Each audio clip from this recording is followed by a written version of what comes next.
1 second. Take your seat. 1 second. Take your seat. Take your seat. Take your seat. Take your seat. Please take your seat. Take your seat. The moment I thought you will, Pramod ji, I thought you will appreciate sense of anticipation of your chairman, sir, that he got the matter concluded, sir, and nothing has gone on record beyond the first part of it. अच्छी खबर है। नहीं, अच्छी खबर है कि नहीं? No mister Piyush Goyal, ये अच्छी खबर है कि आपने एक ट्राइबल को चीफ मिनिस्टर बनाया है, उसको एंडोर्स कर रहे हैं। दूसरी खबर ही नॉट ऑन रिकॉर्ड।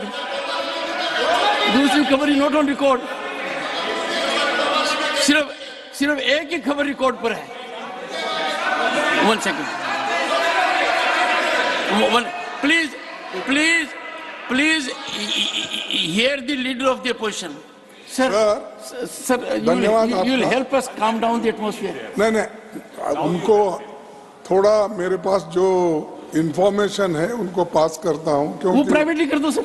नहीं, वो मेरे माध्यम से नहीं, आपके थ्रू ही करता हूँ कि झारखंड में कौन है हमारे कोएलिशन गवर्नमेंट में? जेएमएम के, वो ट्राइबल नहीं है? अच्छा, और आपको तो मालूम है, आप बहुत हिस्ट्री पढ़ते हैं। वसंत नायक 11 साल बंजारा कम्युनिटी का आदमी, वो भी महाराष्ट्र में, उनके स्टेट में था। अरे ये ऐसे एग्जाम्पल देख के लोगों को आप कमजोर करने की जो बात करते हैं, ये ठीक नहीं है। हमेशा ये चीज करते हैं।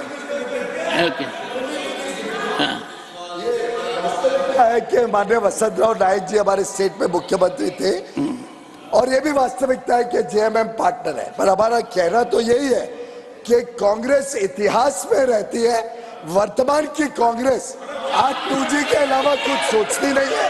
वर्तमान की कांग्रेस ट्राइबल्स के लिए कुछ चिंता करती नहीं है। वर्तमान की कांग्रेस कोएलिशन पार्टनर्स के बलबूते पे ही चल पाती है। वर्तमान की कांग्रेस में ट्राइबल कुछ सपोर्ट या कुछ भी चिंता दिखती नहीं है।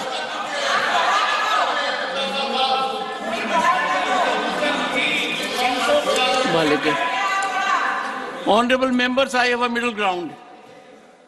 Rather than talking of the chief ministers who are associated with a particular party, we all are grateful that the nation today has a tribal woman as president. And that's a matter of joy for all of us.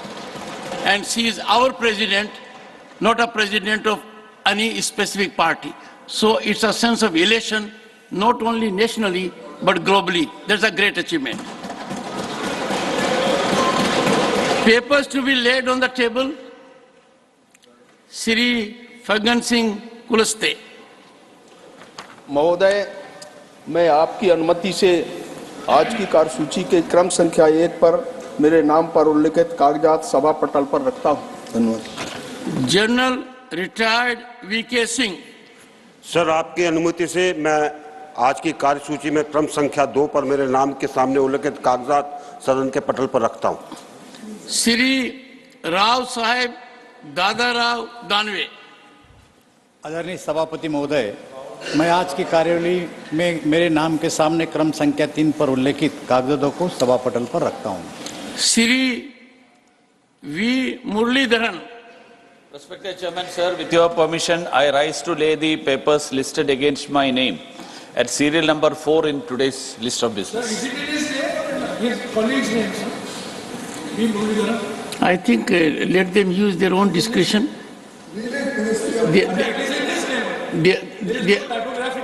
No, they are fully equipped. There is no clerical error. No, and we can take pride in his senior colleague being absolutely doing justice to all of us. Sir, Jairam is worried because there were some news reports That machine went wrong and machine had to be repaired. So he is doubting that. Always remember, his name has Ram in it. दो राम कैसे? अच्छा दो राम. श्री रामेश्वर तेली. महोदय, मैं आपकी अनुमति से आज की कार्यसूची के क्रम संख्या 5 पर मेरे नाम से उल्लिखित दस्तावेज राज्यसभा के पटल पर रखता हूं. श्री कौशल किशोर. महोदय जी, आपकी अनुमति से मैं आज की कार्यसूची में क्रम संख्या 6 पर मेरे नाम के समक्ष सूचीबद्ध कागजातों की एक एक प्रति हिंदी व अंग्रेजी में सभा पटल पर रखता हूं. श्री अजय भट्ट. सभापति महोदय, मैं आपकी अनुमति से आज की कार्यसूची में क्रम संख्या 7 पर मेरे नाम के सम्मुख अंकित दस्तावेज सभा पटल पर रखता हूं.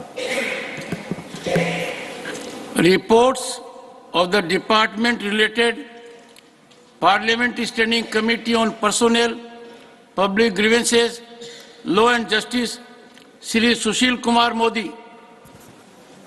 महोदय, मैं विभाग संबंधित कार्मिक, लोक शिकायत, विधि और न्याय संबंधी संसदीय स्थायी समिति के निम्नलिखित प्रतिवेदनों की एक प्रति अंग्रेजी और हिंदी में सभा पटल पर प्रस्तुत करता हूं. Report of the department related parliamentary standing committee on consumer affairs, food and public distribution, Shri Baburam Nishad.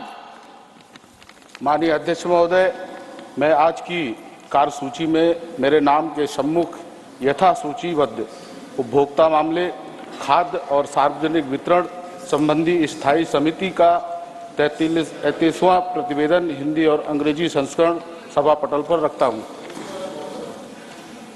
Reports of the department related parliament standing committee on water resources, Shri Pramod Tiwari. महोदय, मैं आज की कार्यसूची में मेरे नाम के सम्मुख यथा सूचीबद्ध जल संसाधन संबंधी अस्थायी समिति की 25वां और 26वां प्रतिवेदन सभा पटल पर रखता हूं. Statement of the department related parliament standing committee on water resources, Shri Pramod Tiwari. महोदय, मैं आज की कार्यसूची में मेरे नाम के सम्मुख यथा सूचीबद्ध जल संसाधन अस्थायी समिति की आगे की कार्रवाई के वक्तव्य के हिंदी और अंग्रेजी संस्करण को सभा पटल पर रखता हूं. धन्यवाद. Statements of the department related parliament standing committee on communications and information technology, Shri Kartikeya Sharma. Sir, I rise to lay 9 statements, Hindi and English version, showing further action taken by the government on the recommendations contained in the 37th, 38th, 39th, 40th, 41st, 42nd, 49th, 50th and 51st action taken reports of the Standing Committee on Communications and Information Technology 23-24, as listed against my name in today's list of business. Statements by Ministers, Shri Faggan Singh Kulaste. महोदय, मैं आपकी अनुमति से आज की कार्यवाही के क्रम संख्या 13-1 पर मेरे नाम पर उल्लिखित वक्तव्य सभा पटल पर रखता हूं. धन्यवाद. श्री दानवे राव साहिब दादा राव. सभापति महोदय, मैं लिखित के संबंध में वक्तव्य दे रहा हूं. कोयला मंत्रालय के अनुदान मांगे 22-23 के संबंध में विभाग संबंधित कोयला खान और इस्पात संबंधी संसदीय समिति के 30वें प्रतिवेदन में अंतर्वित सिफारिशों को कार्यान्वयन की स्थिति. कोयला मंत्रालय के अनुदान मांगों 23-24 के संबंध में विभाग संबंधी कोयला खान और इस्पात संबंधी संसदीय समिति के 38वें प्रतिवेदन में अंतर्वित सिफारिशों में कार्यान्वयन की स्थिति. Honorable members, 2 notices under Rule 267 received from Sri Syed Nasir Hussain and Dr. Ami Yaznik do not merit admittance. Honorable members, No, I have stopped the practice. I have reverted back to the earlier wholesome practice. I have to inform honorable members. That is regarding Kumar ke son, sir, that needs to be discussed here.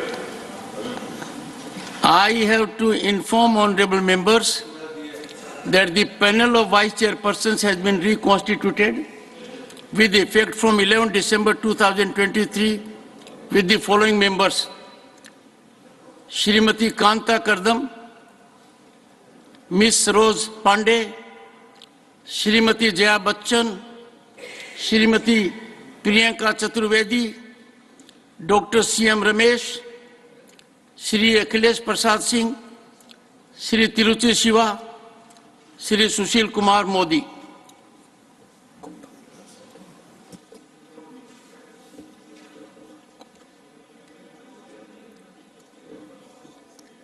Yes, Shri Sushil Kumar Modi, I have given the name.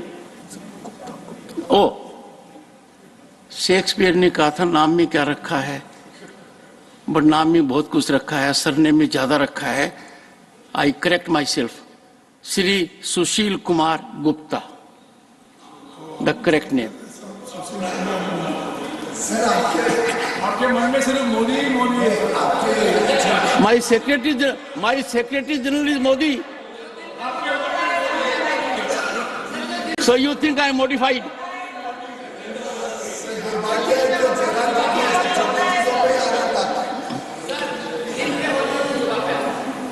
Actually, let me tell you and betray my heart.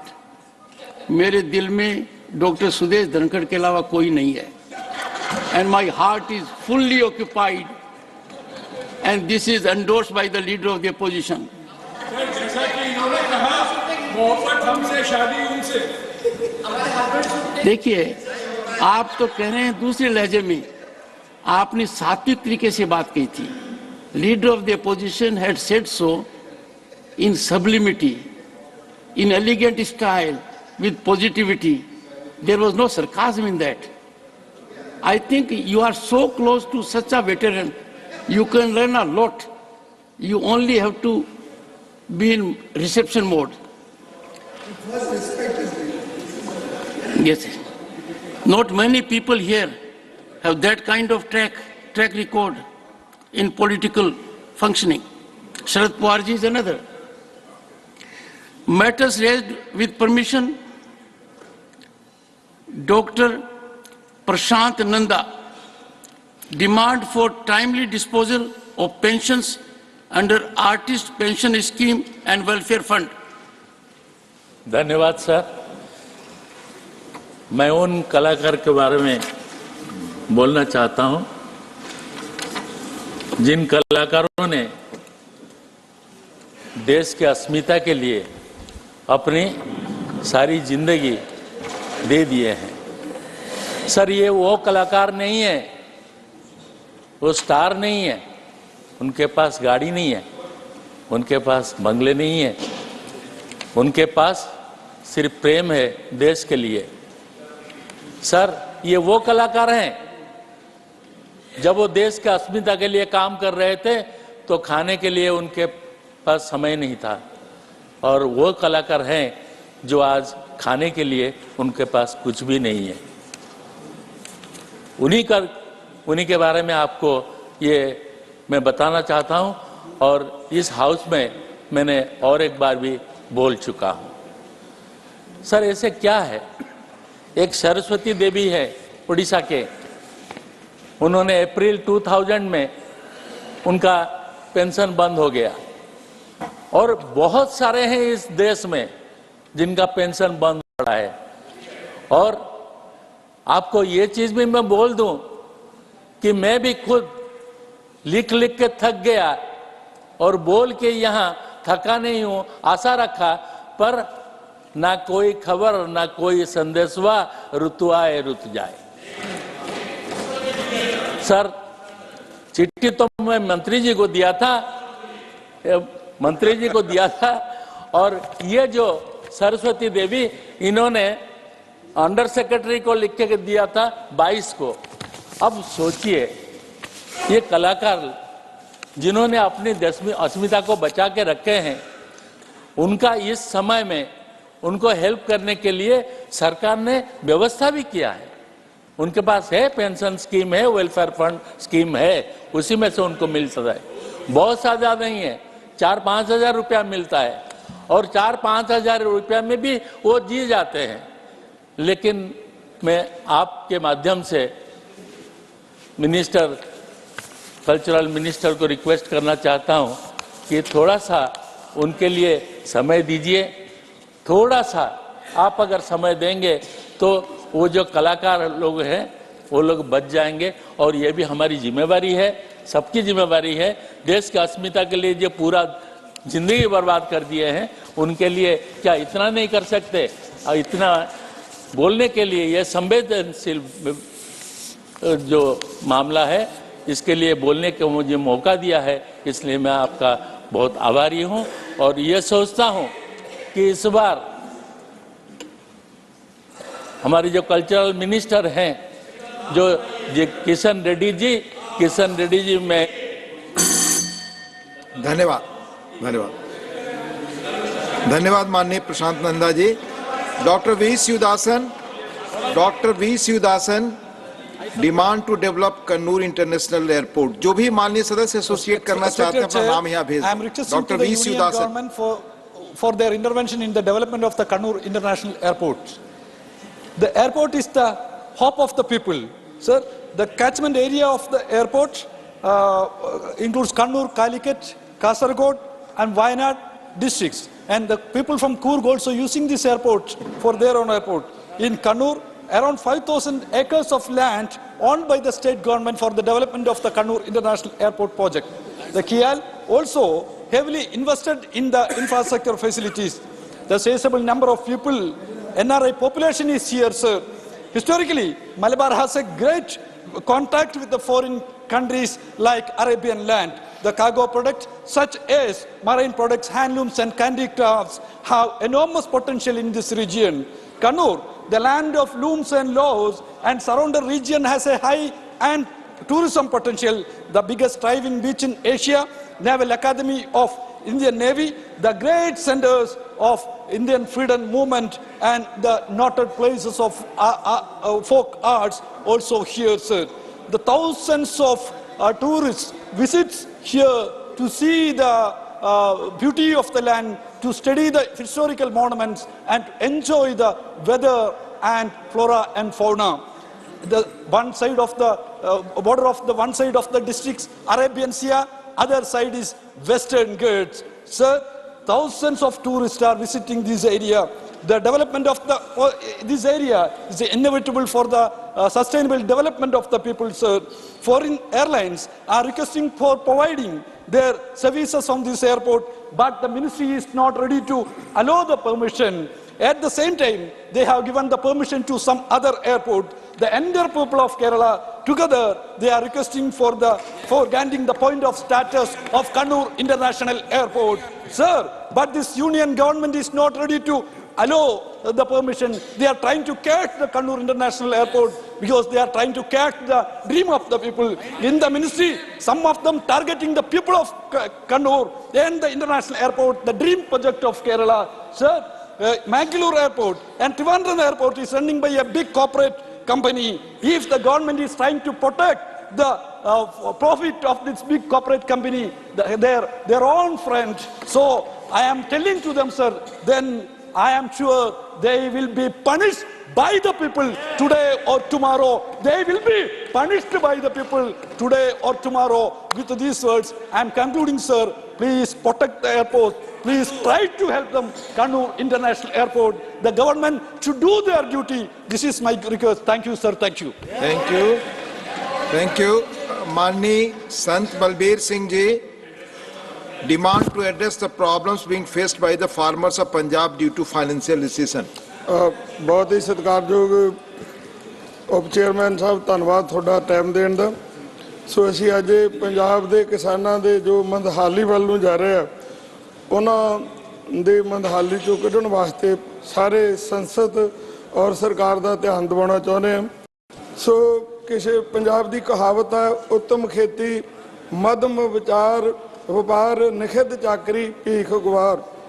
ਸੋ ਭਾਵ ਕਿ ਸਭ ਤੋਂ ਉੱਤਮ ਖੇਤੀ ਜਿਹੜੀ ਗਿਣੀ ਜਾਂਦੀ ਸੀ, ਅੱਜ ਉਸ ਖੇਤੀ ਨੂੰ ਜਿਹੜਾ ਹੈ ਪੰਜਾਬ ਦਾ ਨੌਜਵਾਨ ਛੱਡ ਕੇ ਵਿਦੇਸ਼ਾਂ ਨੂੰ ਜਾ ਰਿਹਾ। ਸਾਡੇ ਨੌਜਵਾਨ ਵੀ ਪਲਾਇਨ ਕਰ ਰਿਹਾ ਤੇ ਨਾਲ ਪੈਸਾ ਵੀ ਜਿਹੜਾ ਹੈ ਉਹ ਵਿਦੇਸ਼ਾਂ ਨੂੰ ਜਾ ਰਿਹਾ। ਸੋ ਕਿਸਾਨ ਤੇ ਮਜ਼ਦੂਰ ਖੁਦਕਸ਼ੀਆਂ ਦੇ ਰਾਹ ਦੇ ਉੱਤੇ ਆ ਗਏ ਆ। ਤਾਜ਼ਾ ਰਿਪੋਰਟ ਅਨੁਸਾਰ ਦੇਸ਼ ਦੇ ਵਿੱਚ ਰੋਜ਼ਾਨਾ 114 ਕਿਸਾਨ ਮਜ਼ਦੂਰ ਦਿਹਾੜੀਦਾਰ ਜਿਹੜੇ ਹੈ ਉਹ ਖੁਦਕਸ਼ੀਆਂ ਕਰ ਰਹੇ ਆ। ਸੋ ਕਿਸਾਨ ਅੰਦੋਲਨ ਦੇ ਸਮੇਂ 'ਚ ਸਰਕਾਰ ਨੇ ਕਿਸਾਨਾਂ ਦੀਆਂ ਮੰਗਾਂ ਮੰਨੀਆਂ ਸੀ, ਜਿਸ ਕਾਰਨ ਉਹ ਮੰਗਾਂ ਹਜੇ ਤੱਕ MSP ਲਾਗੂ ਨਹੀਂ ਹੋਈ। ਕਿਸਾਨਾਂ ਦੇ ਵਿੱਚ ਇਸ ਦੀ ਬੇਚੈਨੀ ਆ ਉਹ ਲਾਗੂ ਹੋਣੀ ਚਾਹੀਦੀ ਆ। ਹਰ ਸਾਲ ਸਰਕਾਰ 23 ਫਸਲਾਂ ਦੇ ਉੱਤੇ MSP ਦਿੰਦੀ ਹੈ, ਪਰ ਉਹ ਖਰੀਦੀਆਂ ਸਿਰਫ ਕਣਕ ਤੇ ਝੋਨਾ ਹੀ ਜਾਂਦਾ। ਤੁਸੀਂ ਜੋ ਮੱਕੀ ਦੀ ਫਸਲ ਆ 1962 ਰੁਪਏ MSP ਸਰਕਾਰ ਨੇ ਐਲਾਨ ਕੀਤੀ ਹੈ, ਪਰ ਉਹ ਵਿਕੀ ਕਿੰਨੇ 'ਚ 700 ਤੋਂ ਲੈ ਕੇ 1200 ਤੱਕ। ਉਹ ਸਾਰਾ ਜਿਹੜਾ ਹੈ ਸਿਰਫ ਇੱਕ ਦਿਖਾਵਾ ਹੈ ਕਿ MSP ਅਸੀਂ ਐਲਾਨ ਕਰਦੀ, ਉਹਨੂੰ ਖਰੀਦ ਕੋਈ ਨਹੀਂ ਰਿਹਾ। ਇਹ ਬਹੁਤ ਵੱਡੀ ਜਿਹੜੀ ਸਮੱਸਿਆ ਹੈ ਪੰਜਾਬ ਦੇ ਵਿੱਚ। ਸੋ ਸਾਡੀ ਇਹ ਬੇਨਤੀ ਹੈ ਕਿ MSP ਜਿਹੜੀ ਹੈ ਗਰੰਟੀ ਕਾਨੂੰਨ ਉਹਨੂੰ ਲਾਗੂ ਕੀਤਾ ਜਾਵੇ।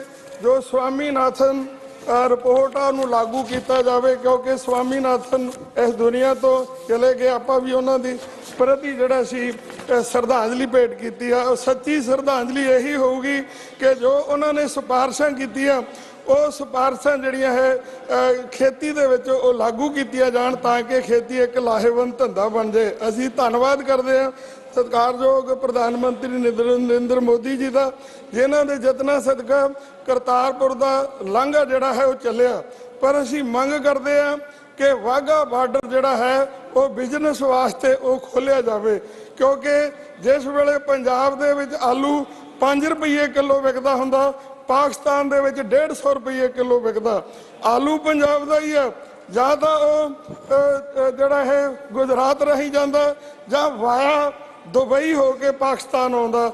ਜੇਕਰ ਉਹ ਸਿਲਕ ਰੋਡ ਚਾਲੂ ਕੀਤਾ ਜਾਵੇ, ਕਿਉਂਕਿ ਅਸੀਂ ਚੀਨ ਨਾਲ ਵੀ ਵਪਾਰ ਕਰਦੇ ਆ, ਉਹ ਕਿਹੜਾ ਸਾਡੇ ਲਈ ਰੋਜ਼ ਗੁਲਦਸਤਾ ਲੈ ਕੇ ਖੜੇ ਹੁੰਦੇ ਆ, ਪਰ ਪਾਕਿਸਤਾਨ ਵੱਲ ਵੀ ਜਿਹੜਾ ਹੈ ਉਹ ਬਾਰਡਰ ਖੁੱਲ੍ਹ ਜਾਏ ਤੇ ਬਹੁਤ ਵੱਡਾ ਜਿਹੜਾ ਹੈਗਾ ਆਰਥਿਕ ਤੌਰ ਤੇ ਖਾਸ ਕਰਕੇ ਜਿਹੜਾ ਹੈਗਾ ਪੰਜਾਬ ਨੂੰ ਉਹਦਾ ਲਾਭ ਹੋਊਗਾ। ਇਹ ਸਾਡੀ ਆਪ ਨੂੰ ਸਨਿਵਰ ਬੇਨਤੀ ਆ। ਸੋ धन्यवाद। बहुत बहुत धन्यवाद। Now Dr. M. Thambi Durai demand to start 8-lane road project between Karur and Coimbatore and 6-lane road project between Karur and Trichy. I would like to draw the attention of the Honorable Minister of Road Transport and National Highways to a road project which is pending for a long time in Tamil Nadu. Sir, Karur to Coimbatore National Highways 8-lane project was approved long time ago by the Ministry of Union Government, but it is not yet implemented.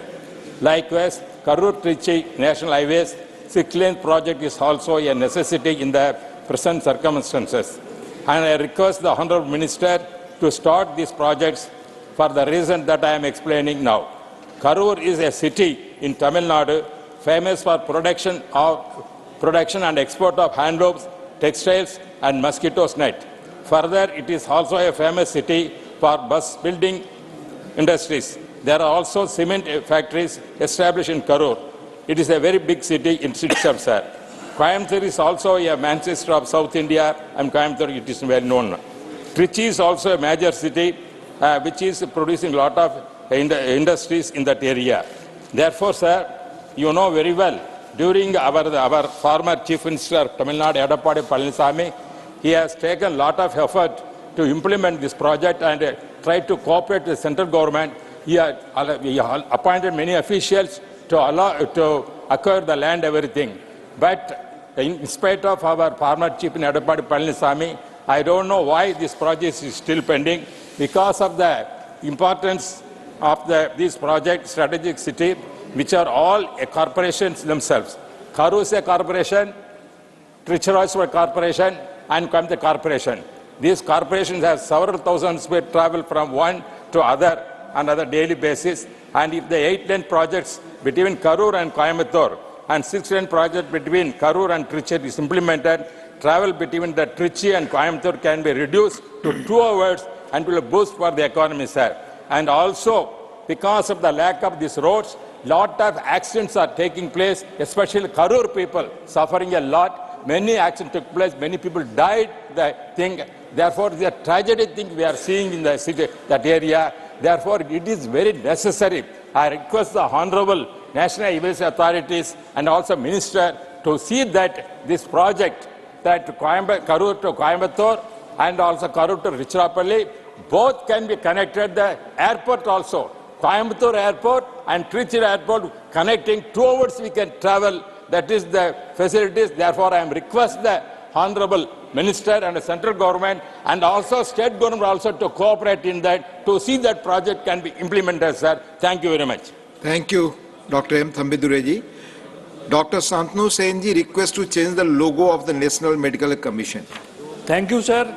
The country as a whole and the entire medical fraternity demand the restoration of previous logo of National Medical Commission. Sir, earlier it was Indian Medical Degree Act 1916, which became Indian Medical Council Act 1933, and finally it became Indian Medical Council Act 1956. And thereafter, despite having several objections from different corners of the society and the fraternity, it was repealed, and National Medical Commission came into force from 25th September 2020, repealing the 64 years old Indian Medical Council Act 1956. Sir, earlier it was termed as Western medicine, then it became medicine, and finally it was termed as modern medicine. And the logo of modern medicine is codices. And there was no need and there was no permissible condition so for the provisions of National Medical Commission is concerned that this logo can be changed. But unfortunately, we have seen in recent past, I don't know whether because of the government instruction or by National Medical Commission itself, they have changed the logo and they have brought a photograph of Dhanvantari in the logo, sir. Sir, change of logo was absolutely not needed.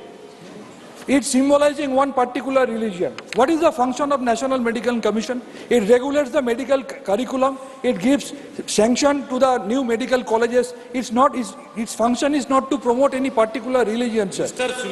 Even the Ayush department, they didn't change their logo, but National Medical Commission, they have changed their logo, sir.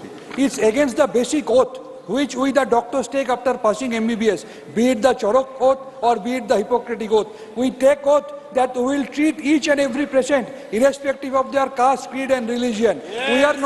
We are not bound to treat one particular religion, sir. Sir, again, it is the basic essence of the Indian Constitution, which through its Article 25 and 26, after the 42nd Amendment in 1976, speaks about that India is a secular country and we should promote dovetailing of religions. There are 8 major religions of the world in the country that exist very much in our country, sir. Sir, we know by now that we worship Ram and some uses the religion for their political benefit. It is known to all that in UP, one Dalit is forced to lick his feet from the ground because his son gets married to another community woman. And it's known to us by now that in Lok Sabha, their MP openly abuses one Muslim MP and the Ethics Committee and the Privilege Committee remain silent on this. So we do demand, and Indian Medical Association being the largest organization also demand that immediately the previous logo, which does not symbolize any particular religion, should be restored, sir. Thank you very much. Thank you. Manni Sri Ramji, regarding displacement of tribals in Dadra and Nagar Haveli. Please, Manni Mantri ji, kuch bola. Please.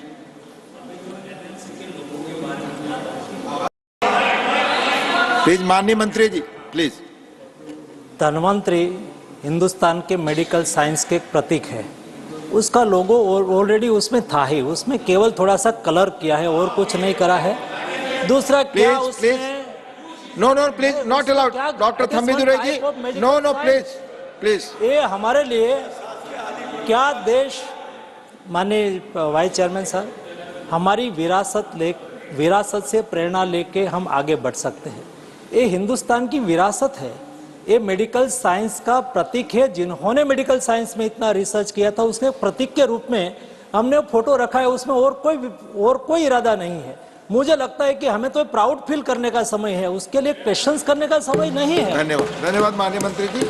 माननीय श्री राम जी, माननीय श्री राम जी, not present. Dr. Thambi Durai ji were not allowed, please senior, you are senior man. माननीय श्री अबीर रंजन विश्वास need to address the rising cases of crime against women. माननीय, please take your seat. माननीय अबीर रंजन विश्वास जी. Thank you for allowing me. My subject is need to address the rising cases of crime against women. Sir, I would wish to bring to your notice that the recent National Crime Records Bureau, that is the NCRB, has reported revealing a staggering figure of 4,45,256 cases of crimes committed against women in 2022. Shame. So this translates to about 51 FIRs filed every hour. My God. Shame. And so the issue of women's safety has become very paramount. It is imperative for authorities to address this concerning trend and implement robust measures ensuring the safety and security of women all across the nation. Sir, while the data underscores the urgent need to have comprehensive strategies to combat gender-based crimes, it's noteworthy that Kolkata stands out as the safest city in the country. Yes. This distinction highlights the effectiveness of local initiatives and law enforcement efforts in creating a secure environment for women. So to further enhance women's safety nationwide, it is crucial for policymakers to analyze successful models like that of Kolkata and replicate best practices that are available all over the nation.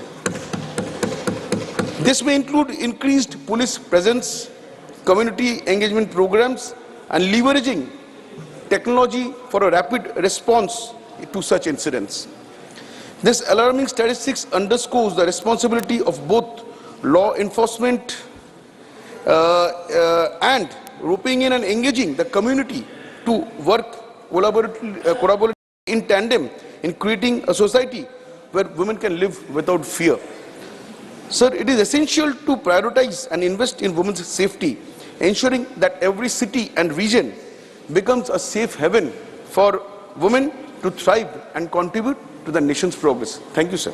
Thank you, माननीय अबीर रंजन जी. Honorable Sri Dhananjay Bhim Rao Mahadik ji, demand for electrification and doubling of railway track between Kolhapur and Miraz. धन्यवाद उपसभापति जी. Sir, Kolhapur Maharashtra का एक बहुत ही समृद्ध जिला है. Per capita income में देश में हम दूसरे स्थान पर हैं. कोल्हापुर में एक प्राचीन महालक्ष्मी जी का मंदिर है. देवी महालक्ष्मी जी का तिरुपति बालाजी से धार्मिक संबंध होने की वजह से रोज लाखों श्रद्धालु कोल्हापुर आते हैं. सर, टूरिज्म के कई सारे साइट्स हैं, बहुत अच्छे मंदिर हैं, 13 किले हैं, उसमें से विशालगढ़ और पनालगढ़ जहाँ पर छत्रपति शिवाजी महाराज जी का वास्तव रह चुका है. छत्रपति शाहू महाराज जी का जन्म स्थान भी कोल्हापुर है. सर, कोल्हापुर में बहुत अच्छी रेनफॉल होती है, जिसकी वजह से शुगर केन की रिकवरी देश में सबसे ज़्यादा नंबर 1 कोल्हापुर में है. सर, यहाँ के लोग मेहनती हैं. इंडस्ट्री का एक बड़ा हब यहाँ पे बन चुका है, जहाँ कपड़ा, गुड़, चीनी की कई सारी मिलें हैं, फाउंड्री है, कास्टिंग है और रेमंड जैसी बड़ी इंडस्ट्री भी यहाँ पे है. सर, सन 2015 में रेलवे विभाग ने कोल्हापुर पुणे विभाग में पुणे से लोंडा वाया मिरज रेलवे ट्रैक की डबलिंग लाइनिंग का विद्युतीकरण के लिए लगभग 500 करोड़ का आवंटन किया था. मिरज से कोल्हापुर केवल मात्र 47 किलोमीटर है. सर, और मैं लोकसभा में था तब से ये मांग कर रहा हूँ कि मिरज से कोल्हापुर डबल लाइनिंग होना चाहिए. जो पुणे लोंडा था मिरज तक, वो काम लगभग पूरा हो चुका है. सर, तो अभी सर डबल रेलवे लाइनिंग होने से कोल्हापुर के लिए कई अधिक ट्रेनें और अधिक व्यवसाय का फायदा हो सकता है. इसलिए मेरी आपके माध्यम से सरकार से ये अनुरोध है कि कोल्हापुर मिरज रेलवे ट्रैक की डबलिंग लाइनिंग और विद्युतीकरण की मंजूरी दी जाए. इसमें भविष्य में कोंकण रेलवे लाइन के विस्तार के लिए भी इसका फायदा होगा. साथ ही जो वंदे भारत जो बहुत ही पॉपुलर हो चुकी है, उसकी भी अनाउंसमेंट कोल्हापुर मुंबई के लिए हो चुकी है, वो भी जल्द से जल्द शुरू की जाए. सर, प्रधानमंत्री मोदी जी के एक विजनरी लीडर है, उन्होंने कोल्हापुर के लिए बहुत कुछ दिया है. यातायात के लिए, आवागमन के लिए 6 लेनिंग रोड कोल्हापुर से जा रहा है इंडस्ट्रियल हब जो कॉरिडोर बन रहा है वो भी कोल्हापुर से जा रहा है। कोल्हापुर का एयरपोर्ट हमारे मंत्री ज्योतिरादित्य सिंधिया जी ने 274 करोड़ देके वो भी फुल फ्लेजेड चल रहा है, 5-6 फ्लाइट चल रही है। पीएम ई बस सेवा केंद्र के माध्यम से 100 बसेस आवंटित हुई है। तो सिर्फ ये रेलवे का एक काम जो है पिछड़ा हुआ है। मैं आपके माध्यम से सरकार से अनुरोध करता हूं कि कोल्हापुर मिरज जल्द से जल्द डबलिंग विथ इलेक्ट्रिफिकेशन किया जाए। धन्यवाद सर। धन्यवाद माननीय धनंजय भीमराव महादिक जी। माननीय Shri Sujeet Kumar ji, demand to resolve infrastructural deficiencies of Eklavya model residential school in Odisha. धन्यवाद उपाध्यक्ष महोदय। महोदय, मैं आदिवासी बच्चों की शिक्षा के विषय में आपके माध्यम से सरकार का ध्यान आकर्षण करना चाहता हूँ। मान्यवर विषय है जो एकलव्य मॉडल रेजिडेंशियल स्कूल्स हैं EMRS, उसका जो पॉपुलेशन क्राइटेरिया है, और दूसरा जो EMRS स्कूल्स जो नॉन फंक्शनल हैं। महोदय, मिनिस्ट्री ऑफ ट्राइबल अफेयर्स 2020 का एक रिवाइज्ड गाइडलाइन है जिसके तहत EMRS स्कूल्स का स्थापना करने के लिए एक ब्लॉक में कम से कम 50% आदिवासी जनसंख्या होना चाहिए और कम से कम 20,000 की आदिवासी की जनसंख्या होना चाहिए। महोदय, standing committee on social justice and empowerment ने अपनी 31वां रिपोर्ट 2020 अप्रैल में, जिसका टाइटल है review of the functioning of EMRS, इस पॉपुलेशन क्राइटेरिया को अनफेयर और डिस्क्रिमिनेटरी बताया और 41st रिपोर्ट में भी उन्होंने यही बात को दोहराया और चिंता जाहिर की, क्योंकि महोदय ये जाहिर है कि बहुत सारे ऐसे ब्लॉक्स हैं देश में जहां पे 50% का आदिवासी जनसंख्या ना होके 42%, 45%, 40% है। तो सर वो ब्लॉक्स के बच्चों का क्या गलती है कि उनको ये EMRS एजुकेशन, क्वालिटी एजुकेशन से डिप्राइव किया जाए। मैं आपको 3 उदाहरण दूंगा महोदय। एक उड़ीसा में एक ब्लॉक है पालहड़ा ब्लॉक, अनुगुल जिले में, जिसमें आदिवासी जनसंख्या है 40%, और एक ब्लॉक है कनकड़ाहाट, ढेंकानाल जिले में, जिसमें 43% आदिवासी पॉपुलेशन है, और एक ब्लॉक है पाइकमाल, बरगढ़ जिले में, जिसमें करीबन 36% आदिवासी है। और तीनों ब्लॉक में EMRS स्कूल नहीं हो सकते पॉपुलेशन क्राइटेरिया की वजह से। तो सर ये बहुत अच्छा स्कीम है, एक्सीलेंट स्कीम है, लेकिन ये जो पॉपुलेशन क्राइटेरिया है सर, इसके तहत बहुत सारे सर आदिवासी बच्चे डिप्राइव हो जा रहे हैं क्वालिटी एजुकेशन के तहत। और दूसरी बात सर, अभी उड़ीसा में 104 EMRS स्कूल्स का सर सैंक्शन हुआ है, जिसमें से अभी तक सिर्फ 32 स्कूल ही फंक्शनल हो पाए हैं। 72 स्कूल अभी तक फंक्शनल नहीं हो पाए। सर, ऑनरेबल फाइनेंस मिनिस्टर ने अपने बजट स्पीच में कहा कि करीबन 40,000 करोड़ रुपया का सैंक्शन किया गया EMRS स्कूल्स में टीचर्स अपॉइंटमेंट के लिए, लेकिन सर जब स्कूल फंक्शनल नहीं होंगे तो सर ये टीचर्स अपॉइंट होकर भी क्या फायदा। तो सर मेरे सरकार से यही सर विनती है कि जो पॉपुलेशन क्राइटेरिया को रिविजिट किया जाए, और इस बारे में मैंने सर चिट्ठी भी लिखा था मंत्रालय को, और माननीय मंत्री रेणुका सिंह जी का भी मेरे पास रिप्लाई आया था कि 2025-26 में ये जो क्राइटेरिया है इसका पुनर्विचार किया जाएगा। ये उन्होंने रिप्लाई दिया अपनी चिट्ठी में। तो सर 3 साल बहुत देर हो जाएगा सर, आदिवासी बच्चे 3 साल के जो डिप्राइव हो जाएंगे। इसके लिए मैं आपसे विनती करता हूं कि सरकार इस बारे में ध्यान दे। धन्यवाद। धन्यवाद माननीय सुजीत जी। माननीय Shri Sushil Kumar Modi ji, need for declaration of assets and liabilities by the जजेज of supreme court and high courts. महोदय, ऑल इंडिया सर्विसेज यथा IAS, IPS, IFS और सेंट्रल सिविल सर्विसेज यानी under secretary, deputy secretary, director को ज्वाइनिंग के समय और फिर प्रत्येक वर्ष अपनी संपत्ति का अनिवार्य रूप से ब्यौरा देना पड़ता है। CAG भी प्रति वर्ष वेबसाइट पर अपने एसेट्स का डिक्लेरेशन करते हैं। सुप्रीम कोर्ट ने निर्देश दिया है कि MLA MP का चुनाव लड़ने वाले लोगों की संपत्ति मतदाताओं को जानने का अधिकार है। तो जब कोई MP MLA चुनाव के लिए खड़ा होता है तो उसको अपनी संपत्ति का एफिडेविट फाइल करना पड़ता है, और MP बनने के बाद 90 दिनों के भीतर और फिर प्रत्येक वर्ष 30 जून तक सभी MPs को संपत्ति का ब्यौरा देना होता है। यहाँ तक कि सेंट्रल कैबिनेट यानी प्रधानमंत्री तक सभी मंत्री प्रति वर्ष अपनी संपत्ति का ब्यौरा देते हैं, परंतु सुप्रीम कोर्ट और हाई कोर्ट के जजेस के लिए ऐसी कोई व्यवस्था नहीं है। सभापति महोदय, अगर मंत्री MP मंत्री IAS के समान जजेस के लिए भी एसेट डिक्लेरेशन की व्यवस्था होनी चाहिए। इसके लिए भारत सरकार को वर्तमान कानून में संशोधन करे या नया कानून बनाए या कॉलेजियम इसके लिए मैकेनिज्म विकसित करे। साथ महोदय, anybody holding public office and drawing salary from exchequer should compulsorily declare annual details of their properties irrespective of the position that person holds. जिस प्रकार एमएलए एमपी की संपत्ति जानने का वोटर को अधिकार है, उसी प्रकार litigant has a right to know the assets of judges. This will repose the confidence and trust of the litigating public in the judicial system.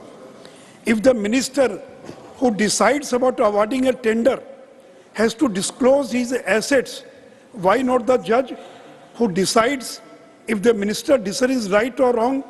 Both are public authorities discharging public function.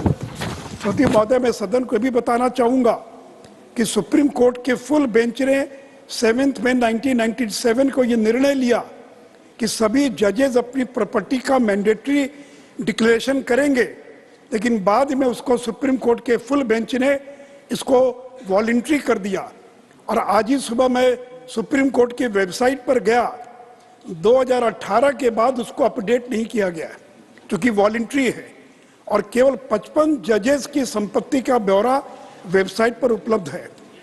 Supreme court की website पर जाकर देख सकते हैं, और केवल 5 high court की website पर सूचना है, और वो भी कुछ ही जजेस की है। और इसलिए सरकार से आग्रह करता हूं कि इसकी धन्यवाद माननीय सुशील कुमार मोदी जी। जो भी माननीय सदस्य एसोसिएट करना चाहते हैं, kindly send your names here, you know the process. Doctor Ashok Kumar Mittal ji, concern over rising cases of human trafficking. धन्यवाद, आपने मुझे 0 आवर में अपनी बात रखने का मौका दिया।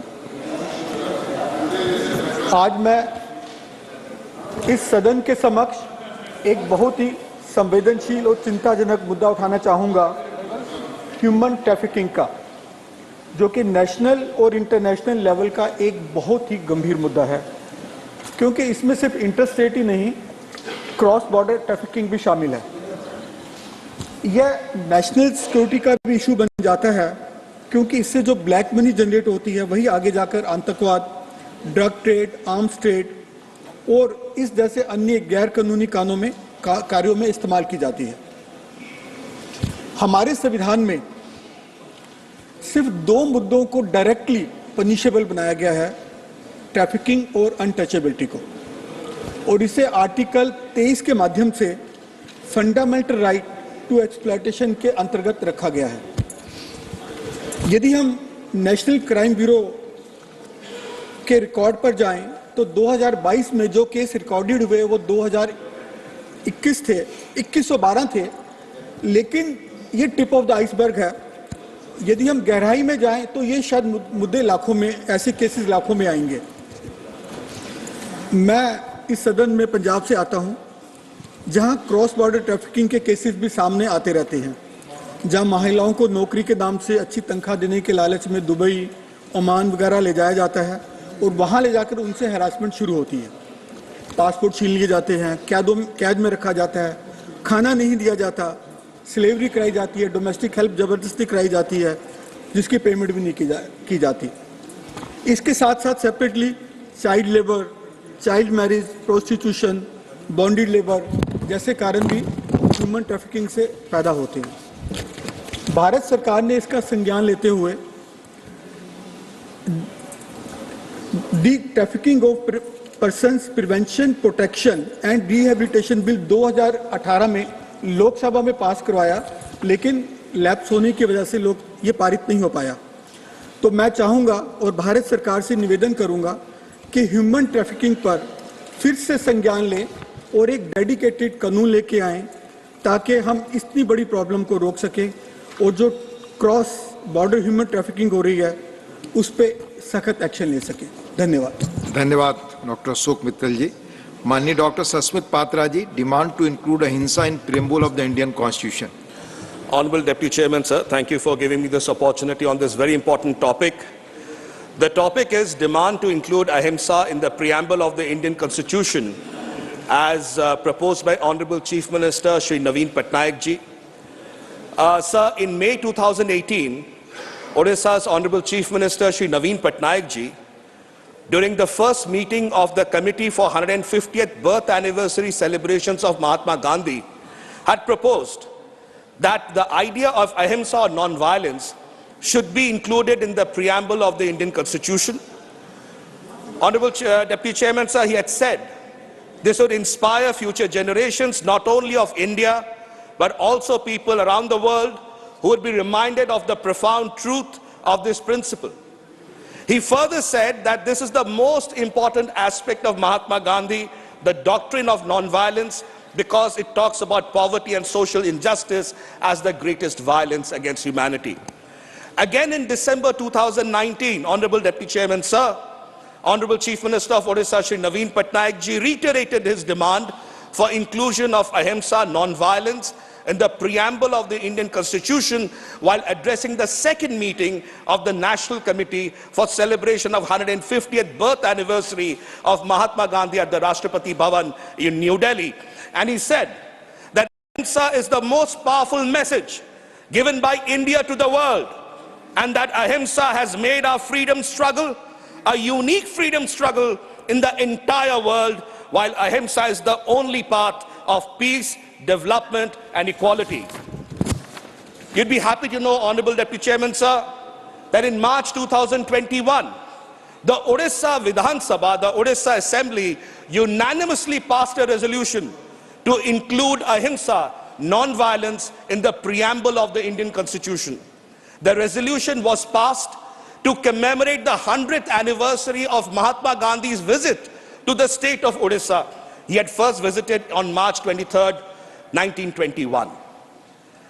And in this way, Honorable Deputy Chairman, sir, Honorable Chief Minister Shri Naveen Patnaik ji has been repeatedly requesting for ahimsa to be added in the preamble of the Indian Constitution. The Odisha Vidhan Sabha, unanimously, all MLAs, both BJP, Congress, BJD, independents, everyone came together and said, ahimsa ko Bharat ke Samvidhan ke preamble mein shamil kariye. This is beyond party. This is about the philosophy of India. This is about the very identity of India, which is ahimsa and non-violence. In this regard, I reiterate that let the government bring about a proposal and an amendment to include ahimsa in the preamble of the Indian Constitution. Thank you. धन्यवाद doctor Sasmit Patra ji. Doctor Fauzia Khan ji, issue of laser interferometer gravitational wave observatory in Hingoli, Maharashtra. Sir, as India takes off into the realms of scientific advancement, and as a proud Indian, I would like to say, न तू ज़मी के लिए है, न आसमां के लिए, जहां है तेरे लिए, तू नहीं जहां के लिए. Sir, India has embarked upon a momentous journey, marking its celestial prowess by touching the moon and nearing the sun. Yet, our quest to unravel cosmic mysteries has only just commenced.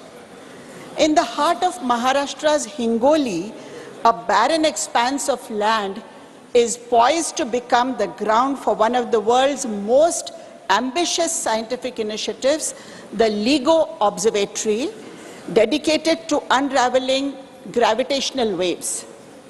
I extend my heartfelt gratitude to the Honorable Prime Minister of India for swiftly considering the plea that I personally made to him and granting the government's wholehearted approval and a sanctioned fund of rupees 2,600 crores for LIGO India, sir. Sir, this project promises an impactful change for the underprivileged in the Marathwada region of Maharashtra, making it a big hub for science. It pledges not only extensive scientific research, but also substantial investments in education, healthcare, and infrastructure, revitalizing the entire area. I implore the government to seize this opportunity by establishing a science city, fostering a world-class research university, constructing state-of-art infrastructure with robust connectivity, and all around the LIGO project, sir. Moreover, I propose the creation of a dedicated committee tasked with overseeing and guiding this monumental project. This committee would offer recommendations and strategies to harness this opportunity for the comprehensive development of Marathwada region. This endeavor isn't merely about a scientific exploration. It is about fostering a future where knowledge, innovation, and progress thrive, sir. Let us unite in our commitment to leverage this endeavor for the holistic advancement of our nation and its people. Sir, this is only the third location in the world that NASA has identified to set up this laboratory.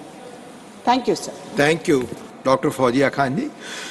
Mani Sri Sandeep Kumar Pathak ji, demand to release dues under National Health Mission and Rural Development Fund to the state of Punjab.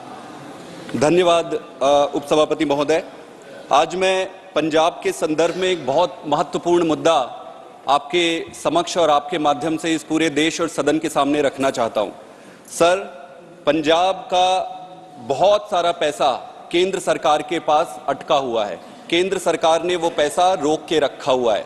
लगभग RDF जो rural development fund है उसमें 5,500, national health mission का 621 crore, MDF का लगभग 850 crore, special assistance का 1800 crore, total लगभग 8,000 करोड़ पंजाब का पैसा केंद्र सरकार के पास अटका पड़ा है, रोका हुआ है किसी कारणों से। मैं आज आपके माध्यम से केंद्र सरकार से हाथ जोड़ के विनती करता हूं कि सर, पंजाब के साथ अन्याय ना हो, पंजाब के अधिकार का पैसा उसे मिलना चाहिए।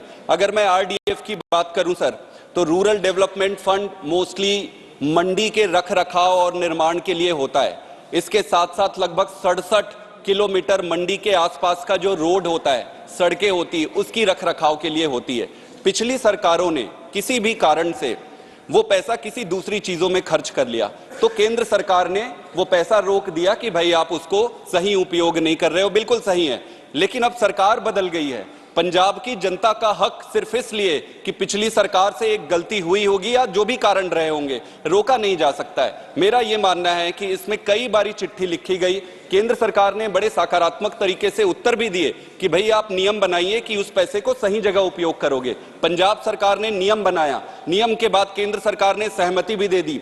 हमने, पंजाब सरकार ने तो धन्यवाद तक दे डाला केंद्र सरकार को कि सर आप बहुत आभारी है। पैसा फिर भी रुका हुआ है, सुप्रीम कोर्ट में मुद्दा चला गया है सर, अब सुप्रीम कोर्ट पे लटका हुआ है। दूसरा है सर नेशनल हेल्थ मिशन का। सर, यहां माननीय मंत्री जी भी बैठे हैं, उन्होंने नेशनल हेल्थ मिशन का सर लगभग 621 करोड़ रुपए रुका पड़ा है। इसमें यह कहा जाता है कि आम आदमी क्लिनिक जो है उसका केंद्र सरकार सपोर्ट नहीं करती है, एनएचएम के जो पैसे हैं वो उस पे जा रहा है, इसलिए रोका गया है। पर सर, नेशनल हेल्थ मिशन के पैसा तो दवाइयों में भी जाती है, मशीनों में भी जाती है, जिला अस्पतालों में भी जाती है, तहसील के अस्पतालों में भी जाती है, और भी कई अस्पताल है उसमें जाती है। अगर केंद्र सरकार चाहे तो वो स्पेसिफाई कर दे कि भाई हम आम आदमी क्लिनिक पे पैसा नहीं खर्च करोगे तो आम आदमी क्लिनिक के लिए ना दे सर, बाकी के लिए तो दे। और ये मैं स्पष्ट करना चाहता हूं, आम आदमी क्लिनिक के लिए पैसा पंजाब सरकार अपने जेब से लगा रही है, उनका फंड है।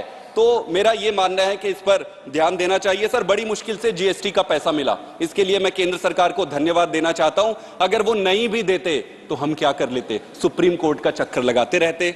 सर 35,000 केसेस सुप्रीम कोर्ट में पेंडिंग है, 35,000 राज्य और केंद्र सरकार के मुद्दों से संबंधित। सर, ये देश कैसे आगे बढ़ेगा अगर सुप्रीम कोर्ट ऐसे। Thank you.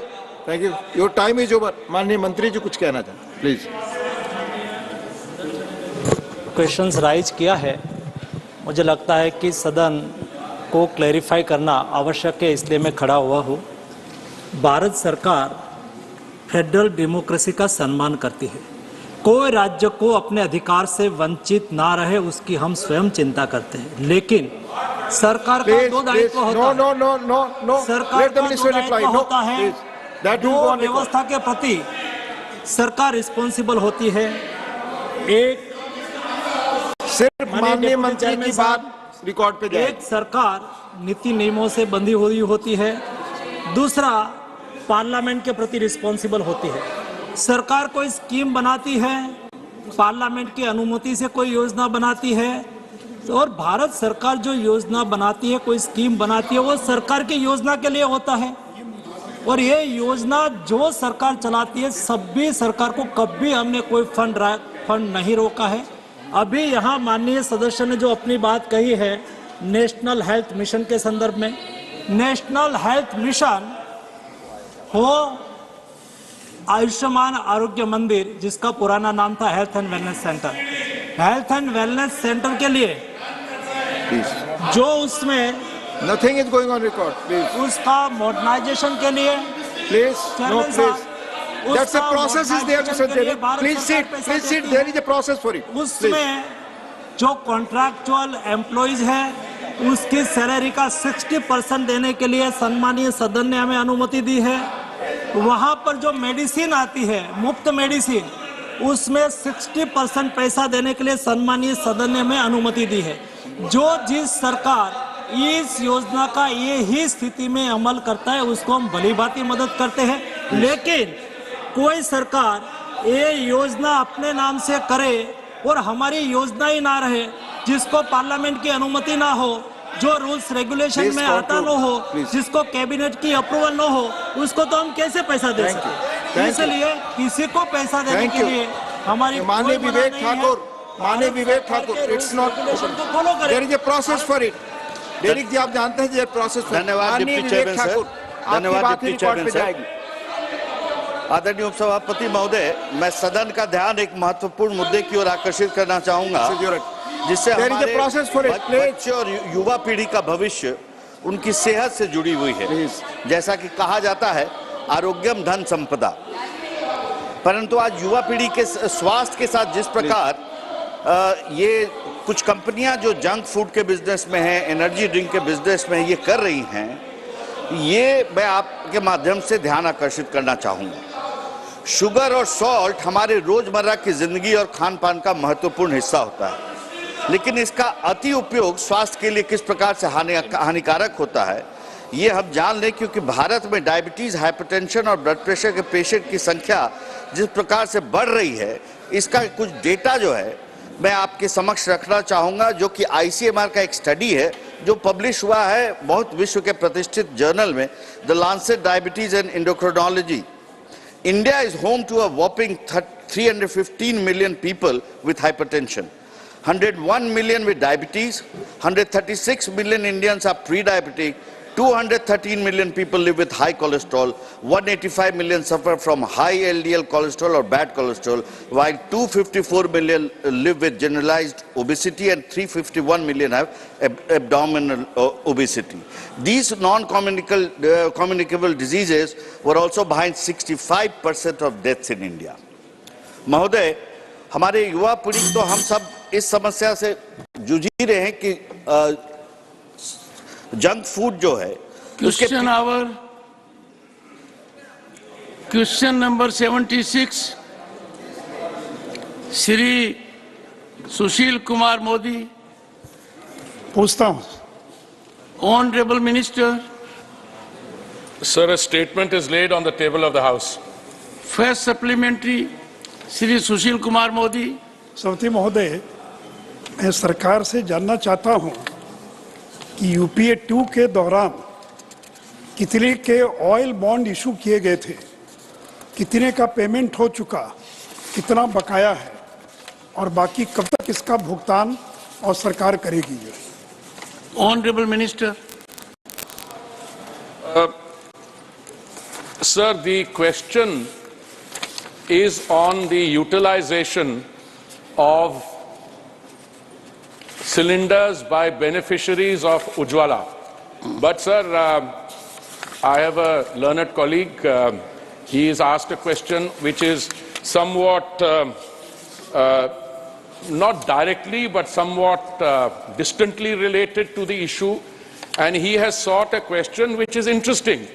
The question seeks to know how in the tenure, during the tenure of the previous government, the issue of price rise, I think that should be the question, was confronted. It was confronted, as the honorable member has said, through the floating of oil bonds, which in essence means that if you have a financial difficulty that you have to confront, then you float bonds and someone else will have to pay them back. So those oil bonds floated between the years 2004 and 14, that I think was the tenure of that was the period. I think they were close to 1,41,000 crores, but I seek forgiveness if my figure is slightly misaligned, but it's not. No, you mean numerical figure? Numerical figure. No, my figure, sir, I'm trying to lose weight. Yes. It's a constant struggle also, sir. 1,41,000, and the honourable member has said, how do you do it? Sir, but in the Punjabi language, if I may be permitted, because the leader of the opposition had said, why don't you speak in Hindi? I was tempted to speak in Punjabi. Sir, Punjabi mein hum rishte zara jaldi jod lete hain, but I was not implying that in totality. हमें 1,41,000 करोड़ के जो नाना जी ने कर्ज लिया, पोते जो हैं उनके, the second generation, we are paying back 3,50,000 crores. ये होती है, this is what I call absolute irresponsible governance model. What we did during the current Prime Minister's period, sir, we took a number of steps to do it very differently. We diversified the sources of supply.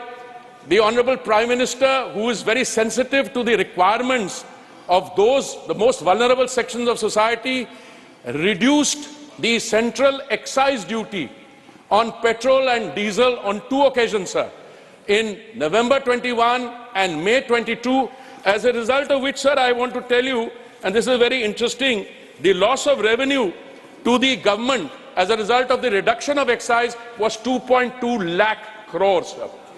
We also, our BJP ruled states, and I want to thank them, they reduced the VAT.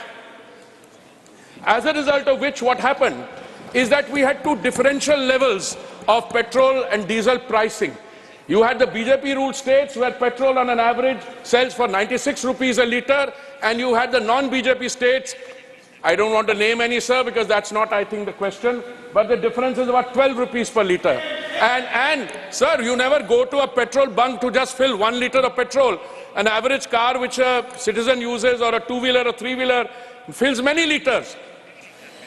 So if you have a car with 30 litres and the price differential is 12 rupees per litre, you will realize, sir, what is the issue involved. Sir, we have to deal with this in many, many different fronts.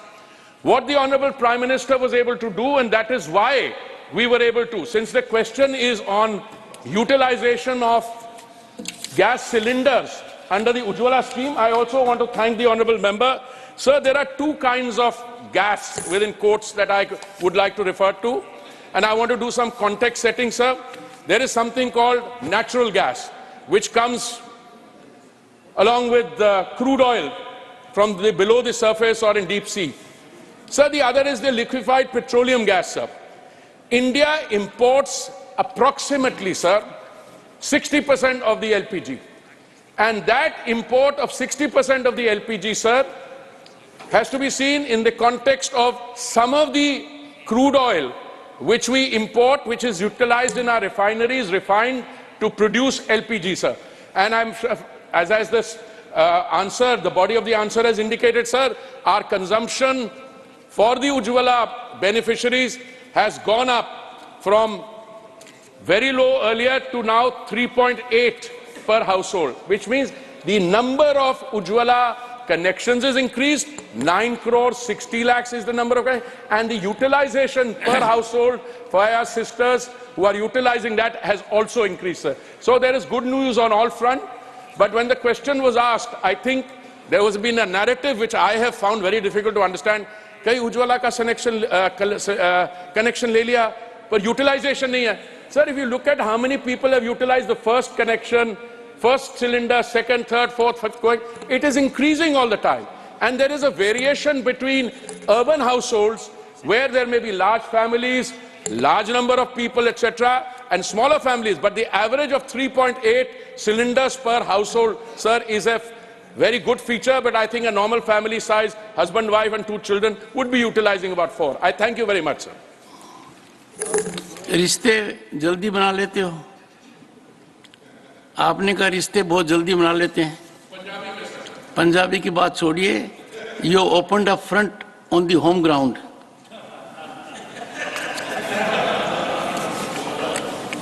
Second supplementary Shri Sushil Kumar Modi. सभापति महोदय, मैं माननीय मंत्री से जानना चाहता हूं कि पीएम उज्ज्वला के कारण pollution related pre mature deaths कितने लोगों को बचाया जा चुका है, क्योंकि जो पॉल्यूशन होता है उसके कारण कहते हैं कि लंग्स और बाकी अफेक्टेड होता है। तो how many people we were able to save from death, premature death because of PM Ujjwala number. और साथ ही साथ पीएम 2.5 का जो एमिशन है वो कितना इसके कारण कम किया जा चुका है, क्योंकि एक रिपोर्ट छपी अखबार में कि 15 लाख लोगों को मरने से बचाया जा चुका है and 1.8 million tonne PM 2.5 were saved, which could have been gone into the. Modi ji, we can't give credence to newspaper reports. नहीं ठीक है, इसलिए मैं ये जानना चाहूँगा कि PM उज्ज्वला के कारण कितने pre mature pollution related deaths को बचाया जा चुका है तथा PM 2.5 एमिशन कितना कम किया जा सका है। Honorable Minister.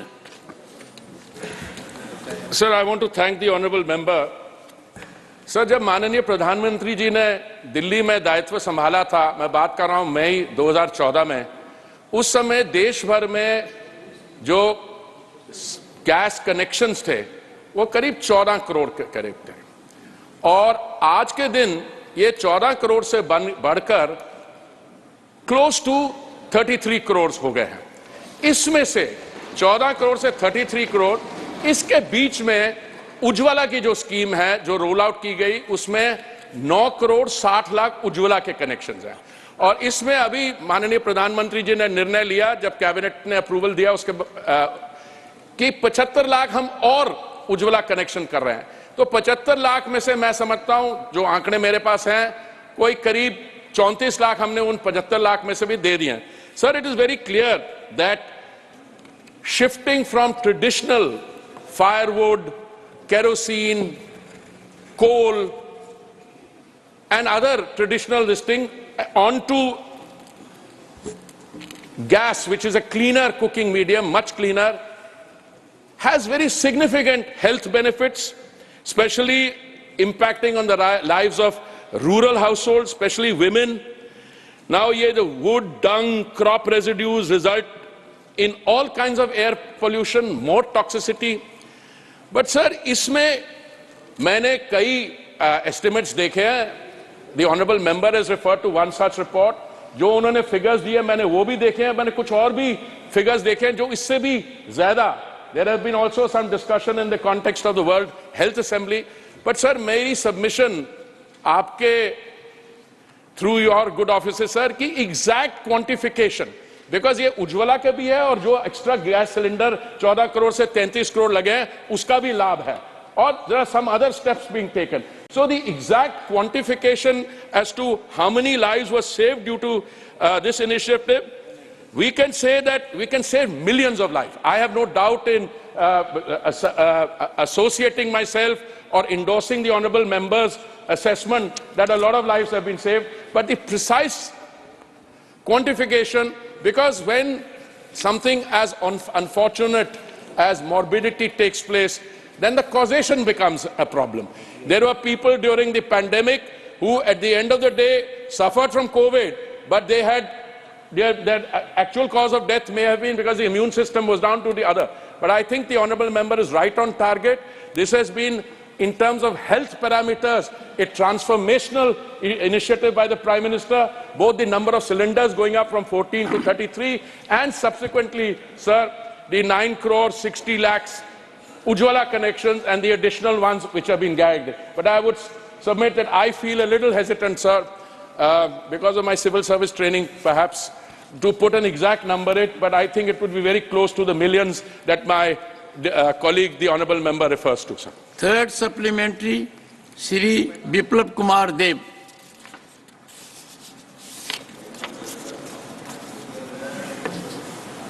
आपके माध्यम से माननीय मंत्री जी से पूछना चाहता हूँ, ये जो एलपीजी सिलेंडर है, इसके टोटल प्राइस के साथ 20 रुपीस डिलीवरी चार्ज भी इंक्लूड रहता है। सेमी रूरल और रूरल में जो डिस्ट्रीब्यूटर है, कंज्यूमर से ये 20 रुपए के बारे में बताता भी नहीं, उनको जानकारी भी नहीं है, और उल्टा 50 से 100 रुपया चार्ज करता है जब वो पहुंचाने के समय। इसके बारे में मंत्री जी को जानकारी है क्या नहीं है, तो इसके ऊपर कोई कार्रवाई हुआ है कि नहीं, और नहीं हुआ तो कब तक होगी, मैं ये जानकारी चाहता हूँ। Honourable minister.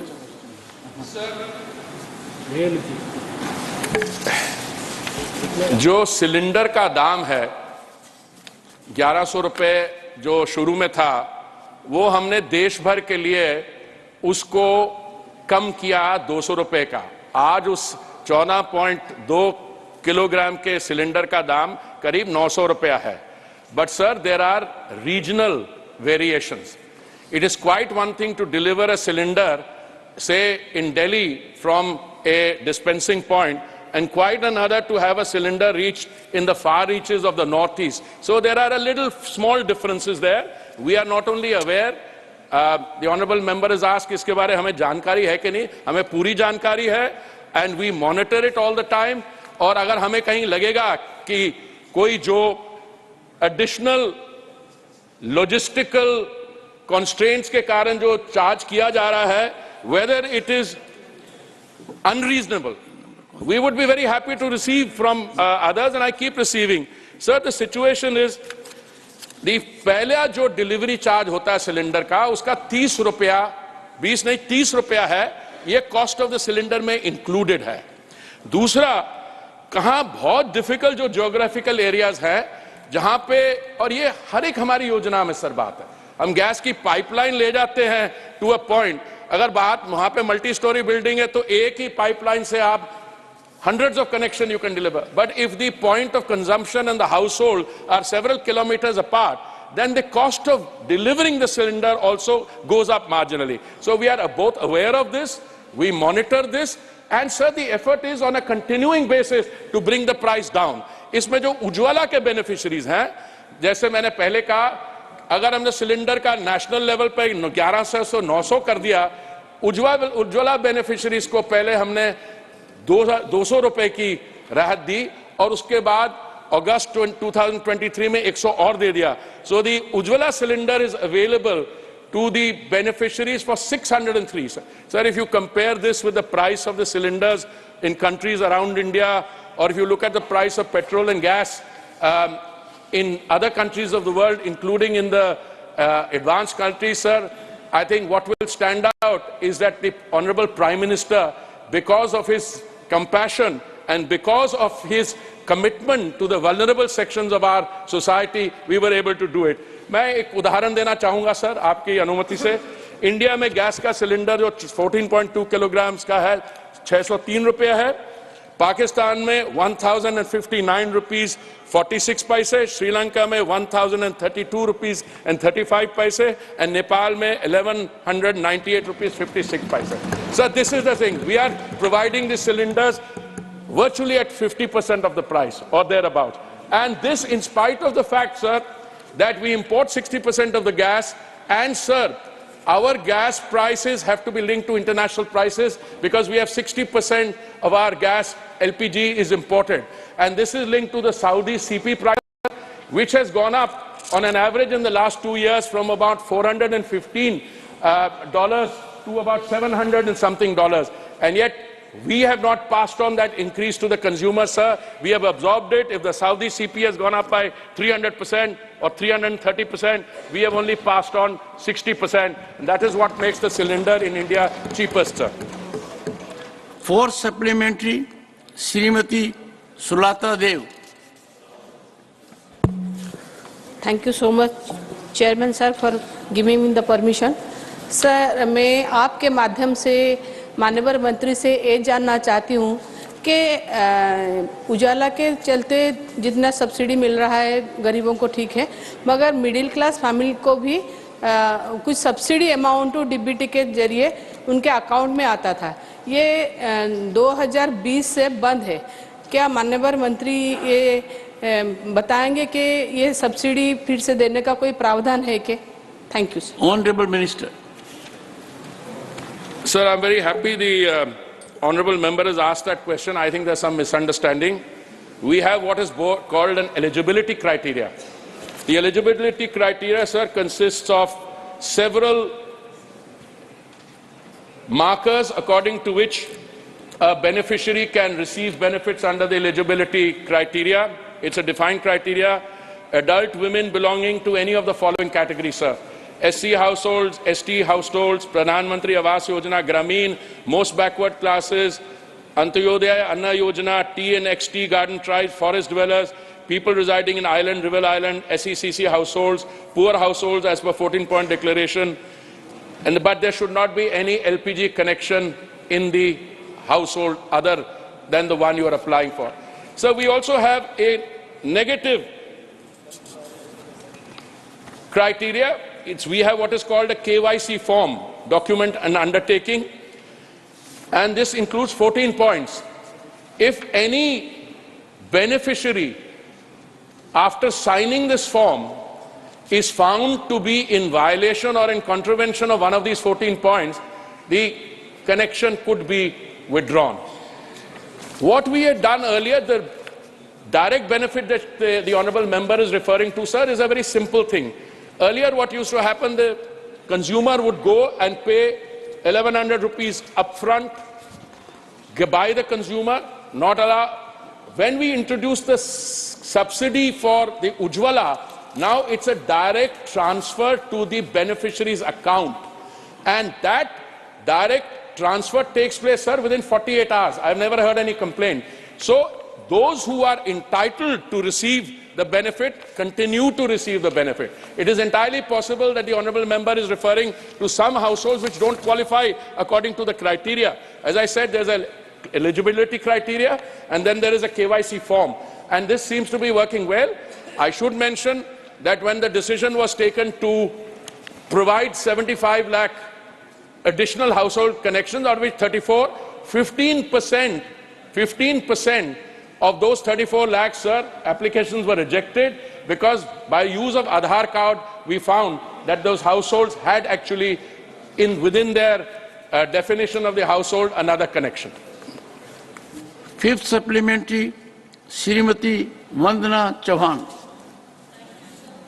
Sir, the Honourable Minister has said that the government has already started rolling out Ujjwala Yojana 2.0 with 75 lakh more connections to be given.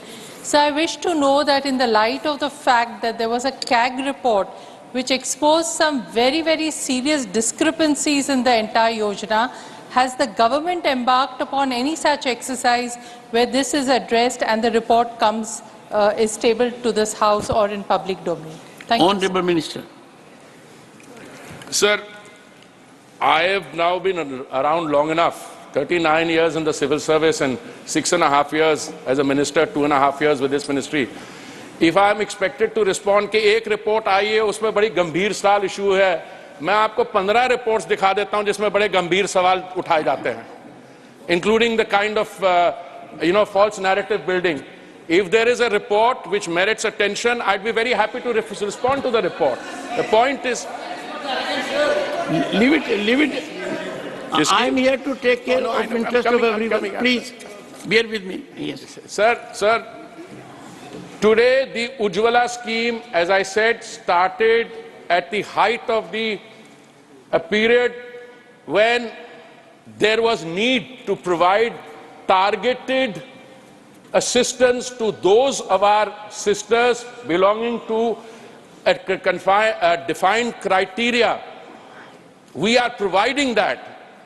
Earlier, there were 2 points of criticism. One, that the utilization is very low. People have taken a cylinder and not. I'm coming to your answer. Please allow me trying to give you a complete answer. This particular CAG report that she is referring to has said that we have taken the recommendations of that into account in the tweaking that we are doing to the scheme. Now let me explain to you. The general impression was that out of those who had taken the first cylinder, not everybody moved to a second cylinder. So we have analyzed the numbers who have taken the first cylinder, number who have taken the second, fifth, sixth, seventh. The average today is coming to 3.8 cylinders per household, which I had submitted in response to an earlier question, is a reasonably good utilization. And today, that is increasing. But what is increasing is it is not being allowed to be misused by those. Now, what is happening is that in some of the rural areas where the poorer households have also got access to other forms of cooking medium like firewood, etc., there the utilization was initially low, but even there the benefits. So we can do two things at the policy level. We can do the prachar. We are reaching out through social media, through Ujjwala Panchayats. We are also incentivizing the bringing down the cost is a clear effort in that direction. But the short answer is, since she did not mention the report, and since I think she has the CAG report in mind, let me answer categorically that all the recommendations have been included in the system's implementation. All the recommendations. But I heard that there is a report वो बड़ी गंभीर है. वो तो मैं अखबार सुबह खोलता हूँ तो मुझे कई गंभीर चीजें पर I'm a student of history मैं ये पूछता हूँ कि कौन सी ये लिखने वाला कौन है रिपोर्ट का, वहां से पता लगता है क्या क्या हो रहा है. By the way, sir, the CAG recommended pointed out that male could take PMY, minor could take PMY more than 2 refills per day. Now we made changes. We don't allow males and minors too. The scheme is for ladies, for the ghar ki mahila ke naam pe, and this has already brought about a change. By the way, we take CAG's recommendations very seriously. My colleague is saying, unlike some previous dispensations which allowed the thing, but let me assure you, we take them very seriously, and certainly in my ministries, we take them extra seriously. Question number 77, Srimati J.B. Mather Isam. Yes. Question 77. Honorable Minister. Will of the House. First supplementary, Srimati J.B. Mather Isam.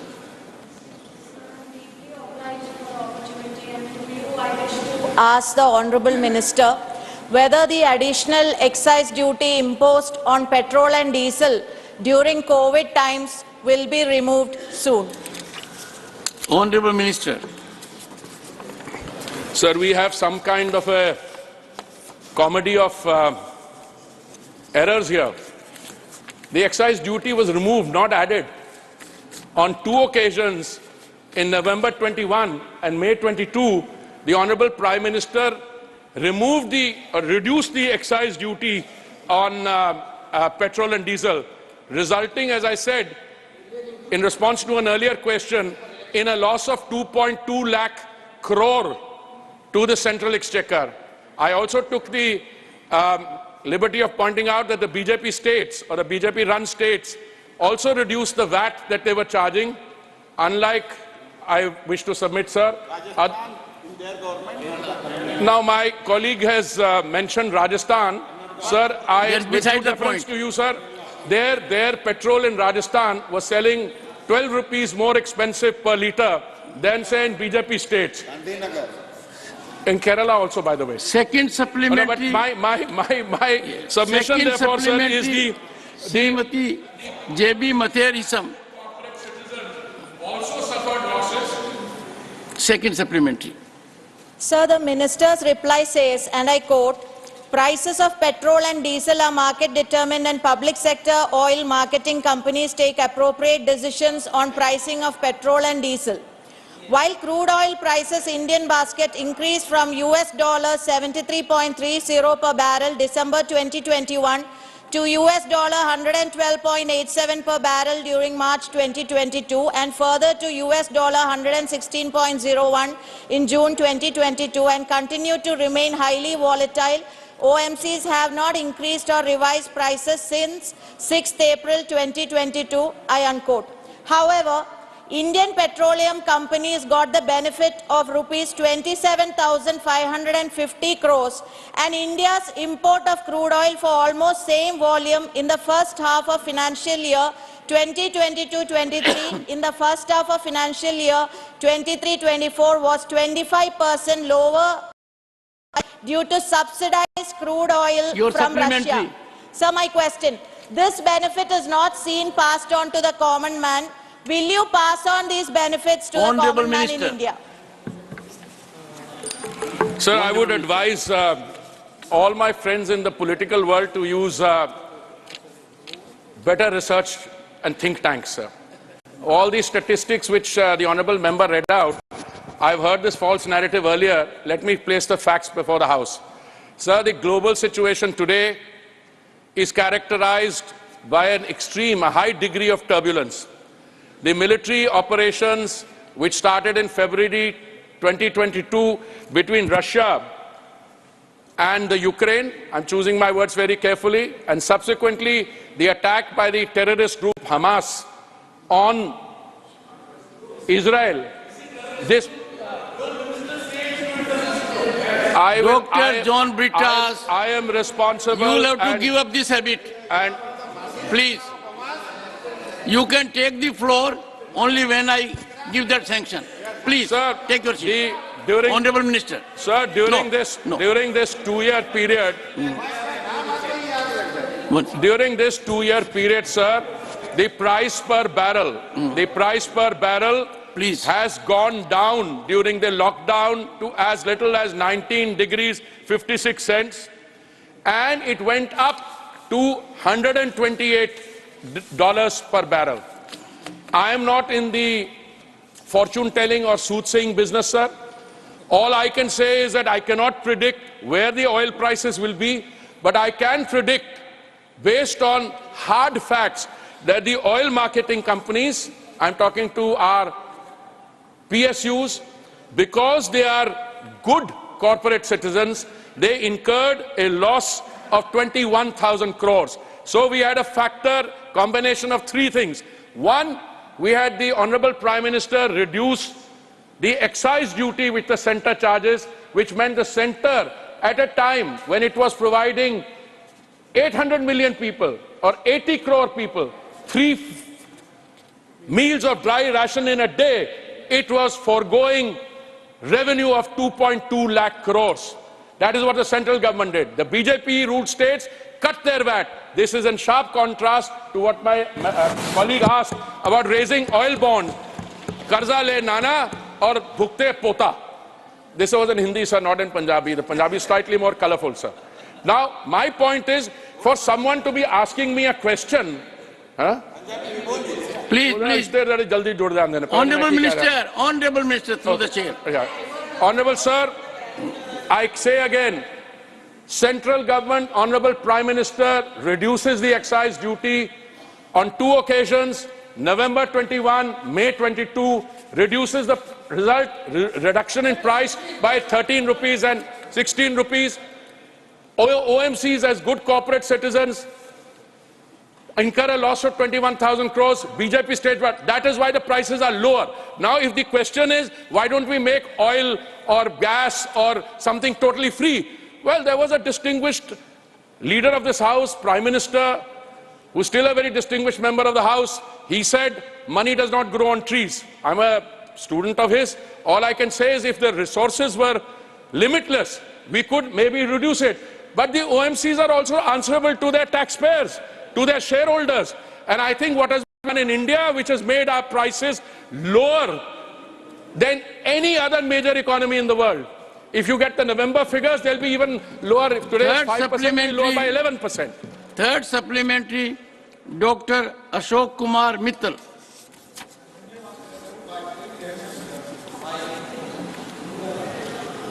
सरकार प्रधानमंत्री उज्ज्वला योजना में subsidy दे रही है, लेकिन एक हैरानी की बात है कि बेनिफिशियरी द्वारा रिफिल की संख्या कम हो रही है।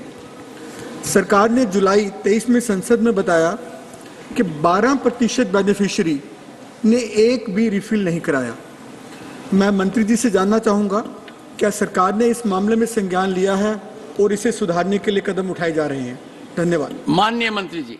सर, मैं ऑनरेबल मेंबर को बताना चाहूँगा, संज्ञान भी लिया, एक्शन भी लिया, और आज स्थिति ये है कि एवरेज जो है 3.8 सिलेंडर है।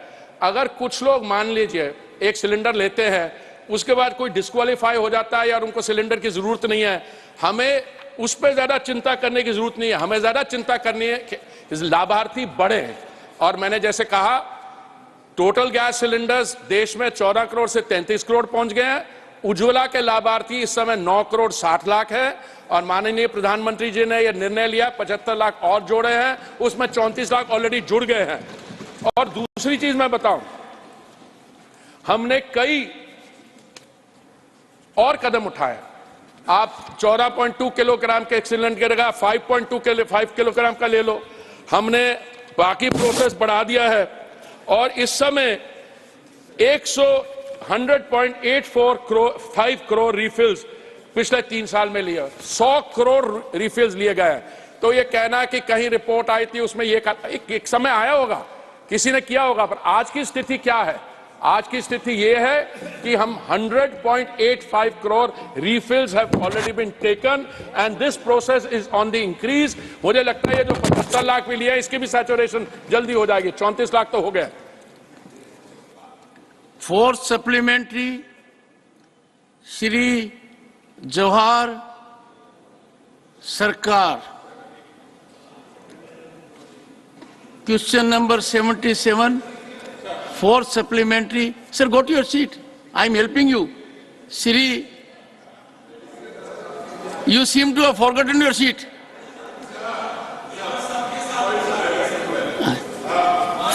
Yes.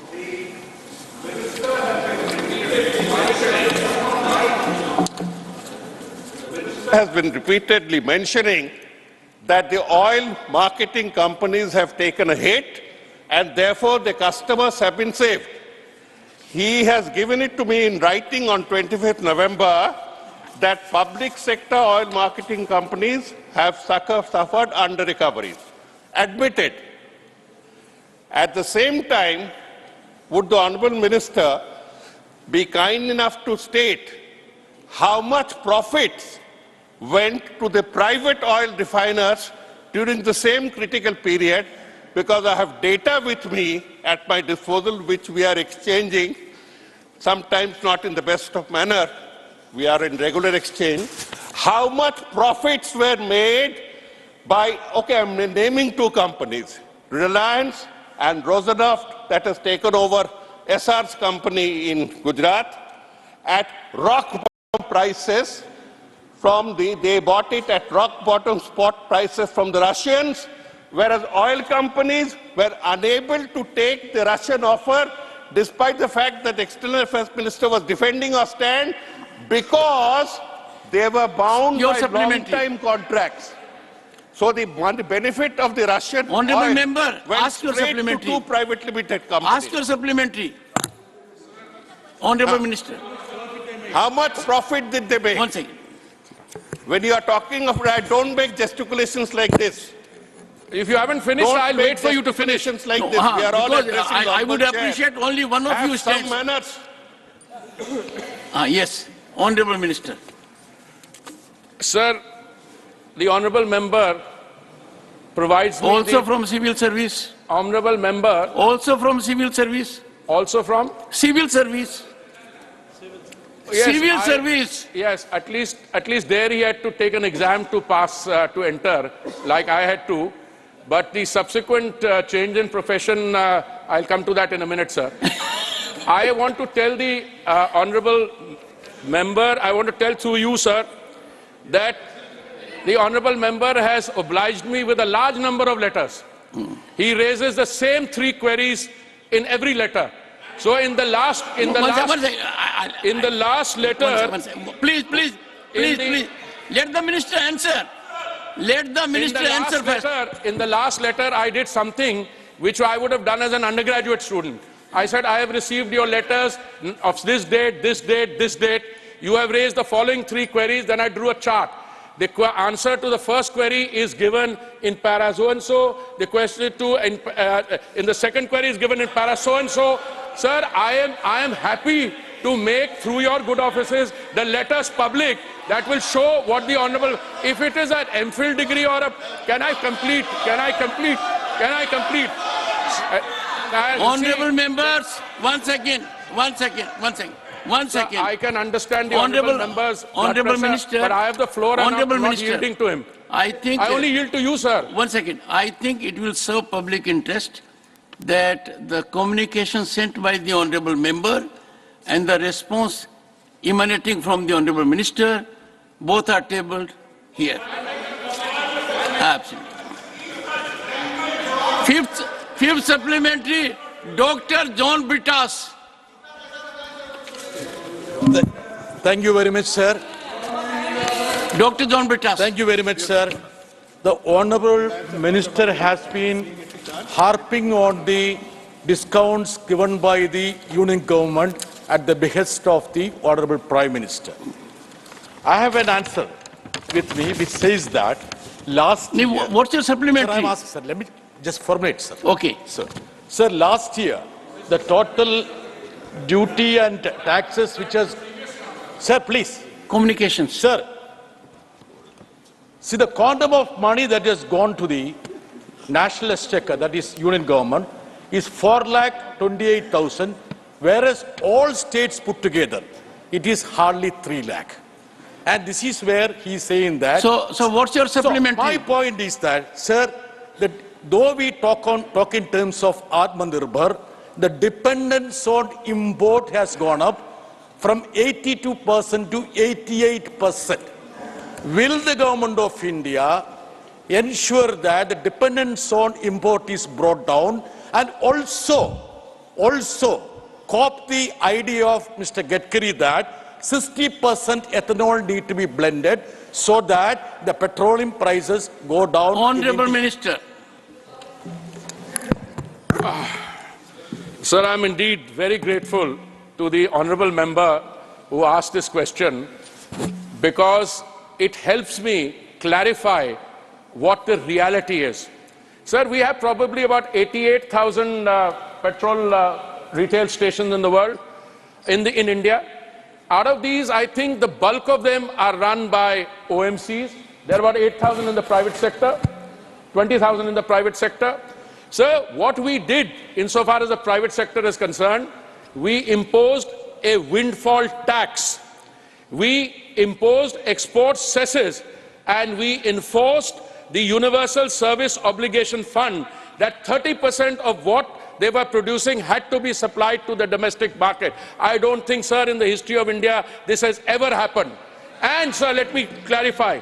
One of the private refiners is in the SEZ, and we had a situation where the export volume, when he talks about windfall profits, we imposed a windfall tax, which the Finance Ministry reviews, I think, on a fortnightly basis. Secondly, the export volumes before this period and after the period and during the period have remained constant. We ensured the trilemma, that there was availability, there was affordability and sustainability. So there is no question of our not having done that. Sir, I have repeatedly clarified this to the honourable member who's perhaps seeking a PhD, John Britas, the honourable member, maybe in JNU, I don't know. I'd be happy to provide inputs for that study, but I can tell you I am grateful to you, sir, that you have given me the clearance today to put this into entire correspondence in the public domain.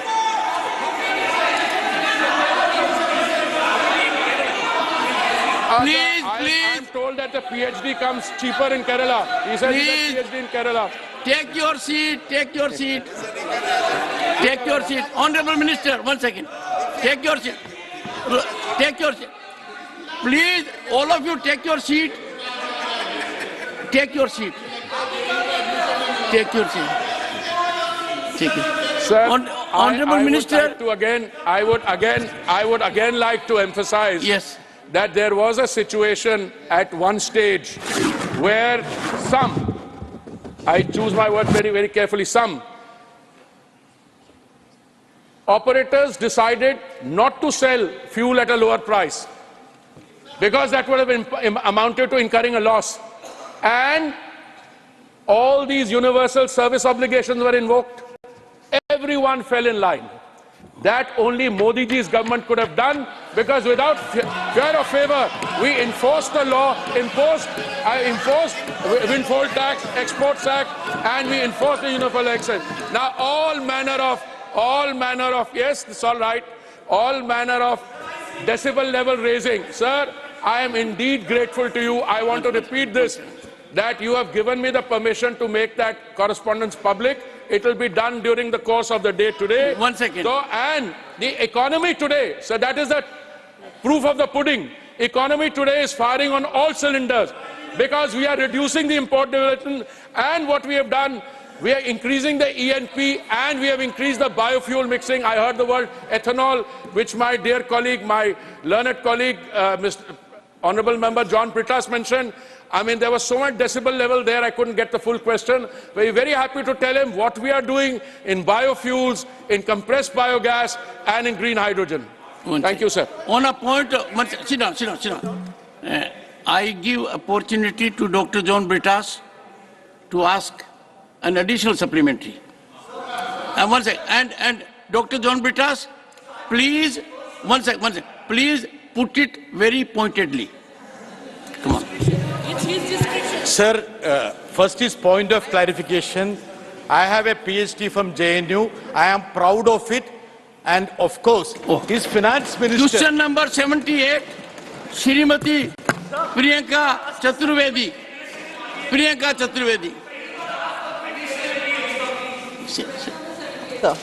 Honorable Minister.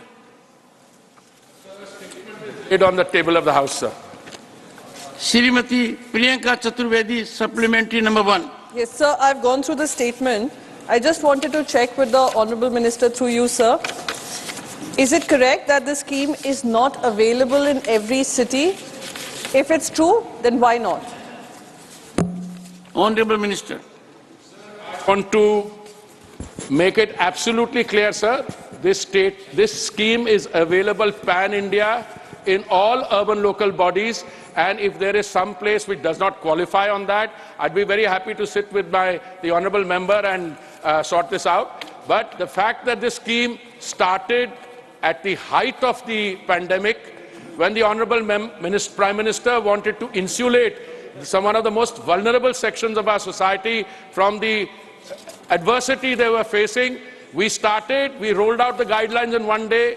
1 month, the scheme started rolling. Today, we have already got something like 56.89 beneficiaries. And I would like to tell the honourable member that, in fact, we have a portal which is upgraded daily. I was responding, sir, to a question in the Lok Sabha, I think a few days ago, when I used the figure 56 lakhs of beneficiaries. And I found that today, when I was preparing for this session, I knew the honourable member had asked a start question, it has gone up to 56.89 lakhs. And I'm sure by the time we finish the day, it will be past 57 lakhs. So I also want to share that the total number of beneficiaries who have taken the first loan are 56.59 lakhs. Number who have taken the second loan are 15.82 lakhs. Third loan has been taken by 2.05 lakhs. And 2 studies which are very significant. One, sir, by the Indian School of Business in Hyderabad, and the other by the Chief Economist of the State Bank of India, I think Soumya Kanti Ghosh, sir, show the success of this scheme, that it has a persistency ratio of 68%.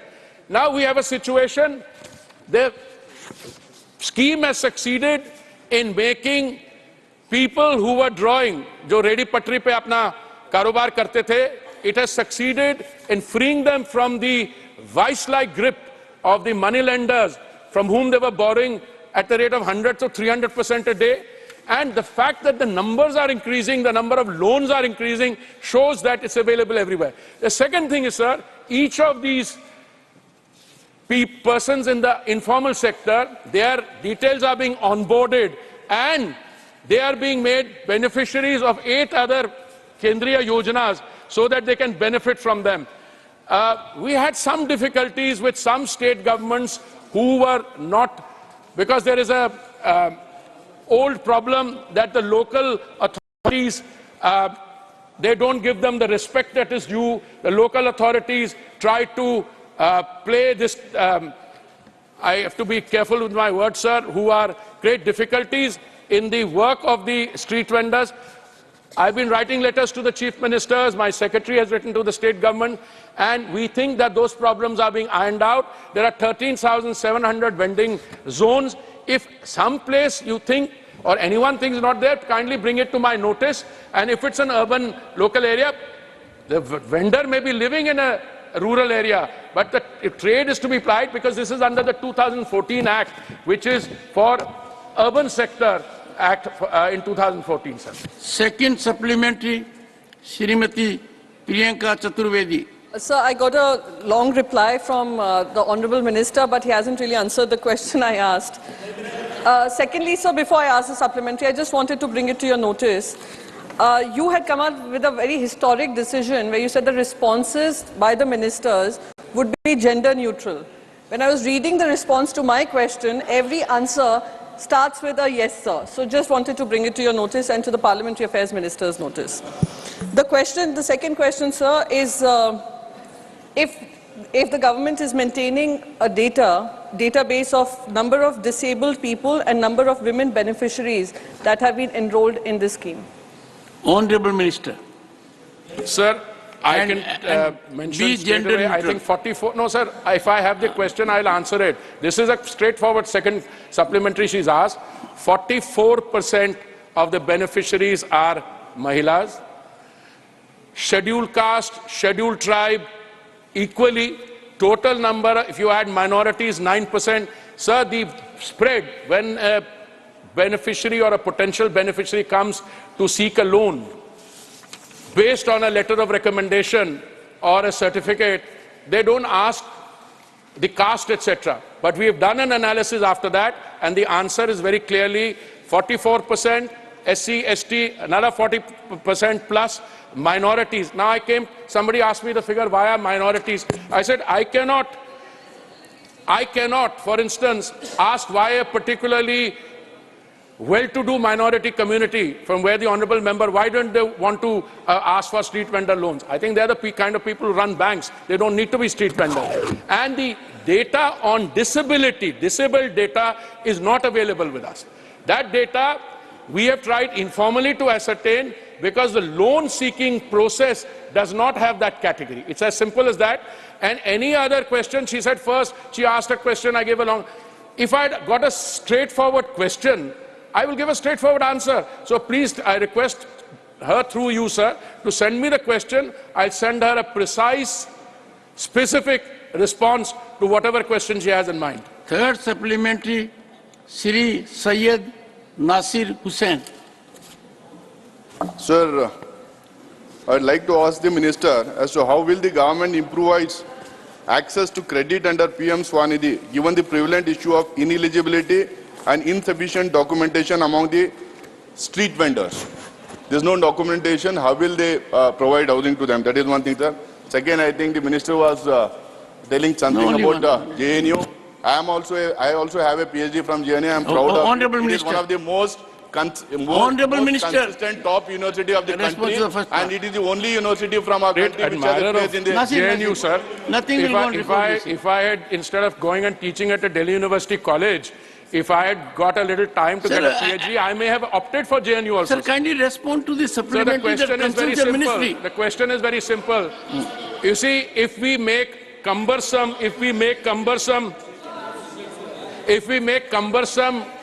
data requirement as a prerequisite, which used to happen in a previous dispensation, no loans will be given. So all we are saying is, you need minimum data. All you do is bring us your Aadhaar card. So that one card, Aadhaar card, is enough for us and for the banks, and the bulk of the loans have been given by the public sector banks, sir. I think about 80–85%.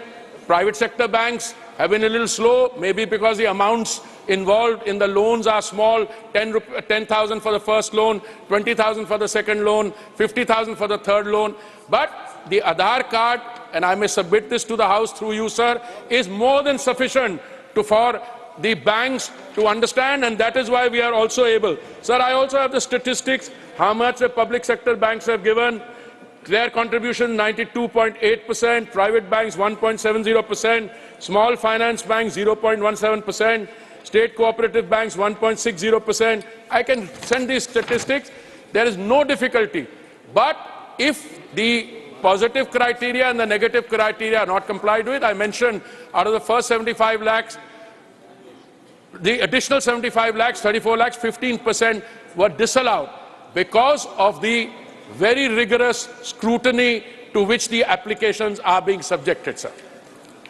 Fourth supplementary, Sri Raghav Chadha,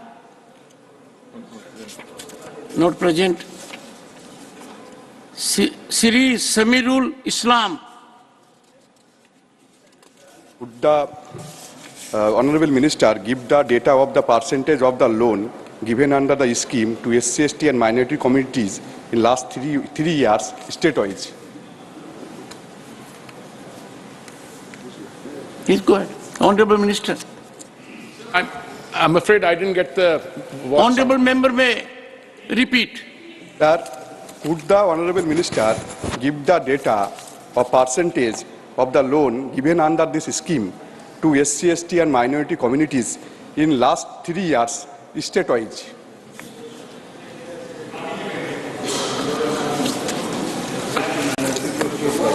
Sir, I can give the figures, but what I can tell you, sir, overall, the marginalized sections, OBC 43%, SC 19%, ST 3%, other minorities 8%. But state-wise, I can get the data. I would be very happy to provide it, but it will need to be collected because we don't collect data on that basis.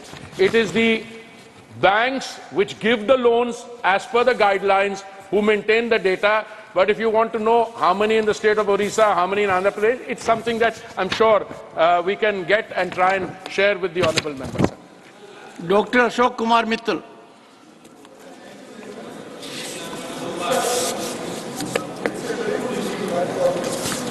But the people who have to avail it, they face certain problems in getting the loans and other benefits under the scheme.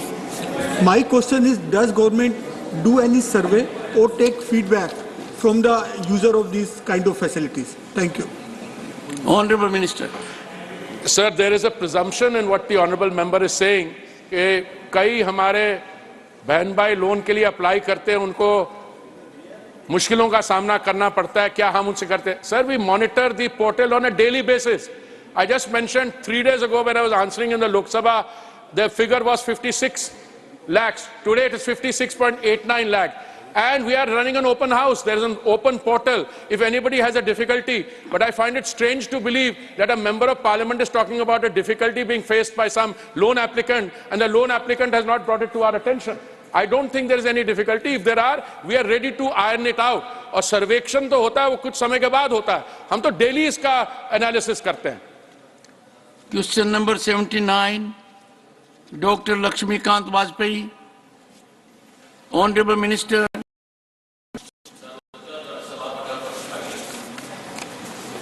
Supplementary number 1, Dr. Lakshmikant Vajpayee. माननीय सभापति जी, मैं आपके माध्यम से पूछना चाहता हूं माननीय मंत्री जी से कि मेरठ की एयर स्ट्रिप 2014 में एयरपोर्ट अथॉरिटी ऑफ इंडिया को ट्रांसफर हुई थी 24/2/2014 को. एक अनुबंध हुआ था जिसमें जमीन सरकार को देनी थी, राज्य सरकार को, और एआई को एयरपोर्ट विकसित करना था. आज की तारीख में वहां पर 2280 मीटर लंबी और 210 मीटर चौड़ी जमीन उपलब्ध है. मेरी इस संबंध में airport authority of India DGCA से भी बात हुई थी, वो सहमत थे. मैं आपके माध्यम से माननीय मंत्री से जानना चाहता हूं कि क्या माननीय मंत्री जी यहां से 72 सीटर एटीआर को उड़ाने के बारे में सरकार कुछ कार्रवाई करेगी, आश्वासित करेगी सदन को? माननीय मंत्री जी. सर, सांसद महोदय ने बहुत महत्वपूर्ण प्रश्न किया है. शुरुआत में मैं ये सांसद महोदय और सदन को भी सूचित करना चाहता हूं कि प्रधानमंत्री नरेंद्र मोदी जी के नेतृत्व में जो महत्व नागर विमानन क्षेत्र में दिया गया है, शायद इस देश के इतिहास में कभी भी पहले नहीं दिया गया था. जहां 65 वर्षों में केवल 74 एयरपोर्ट बने थे, पिछले 9 वर्षों में 75 एयरपोर्ट बनाकर 149 एयरपोर्ट, वाटरड्रोम और हेलीपोर्ट हार बन चुके हैं. और वहीं ग्रीनफील्ड एयरपोर्ट्स की हम बात करें तो 65 वर्षों में 3 एयरपोर्ट बने थे ग्रीनफील्ड. पिछले 9.5 वर्षों में 12 ग्रीनफील्ड एयरपोर्ट प्रधानमंत्री जी के नेतृत्व में बन चुके हैं. और उत्तर प्रदेश की हम बात करें 65 वर्षों में केवल 6 एयरपोर्ट थे। इन पिछले 9 वर्ष में 3 और बने हैं और अगले 2 साल में अध्यक्ष महोदय 9 और एयरपोर्ट हम उत्तर प्रदेश में बनाने जा रहे हैं। 6 से 18 तक हम लोग बनाएंगे। मीरठ का सवाल इन्होंने बहुत महत्वपूर्ण सवाल किया है। मीरठ में 45 एकड़ की जमीन केवल उस एयरपोर्ट में थी। हमने एक प्रपोजल रखा था उड़ान 4.2 में, जहां मीरठ लखनऊ मीरठ की रूट अवार्ड की गई थी 19 सीटर की एयरक्राफ्ट के लिए। पर वो एयरपोर्ट की जो रनवे के साथ एक सेफ्टी एरिया होना चाहिए, वो कम से कम 75 मीटर रनवे के दोनों तरफ होना चाहिए।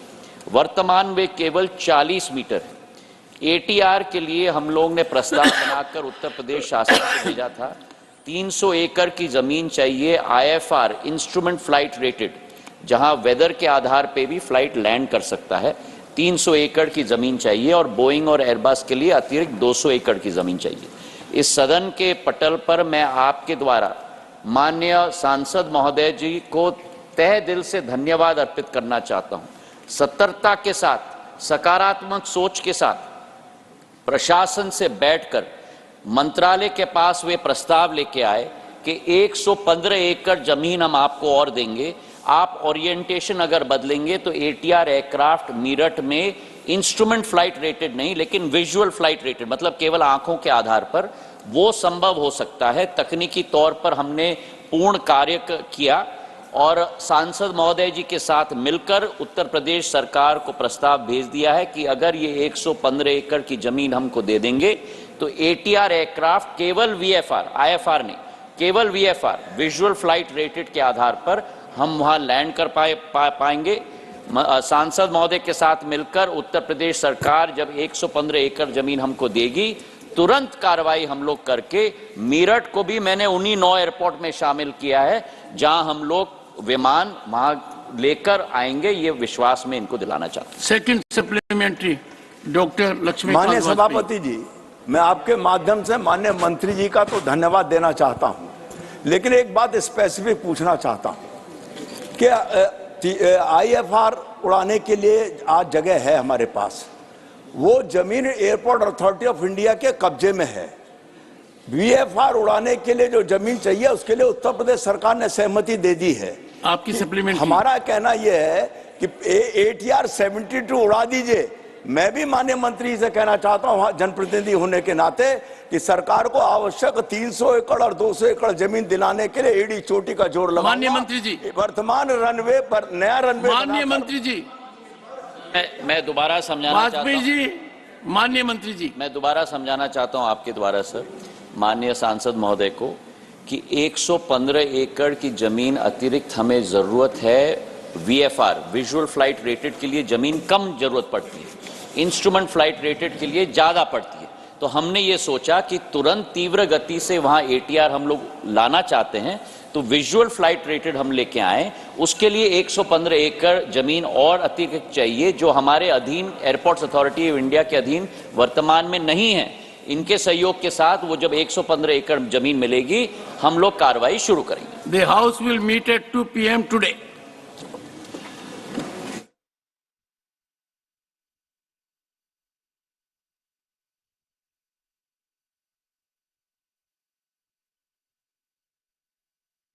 We end with this. We end with this. और sir, we end with this. दूसरी तरफ no, we end with this. सांसद papers to be laid 353 crore रुपए, 353 crore we end with this. No, nothing will go on record. Nothing will go on record. No, nothing will go on record. No, nothing will go on record. Nothing has gone on record. Nothing has gone on record. I thought. One second. Take your seat. 1 second. Take your seat. Take your seat. Take your seat. Take your seat. Please take your seat. Take your seat. The moment I thought you will, Pramod ji, I thought you will appreciate sense of anticipation of your chairman Sir. that he got the matter concluded. Sir. And nothing has gone on record beyond the first part of it. अच्छी खबर है। नहीं, अच्छी खबर है कि नहीं? No mister Piyush Goyal, ये अच्छी खबर है कि आपने एक ट्राइबल को चीफ मिनिस्टर बनाया है, उसको एंडोर्स कर रहे हैं। दूसरी खबर इज नॉट ऑन रिकॉर्ड।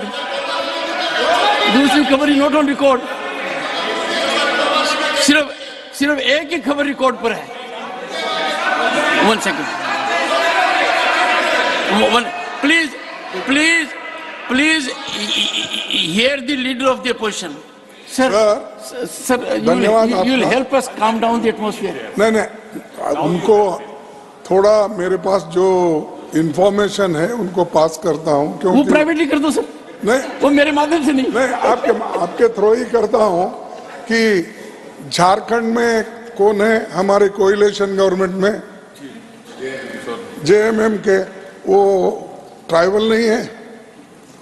अच्छा, और आपको तो मालूम है, आप बहुत हिस्ट्री पढ़ते हैं।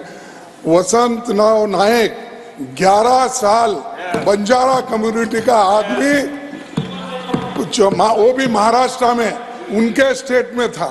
अरे ये ऐसे एग्जाम्पल देख के लोगों को आप कमजोर करने की जो बात करते हैं, ये ठीक नहीं है। हमेशा ये चीज करते हैं। है कि माननीय वसंतराव नायक जी हमारे स्टेट में मुख्यमंत्री थे, और ये भी वास्तविकता है कि जेएमएम पार्टनर है। पर हमारा कहना तो यही है कि कांग्रेस इतिहास में रहती है, वर्तमान की कांग्रेस आज 2G के अलावा कुछ सोचती नहीं है। वर्तमान की कांग्रेस ट्राइबल्स के लिए कुछ चिंता करती नहीं है। वर्तमान की कांग्रेस कोएलिशन पार्टनर्स के बलबूते पे ही चल पाती है। वर्तमान की कांग्रेस में ट्राइबल कुछ सपोर्ट या कुछ भी चिंता दिखती नहीं है।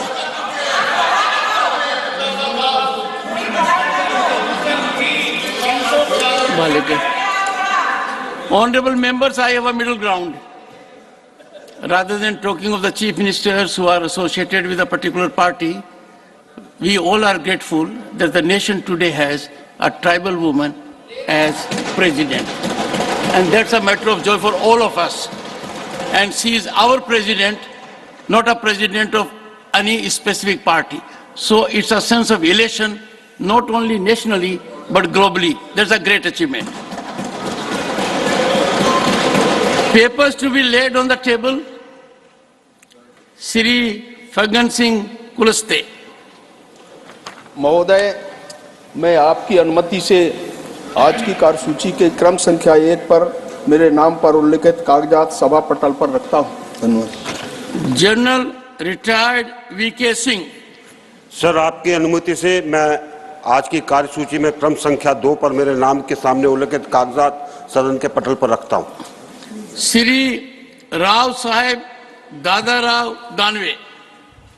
आदरणीय सभापति महोदय, मैं आज की कार्यवाही में मेरे नाम के सामने क्रम संख्या 3 पर उल्लेखित कागजातों को सभा पटल पर रखता हूं। Shri V Muraleedharan. Respected Chairman, sir, with your permission, I rise to lay the papers listed against my name at serial number 4 in today's list of business. His colleagues' names. I think let them use their own discretion.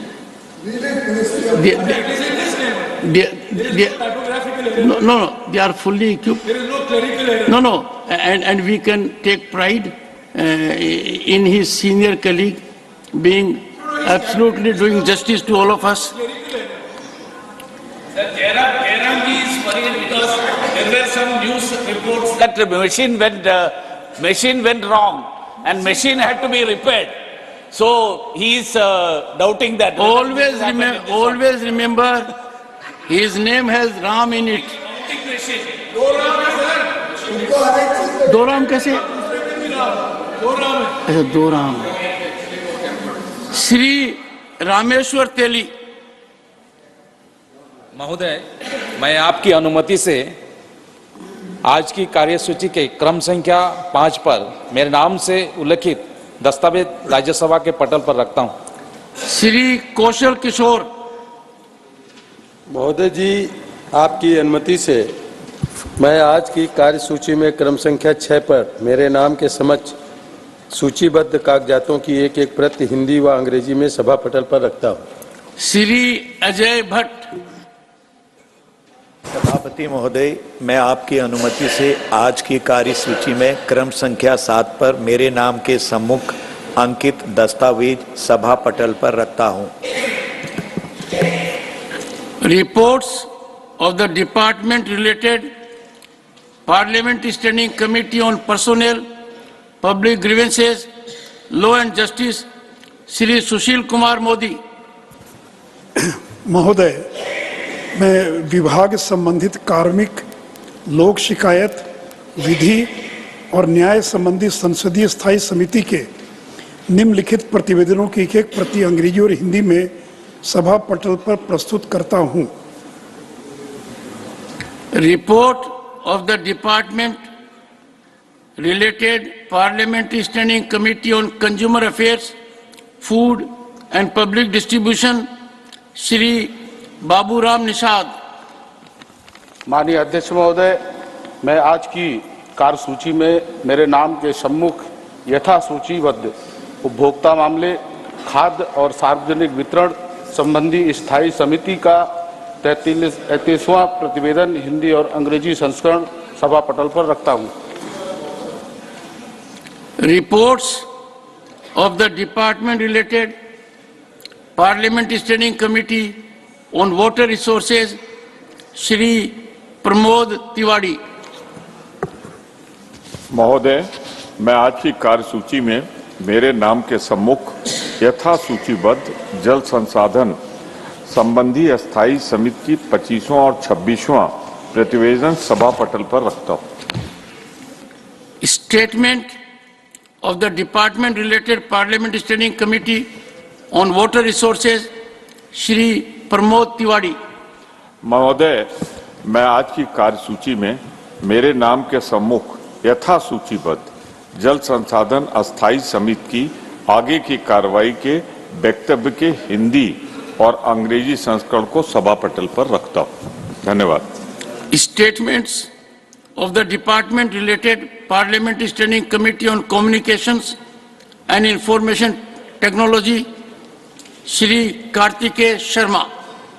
Sir, I rise to lay 9 statements, Hindi and English version, showing further action taken by the government on the recommendations contained in the 37th, 38th, 39th, 40th, 41st, 42nd, 49th, 50th and 51st action taken reports of the Standing Committee on Communications and Information Technology 23-24 as listed against my name in today's list of business.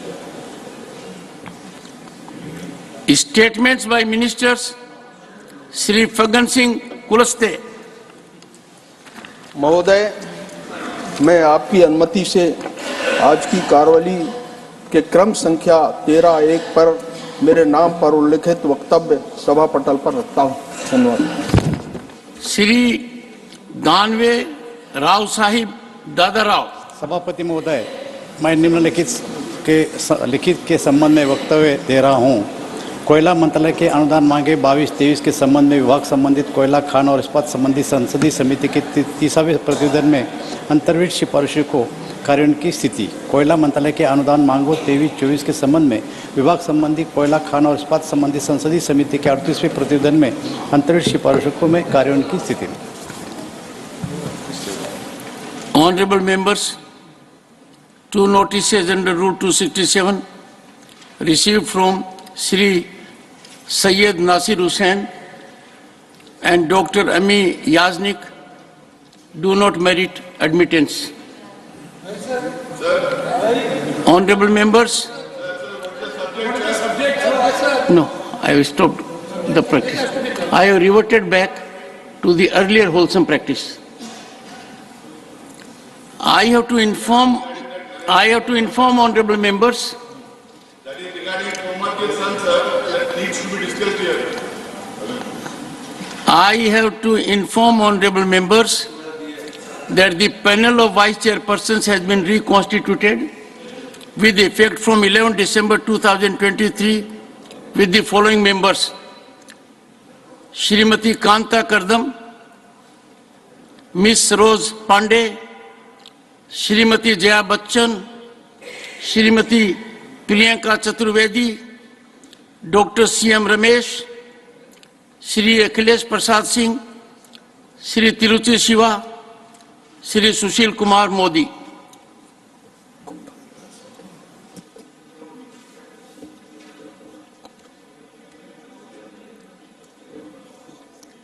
Yes, Shri Sushil Kumar Modi, I have given the name. Oh, Shakespeare ने कहा था नाम में क्या रखा है, but नाम में बहुत कुछ रखा है, सरनेम में ज्यादा रखा है. I correct myself. Shri Sushil Kumar Gupta, the correct name. आपके मन में सिर्फ मोदी ही मोदी है. My secretary general is Modi. So you think I am modified?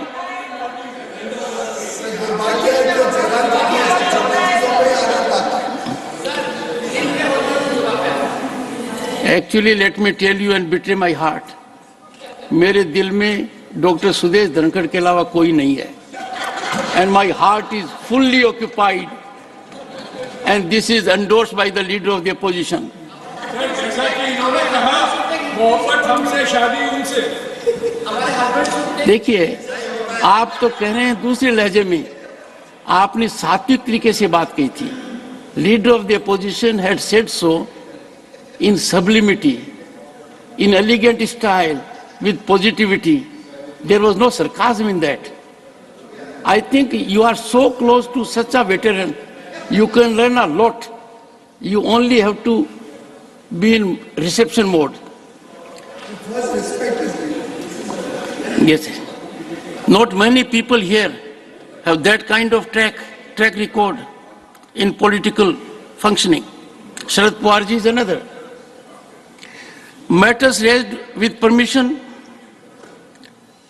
Dr. Prashant Nanda, demand for timely disposal of pensions under Artist Pension Scheme and Welfare Fund. धन्यवाद sir. मैं उन कलाकार के बारे में बोलना चाहता हूं जिन कलाकारों ने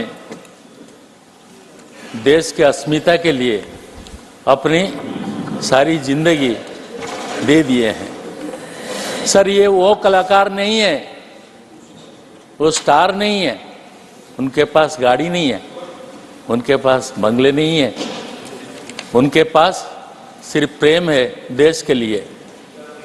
सर, ये वो कलाकार हैं जब वो देश के अस्मिता के लिए काम कर रहे थे तो खाने के लिए उनके पास समय नहीं था, और वो कलाकार हैं जो आज खाने के लिए उनके पास कुछ भी नहीं है. उन्हीं के बारे में आपको ये मैं बताना चाहता हूं, और इस हाउस में मैंने और एक बार भी बोल चुका हूं. सर, ऐसे क्या है, एक सरस्वती देवी है उड़ीसा के, उन्होंने अप्रैल 2000 में उनका पेंशन बंद हो गया, और बहुत सारे हैं इस देश में जिनका पेंशन बंद पड़ा है. और आपको ये चीज भी मैं बोल दूं कि मैं भी खुद लिख के थक गया और बोल के यहाँ थका नहीं हूं, आशा रखा, पर ना कोई खबर ना कोई संदेश हुआ. ऋतु आए रुत जाए. सर, चिट्ठी तो मैं मंत्री जी को दिया था, और ये जो सरस्वती देवी, इन्होंने अंडर सेक्रेटरी को लिख के दिया था 22 को. अब सोचिए, ये कलाकार जिन्होंने अपनी अस्मिता को बचा के रखे हैं, उनका इस समय में उनको हेल्प करने के लिए सरकार ने व्यवस्था भी किया है. उनके पास है पेंशन स्कीम है, वेलफेयर फंड स्कीम है, उसी में से उनको मिल सकता है. बहुत ज्यादा नहीं है, 4-5 हजार रुपया मिलता है, और 4-5 हजार रुपया में भी वो जी जाते हैं. लेकिन मैं आपके माध्यम से कल्चरल मिनिस्टर को रिक्वेस्ट करना चाहता हूं कि थोड़ा सा उनके लिए समय दीजिए, थोड़ा सा आप अगर समय देंगे तो वो जो कलाकार लोग हैं वो लोग बच जाएंगे। और ये भी हमारी जिम्मेवारी है, सबकी जिम्मेवारी है। देश की अस्मिता के लिए जो पूरा जिंदगी बर्बाद कर दिए हैं उनके लिए क्या इतना नहीं कर सकते? और इतना बोलने के लिए ये संवेदनशील जो मामला है, इसके लिए बोलने का मुझे मौका दिया है, इसलिए मैं आपका बहुत आभारी हूं। और ये सोचता हूं कि इस बार हमारे जो कल्चरल मिनिस्टर हैं, जो किशन रेड्डी जी में धन्यवाद माननीय Prashant Nanda ji. Doctor V Sivadasan demand to develop Kannur international airport. जो भी माननीय सदस्य एसोसिएट करना चाहते हैं अपना नाम यहाँ भेज दें। Doctor V Sivadasan for their intervention in the development of the Kannur International Airport. The airport is the hope of the people. Sir, the catchment area of the airport includes Kannur, Calicut, Kasaragod and Wayanad districts. And the people from Coorg also using this airport for their own airport. In Kannur, around 5,000 acres of land owned by the state government for the development of the Kannur International Airport project. The KIAL also heavily invested in the infrastructure facilities. The sizable number of people, NRI population is here, sir. Historically, Malabar has a great contact with the foreign countries like Arabian land. The cargo products such as marine products, handlooms and handicrafts have enormous potential in this region. Kannur, the land of looms and loaves and surrounding region has a high and tourism potential, the biggest thriving beach in Asia, Naval Academy of Indian Navy, the great centers of Indian freedom movement and the noted places of folk arts also here, sir. The thousands of tourists visits here to see the beauty of the land, to study the historical monuments and to enjoy the weather and flora and fauna.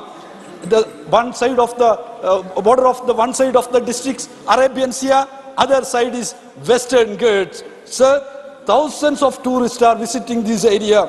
The development of this area is inevitable for the sustainable development of the people, sir. Foreign airlines are requesting for providing their services on this airport, but the ministry is not ready to allow the permission.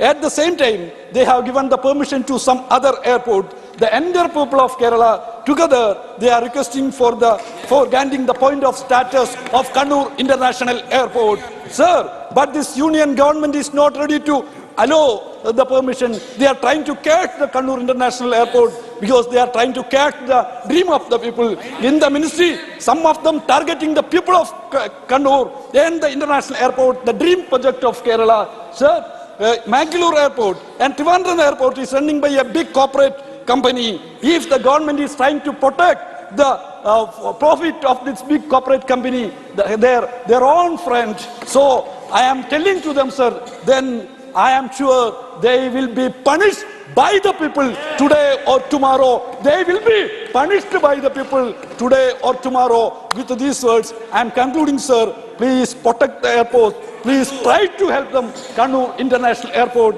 The government should do their duty. This is my request. Thank you, sir. Thank you. Thank you. Thank you. Mani Sant Balbir Singh ji, demand to address the problems being faced by the farmers of Punjab due to financial recession. बहुत ही सत्कारयोग उप chairman साहब, धन्यवाद थोड़ा time देने का। सो असी अज पंजाब के किसानों के जो मंदहाली वाल नूं जा रहे हैं, उन्होंने मंदहाली चों कढ़ण वास्ते सारे संसद और सरकार का ध्यान दिवाना चाहते हैं। सो किसी पंजाब की कहावत है, उत्तम खेती मध्यम विचार व्यापार निखिध चाकरी भीख गुवार। सो भाव के सब तो उत्तम खेती जिहड़ी गिनी जाती सी, अज उस खेती नूं जिहड़ा है पंजाब का नौजवान छड्ड के विदेशों नूं जा रहा। साडे नौजवान भी पलायन कर रहे हैं ते नाल पैसा भी जिहड़ा है वो विदेशों नूं जा रहा। सो किसान ते मजदूर खुदकशियां दे राह दे उत्ते आ गए। ताज़ा रिपोर्ट अनुसार देश दे विच रोजाना 114 किसान मजदूर ਦਿਹਾੜੀਦਾਰ ਜਿਹੜੇ ਹੈ ਉਹ ਖੁਦਕਸ਼ੀਆਂ ਕਰ ਰਹੇ ਆ।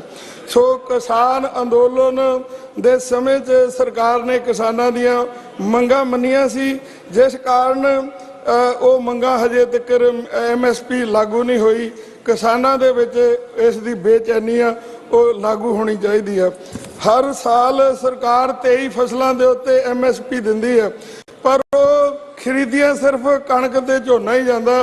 ਤੁਸੀਂ ਜੋ ਮੱਕੀ ਦੀ ਫਸਲ ਆ 1962 ਰੁਪਏ MSP ਸਰਕਾਰ ਨੇ ਐਲਾਨ ਕੀਤੀ ਹੈ, ਪਰ ਉਹ ਵਿਕੀ ਕਿੰਨੇ 'ਚ 700 ਤੋਂ ਲੈ ਕੇ 1200 ਤੱਕ। ਉਹ ਸਾਰਾ ਜਿਹੜਾ ਹੈ ਸਿਰਫ ਇੱਕ ਦਿਖਾਵਾ ਹੈ ਕਿ MSP ਅਸੀਂ ਐਲਾਨ ਕਰਦੀ, ਉਹਨੂੰ ਖਰੀਦ ਕੋਈ ਨਹੀਂ ਰਿਹਾ। ਇਹ ਬਹੁਤ ਵੱਡੀ ਜਿਹੜੀ ਸਮੱਸਿਆ ਹੈ ਪੰਜਾਬ ਦੇ ਵਿੱਚ। ਸੋ ਸਾਡੀ ਇਹ ਬੇਨਤੀ ਹੈ ਕਿ MSP ਜਿਹੜੀ ਹੈ ਗਰੰਟੀ ਕਾਨੂੰਨ ਉਹਨੂੰ ਲਾਗੂ ਕੀਤਾ ਜਾਵੇ। ਜੋ ਸਵਾਮੀਨਾਥਨ ਰਿਪੋਰਟ ਆ ਉਹਨੂੰ ਲਾਗੂ ਕੀਤਾ ਜਾਵੇ, ਕਿਉਂਕਿ ਸਵਾਮੀਨਾਥਨ ਇਸ ਦੁਨੀਆ ਤੋਂ ਚਲੇ ਗਏ। ਆਪਾਂ ਵੀ ਉਹਨਾਂ ਦੀ ਪ੍ਰਤੀ ਜਿਹੜਾ ਸੀ ਸ਼ਰਧਾਂਜਲੀ ਭੇਟ ਕੀਤੀ ਆ। ਸੱਚੀ ਸ਼ਰਧਾਂਜਲੀ ਇਹੀ ਹੋਊਗੀ ਕਿ ਜੋ ਉਹਨਾਂ ਨੇ ਸਿਫਾਰਸ਼ਾਂ ਕੀਤੀਆਂ ਉਹ ਸਿਫਾਰਸ਼ਾਂ ਜਿਹੜੀਆਂ ਹੈ ਖੇਤੀ ਦੇ ਵਿੱਚ ਉਹ ਲਾਗੂ ਕੀਤੀਆਂ ਜਾਣ, ਤਾਂ ਕਿ ਖੇਤੀ ਇੱਕ ਲਾਹੇਵੰਦ ਧੰਦਾ ਬਣ ਜਾਏ। ਅਸੀਂ ਧੰਨਵਾਦ ਕਰਦੇ ਹਾਂ ਸਤਿਕਾਰਯੋਗ ਪ੍ਰਧਾਨ ਮੰਤਰੀ ਨਰਿੰਦਰ ਮੋਦੀ ਜੀ ਦਾ, ਜਿਨ੍ਹਾਂ ਦੇ ਯਤਨਾਂ ਸਦਕਾ ਕਰਤਾਰਪੁਰ ਦਾ ਲਾਂਘਾ ਜਿਹੜਾ ਹੈ ਉਹ ਚੱਲਿਆ। ਪਰ ਅਸੀਂ ਮੰਗ ਕਰਦੇ ਹਾਂ ਕਿ ਵਾਹਗਾ ਬਾਰਡਰ ਜਿਹੜਾ ਹੈ ਉਹ ਬਿਜ਼ਨਸ ਵਾਸਤੇ ਉਹ ਖੋਲ੍ਹਿਆ ਜਾਵੇ, ਕਿਉਂਕਿ ਜਿਸ ਵੇਲੇ ਪੰਜਾਬ ਦੇ ਵਿੱਚ ਆਲੂ 5 ਰੁਪਏ ਕਿਲੋ ਵਿਕਦਾ ਹੁੰਦਾ, ਪਾਕਿਸਤਾਨ ਦੇ ਵਿੱਚ 150 ਰੁਪਏ ਕਿਲੋ ਵਿਕਦਾ। ਆਲੂ ਪੰਜਾਬ ਦਾ ਹੀ ਆ, ਜਾਂ ਤਾਂ ਉਹ ਜਿਹੜਾ ਹੈ ਗੁਜਰਾਤ ਰਾਹੀਂ ਜਾਂਦਾ ਜਾਂ ਵਾਇਆ ਦੁਬਈ ਹੋ ਕੇ ਪਾਕਿਸਤਾਨ ਆਉਂਦਾ। ਜੇਕਰ ਉਹ ਸਿਲਕ ਰੋਡ ਚਾਲੂ ਕੀਤਾ ਜਾਵੇ, ਕਿਉਂਕਿ ਅਸੀਂ ਚੀਨ ਨਾਲ ਵੀ ਵਪਾਰ ਕਰਦੇ ਆ, ਉਹ ਕਿਹੜਾ ਸਾਡੇ ਲਈ ਰੋਜ਼ ਗੁਲਦਸਤਾ ਲੈ ਕੇ ਖੜੇ ਹੁੰਦੇ ਆ, ਪਰ ਪਾਕਿਸਤਾਨ ਵੱਲ ਵੀ ਜਿਹੜਾ ਹੈ ਉਹ ਬਾਰਡਰ ਖੁੱਲ ਜਾਏ ਤੇ ਬਹੁਤ ਵੱਡਾ ਜਿਹੜਾ ਹੈਗਾ ਆਰਥਿਕ ਤੌਰ ਤੇ ਖਾਸ ਕਰਕੇ ਜਿਹੜਾ ਹੈਗਾ ਪੰਜਾਬ ਨੂੰ ਉਹਦਾ ਲਾਭ ਹੋਊਗਾ। ਇਹ ਸਾਡੀ ਆਪ ਨੂੰ ਸਨਿਵਰ ਬੇਨਤੀ ਆ। ਸੋ धन्यवाद। बहुत बहुत धन्यवाद। Now Dr. M. Thambi Durai demand to start 8-lane road project between Karu and Coimbatore and 6-lane road project between Karur and Trichy. I would like to draw the attention of the Honorable Minister of Road Transport and National Highways to a road project which is pending for a long time in Tamil Nadu. Sir, Karur to Coimbatore National Highways 8-lane project was approved long time ago by the Ministry of Union Government, but it is not yet implemented. Likewise, Karur-Trichy National Highways 6-lane project is also a necessity in the present circumstances. And I request the Honourable Minister to start these projects for the reason that I am explaining now. Karur is a city in Tamil Nadu famous for production and export of handlooms, textiles and mosquitoes net. Further, it is also a famous city for bus building industries. There are also cement factories established in Karur. It is a very big city in itself, sir. Coimbatore is also a Manchester of South India, and Coimbatore it is well known. Trichy is also a major city which is producing a lot of industries in that area. Therefore, sir, you know very well, during our former Chief Minister of Tamil Nadu, Edappadi Palaniswamy, he has taken a lot of effort to implement this project and tried to cooperate with the central government. He appointed many officials to acquire the land, everything. But in spite of our former Chief Edappadi Palaniswamy, I don't know why this project is still pending. Because of the importance of this project, strategic city, which are all corporations themselves. Karur is a corporation, Trichy is a corporation, and Coimbatore corporation. These corporations have several thousand square travel from one to other on a daily basis. And if the 8-lane projects between Karur and Coimbatore and 6-lane project between Karur and Trichy is implemented, travel between the Trichy and Coimbatore can be reduced to 2 hours and will boost for the economy, sir. And also, because of the lack of these roads, lot of accidents are taking place, especially Karur people suffering a lot. Many accidents took place, many people died. Therefore, it's a tragedy thing we are seeing in the city, that area. Therefore, it is very necessary. I request the Honorable National Highways authorities and also Minister to see that this project, that Karur to Coimbatore and also Karur to Richarapalli. Both can be connected. The airport also, Coimbatore Airport and Trichy Airport, connecting 2 hours we can travel. That is the facilities. Therefore, I am request the Honorable Minister and the central government and also state government also to cooperate in that, to see that project can be implemented, sir. Thank you very much. Thank you, Dr. M. Thambidurai. Dr. Santanu Senji requests to change the logo of the National Medical Commission. Thank you, sir. The country as a whole and the entire medical fraternity demand the restoration of previous logo of National Medical Commission. Sir, earlier it was Indian Medical Degree Act 1916, which became Indian Medical Council Act 1933, and finally it became Indian Medical Council Act 1956. And thereafter, despite having several objections from different corners of the society and the fraternity, it was repealed and National Medical Commission came into force from 25th September 2020, repealing the 64 years old Indian Medical Council Act 1956. Sir, earlier it was termed as Western medicine, then it became medicine, and finally it was termed as modern medicine. And the logo of modern medicine is codices. And there was no need and there was no permissible condition so for the provisions of National Medical Commission is concerned that this logo can be changed. But unfortunately we have seen in recent past, I don't know whether because of the government instruction or by National Medical Commission itself, they have changed the logo and they have brought a photograph of Dhanvantari in the logo, sir. Sir, change of logo was absolutely not needed. It's symbolizing one particular religion. What is the function of National Medical Commission? It regulates the medical curriculum. It gives sanction to the new medical colleges. Its function is not to promote any particular religion, sir. Even the Ayush department, they didn't change their logo, but National Medical Commission, they have changed their logo, sir. It's against the basic oath which we the doctors take after passing MBBS, be it the Charok oath or be it the Hippocratic oath. We take oath that we will treat each and every patient irrespective of their caste, creed and religion. Yes. We are not bound to treat one particular religion, sir. Sir, again, it is the basic essence of the Indian Constitution, which through its Article 25 and 26, after the 42nd Amendment in 1976, speaks about that India is a secular country and we should promote dovetailing of religions. There are 8 major religions of the world in the country that exist very much in our country, sir. Sir, we know by now that we worship Ram and some uses the religion for their political benefit. It is known to all that in UP, one Dalit is forced to lick his feet from the ground because his son gets married to another community woman. And it's known to us by now that in Lok Sabha, their MP openly abuses one Muslim MP and the ethics committee and the privilege committee remain silent on this.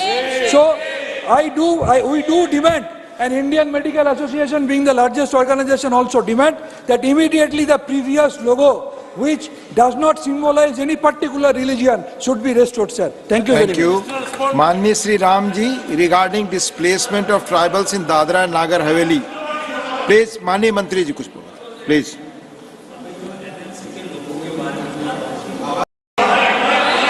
Please, Manni Mantri ji, please. Dhanvantari Hindustan के medical science के एक प्रतीक है। उसका लोगो already उसमें था ही, उसमें केवल थोड़ा सा कलर किया है और कुछ नहीं करा है।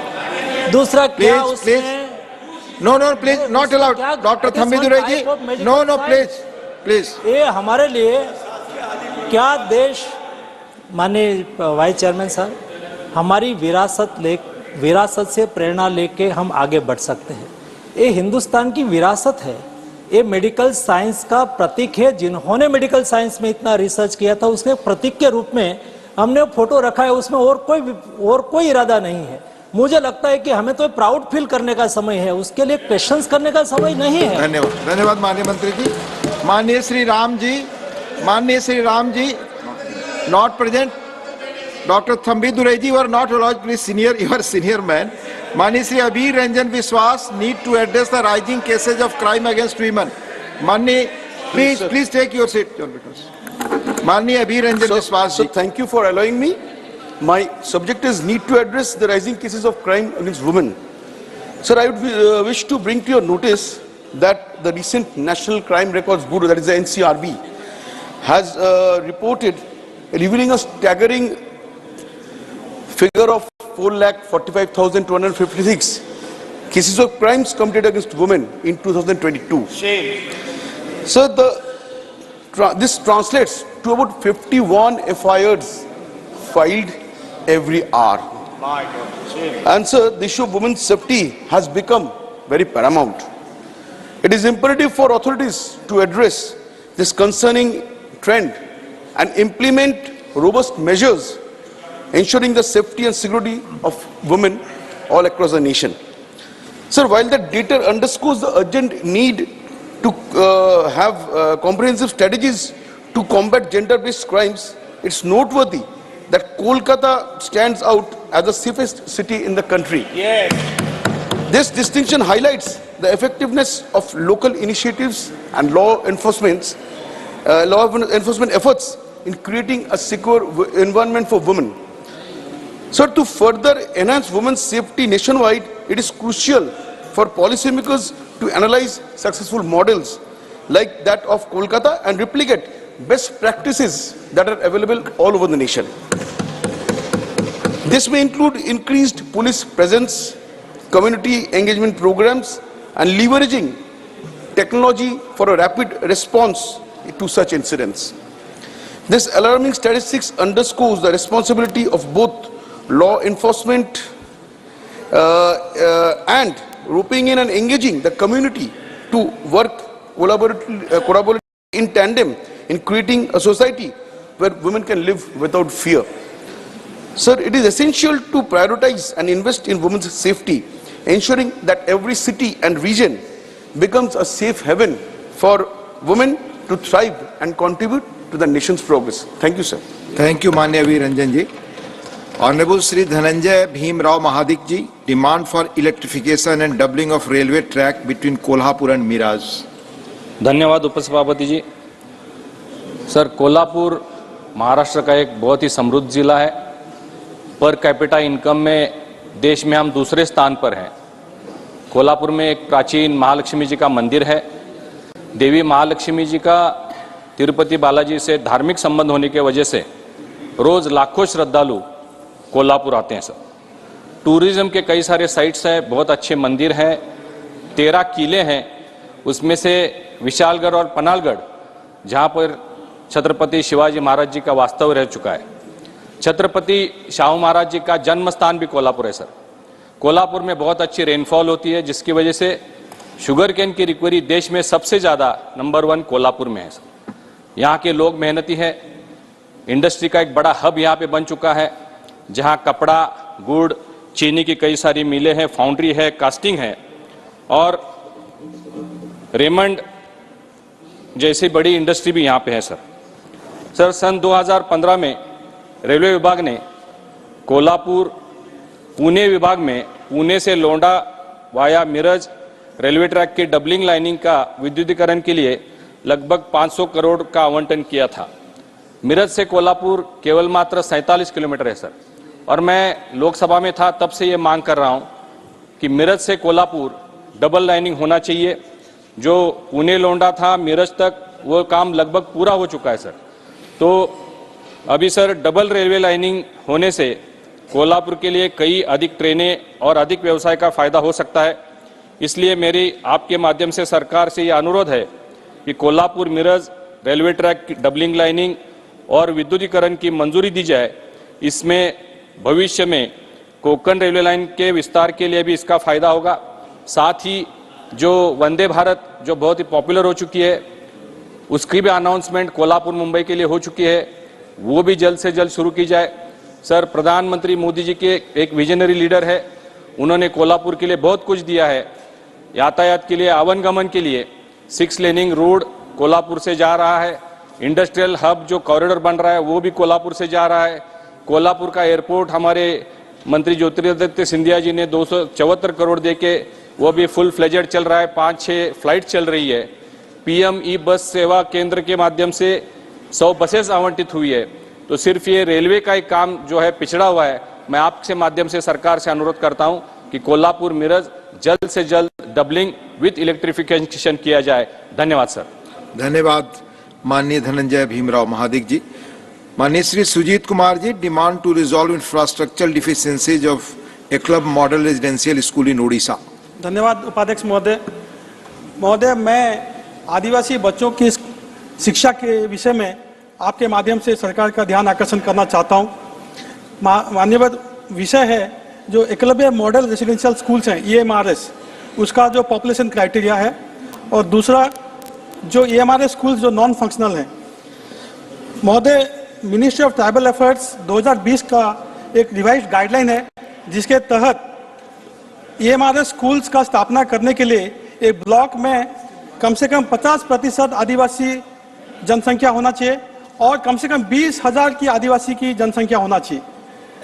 महोदय, standing committee on social justice and empowerment ने अपनी 31वां रिपोर्ट 2020 अप्रैल में, जो उसका टाइटल है review of the functioning of EMRS, इस पॉपुलेशन क्राइटेरिया को अनफेयर और डिस्क्रिमिनेटरी बताया और 41st रिपोर्ट में भी उन्होंने यही बात को दोहराया और चिंता जाहिर की, क्योंकि महोदय ये जाहिर है कि बहुत सारे ऐसे ब्लॉक्स हैं देश में जहां पे 50% का आदिवासी जनसंख्या ना होके 42%, 45%, 40% है।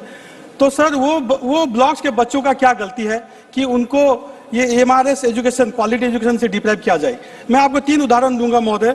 एक उड़ीसा में एक ब्लॉक है पालहड़ा ब्लॉक, अंगुल जिले में, जिसमें आदिवासी जनसंख्या है 40%, और एक ब्लॉक है कनकड़ाहाट, ढेंकानाल जिले में, जिसमें 43% आदिवासी पॉपुलेशन है, और एक ब्लॉक है पाइकमाल, बरगढ़ जिले में, जिसमें करीबन 36% आदिवासी है। और तीनों ब्लॉक में EMRS स्कूल नहीं हो सकते पॉपुलेशन क्राइटेरिया की वजह से।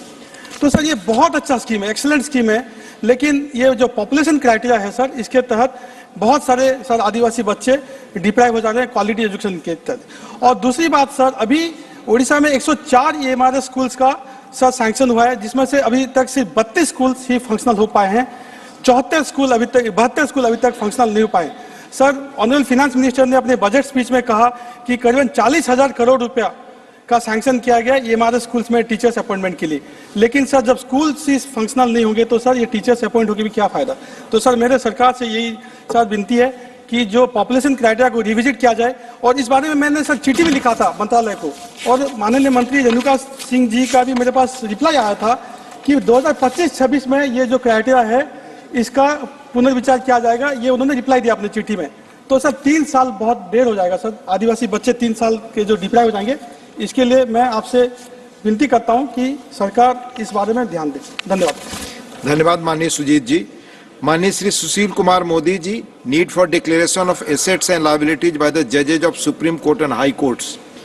महोदय, ऑल इंडिया सर्विसेज यथा IAS, IPS, IFS और सेंट्रल सिविल सर्विसेज यानी under secretary, deputy secretary, director को ज्वाइनिंग के समय और फिर प्रत्येक वर्ष अपनी संपत्ति का अनिवार्य रूप से ब्यौरा देना पड़ता है।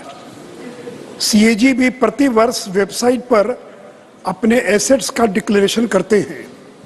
सुप्रीम कोर्ट ने निर्देश दिया है कि MLA MP का चुनाव लड़ने वाले लोगों की संपत्ति मतदाताओं को जानने का अधिकार है।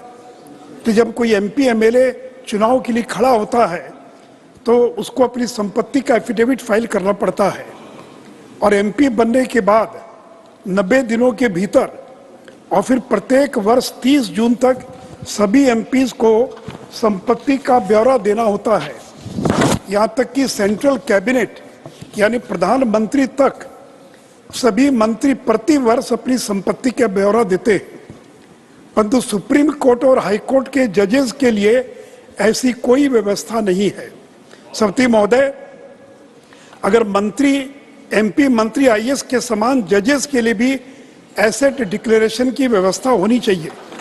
इसके लिए भारत सरकार को वर्तमान कानून में संशोधन करे या नया कानून बनाए या कॉलेजियम इसके लिए मैकेनिज्म विकसित करे। सभापति महोदय, anybody holding public office and drawing salary from exchequer should compulsorily declare annual details of their properties irrespective of the position that person holds. जिस प्रकार एमएलए एमपी की संपत्ति जानने का वोटर को अधिकार है, उसी प्रकार litigant has a right to know the assets of judges. This will repose the confidence and trust of the litigating public in the judicial system. If the minister who decides about awarding a tender has to disclose his assets, why not the judge who decides if the minister decision is right or wrong? Both are public authorities discharging public function. सती महोदय, मैं सदन को भी बताना चाहूंगा कि supreme court के full bench ने 7 मई 1997 को ये निर्णय लिया कि सभी जजेस अपनी प्रॉपर्टी का मैंडेटरी डिक्लेरेशन करेंगे, लेकिन बाद में उसको सुप्रीम कोर्ट के फुल बेंच ने इसको वॉलंटरी कर दिया। और आज ही सुबह मैं सुप्रीम कोर्ट की वेबसाइट पर गया, 2018 के बाद उसको अपडेट नहीं किया गया क्योंकि वॉलंटरी है, और केवल 55 जजेस की संपत्ति का ब्यौरा वेबसाइट पर उपलब्ध है। सुप्रीम कोर्ट की वेबसाइट पर जाकर देख सकते हैं, और केवल 5 हाई कोर्ट की वेबसाइट पर सूचना है, और वो भी कुछ ही जजेस की है। और इसलिए मैं सरकार से आग्रह करता हूं कि इसकी धन्यवाद माननीय सुशील कुमार मोदी जी। जो भी माननीय सदस्य एसोसिएट करना चाहते हैं, kindly send your names here, you know the process. Doctor Ashok Kumar Mittal ji, concern over rising cases of human trafficking. धन्यवाद, आपने मुझे 0 आवर में अपनी बात रखने का मौका दिया। आज मैं इस सदन के समक्ष एक बहुत ही संवेदनशील और चिंताजनक मुद्दा उठाना चाहूँगा, ह्यूमन ट्रैफिकिंग का, जो कि नेशनल और इंटरनेशनल लेवल का एक बहुत ही गंभीर मुद्दा है, क्योंकि इसमें सिर्फ इंटरस्टेट ही नहीं, क्रॉस बॉर्डर ट्रैफिकिंग भी शामिल है। यह नेशनल सिक्योरिटी का भी इशू बन जाता है, क्योंकि इससे जो ब्लैक मनी जनरेट होती है वही आगे जाकर आतंकवाद, ड्रग ट्रेड, आर्म्स ट्रेड और इस जैसे अन्य गैर कानूनी कार्यों में इस्तेमाल की जाती है। हमारे संविधान में सिर्फ 2 मुद्दों को डायरेक्टली पनिशेबल बनाया गया है, ट्रैफिकिंग और अनटचेबिलिटी को, और इसे आर्टिकल 23 के माध्यम से फंडामेंटल राइट टू एक्सप्लॉयटेशन के अंतर्गत रखा गया है। यदि हम नेशनल क्राइम ब्यूरो के रिकॉर्ड पर जाएं तो 2022 में जो केस रिकॉर्डेड हुए वो 2112 थे, लेकिन ये टिप ऑफ द आइसबर्ग है। यदि हम गहराई में जाएं तो ये शायद मुद्दे लाखों में, ऐसे केसेस लाखों में आएंगे। मैं इस सदन में पंजाब से आता हूं, जहां क्रॉस बॉर्डर ट्रैफिकिंग के केसेस भी सामने आते रहते हैं, जहां महिलाओं को नौकरी के नाम से अच्छी तनख्वाह देने के लालच में दुबई, ओमान वगैरह ले जाया जाता है और वहां ले जाकर उनसे हैरासमेंट शुरू होती है। पासपोर्ट छीन लिए जाते हैं, कैद में रखा जाता है, खाना नहीं दिया जाता, स्लेवरी कराई जाती है, डोमेस्टिक हेल्प जबरदस्ती कराई जाती है, जिसकी पेमेंट भी नहीं की जाती। इसके साथ साथ separately child labour, child marriage, prostitution, bonded labour जैसे कारण भी ह्यूमन ट्रैफिकिंग से पैदा होते हैं। भारत सरकार ने इसका संज्ञान लेते हुए D trafficking of persons prevention, protection and rehabilitation bill 2018 में लोकसभा में पास करवाया, लेकिन लैप्स होने की वजह से ये पारित नहीं हो पाया। तो मैं चाहूँगा और भारत सरकार से निवेदन करूँगा कि ह्यूमन ट्रैफिकिंग पर फिर से संज्ञान लें और एक डेडिकेटेड कानून लेके आएँ, ताकि हम इतनी बड़ी प्रॉब्लम को रोक सकें और जो क्रॉस बॉर्डर ह्यूमन ट्रैफिकिंग हो रही है उस पर सख्त एक्शन ले सकें। धन्यवाद। धन्यवाद डॉक्टर अशोक मित्तल जी। माननीय doctor Sasmit Patra ji, demand to include ahimsa in preamble of the Indian Constitution. Honorable Deputy Chairman, sir, thank you for giving me this opportunity on this very important topic. The topic is demand to include ahimsa in the preamble of the Indian Constitution as proposed by Honorable Chief Minister Shri Naveen Patnaik ji.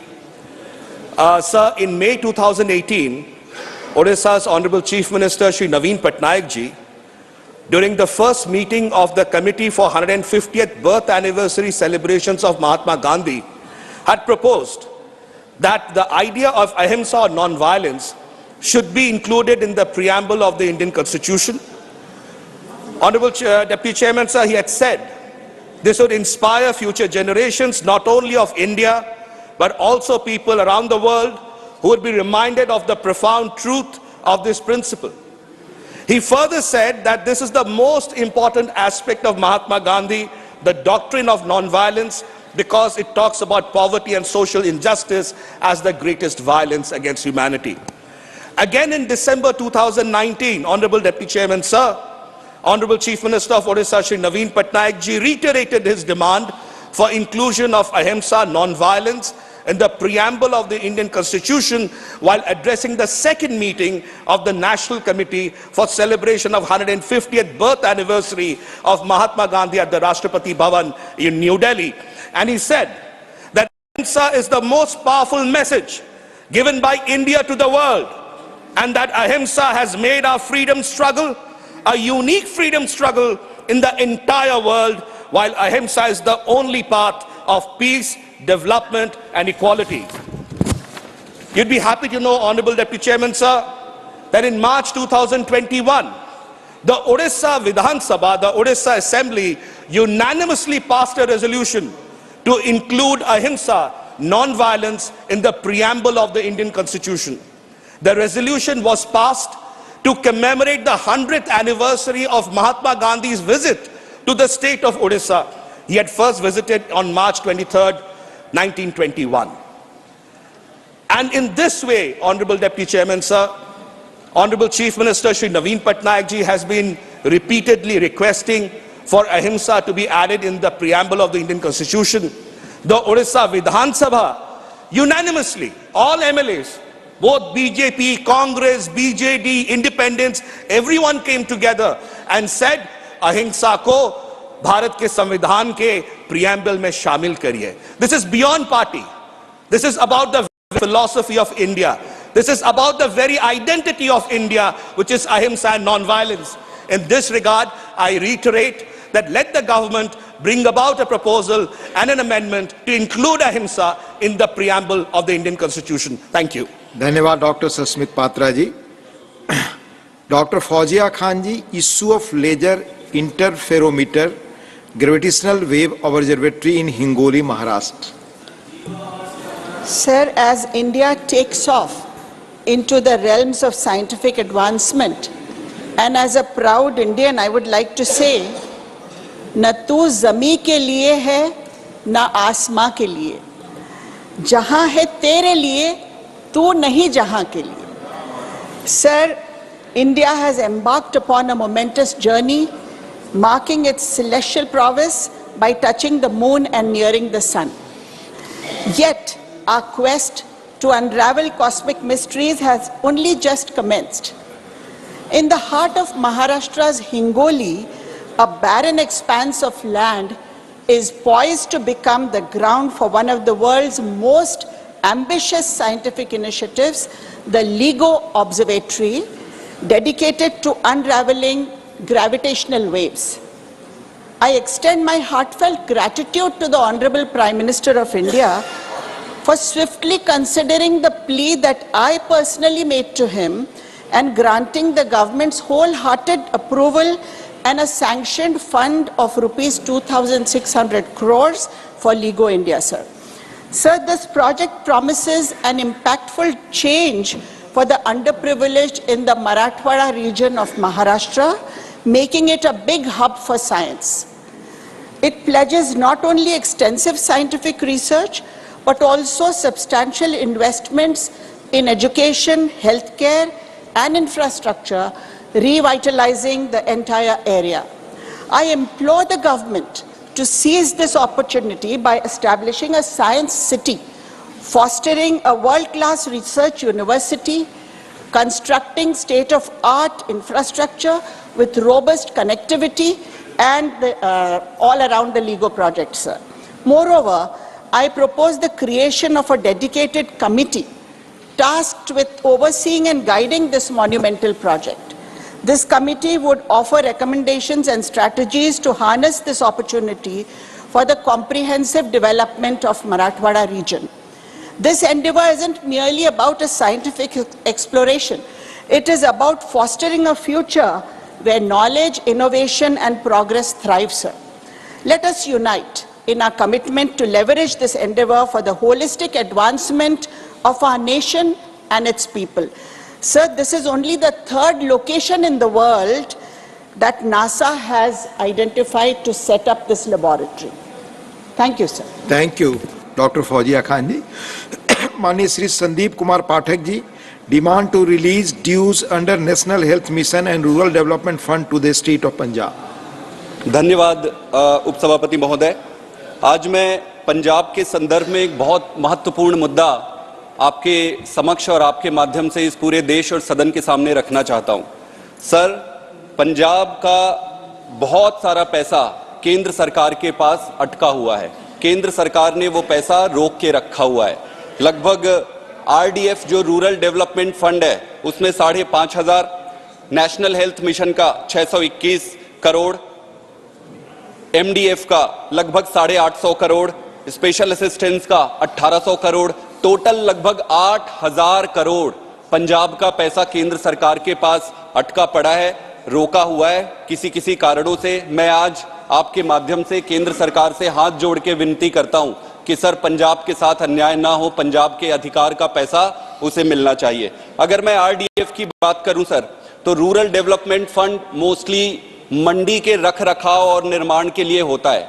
इसके साथ साथ लगभग 67 kilometre मंडी के आसपास का जो road होता है, सड़कें होती है, उसकी रख रखाव के लिए होती है। पिछली सरकारों ने किसी भी कारण से वो पैसा किसी दूसरी चीजों में खर्च कर लिया, तो केंद्र सरकार ने वो पैसा रोक दिया कि भाई आप उसको सही उपयोग नहीं कर रहे हो। बिल्कुल सही है, लेकिन अब सरकार बदल गई है। पंजाब की जनता का हक सिर्फ इसलिए कि पिछली सरकार से एक गलती हुई होगी या जो भी कारण रहे होंगे, रोका नहीं जा सकता है। मेरा यह मानना है कि इसमें कई बारी चिट्ठी लिखी गई, केंद्र सरकार ने बड़े सकारात्मक तरीके से उत्तर भी दिए कि भाई आप नियम बनाइए कि उस पैसे को सही जगह उपयोग करोगे। पंजाब सरकार ने नियम बनाया, नियम के बाद केंद्र सरकार ने सहमति भी दे दी।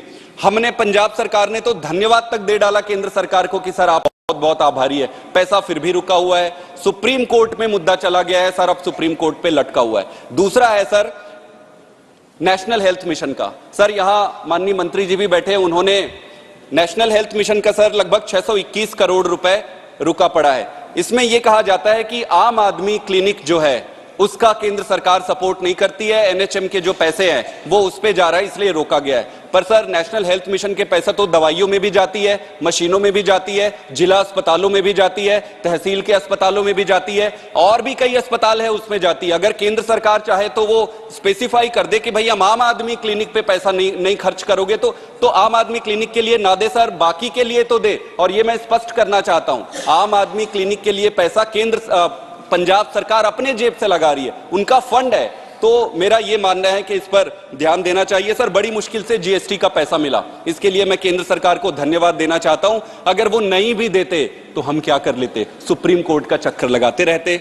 सर 35,000 केसेस सुप्रीम कोर्ट में पेंडिंग है, 35,000 राज्य और केंद्र सरकार के मुद्दों से संबंधित। सर, ये देश कैसे आगे बढ़ेगा अगर सुप्रीम कोर्ट ऐसे। Thank you. Your time is over. माननीय मंत्री जी कुछ कहना चाहते, प्लीज। क्वेश्चंस राइज किया है, मुझे लगता है कि सदन को क्लैरिफाई करना आवश्यक है, इसलिए मैं खड़ा हुआ हूँ। भारत सरकार फेडरल डेमोक्रेसी का सम्मान करती है। कोई राज्य को अपने अधिकार से वंचित ना रहे उसकी हम स्वयं चिंता करते हैं, लेकिन सरकार का दो दायित्व होता है। सरकार का दो दायित्व होता है, जो व्यवस्था के प्रति सरकार रिस्पॉन्सिबल होती है। एक सिर्फ माननीय मंत्री की बात रिकॉर्ड पे जाए। एक सरकार नीति नियमों से बंधी हुई होती है, दूसरा पार्लियामेंट के प्रति रिस्पॉन्सिबल होती है। सरकार कोई स्कीम बनाती है, पार्लियामेंट की अनुमति से कोई योजना बनाती है, और भारत सरकार जो योजना बनाती है, कोई स्कीम बनाती है, वो सरकार की योजना के लिए होता है। और ये योजना जो सरकार चलाती है, सभी सरकार को कभी हमने कोई फंड नहीं रोका है। अभी यहाँ माननीय सदस्य ने जो अपनी बात कही है नेशनल हेल्थ मिशन के संदर्भ में, नेशनल हेल्थ मिशन हो आयुष्मान आरोग्य मंदिर, जिसका पुराना नाम था health and wellness centre. Health and wellness centre के लिए जो उसमें nothing is going on record, please. उसका मॉडर्नाइजेशन के लिए प्लीज, नो चेयरमैन प्लीज, साहब, दैट्स अ उसका process is there modernization mister के लिए डेविड, भारत प्लीज सरकार सिट, पैसा प्लीज सिट, देती देयर है। Is a process for it. उसमें जो कॉन्ट्रैक्चुअल एम्प्लॉइज है उसकी सैलरी का 60% देने के लिए सम्मानीय सदन ने हमें अनुमति दी है।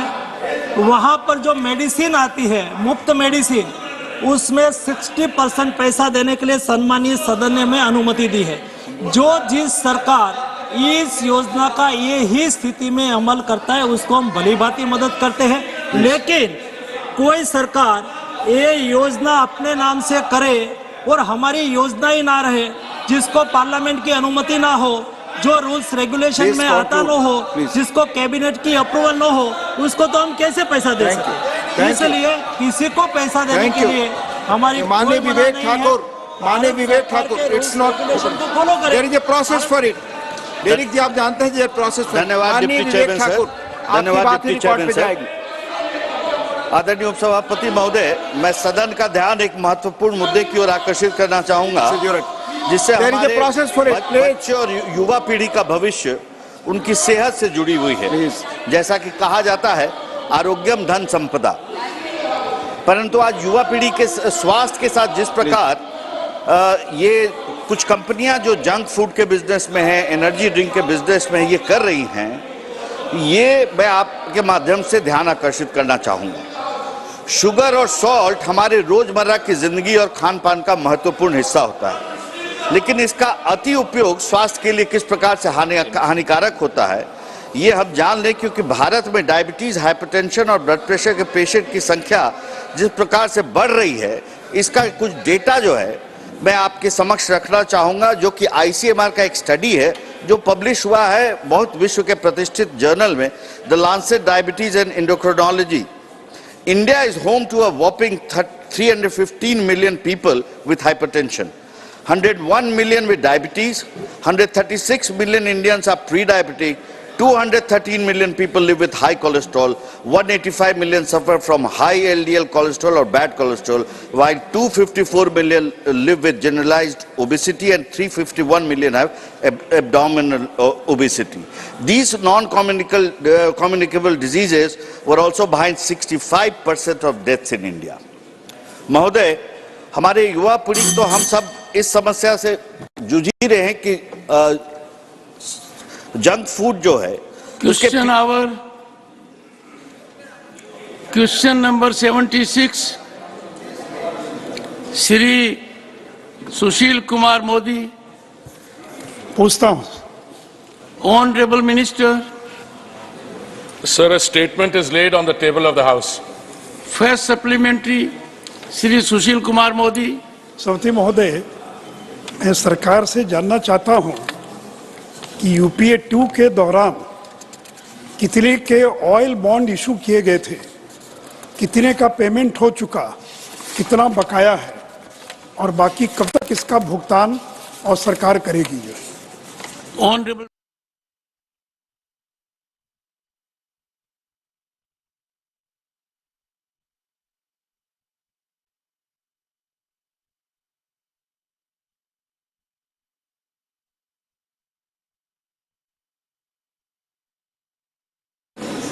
माननीय सभासदों, माननीय सभापति जी,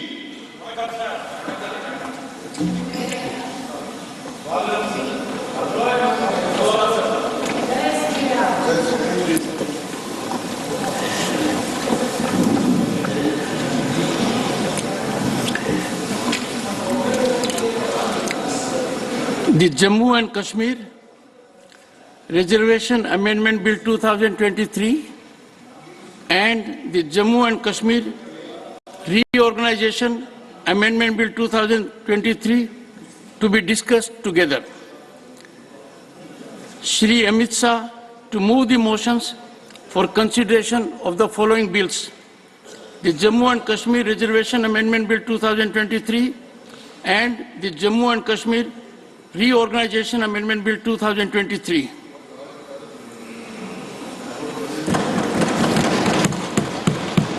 माननीय सभापति महोदय, मैं प्रस्ताव करता हूं कि जम्मू कश्मीर आरक्षण अधिनियम 2004 का और संशोधन करने वाले विधेयक पर लोकसभा द्वारा पारित रूप में विचार किया जाए और जम्मू कश्मीर पुनर्गठन अधिनियम 2019 का और संशोधन करने वाले विधेयक पर लोकसभा द्वारा पारित रूप में विचार किया जाए। Motion moved. There are two amendments by Dr. John Brittas and Dr. V. Shivdasan for reference of the Jammu and Kashmir Reorganization Amendment Bill 2023 as passed by Lok Sabha to a select committee of the Rajya Sabha. Member may move the amendment at this stage without any speech. Sir, I move the amendment. Dr. V. Shivdasan, are you moving the amendment? Not present. Motion for consideration of the bills and the amendments moved to the Jammu and Kashmir Reorganization Amendment Bill 2023 are now open for discussion. I call upon the members whose names have been received for participation in the discussion. Shrimati.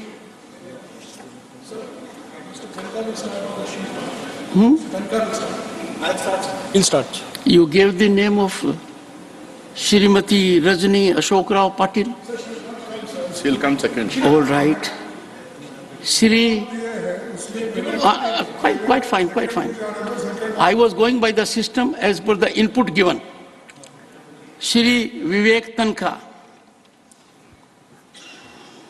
धन्यवाद chairman साहब। आपने एक कश्मीरी पंडित को आज इस महत्वपूर्ण bill में बोलने का मौका दिया, इसके लिए मैं आपका आभारी हूं और आपका इंडल्जेंस भी लूंगा कि मुझे 2-4 minute extra. 9 minutes. No more than that. Sir, go ahead. Go ahead. आज पहली बार मेरी माताजी जो 91 इयर्स की हैं और मेरी वाइफ की माताजी जो 90 इयर्स की हैं, जो कभी मेरी स्पीचेस नहीं सुनती थी, आज पहली बार वो टेलीविजन पे लाइव सुन रही है, क्योंकि ये सब्जेक्ट कश्मीर का है। ये सब्जेक्ट बल्कि ये सब्जेक्ट एक ऐसी जगह का है जिसको वो जन्नत समझती थी और समझती हैं, और जिसको उन्होंने बहुत क्लोजली परखा था, देखा था। और यही लगभग आज पूरे विश्व में और पूरे देश में हर कश्मीरी पंडित और डिस्प्लेस्ड पर्सन जो वहाँ नहीं है, वो इसी तरह कश्मीर को देखते हैं। मैं 2 शब्दों के साथ, 2 लाइन्स के साथ अपनी स्पीच स्टार्ट करूँगा। संतूर, फेरन, कहवा, चिनार और शिकारा। संतूर, फेरन, कहवा, चिनार और शिकारा उन लफ्ज़ों में उभरा है सदा जहां मैं कश्मीर हमारा। से कश्मीर हमारा है, हमारा था, हमारा है और हमारा रहेगा। This was our belief sir. मैं आपको आज जो सुप्रीम कोर्ट का जो महत्वपूर्ण जजमेंट हुआ है उस पर भी 2 शब्द बोलना चाहूँगा। It is in consonance with what we always thought.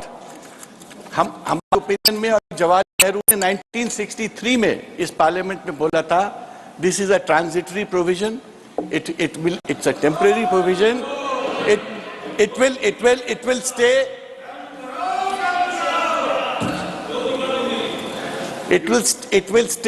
will stay as the constitution, as long as the constitutional mandates. आज सुप्रीम कोर्ट ने while upholding the provision 2 महत्वपूर्ण बिंदुओं पे अपनी टिप्पणी की है। कश्मीर में जल्द से जल्द कश्मीर को स्टेटहुड दिया जाए, जो स्टेटहुड उनसे नहीं लेना चाहिए था। यूनियन टेरिटरी बना के आपने उनकी स्टेटस कम की। और दूसरा कि कश्मीर का चुनाव 2024 के पहले अनिवार्य रूप से होना चाहिए। एक प्रकार से मैं ये कश्मीर के लोगों की जीत के तौर से भी देखता हूं। और इसके आगे मैं ये बोलना चाहूंगा कि जब भी कोई भी परिवर्तन आता है तो सुप्रीम कोर्ट उस परिवर्तन का खाली इंटरप्रिटेशन देता है। इट इज द पार्लियामेंट जो लोगों का भाग्य और जीवन डिसाइड करता है, एंड इट्स द पार्लियामेंट का लॉ जो लोगों का भाग्य जीवन को एक प्रकार से आगे एक रूपरेखा देता है। और मैं आज कहना चाहूंगा कि कुछ कश्मीरी महापुरुष को मैं श्रद्धांजलि देना चाहता हूं, जैसे पंडित गोपी कृष्ण, पंडित बाल काक तिलक, पंडित हृदयनाथ कुंजरू, पंडित श्रीधर जी धर, पंडित काशीनाथ कौल, पंडित निरंजन नाथ डांगरू और पंडित काशीनाथ छताबली। सर ये वो महापुरुष हैं। पंडित गोपी कृष्ण को करण सिंह साहब ने युग पुरुष बोला था। He was a mystic, a philosopher who written books, और जिन्होंने कश्मीर की, जो उनको कश्मीर की आत्मा बोला जाता था। और उन्होंने उन व्यक्ति ने जब सरदार पटेल साहब से और नेहरू जी से बात की तो general Thimayya, this is something which is on the text, this is autumn of 1948। Sardar Patel साहब से नेहरू जी से बात की तो इन महापुरुषों जिनके मैंने नाम लिए, इनकी एक मीटिंग हुई और उस मीटिंग में जनरल थोमाया को अपने 10-11 वरिष्ठ सैनिक अधिकारियों के साथ भेजा गया उनसे बात करने के लिए। दैट वाज द टाइम जब कश्मीरी पंडितों को की बहुत पूछ परख थी, उनसे लोग वहां कंसल्ट किया जाता था और आगे की दूरदृष्टि के बारे में उनसे पूछा जाता था। उन लोगों की ओपिनियन थी उस वक्त कि हमारी फोर्सेस को मुजफ्फराबाद भेजा जाए, और उस वक्त इस ग्रुप को सरदार पटेल साहब और नेहरू जी ने बोला कि नहीं, हम अपने थिएटर को और फैला नहीं सकते, अब हमारी सैनिक कार्रवाई की लिमिटेशन है। और सर ये इसका मैं जो डिटेल्स है पटल में रख सकता हूं, ये it is well written and documented. इसी तरह मुझे फारूक साहब ने एक चिट्ठी दी जो बाद में मैंने दुर्गादास कलेक्शन में देखा, जब पटेल साहब ने एक चिट्ठी लिखी थी और कहा था, दिस इज 4 जून 1948, 4 जून 1948, कि the military position is none too good. I am afraid our military resources are strained to the uttermost. How long can we carry on this unfortunate affair? It is a difficult to foresee. और उन्होंने बहुत सारी दूसरी बातें भी लिखी थी कि हमको वीपी मेनन साहब को मैं भेज रहा हूँ और हम लोग कश्मीर की पोजीशन इम्प्रूव करेंगे, कश्मीर में महाराजा और शेख अब्दुल्ला जी की रिलेशनशिप बहुत अच्छी नहीं है। तो मैं ये बताना चाहता हूँ, जो कश्मीर में उस वक्त हुआ और जो कश्मीर की फोर्सेस, जो कश्मीरी पंडितों के रिक्वेस्ट के बावजूद फोर्सेस आगे नहीं बढ़ी, it was actually a collective decision of the cabinet. और उस कैबिनेट में मैंने देखा नेहरू जी के अलावा पटेल साहब भी थे, अम्बेडकर जी भी थे, श्यामा प्रसाद मुखर्जी भी थे और सबसे बड़े लोग थे। So what I am trying to say sir, एक बहुत ही एक बड़ी शख्सियत लोगों ने जो डिसीजन लिया वो उस वक्त का एक कंपल्शन होगा, बट उसके लिए किसी को सार्वजनिक रूप से ब्लेम करना मैं उचित नहीं समझता सर। नंबर 2, जब मैं मुश्किल से 7-8 साल का था, मैं अपने पिताजी के साथ कश्मीर जाता था। 1964 की बात है, 12 मई 1964 sir, that is the day Pandit Nehru passed away sir. And I still remember, जैसे उनकी डेथ की न्यूज हम लोग आफ्टरनून में था, we were all walking in Kashmir, तब डेथ की न्यूज आई सर, विद इन सेकेंड्स पूरा कश्मीर बंद हो गया। विद इन सेकेंड्स पूरे कश्मीर में मातम छा गई। विद इन सेकेंड्स ऐसा लगा कि कश्मीर की आबरू, कश्मीर की आत्मा चली गई। और तब हमको रियलाइज हुआ कि जो व्यक्ति आज चला गया है उसकी शख्सियत क्या है। और मैं आज ये कहना चाहता हूँ कि ऐसे शख्सियत को तो मैं सलाम करता हूँ। कश्मीर में जो आज हो रहा है और जो आगे होगा वो एक समय का एक बात थी। उसके लिए किसी को ब्लेम करना और किसी ऐसे व्यक्ति को ब्लेम करना जिसको हम लोग सब श्रद्धांजलि देते हैं, सर मुझे उचित नहीं लगा, इसलिए मैंने ये बात आज बोली। सर जहाँ तक बिल का सवाल है, मैं बिल के बारे में सेक्शन 3 के बारे में बोलना चाहता हूँ। और मगर बिल के बोलने के पहले मैं वाजपेयी जी को कोट करना चाहूँगा। जब नेहरू जी की डेथ हुई, उसी के बाद जब वाजपेयी जी ने पार्लियामेंट में नेहरू जी के बारे में क्या बोला, and this is recorded sir, I have a copy. जिस भारतीय लोकतंत्र में उन्होंने स्थापना की, उसे सफल बनाया, आज उनके भविष्य के प्रति आशंकाएं प्रकट की जा रही हैं। हमें अपनी एकता से अनुशासन से, आत्मविश्वास से इस लोकतंत्र को सफल करके दिखाना है। नेता चला गया, अनुयायी रह गया, सूर्यास्त हो गया, तारों की छाया में हम अपना मार्ग ढूंढना है। Sir, this is the kind of person Nehru ji was. What I am trying to say is only this, sir. We must, in our country, learn to respect our past. We must learn to respect our leaders. Sir, गलतियां collectively, individually, सबसे होती होंगी. But to blame somebody after 40 years, I would say, would be something which hurts all of us, nothing more than that. Sir, I stop. As far as this is concerned, I stop here, sir.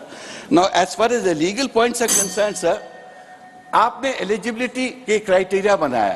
उस eligibility criteria में क्या किया sir? आपने 2 seats लाए for migrants, displaced people. Displaced people में 90% are Kashmiri pandits. Please conclude sir. अभी तो 3-4 minute हुए सर। मेरे को बोल लेने दीजिए। Your time is over. मेरे को बोल लेने दीजिए sir. All right, you will get into the other time. Okay, go ahead. तो मेरा ये कहना है, आपने क्या किया उसमें? आपने जो लॉ अब अमेंडमेंट लाए, उसमें जो ब्रेव हार्ट्स हैं, जो बेचारे कश्मीर में रह रहे हैं, उनको कोई एडवांटेज इस नॉमिनेशन का नहीं मिलेगा। जो लोग 89 के पहले कश्मीर छोड़ के गए हैं, उनको कोई एडवांटेज नहीं मिलेगा सर। और मेरा ये भी कहना है सर कि जो लोग गए हैं और जो वहां पर जिनके लिए हमने ये किया है, क्या वो उनके सक्सेसर इन इंटरेस्ट को भी नहीं मिलेगा। मतलब ये वन जनरेशन वन टाइम एक प्रोविजन बनाया है। आपने पीओके के जो लोग आए थे, विस्थापित हुए थे, उनके लिए जो प्रोविजन बनाया था, उसमें सक्सेसर इंटरेस्ट के लिए प्रोविजन किया, मगर कश्मीरी पंडित्स के लिए प्रोविजन नहीं किया। और मेरे को सबसे बड़े दुख है, जो 5-10 हजार लोग वहां रहते हैं, जिन्होंने सब कुछ झेला, आज भी जब हम लोग जाते हैं, बात करते हैं, उनकी हम डर देखते हैं, समझते हैं, उनको इस प्रोविजन का एडवांटेज नहीं मिल रहा है। ये एक बहुत दुख की बात है सर। और स्पेशली कश्मीर में सब कुछ इतनी सब होने के बाद भी कश्मीर को नहीं छोड़ा सर। और दूसरी बात सर, मैं ये बोलना चाहूंगा कि कश्मीर में जो लोग छोड़े गए थे, जो लोग वहां से निकले थे, उनकी संख्या भी जो बताई जाती है ऑफिशियली, वो कम बताई जाती है। बीजेपी के स्पोक्स पर्सन को वो कह रहे थे करीब 5 लाख व्यक्ति कश्मीर छोड़ के उस वक्त गए थे। आप कहते हैं 40,000 फैमिलीज, हम लोग कहते हैं 80-60,000 families, but really speaking it was about 4 to 5 lakh people, and they were not only Kashmiri pandits, they were others also. और अलग अलग कैटेगरी के लोग थे, अलग अलग समय पे गए, कुछ शुरू में गए, कुछ बीच में गए, कुछ बाद में गए। But the fact is sir, Kashmir की जो ट्रेजेडी थी वाज इमेंस, बट आज तक उस जेनोसाइड का सर किसी ने इन्वेस्टिगेशन नहीं हुआ सर। कोई कमीशन ऑफ इंक्वायरी नहीं बैठी। सुप्रीम कोर्ट भी कई बार लोग गए, वहां भी कुछ नहीं हो पाया सर। आज कश्मीरियों का ये दुख है सर, इन लोगों का दुख है कि हमारे साथ इतना बड़ा जेनोसाइड इस कंट्री में हुआ, मगर आज तक कोई कमीशन ऑफ इंक्वायरी नहीं बैठी, कोई इन्वेस्टिगेशन नहीं हुआ। कुछ केसेस में हुए, वो थोड़े बहुत केसेस में हुआ सर। तो मेरा ये भी कहना है कि एक कमीशन भी बैठना चाहिए।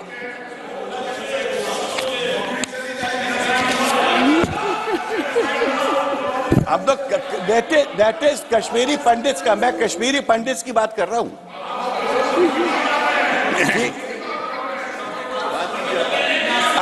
आप डिस्टर्ब करने से कुछ होता नहीं साहब, डिस्टर्ब।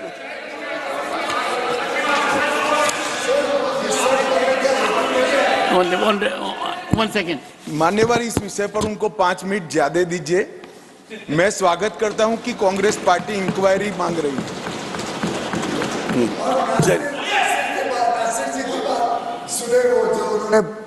अभी समझाई है क्या? कुछ नहीं समझा है। Okay mister Tankha please. Sir, मेरा कहना है कि कश्मीरी पंडितों के साथ जो हुआ, क्योंकि मैं खुद कश्मीरी पंडित हूं, मैं कश्मीरी पंडितों की आवाज उठा रहा हूं। हम लोगों को दुख है। हम सुप्रीम कोर्ट एक बार नहीं गए, कई बार सुप्रीम कोर्ट गए। We wanted an investigation, we wanted a commission of inquiry. आज तक हमको नहीं कमीशन ऑफ ना इंक्वायरी दी गई, ना हमारे साथ कुछ किया गया सर। आज ये दुख आज हर कश्मीरी पंडित के जहन में है, चाहे देश में रहता है, चाहे देश के बाहर रहता है सर। इसके अलावा सर, मैं ये बोलना चाहूंगा कि कभी कभी हम लोग को ऐसा एहसास होता है कि होम मिनिस्टर साहब हम लोग से नाराज है सर, कश्मीरी पंडितों से। ऐसा कश्मीरी पंडितों में एक इम्प्रेशन है, शायद अगर वो हम लोग ने जब भी मौका मांगा मिलने का, कई दफे मांगा तो शायद वो हम लोग से नहीं मिलते हैं, ऐसा इम्प्रेशन है। मैं तो चाहूंगा कि किसी दिन कश्मीरी पंडितों के डेलीगेशन से वो मिले और उनकी दिल बीती सुनेंगे तो उनको अच्छा लगेगा, क्योंकि हम लोग सर एक पीड़ित एक सेक्शन है। हम लोग अपने we are the only people in the world sir जो who are displaced in their own country. हम जो लोग जाते भी हैं वो टेम्पररी जाते हैं, ज्यादा दिन के लिए नहीं जा पाते, जाते डरते हैं, कोई सेटल नहीं होता है, कोई बिजनेस नहीं करता है वहां पर। तो समवेयर आप जो जिस काम की बात कर रहे हो, दैट्स अ वेरी अनईजी काम। इट्स नॉट अ काम जिसको हम कह सकते हैं एक्चुअल पीस। तो समवेयर मैं बार बार आपसे रिक्वेस्ट करूंगा कि this is a chance where the community and the country implores के आप हम लोगों से बात करें, हम लोगों की कठिनाइयां सुने और हम लोगों की प्रॉब्लम्स को सॉल्व करें सर। इसके बाद शॉर्ट में मैं बोलना चाहूंगा, वहाँ बिजली की समस्या है, वहाँ एम्प्लॉयमेंट की समस्या है, वहाँ लोकल कॉन्ट्रैक्ट्स लोगों को नहीं मिलते, उसकी समस्या है। मैं डिटेल में नहीं जा रहा हूँ सर इन सब चीज़ों में, मैं इतना ही बताना, वहाँ के जो एम्प्लॉयज़ हैं वो बेचारों को ये नहीं पता है कि वो किस स्टेट है नहीं, यूनियन तरीके उनके बेनिफिट मिलते नहीं। आज उनको जो मेडिकल फैसिलिटीज वगैरह जो मिल सकती हैं एज ए यूनियन यूटी कार्डर की, वो नहीं मिलती, तो दे आर नॉट यूटी कार्डर पर से। यूटी बन चुके हैं बट यूटी कार्डर नहीं है। तो इस तरह से बहुत सारे आपने इन्वेस्टमेंट प्रॉमिस किए, बिजली की बहुत वहाँ कमी है, गवर्नर साहब बहुत कोशिश कर रहे हैं बहुत, मगर महंगी बिजली भी नहीं मिल पा रही है। तो कश्मीर में बहुत पीड़ा है सर, कश्मीर में बहुत दुख है। मैं आपसे इतनी गुजारिश करूंगा, कश्मीर के दुख के बारे में और गहराई से सोचिए। कश्मीर आपका है, देश का है, था, है, रहेगा, और कश्मीरी पंडित आप लोगों की सरकार के साथ ऑलवेज खड़ा था, खड़ा रहेगा। थैंक यू, जय हिंद। Doctor Sudhanshu Trivedi, 15 minutes. माननीय सभापति महोदय, आज माननीय गृह मंत्री जी के द्वारा जो जम्मू कश्मीर आरक्षण विधेयक रखा गया है, इसका समर्थन करते हुए मैं कहना चाहूंगा कि हमारे प्रतिपक्ष के विद्वान प्रतिनिधि विवेक तनखा जी ने आज एक विवेकपूर्ण बात कही कि यह सत्य है कि कश्मीरी पंडितों का जेनोसाइड और नरसंहार हुआ था।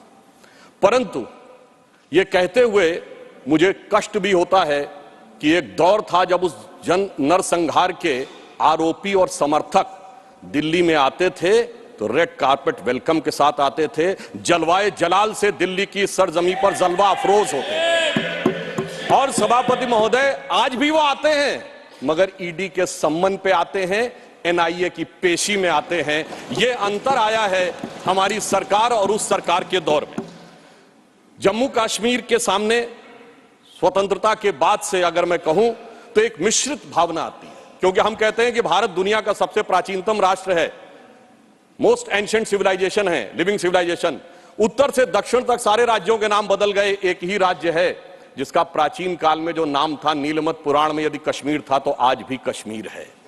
परंतु दुख की बात यह है कि स्वतंत्रता के 75 वर्ष बाद, मतलब 2019 से पहले तक वो समाधान ही नहीं हो पाया था। समाधान के लिए इतना लंबा समय लगाना पड़ा, वो ट्रांजिएंट एंड टेम्परेरी फेज के लिए आह को चाहिए, एक उम्र असर होने तक 3 पीढ़ियां गुजर गईं। तब जाके जब हमारे गृह मंत्री अमित शाह जी ने और प्रधानमंत्री श्री मोदी जी ने वो हिम्मत दिखाई तो अगस्त 2019 में उससे मुक्ति मिली। 3 प्रकार की समस्याएं कश्मीर के पास रही थी, जिसे हम 3D कह सकते हैं। डिलिमिटेशन थी, डोमिसाइल थी एंड डेवलपमेंट थी। हमारी सरकार ने 2019 के बाद तीनों के बारे में समग्र रूप से विचार करना शुरू किया, और जैसा कि इस विधेयक में है कि आरक्षण से वंचित वर्गों को समुचित, न्यायपूर्ण, न्याय संगत आरक्षण की व्यवस्था सुनिश्चित कराई गई। पुनर्गठन को न्याय संगत बनाकर संतुलित विकास का मार्ग प्रशस्त किया जा रहा है। विस्थापितों के लिए बहाली और विकास के नए अवसर उपलब्ध कराए जा रहे हैं। 2019 के विधेयक के द्वारा जम्मू कश्मीर विधानसभा में 83 सीटें थी, उन्हें बढ़ाकर 90 किया गया, जिसमें 6 शेड्यूल कास्ट के लिए आरक्षित थी परंतु शेड्यूल ट्राइब्स के लिए नहीं थी। इसमें पहली बार 9 सीटें अनुसूचित जनजाति के लिए आरक्षण की गई हैं। और अब जम्मू में पहले 37 सीटें होती थी, अब 43 होंगी, और कश्मीर में इससे पहले 46 और थी, अब 47 होंगी। पाकिस्तान ऑक्यूपाइड कश्मीर की यथावत रहेंगी। नामित सदस्य पहले 2 थे, अब 5 होंगे, जिनमें कि 1 महिला और 1 पाकिस्तान अधिकृत कश्मीर से भी होगा। अतः हम कह सकते हैं कि हम अब व्यवस्था को न्याय संगत और युक्तपूर्ण प्रतिनिधित्व की तरफ ले जा रहे हैं। परंतु सभापति महोदय, जो गृह मंत्री जी ने आरक्षण का विषय रखा है, जब ये बात हम करते हैं तो हमारे हृदय में एक अलग वेदना उत्पन्न होती है, क्योंकि पहली बार अब जाके 2019 के बाद वाल्मीकि समाज को अपना वह समुचित स्थान मिला है। दुख की बात है कि स्वतंत्रता के बाद इस देश में एक ऐसी व्यवस्था थी जहां जन्म से यह तय था कि जिस व्यक्ति ने जो व्यवसाय किया है, यदि वह सफाई कर्मचारी थे तो उनके बेटे बेटी सफाई कर्मचारी ही रहेंगे, चाहे वो पीएचडी क्यों न कर लें। सोचिए, ऐसी अन्यायपूर्ण व्यवस्था स्वतंत्र भारत में चलती रही और उससे मुक्ति का मार्ग अब जाकर प्रशस्त हुआ है।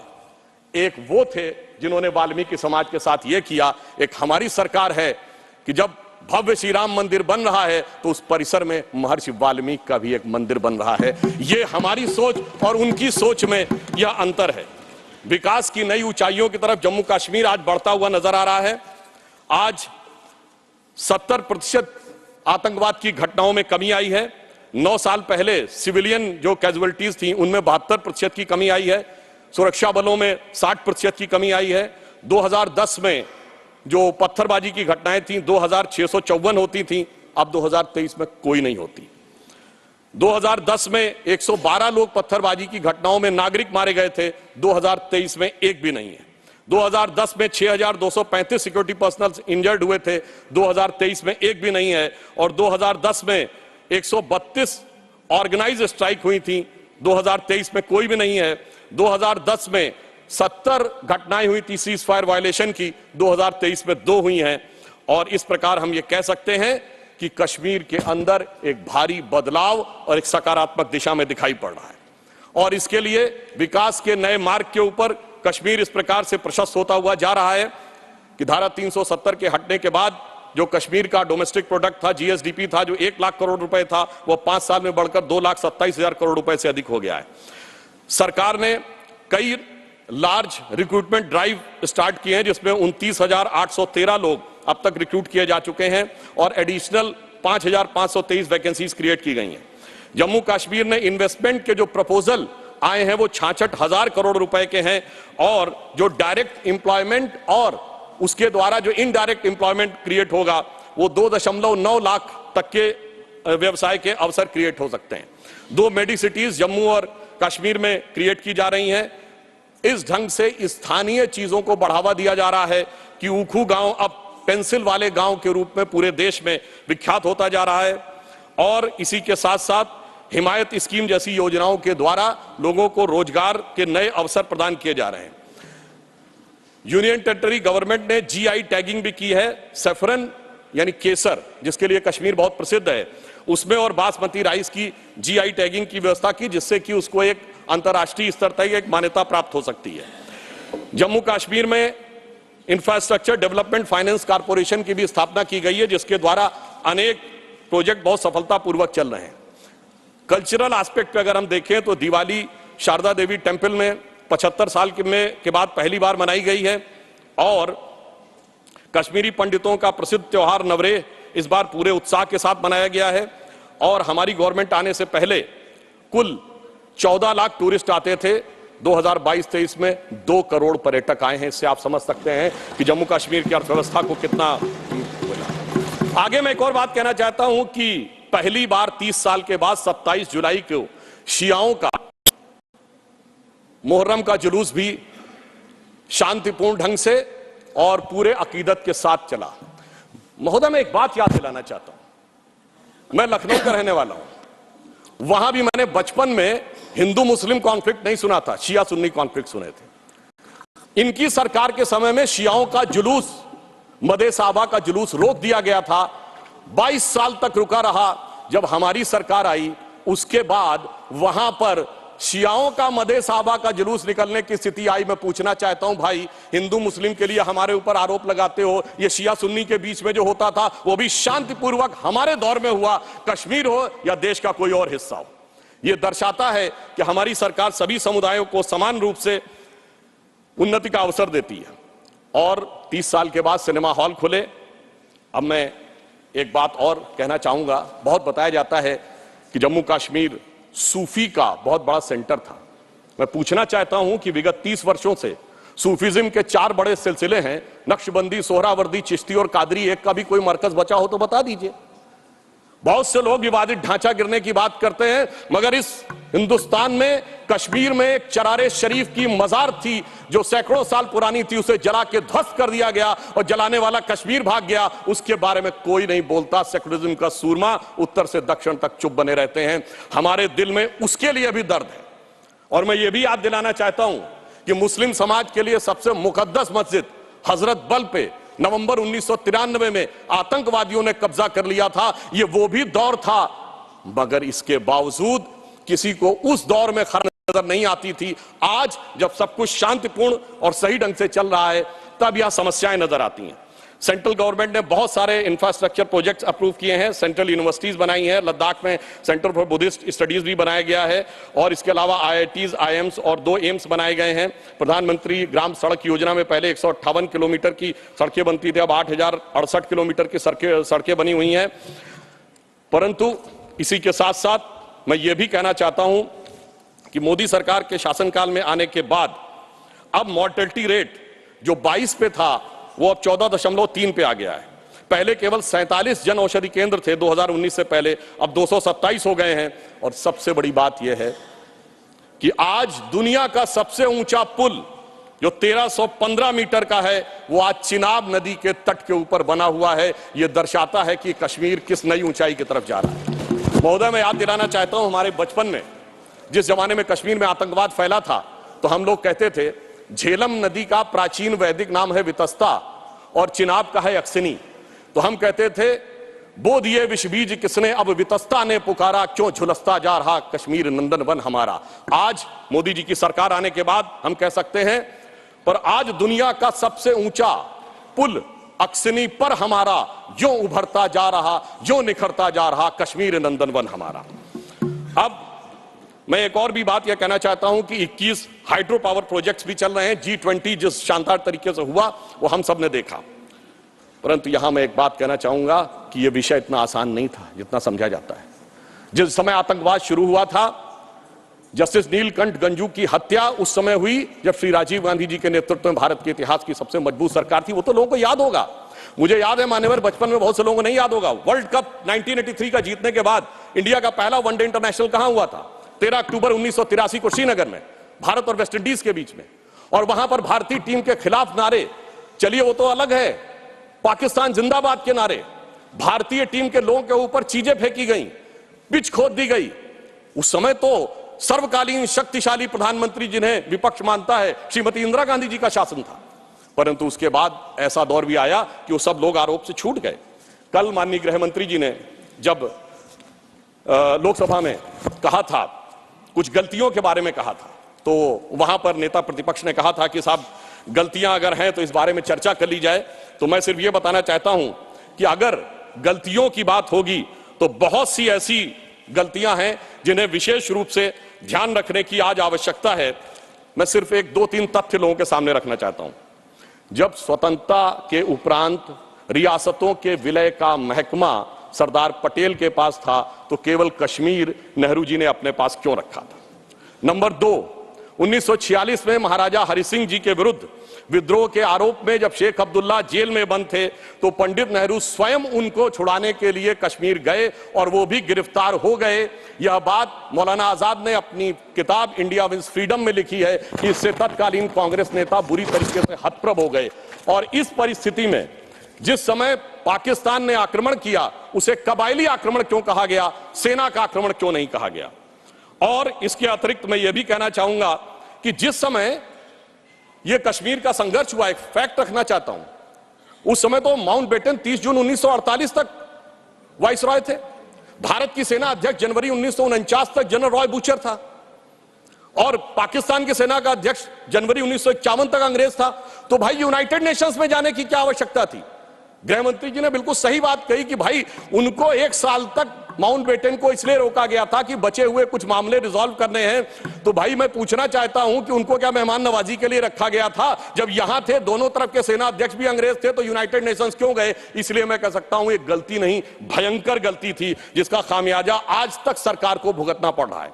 और फिर इतना ही नहीं, करेस्पॉन्डेंट ऑफ सरदार पटेल से बहुत स्पष्ट है कि वहां लिखा जा रहा था कि residual powers will be vested in the interim government of Jammu and Kashmir, जिसको सरदार पटेल के इंसिस्टेंस के ऊपर यूनियन गवर्नमेंट कर दिया गया। अगर रेजिडुअल पावर्स उनके पास वेस्टेड होती तो आप समझ सकते हैं कि आज कितनी बड़ी चुनौती का सामना करना पड़ता। और correspondence of Sardar Patel 1945 to 50 के खंड 1 में जो वी शंकर उनके सेक्रेटरी थे, उन्होंने इस बात को लिखा है। अब मैं एक बात और ध्यान देना चाहता हूं कि प्रथम लोकसभा में कश्मीरी पुनर्वास के कैबिनेट मंत्री अजीत प्रसाद जैन जी ने अपनी किताब कश्मीर व्हाट रियली हैपेंड में लिखा है कि the draft was approved by Sheikh and his colleagues and then passed by the Congress party. ये मैं नहीं कह रहा हूं, उनकी सरकार के कैबिनेट मिनिस्टर कह रहे थे। और इसमें अंत में एक और व्यक्ति का उद्धृत करना चाहता हूं जो भारत के मुख्य न्यायाधीश रहे, जस्टिस मेहरचंद महाजन, जो कि उस समय कश्मीर रियासत के प्रधानमंत्री थे। उन्होंने आकर कहा कि 24 अक्टूबर 1947 को वो पत्र लेकर आ गए थे, परंतु उसके बावजूद 2 दिन तक सिर्फ इसलिए मामला अटका रहा। ये मैं नहीं कह रहा हूं, जस्टिस महाजन ने अपनी किताब लुकिंग बैक में लिखा है, चूंकि नेहरू जी की यह शर्त थी कि शेख अब्दुल्ला का पहले स्थान तय हो जाए नई सत्ता में, इसके उपरांत ही कश्मीर के विलय का प्रस्ताव होगा। वो सारी बातें आपको पता होगी कि जब उस समय उन्होंने कहा था कि हम जाकर कराची चले जाएंगे यदि हिंदुओं की रक्षा की गारंटी श्रीनगर में फंसे हुए लोगों के लिए जाए। इसलिए मैं कहना चाहता हूं, इसके लिए एक दिन नहीं, एक सत्र भी कमजोर पड़ जाएगा। और आज अगर आप देखें कि अंतर देखिए, एक उधर का कश्मीर और एक इधर का कश्मीर। एक इधर का कश्मीर है जहां पर टेक्नोलॉजी में, जहां पर की कल्चर में उन्नति हो रही है, जहां विकास हो रहा है, G20 किया जा रहा है। और एक उधर का कश्मीर है, यहां हमारा सबसे ऊंचा पुल है और वहां बड़े बड़े आतंकवादी संगठनों के साथ उधर के कश्मीर के लोग बैठे हुए हैं। इसलिए मैं ये भी कहना चाहता हूं कि इन 75 वर्षों के बाद जो कुछ भी बदलाव आया है वो इस सीमा तक आया है कि मैं सिर्फ ये कहना चाहूंगा कि जो मोदी जी ने हिम्मत दिखाई, उसकी वजह से आज ये बदलाव आया। जिसे एक पंक्ति में कहना चाहूंगा कि दर्द की रात गई, गम के जमाने भी गए और मोदी जी की हिम्मत से कई दाग पुराने भी गए। और इसके लिए सर एक बस पंक्ति कह देता हूं, इसके लिए जिस दृढ़ इच्छा शक्ति की आवश्यकता थी वो हमारे गृह मंत्री जी ने और प्रधानमंत्री जी ने दिखाई। मैं कहना चाहूंगा कि आप सब लोग दलगत भावना से ऊपर उठकर उसका समर्थन करिए, क्योंकि सर्दी का मौसम आ गया है और इस समय बर्फीली हवाएं वहां चलती हैं। तो यह पंक्ति कहकर समाप्त करना चाहता हूं, न जो बर्फ की आंधियों से लड़े हैं, कभी पग न उनके शिखर पर पड़े हैं, जिन्हें लक्ष्य से कम अधिक प्यार खुद से, वही जी चुरा कर तरसते खड़े हैं। अगर बढ़ सको तो पखेरु बनो तुम, प्रवरता तुम्हारे चरण चूम लेगी, न हो साथ कोई अकेले बढ़ो तुम, सफलता तुम्हारे चरण चूम लेगी। धन्यवाद। श्री मोहम्मद नदीमुल हक sir 8 minutes. 1 minute. 8 minutes. Thank you. Sir, thank you very much for giving me a chance to speak on the Jammu and Kashmir Reorganization Amendment Bill. Sir, Kashmir is a cradle of dreams. It is the sanctuary of hope for 13.6 million Kashmiris. Kashmir is the jewel in the crown of India. The government, sir, has made a habit out of bulldozing legislation. Of every 10 legislation, 3.5 are ordinances. But I hope this House deliberates on Kashmir. Let our deliberation be more than just jumlas and election gimmicks. Let them be the resounding voice that calls for justice and the recognition of the Kashmiri people's right to adult franchise and to be governed by their elected representatives. Sir, what Jammu and Kashmir and the Union of India had, and I stress had, was a special understanding of the unique historical and cultural identity of the people of Kashmir and a deep sense of constitutional respect. What is the government's rationale behind the Lieutenant Governors nominating members to the State Assembly? I ask, sir. This indicates that the government has no intention to conduct elections. The nomination of these members ideally falls within the purview of the elected State Legislative Assembly. This contradicts the Supreme Court's verdict on Jammu and Kashmir Reorganization Act 2019. The verdict dated today specifies that election to the Legislative Assembly cannot wait for the restoration of statehood. Sir, this bill reflects the government's profound disregard for the Constitution, parliamentary democracy, and the people of Jammu and Kashmir. While the bill was being discussed in Lok Sabha, there were mentions of the flag being hosted and movies being screened in Kashmir. Years ago, in the very same house, Srimati Sushma Swaraj had said that ordinary men are not affected by fancy things. Sir, the ordinary people of Kashmir are affected by ordinary things. In the freezing winters of December, ordinary rural wage workers in Kashmir are affected by the unemployment rate being over 21%, one of the highest in the country. In the freezing winters of December, ordinary families in Kashmir are affected by the 12 to 16-hour long power cuts. So please remember that this is the longest the state has seen in 2 decades. In the freezing winters of December, 66% ordinary villages in Kashmir are affected. Honorable member. मान्यवर उनका पत्ता बदल गया, शायद 90 का सब कुछ पढ़ रहे हैं, 1990s के दशक का पढ़ रहे हैं, आज का नहीं पढ़ रहे। 15 घंटे का पावर कट कहाँ हुआ, कब हुआ, कैसे हुआ? भैया कुछ तो तथ्य के साथ बोलिए। शायद आपको मालूम नहीं है, पहला विंटर गत साल देखा जहां 3 घंटे का सिर्फ पूरे विंटर में पावर कट हुआ है, ये Jammu Kashmir. Honorable member. Opportunity for the minister to say all this in his reply. I would request the minister to be gracious to listen to all this and reply to all this, rather than interrupt the member. Honorable member. एक second, मान्यवर, मैं कब का धैर्य से ही सुन रहा था, मगर धैर्य का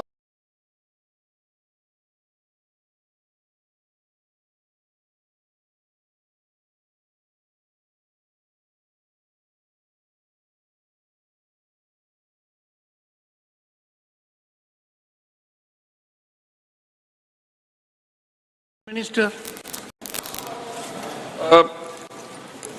Sir, the question is on the utilization of cylinders by beneficiaries of Ujjwala. But sir, I have a learned colleague. He has asked a question which is somewhat not directly but somewhat distantly related to the issue, and he has sought a question which is interesting. The question seeks to know how in the tenure, during the tenure of the previous government, the issue of price rise, I think that should be the question, was confronted. It was confronted, as the honorable member has said, through the floating of oil bonds, which in essence means that if you have a financial difficulty that you have to confront, then you float bonds and someone else will have to pay them back. So those oil bonds floated between the years 2004 and 14, that I think was the tenure of that was the period. I think there were close to 1,41,000 crores, but I seek forgiveness if my figure is slightly misaligned, but it's not. No, you mean numerical figure? Numerical figure. No, my figure, sir, I'm trying to lose weight. Yes. Sir, it's a constant struggle also, sir.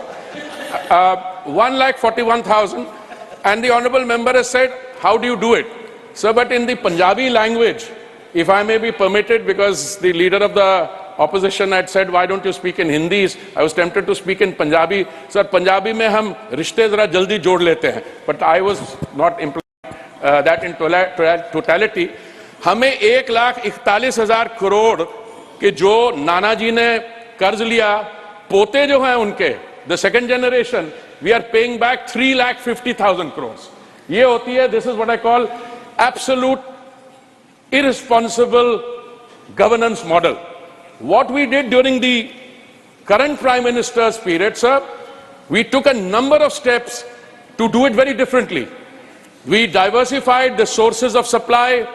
The Honorable Prime Minister, who is very sensitive to the requirements of the most vulnerable sections of society, reduced the central excise duty on petrol and diesel on 2 occasions, sir, in November 21 and May 22, as a result of which, sir, I want to tell you, and this is very interesting, the loss of revenue to the government as a result of the reduction of excise was 2.2 lakh crores, sir.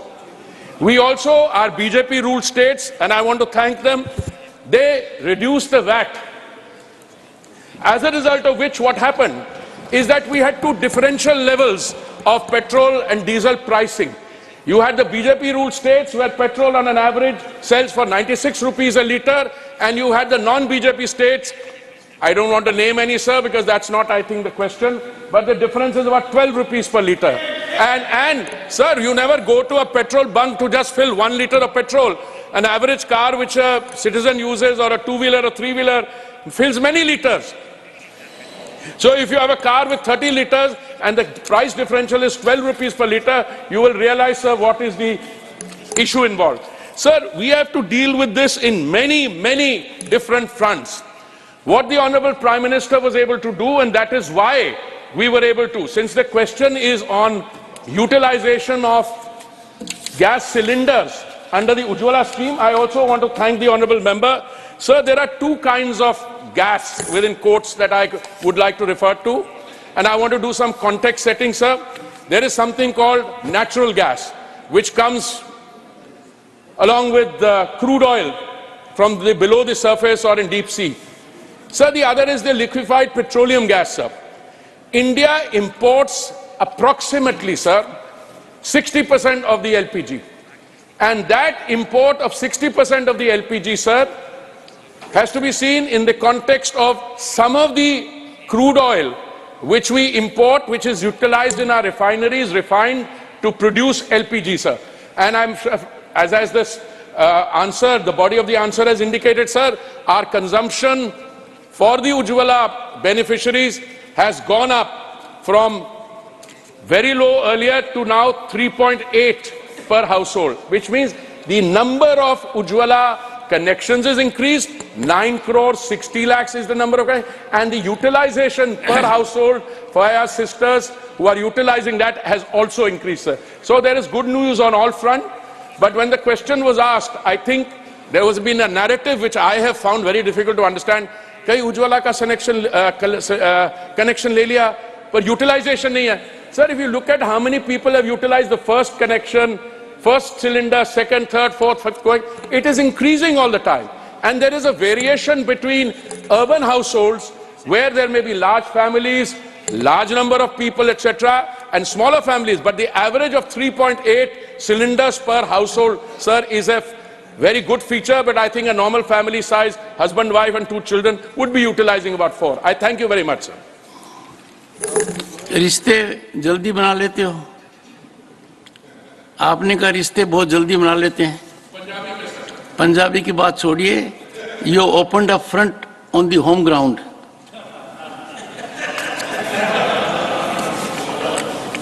Second supplementary, Shri Sushil Kumar Modi. सभापति महोदय, मैं माननीय मंत्री से जानना चाहता हूं कि पीएम उज्ज्वला के कारण pollution related pre mature deaths कितने लोगों को बचाया जा चुका है, क्योंकि जो पॉल्यूशन होता है उसके कारण कहते हैं कि लंग्स और बाकी अफेक्टेड होता है.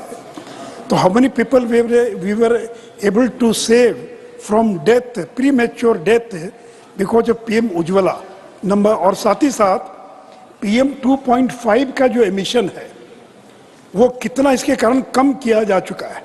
क्योंकि एक रिपोर्ट छपी अखबार में कि 15 लाख लोगों को मरने से बचाया जा चुका है and 1.8 million ton PM 2.5 were saved, which could have been gone into the. Modi ji, we can't give credence to newspaper reports. नहीं ठीक है, इसलिए मैं ये जानना चाहूँगा कि PM उज्ज्वला के कारण कितने प्री-मैच्योर पॉल्यूशन रिलेटेड डेथ्स को बचाया जा चुका है तथा PM 2.5 एमिशन कितना कम किया जा सका है. Honorable Minister. Sir, I want to thank the honorable member. Sir, जब माननीय प्रधानमंत्री जी ने दिल्ली में दायित्व संभाला था, मैं बात कर रहा हूं मई 2014 में, उस समय देश भर में जो गैस कनेक्शंस थे वो करीब 14 करोड़ के करीब थे और आज के दिन ये 14 करोड़ से बढ़कर क्लोज टू 33 करोड़ हो गए हैं. इसमें से 14 करोड़ से 33 करोड़, इसके बीच में उज्ज्वला की जो स्कीम है जो रोल आउट की गई उसमें 9 करोड़ 60 लाख उज्ज्वला के कनेक्शंस हैं और इसमें अभी माननीय प्रधानमंत्री जी ने निर्णय लिया जब कैबिनेट ने अप्रूवल दिया उसके कि 75 लाख हम और उज्ज्वला कनेक्शन कर रहे हैं. तो 75 लाख में से मैं समझता हूं जो आंकड़े मेरे पास हैं कोई करीब 34 लाख हमने उन 75 लाख में से भी दे दिए हैं. Sir, it is very clear that shifting from traditional firewood, kerosene, coal and other traditional listing onto gas, which is a cleaner cooking medium, much cleaner, has very significant health benefits, especially impacting on the lives of rural households, especially women. Now the wood, dung, crop residues result in all kinds of air pollution, more toxicity. But sir, इसमें मैंने कई estimates देखे हैं. The honourable member has referred to one such report. जो उन्होंने figures दिए मैंने वो भी देखे हैं. मैंने कुछ और भी फिगर्स देखे हैं जो इससे भी ज्यादा. There have been also some discussion in the context of the world health assembly. But sir, मेरी सबमिशन आपके through your good officer sir की एग्जैक्ट क्वांटिफिकेशन, बिकॉज ये उज्ज्वला के भी है और जो एक्स्ट्रा गैस सिलेंडर 14 करोड़ से 33 करोड़ लगे हैं उसका भी लाभ है और there are some other steps being taken. So the exact quantification as to how many lives were saved due to this initiative, we can say that we can save millions of lives. I have no doubt in associating myself or endorsing the honorable member's assessment that a lot of lives have been saved, but the precise quantification, because when something as unfortunate as morbidity takes place, then the causation becomes a problem. There were people during the pandemic who at the end of the day suffered from COVID, but they had their actual cause of death may have been because the immune system was down to the other. But I think the honorable member is right on target. This has been, in terms of health parameters, a transformational initiative by the Prime Minister, both the number of cylinders going up from 14 to 33 and subsequently, sir, the 9 crore 60 lakhs Ujjwala connection. Honorable member. He is nullifying the Supreme Court judgment of this morning. I am about to close my speech. 1 second. The honorable. When I am expressing my feeling, one second. 1 second.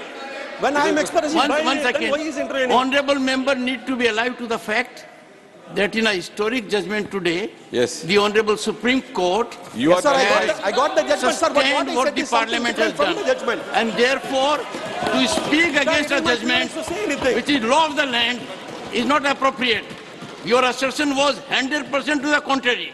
Sir, this may be Since an objection has been raised by the Honorable Minister, and all of us must keep in mind, when judiciary has taken a view on a particular issue, comprehensively, decisively, we need to abide by it. Sir, I have not gone into the judgment. I have not gone into the judgment. Sir, I have not gone into the judgment, but one at a time, one at a time. Tell my view that I will not deny it, sir. Sit down. Take your seat. Take your seat. One at a time. Yes. Mr. Venugopal. 1 second. But yes, Mr. Venugopal. My point is, honorable member is speaking. Everybody has a freedom to speak. Of course, Supreme Court has given a judgment. We have telling our point of views. His party has a different point of view. He is telling like that. But The member have a freedom to speak about that. Yeah. There's every right to criticize the judgment also. Take your There is seat. every right to criticize judgment also. Take your seat. Honorable members, Sir, I have sir, indicated. One second, take your seat. I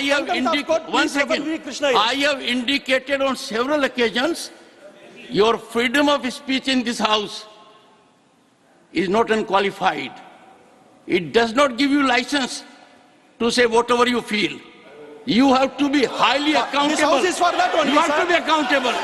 You can't shut your eyes to the law of the land. Without unparliamentary word, How can anyone talk against a judgment we which should has not been use the entered? unparliamentary word. Sorry, take your seat. Sir, Take your seat. This is nothing will go on record. This is improper. No, this is improper. The highest court of the land has given a judgment. Sir, the honorable member is talking about it. The view. We can't ridicule a judgment like this. Sir, this is the highest forum. Okay. Conclude, Sir, you conclude. One second. Sir, this is the highest. Honorable member, take your seat. Take your seat. I can understand your agitation. I can understand. But we can't change the judgment is given by the Supreme Court. Go ahead. Sir, Yes, this is honorable, no, honorable member first. Sir, Please, this is the highest please, forum. I'll give time. I'll give time. Please conclude. Honorable member. Honorable member, conclude. Sir, this is the highest forum to express the feel. 1 second. This is the place to express. Anyhow, sir. Sir, the father of Dravidian movement, Tandai Periyar, once said, Take your seat, Mr. Jairam Ramesh. Take your seat. Have I given you permission? I know what I have done. I am conscious of it. Please, take your seat. You are determined to create disorder in the house. Is that your style? Why are you creating disorder in the house? No, please, take your seat. Honorable member. Sir, the father of Dravidian movement, Tandai Periyar, once said, ஒவ்வொரு இனத்திற்கும் தங்கள் சொந்த விதியை தாங்களே நிர்ணயிக்கும் உரிமை உள்ளது. காஷ்மீரி மக்களுக்கும் அது பொருந்தும். Means every race has the right to self-determination. That appeals to the people of Kashmir as well. Moving beyond this bill, I propose the following concrete step to address the situation in Kashmir, sir. Can the House subscribe to this?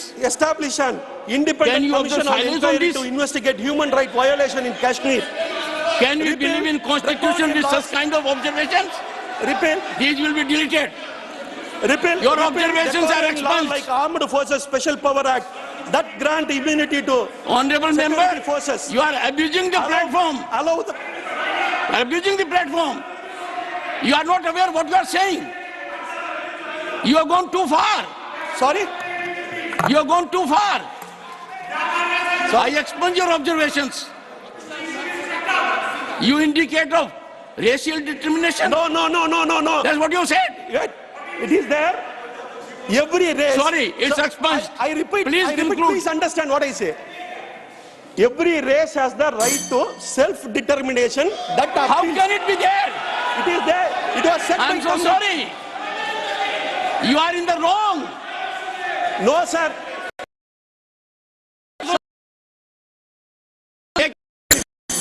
You have forfeited your right to hold the floor. Please, sir, take your seat. No, your time is also over. No, sir. It is wrongly understood by the chair, sir. Sir, it is wrongly understood by the chair. It is wrongly understood by the chair, sir. Shri Sanjeev Arora. Shri Sanjeev Arora. Honorable Minister.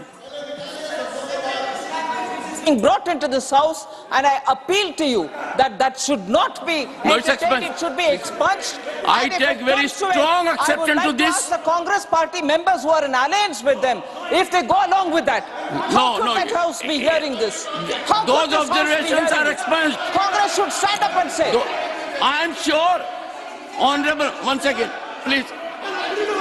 Take your seat. All of you take your seat. Please take your seat. Take your seat, honorable members. Honorable, 1 second. Please. Mr. Arora, please. Honorable members. 1 second. Please. Observe silence, please. Honorable members, it was not a good spectacle. It is so serious. In this house, the House of Elders, the upper house, can we countenance someone talking of such kind of language? Determination on the basis of race? That goes against very essence of Constitution. We all have taken oath of the Constitution. How can we countenance such kind of misdemeanor by a member? This is not freedom of speech. This goes much beyond that. Every word the member has spoken cannot be accepted. It cannot be countenanced by anyone who believes in the nation, who believes in our Constitution. I'm expunging those parts. Mr. Arora, please go ahead. Mr. Arora, do you want to take floor, Mr. Arora? Yes. And keep calm. Sir, keep calm. You are a senior member. You know it, what has been spoken. How it pains our heart. Please, please, let him continue. Yes, yes,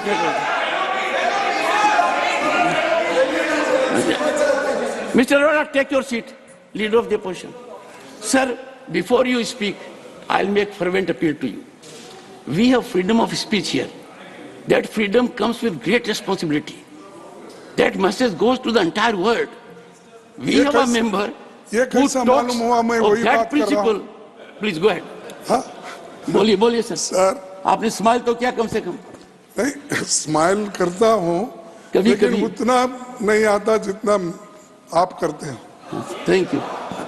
sir, ये एक parliament member अपनी बात रखने के लिए कोशिश करता है, स्टडी करके लाता है, अपने व्यूज को आपके सामने रखता है. अगर वो ठीक नहीं है, कानून के तहत, कॉन्स्टिट्यूशन के तहत, आपके बिजनेस रूल्स के तहत, तो उसको आप निकाल दे सकते हैं. लेकिन आप टोटली अगर उधर के लोग उठे, गड़बड़ करे, तो आप वो कहते हैं कि ये अनकॉन्स्टिट्यूशनल है. ये मैं नहीं मानता. आप जरा जो आदमी इधर जो मेंबर इधर कहता है उसको कहने दो.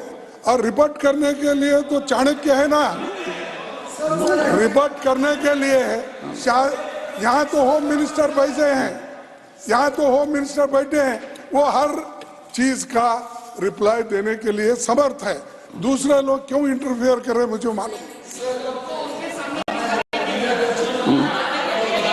और आप कितना भी कोशिश करो, कोई मिनिस्टर बनने वाले नहीं जब तक शाह और मोदी साहब बोलेंगे. जो डीएमके ने बात कही, माननीय सदस्य डीएमके इनके साथ अलायंस में है, दोनों की गठबंधन की सरकार है. ये घमंडिया गठबंधन के बारे में सब लोग जानते हैं. ये इतना स्पष्ट कर दे सर, ये इतना स्पष्ट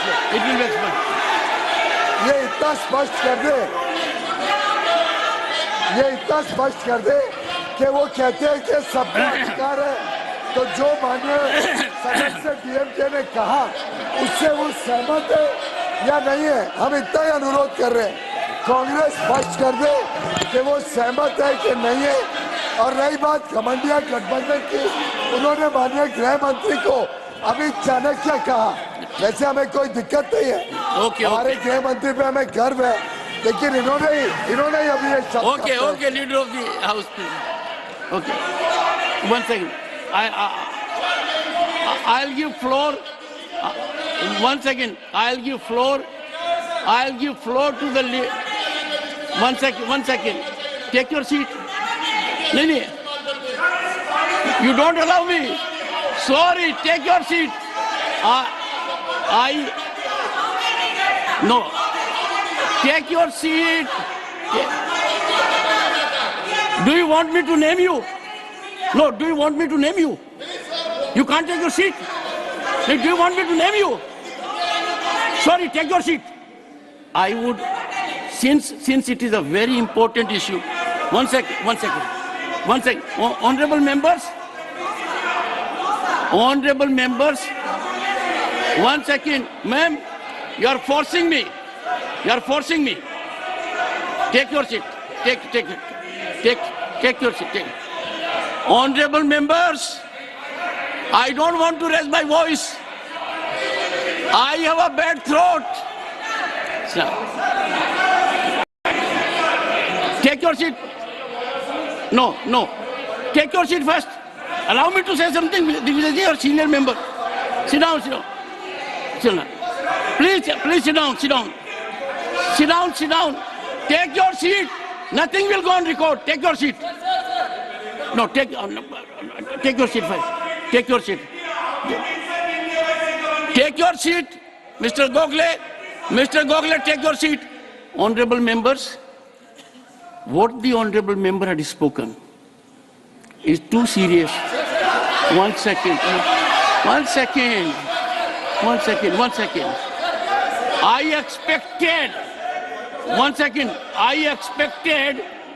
I expected leader of the opposition to take a serious view of what the honorable member had spoken.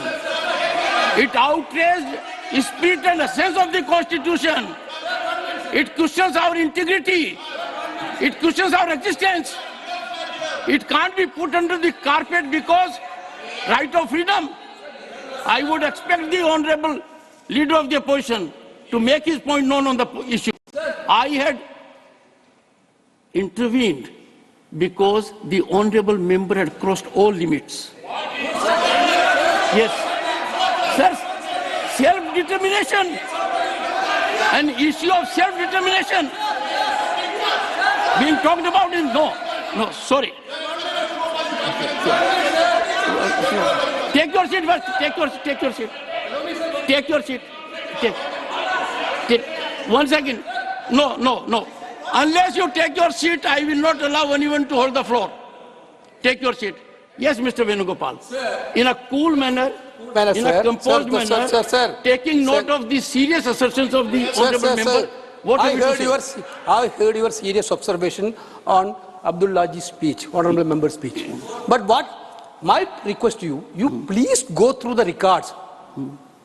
While speaking, he quoted Periyar, one of the most important reformers of the country. What Periyar told about different caste, different religion ke liye, Periyar told like that only. He quoted Periyar's speech only. But how you verify, sir? You verify, sir? Sit down. Take your seat.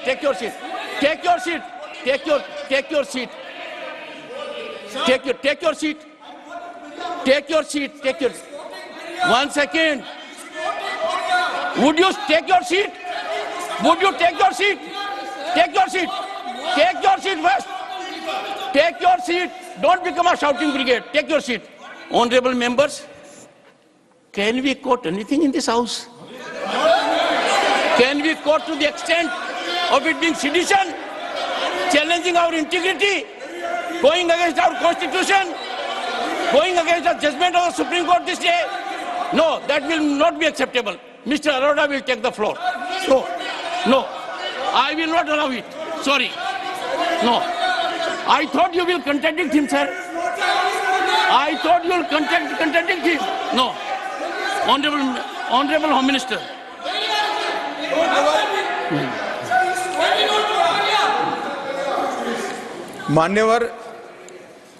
माननीय सदस्य ने जो कहा record पर रखना नहीं रखना आप राज्यसभा के नियम और आपके विवेकाधिकार पर जाता है, परंतु मेरे मन में ये सारी बात सुनकर एक छोटा सा सवाल आता है कि कांग्रेस पार्टी स्टेटमेंट से सहमत है क्या? तो आप लोग जो कह रहे हैं इसको तो मैं समझ रहा हूं कि आप सभी इस स्टेटमेंट का समर्थन कर रहे हैं। ये रिकॉर्ड स्पष्ट कर देना चाहिए साहब, ये रिकॉर्ड स्पष्ट होना चाहिए कि कांग्रेस पार्टी मिस्टर अब्दुल्ला के स्टेटमेंट से, माननीय सदस्य अब्दुल्ला के स्टेटमेंट से सहमत है क्या? क्वेश्चन बड़ा शार्प है साहब, कांग्रेस पार्टी इनके स्टेटमेंट से सहमत है क्या? लीडर ऑफ ऑपोजिशन ने अपना रुख स्पष्ट कर देना चाहिए। Leader of the opposition, take your seat, all of you. Let us have cool, calm, composed atmosphere. Take your seat. Leader of the opposition alone will speak. Leader of the opposition will speak. Others take it. देखिए साहब, every time you keep on shouting there, I'm not good. You must have some silence zone. उन्होंने जो some silence zone. That will help you and the house. Yes, sir. Go ahead. Sir, उन्होंने जो coat किया, पेरियार के जो लिखी हुई बातें हैं और कही हुई बातें हैं, उन पर उन्होंने बात किया। उस विचार से आप सहमत हो सकते हैं या नहीं भी हो सकते, हम भी सहमत हो सकते हैं, कई बातों नहीं भी हो सकते, लेकिन आप जो उनके विचारों को उन्होंने लिखे हुए विचारों को उन्होंने यहाँ प्रस्ताव किया, वो उनकी बात नहीं है, उनकी बातें नहीं है, कोटेशन उन्होंने कोट किया, जो उनको कहना था वो किया। तो आप कितने ये बातें जो उनको कही हुई है, उस विचारधारा यहाँ पर वो बोल रहे हैं, उससे हो सकता है वो भी सहमत नहीं है, हम भी सहमत नहीं, आप भी सहमत नहीं हो सकते, लेकिन बार बार उसको बात करने से रोकना, this is most undemocratic. Freedom of speech को आप रोक रहे हैं और फ्रीडम ऑफ स्पीच को कट करने की आदत तो है उनको, इनको भी वैसा ही कर रहे हैं। किनको आदत है सर? हाँ, गवर्नमेंट को बोल रहे। नहीं सर, आपको कैसा बोलूं? यहाँ तो मुझे ही कंट्रोल करना है। आप तो आपसे बोलता ही नहीं, मान्यवर, आप बात को तलवार उठाते हैं, इसलिए मैं अपनी गर्दन छुपा के रखा। मैं प्रतिपक्ष के नेता को एक बात कहना चाहूंगा, कोट करना एक बात है, he was quoting it affirmatively, he was drawing oxygen from it, he was taking sustenance from it. I was fully alert. This can't be permitted in this house. No, this can't be done. Dr. Jitendra. I'll give you one small point which contradicts what Honorable Venugopal ji said, that he is quoting Pariyar ji. We may agree or not agree. He is see the intent of quoting. He is quoting to endorse his point. Yes. It is not a simple quotation. No. It is not an academic quotation. It is not an academic citation. He is quoting to endorse his view. He is quoting to endorse his view. Yes, Digvijay Singh ji. But before that, Digvijay Singh ji, you are an experienced member. I'll put it to you. So what, sir? Do we quote to take wind out of our argument? We quote to support our argument. We quote to give strength to our argument. That can't be allowed. Go ahead. आप जिस कुर्सी पर बैठे हैं, न आप पक्ष के हैं न विपक्ष के हैं, आप निष्पक्ष हैं, आप रेफरी हैं, आप गोल मारने के लिए नहीं है कि इधर से मारें या इधर से मारें। मेरी आपसे हाथ जोड़कर प्रार्थना है कि कोई भी माननीय सदस्य यहाँ अपने विचार व्यक्त करता है, ये उसका अधिकार है और रहेगा। सुनिए, वन सेकंड सर। और माननीय गृह मंत्री जी से मैं कहूंगा कि सहमत, हर बात में आपकी सहमति जरूरी है क्या? हमारी सहमति जरूरी है क्या? ये अगर सहमत पूरा सदन सहमत हो जाएगा तो फिर लोकतंत्र कहां से रहेगा? इसलिए माननीय आपसे अनुरोध है, माननीय आप 2 मिनट सुन लीजिए, मेरा आपसे अनुरोध है, माननीय सदस्य ने अपने भाषण में अपने विचार व्यक्त किए, उसका अधिकार है, 1 सेकंड, और कोट किया। मैं आपसे निवेदन करना, और सुनिए, आपका एक निष्पक्षता से बैठकर आपको यह अधिकार है, यदि कोई पार्लियामेंट्री है, अनकॉन्स्टिट्यूशनल है, तो डिलीट करिए, तो उसको भाषण से रोकते क्यों हैं आप? एक second. Digvijaya Singh ji, it is much beyond being unparliamentary, it is much beyond expansion. ये भारत माँ की आत्मा पर प्रहार था। That was the objection. I don't agree to that, sorry. Yes, मैं पूरी तरीके से माननीय दिग्विजय सिंह जी का आदर करता हूँ, माननीय एलओपी का आदर करता हूँ। बहुत आपने सही कहा कि अधिकार है, सभी का अधिकार है कि पेरियार जी के स्टेटमेंट से समर्थन दे या नहीं दे, एग्री। तो हमारा आपसे सिर्फ इतना ही एक अनुरोध है कि डीएमके के माननीय सदस्य जो बोल रहे थे अब्दुल्ला जी, और माननीय एलओपी, आप जो भी आपके अधिकृत सांसद नेता है, इतना बता दें कि ठीक है, आप पेरियार जी ने जो कहा उसके असमर्थन में खड़े, इतना ही बता दीजिए। हम तो नहीं कह रहे आप समर्थन करिए, आप स्पष्ट कर दीजिए आप समर्थन में हैं। ओके, मिस्टर अरोड़ा, नहीं है तो भी बता दीजिए। आप बोलिए कि ये उन्होंने Mr. Arora, Mr. Arora, only what Mr. Arora will say will go on record. Mr. Arora, that's all. Take your seat. Mr. Arora.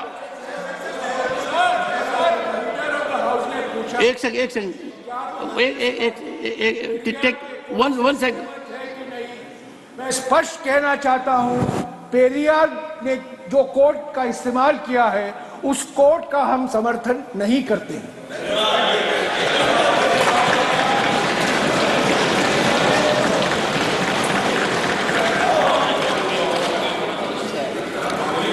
पता नहीं इतना समय क्यों लगाया ये कहने में, थोड़ा रास्ता और नाप लेते। अरोड़ा जी आप बोलिए। सर, पर मेरी आपत्ति से ज्यादा है, आप तो समर्थन नहीं करते हैं, but in this house sitting on this chair having taken oath of the constitution like all of you, I cannot allow any assertion in support of a statement that is against integrity of the nation. Mr. Arora alone, others take your seat. Mr. Arora, Mr. Arora, your 6 minutes. Use your 6 minutes. Right, sir. Thank you. Sir, I thank you, Honorable Chairman, please, sir. Take your seat. Mr. Arora, take your seat. For giving me. Mr. Arora, take your seat. Leader of the opposition wants to say something. उन्होंने पेरियार के विचारधारा बहुत से अलग अलग समय में। Sir एक हाथ जोड़ के विनती करूंगा, जयराम जी ने अथॉरिटेटिवली आप सबके बिहाफ पर एक बात कह दी है, उसमें कुछ ऐड करना है? नहीं, सबके तरफ से नहीं, फॉर्मली अथॉरिटेटिवली। मैं एक छोटी सी बात आपके सामने रखना चाहता हूं। सर, ये ऐसा है कि कोई सहमत हो सकता है, कोई असहमत हो सकता है।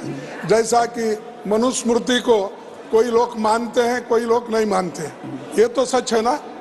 तो वैसा ही हमारे देश में अलग अलग धर्म है, अलग अलग विचार के लोग हैं, और कोई समर्थन करते हैं, कोई समर्थन नहीं करते हैं। लेकिन इसलिए मैं ये कहूँगा कि मक्तल में आते हैं वो खंजर बदल बदल के, या रब मैं कहाँ से लाऊं सर बदल बदल। कहाँ है हमारे त्रिवेदी साहब?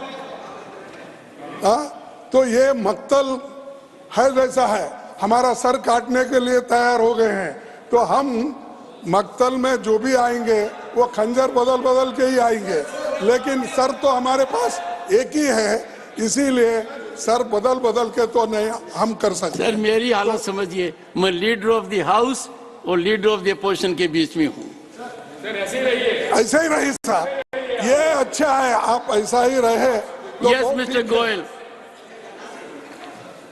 माननीय अध्यक्ष जी, माननीय लीडर ऑफ द ऑपोजिशन ने बहुत सही कहा कि उनके लिए आज बहुत गंभीर समस्या की बात है। उन्हीं के कम्युनिकेशन चीफ जो उनके ट्वीट से वो सब पार्टी के विचारधारा को देश के समक्ष रखते हैं, उन्हीं की बात को उनके राष्ट्रीय अध्यक्ष से आज एक प्रकार से खंडन करने का मैसेज भी देश को दे दिया। लेकिन मेरा अनुरोध आपसे सिर्फ इतना है सर कि माननीय राष्ट्रीय अध्यक्ष कांग्रेस पार्टी के हमारे ऊपर आरोप ना लगाएं। हम ना किसी का कत्ल करना चाहते हैं और उनको अपने सिर को बचाने की जरूरत नहीं है। वो तो रावण करता था इस प्रकार के काम, वो यहाँ इस सदन में किसको जरूरत नहीं है। लेकिन उनको जनता से डरना चाहिए, क्योंकि जनता बार बार मौका ढूंढ के इनको तकलीफ क्रिएट कर रही है। तो जनता की चिंता करो, एक मत होके एक विषय के ऊपर एक ही अपना मत बनाइए आपके गठबंधन में। इसीलिए मैंने कहा यूपीए का नाम बार बार बदलने से कोई फर्क नहीं पड़ने वाला है, तो गर्दन बदलने से फर्क नहीं, वैसे यूपीए नहीं पड़ेगा, वो वैसे ही घमंड में रहेगा, वैसे ही भ्रष्टाचार में रहेगा, वैसे ही तुष्टीकरण करेगा और वैसे ही परिवारवाद पे रहेगा। यूपीए हो या yes you were saying something Sudhanshu sir. माननीय नेता प्रतिपक्ष जी ने कहा था ना कि कुछ जवाब दिया जाए, तो मैं भी एक ही लाइन में जवाब देता हूं सर। एक ही लाइन, गुड सर 1967 से उस राज्य से मामला छूटा, मगर आदत नहीं बदली। तो मैं भी कहना चाहूंगा सर, उनकी आदत के लिए कि कश्ती भी नहीं बदली, दरिया भी नहीं बदला, पर इन डूबने वालों का जज्बा भी नहीं बदला है। शौक सफर ऐसा, एक उम्र हुई हमने, मंजिल भी नहीं पाई, रास्ता भी नहीं बदला। Mr. Arora, okay. Leader of the DMK legislature party, Tiruchi Shiva. I think hype is made on a very ordinary statement, sir. You mean that's we have to decide, not you. Tiruchi, it has to be very brief intervention. Yes, sir. Very brief. When an ordinary matter has been made as a very big thing, that something has been derogatively remarked by and everyone has made in that issue, I have to make my remarks, sir. Sir, member was corrected. Before you do that, Tiruchi, before you do that, I gave enough opportunity to your member to reflect and withdraw. He continued. I thought leader of the opposition will calm him down. That did not happen. Say what you have to say, please. Sir, the member in his position as in the capacity of a member was speaking something. First, when he said that about the article abrogation of 370, sir, your intervention said that it is against the Supreme Court order, what has been decided today. Sir, tomorrow if the Indian alliance wins and come to the power, and if Article 370 is restored,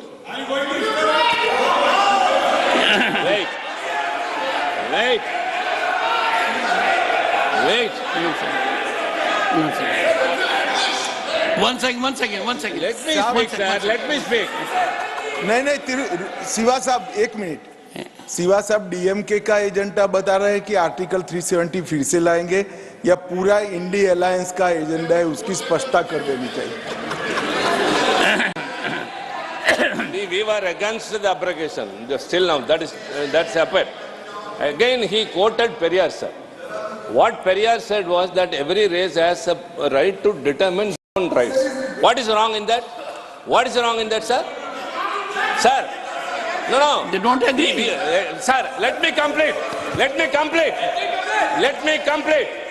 Sir, don't give a Please, let us hear him in absolute patience. It's a very important issue. Yes. Please, very, very important issue. Yes.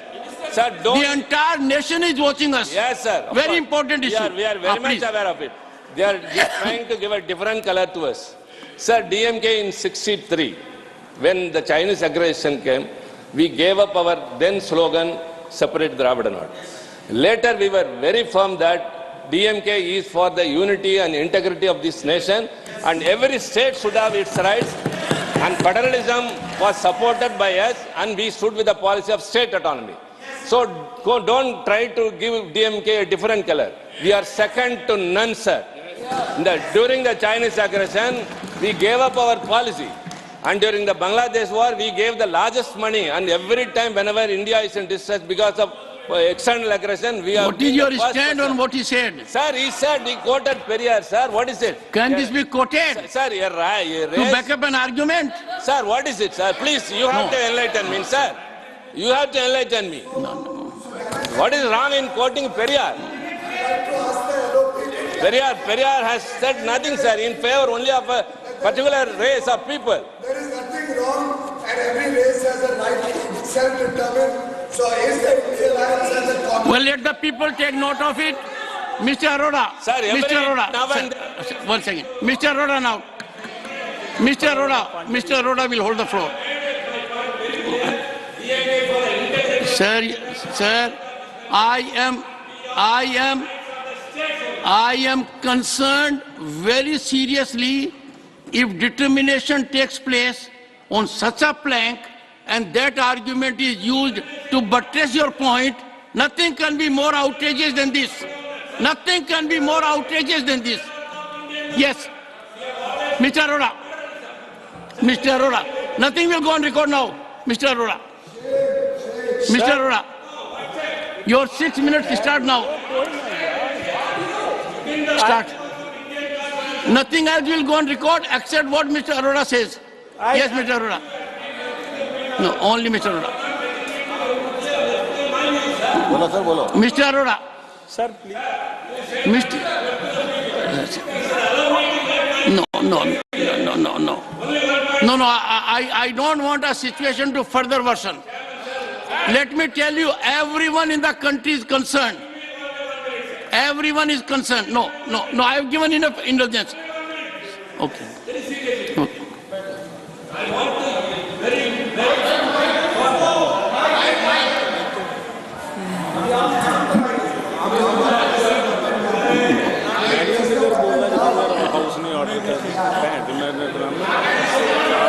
Hello.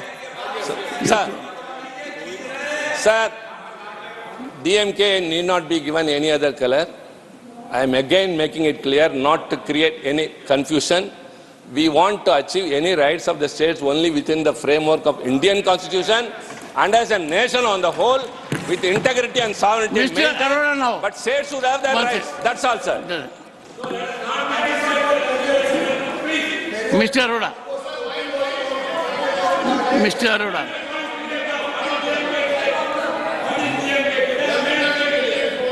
You see, Mr. Tiruchi, there can be no doubt.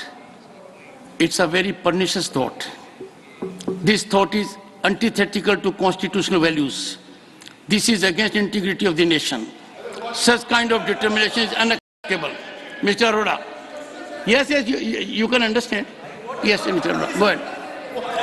Mr. Arora, nothing will go on record now. No, please. Mr. Arora. I will. But before that, I'll protect the Constitution. I will protect rule of law. I will protect my motherland. And I will not give unqualified right to members to be loose cannons. No. Yes, Mr. Arora now. Sir, I thank you, Honorable Chairman, 6 minutes. sir, for giving me opportunity to speak on short and simple bill which has great relevance to Jammu and Kashmir and country as a whole.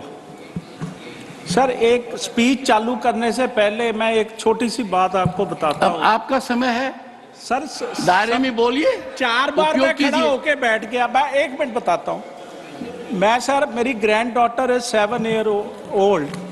तो whenever she goes to school, same times I leave office. तो वो कहते हैं आज आपका school है. मैंने कहा हाँ, पार्लियामेंट मेरा स्कूल है, पर फर्क ये है कि आपका क्लास लगेगा मुझे नहीं पता. मेरी क्लास लगेगी कि नहीं लगेगी. तो एक फर्क ये सेशन बहुत बढ़िया. एक फर्क और है. आपकी पोती अध्यापक को सुनेगी, आप अध्यापक को नहीं सुनेंगे. सर, मैं तो बोल रहा हूँ आपको.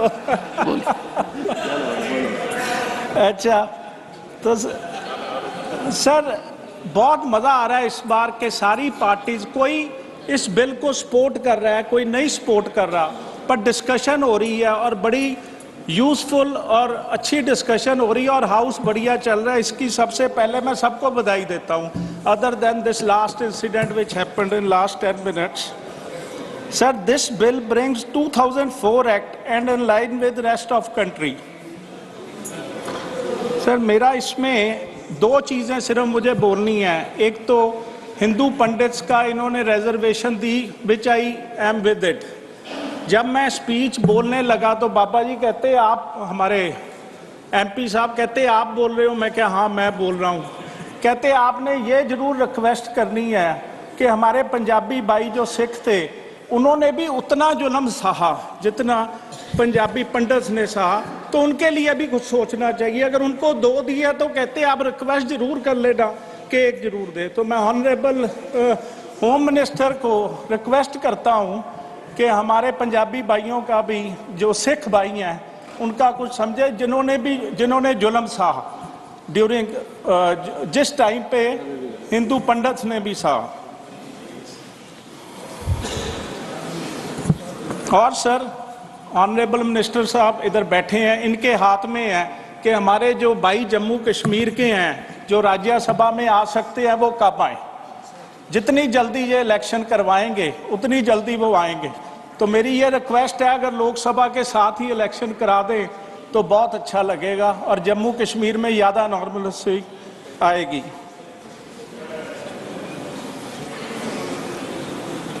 और सर मुझे कुछ नहीं कहना इस bill pay. It is short and sweet and thank you very much.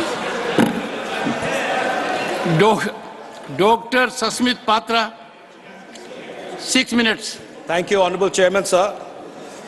On behalf of my party, the Biju Janata Dal, and my leader, Shri Naveen Patnaik ji, I rise to support both the bills brought together by the government today. At the outset, I congratulate the Parliament, the government, the Honorable Home Minister for the historic judgment by the Honorable Supreme Court today on the abrogation of 370. It vindicates the stand of the Parliament, it vindicates the stand of the government, and it vindicates the stand of the Biju Janata Dal, because we forcefully supported the entire abrogation bill on 2019 August. Honorable Chairman, sir, I also welcome the decision of the government to bring these two bills because it indicates the strong intent of the government to ensure that whatever is required in order to prepare J&K for democratic elections is being readied. And with that, we will very soon, probably next year, have a full-fledged Vidhan Sabha in the Jammu and Kashmir. I think the road is being set by this kind of a legislation coming in. It is also good that we have a very proactive Nyaik Delimitation Commission. Why do I say Nyaik? Because it is headed by a former Justice of the Supreme Court, which ensures that whatever recommendations of the Commission comes is beyond suspicion or doubt. I come to the Jammu and Kashmir Reorganization Bill, Honorable Chairman. The government has tried to build an inclusive and progressive outlook for Jammu and Kashmir Vidhan Sabha through this bill. The total seats are 114. 7 are being reserved for the scheduled tribes. It is a way forward for tribals' empowerment. My leader, Shri Naveen Patnaik ji, believes in tribal empowerment and we strongly support it. 1 seat is reserved for the displaced people from POK-occupied Jammu and Kashmir. Who are these people, Honorable Chairman? In 1947, when there was Pakistani aggression, at that time, 31,779 families were displaced. Out of that, 26,319 families stayed back in J&K. 5,460 families moved on. Apart from that, in 1965 Indo-Pak War, 3,500 families were displaced. In 1971 Indo-Pak War, 6,565 families were displaced. Altogether, 10,065 families. If you add the previous 1947, it comes to 41,844 families that have been displaced, and providing them a seat is a voice for them in the coming Vidhan Sabha. It's a very good step.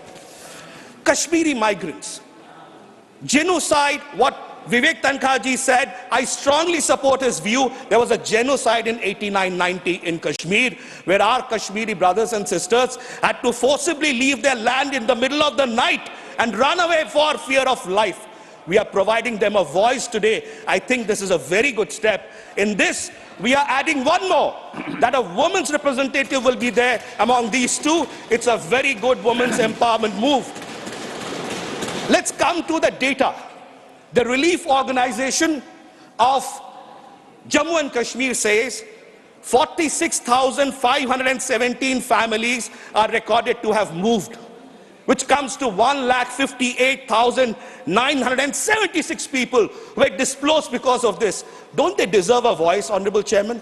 They deserve a voice. This bill gives them that voice, and therefore my party, the BJD, and my leader, Shri Naveen Patnaik ji, we support it. Honorable Chairman, today they would be watching the television. कि चलो, आज तो आवाज मिल रही है. उस दिन रात के अंधेरे में जान बचा के भागना पड़ा था. अब विधानसभा में बैठेंगे, हमारा भविष्य निर्णय करेंगे. ये सोच, ये विश्वास उनके साथ रहे. People residing in the Union Territory of J&K. This is not part of the bill. This was done earlier, but I'd like to reflect on this. 24 seats have been reserved for such people who are today not within the jurisdiction of the Indian territory. They were a part of us. They will always stay a part of us. And one day we will have the POK. They'll be part of the Vidhan Sabha. They will be with us. I will sum up the bill. My time is running out. Tribal empowerment through this bill, excellent. Kashmiri migrants get voice, excellent. Women's empowerment, excellent. Displaced people from POK getting a voice, excellent. Now I'll come to the second bill, very quickly, 1 minute. Jammu and Kashmir Reservation Amendment Bill 2023. Honorable Chairman, the second bill changes the nomenclature of weak and underprivileged classes to other backward classes. This has been brought on the recommendations of whom? Not the government only.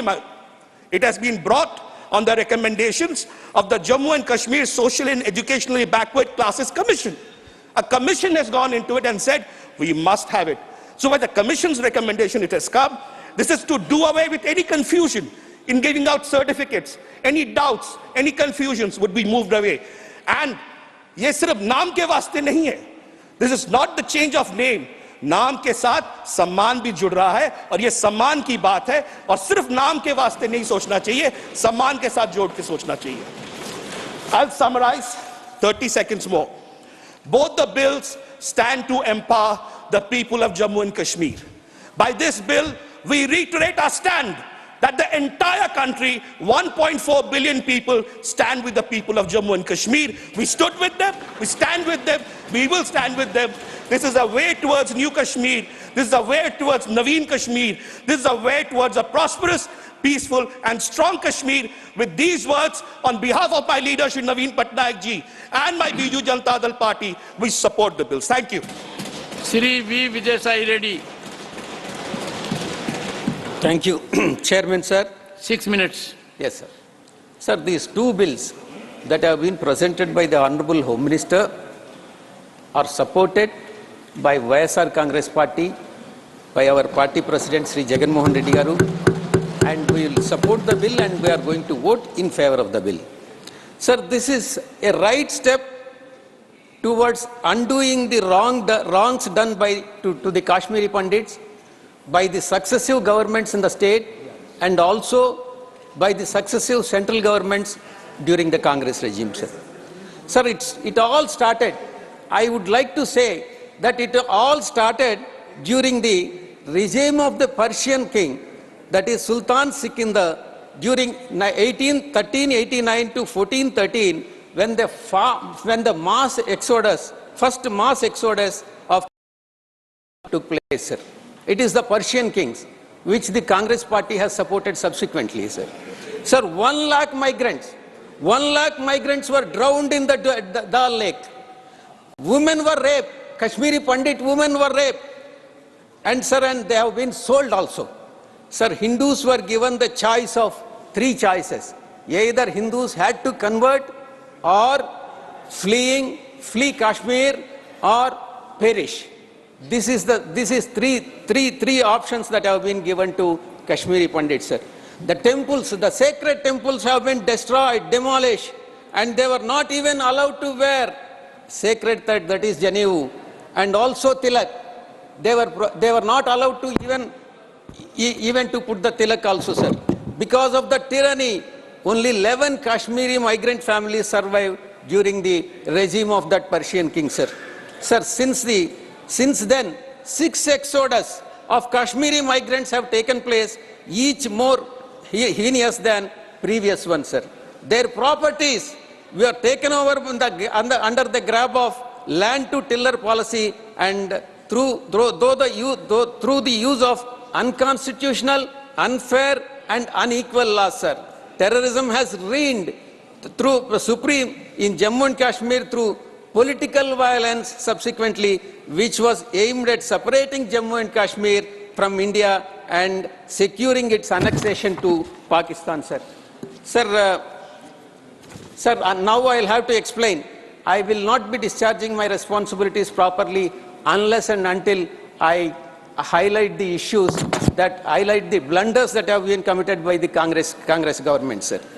Sir, it is the delusions of Nehruvian pseudo-secularism that prevented Kashmir issue from getting resolved, sir. Sir, yes, we must now ponder the real hard questions that haunt us, the civilization of the state, sir. Sir, in 50 years rule, the Congress party has had many opportunities to undo the injustice done to the people of Jammu and Kashmir, but they failed to do so. Sir, first blunder, in July 1947, Maharaja Hari Singh proposed merger of Kashmir with India but Nehru hesitated. And Nehru hesitated. Don't disturb me. You have committed a blunder. And this indecisiveness of Nehru, given elbow room to the riders of Pakistan to mobilize and launch the attack on Kashmir, sir. Even though Indian army occupied Srinagar and driving away the Pakistani army and from other parts of the Kashmir, but Nehru stopped it. Why? Why did Nehru stop it? Sir, I am asking the question to the Congress party. Why? Whom they want to uprise and protect? Sir, the second blunder what Nehru has committed, the second blunder was referring to Nehru has referred the Kashmir issue to UN, United Nations, which is a second blunder, sir. And the most dangerous decision what Nehru has taken is referring the matter to UN, sir. And the third blunder what Nehru has committed, adding 370. Sir, since Nasir Hussain, Honorable MP, is very keen to speak on this subject, to have a point of view, I would urge the chair, even if some extra time needs to be given, sir, we may allow him to rebut whatever Vijay Shah is saying.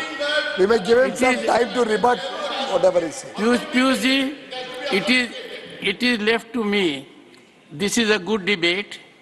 I do want members to utilize their time. I have a mind to give opportunity to all. It is with the sense of the House that I may extend time also. But whom I have to give time may be left to me. Nasir Hussain is more prominently visible to me. Yes, continue. You are making a good point. He wants to rebut, but no one will interrupt. Sir, without interrupting. Honorable member, one second.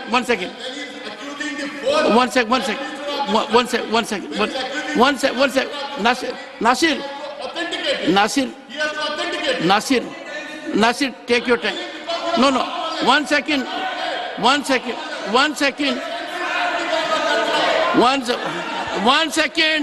second, gentlemen. 1 second.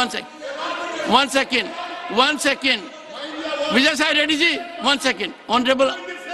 Honorable members, when an assertion of fact was made and Dr. Jitendra Singh raised an issue, I said authenticate.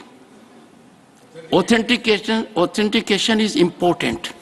You have made important points, and you should be happy and delighted to authenticate them. So no issue on that. And I can do one second.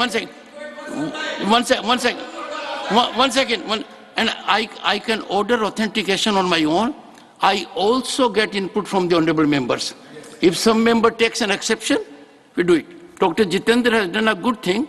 When a member was giving facts after facts, he said, I don't believe in the facts. The facts have to be authenticated.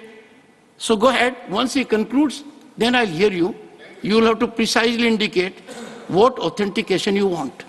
Go ahead. Third mistake, third blunder what Nehru ji has committed is Article 370, adding Article 370 to the Constitution in October 1949, sir, which dashed all efforts to integrate Kashmir with India. Sir, the result, what is the result? The people of this country are paying price for the misrule and the blunders committed by the Congress party for more than 7 decades. Why? What Congress will say in this regard? If you have any answer, you can answer the questions. Sir, the next blunder, the fourth blunder what the Congress party has committed, we had second war against Pakistan in 1965. And this had given a second opportunity for Congress party to take back the Kashmir. And when India has gone up to Lahore, Indian forces have gone up to Lahore, why Congress party did not take back the Kashmir? Let them answer the question. Sir, the next fifth blunder what Congress party has committed, let me highlight it, sir. After 1971 war with Bangladesh liberation, we had another opportunity, which Congress party has missed out, to negotiate and return of Kashmir. Pakistan was ready to sign Shimla agreement on the dotted lines, but they had not managed it properly. What did Congress party do? When we had Kashmir in our hands, Congress gave the Pakistan on the Congress gave Kashmir on the platter to Pakistan. Shame! I have to say shame, sir. Who is responsible for this? It is the Congress party, Indian National Congress Party, which is solely responsible for the pathetic state of affairs in Kashmir, sir. Sir, the indifference and inaction and inability of the Congress party insofar as Jammu and Kashmir is concerned could never move forward from the tragic history, sir. It will remain in the history, and Congress is to be blamed for this, sir.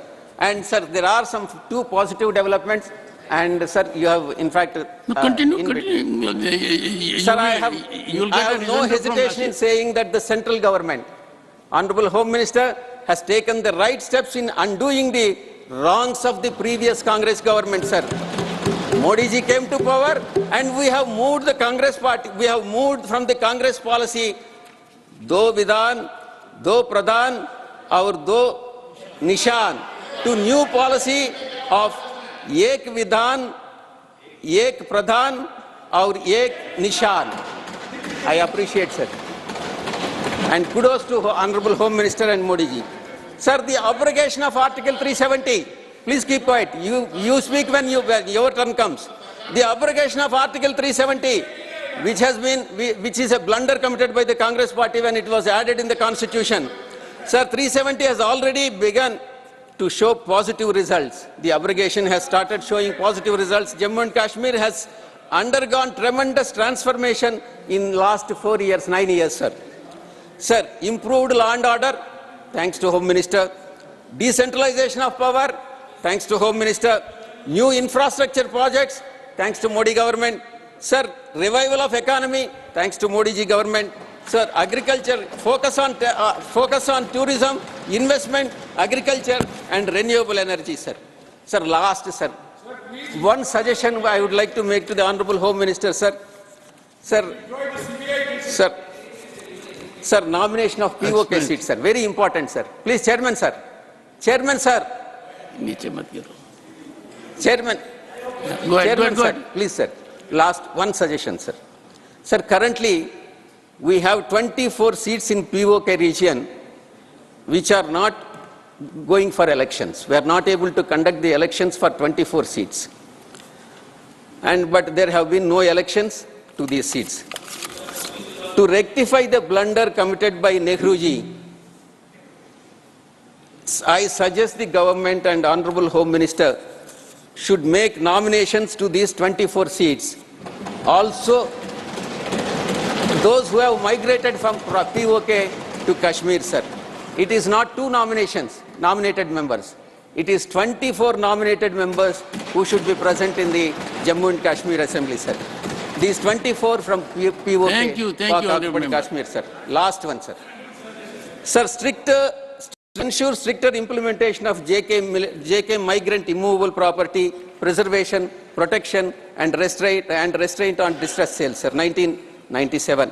The Act provides for preservation, protection, and restraint on distress sales of the immovable property of the migrants. So I request the Honorable Home Minister to implement the Act in its letter and...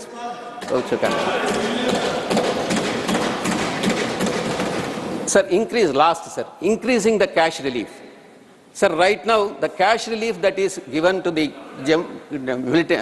migrants is about 13,000 rupees, sir. I request the Honorable Home Minister to increase it to 20,000 rupees per month so that they can feed themselves, sir. Thank you very much, sir. We support this bill. Thank you, sir. Masi, you had raised the issue, sir, when the Honorable Member had indicated certain aspects. Yeah, thank you, Chairman, sir. You were agreed. Yeah, thank you, Chairman, sir. I think... One thing. So, you kindly confine to which part of his address you seek authentication. Please go ahead. Thank you, Chairman, sir. I think honorable member, when he was speaking, he was trying to make an assertion that it was whatever happened in Kashmir was all because of Mr. Nehru. I think he has not read Nehru. He has not. No, please let me. You are finished. You are finished. You are finished. No. Sir, you are finished. You are finished. 1 second. We'll give the honorable member good atmosphere to contribute. And I request all of you to do the same. Yeah. Go ahead. Sir, I think the honorable member has not read Nehru, he has not read Patel, he has not read the cabinet decision, he has not read what Mr. Patel had written to Nehru, he has not read why the decision was taken, he has not read why the army had to be stopped at a particular point. He has not, just one second, sir, let me finish. He has not read, he has not read what Mr. Hari Singh wanted at that point of time and why it was an historical decision to stop at that point. I would like to assert here that it was only because of Nehru we are having Jammu and Kashmir in our country.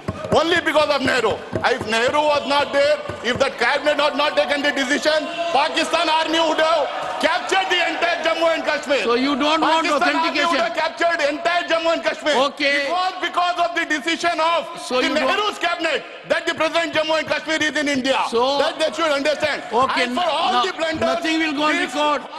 No, nothing will go on record now. Nothing will go on record, Nasir, now. He was a part of Congress party, and then hence he was part of all the blunders also. Okay. Nasir doesn't want any authentication. And sir, I want authentication. Write it on a piece of paper. Give it to me. On this specific. Write on a piece. One second. No. The honorable member. One second. The honorable member, in his wisdom, had serially indicated court within court blunders. So, he has to authenticate and what you give me, you write on a piece of paper what you want to be authenticated. Okay, I can understand you are not proceeding it. Shri K.R. Suresh Reddy, 4 minutes.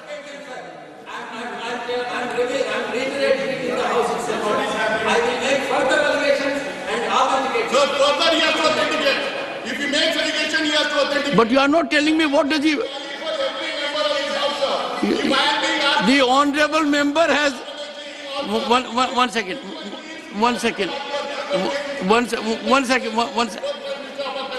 second. Pandit Nehru was our first Prime Minister. No doubt about it. The honorable member had unlisted serially, according to him, not according to me. I am not party to the debate. Several blunders that resulted in a messy situation in Jammu and Kashmir. You want what to be authenticated? Which blunder? Are you leaving some blunder or you want all the blunders to be authenticated?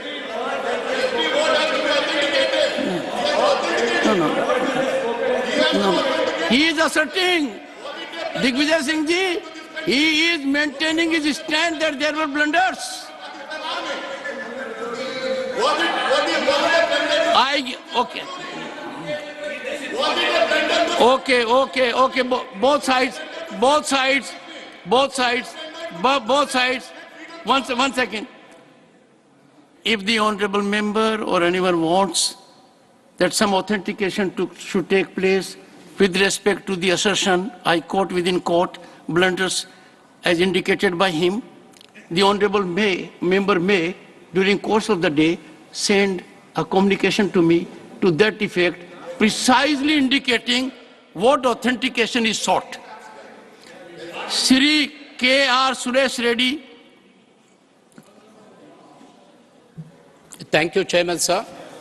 Thank you for giving me the opportunity to speak on both the amendment bills on Jammu Kashmir.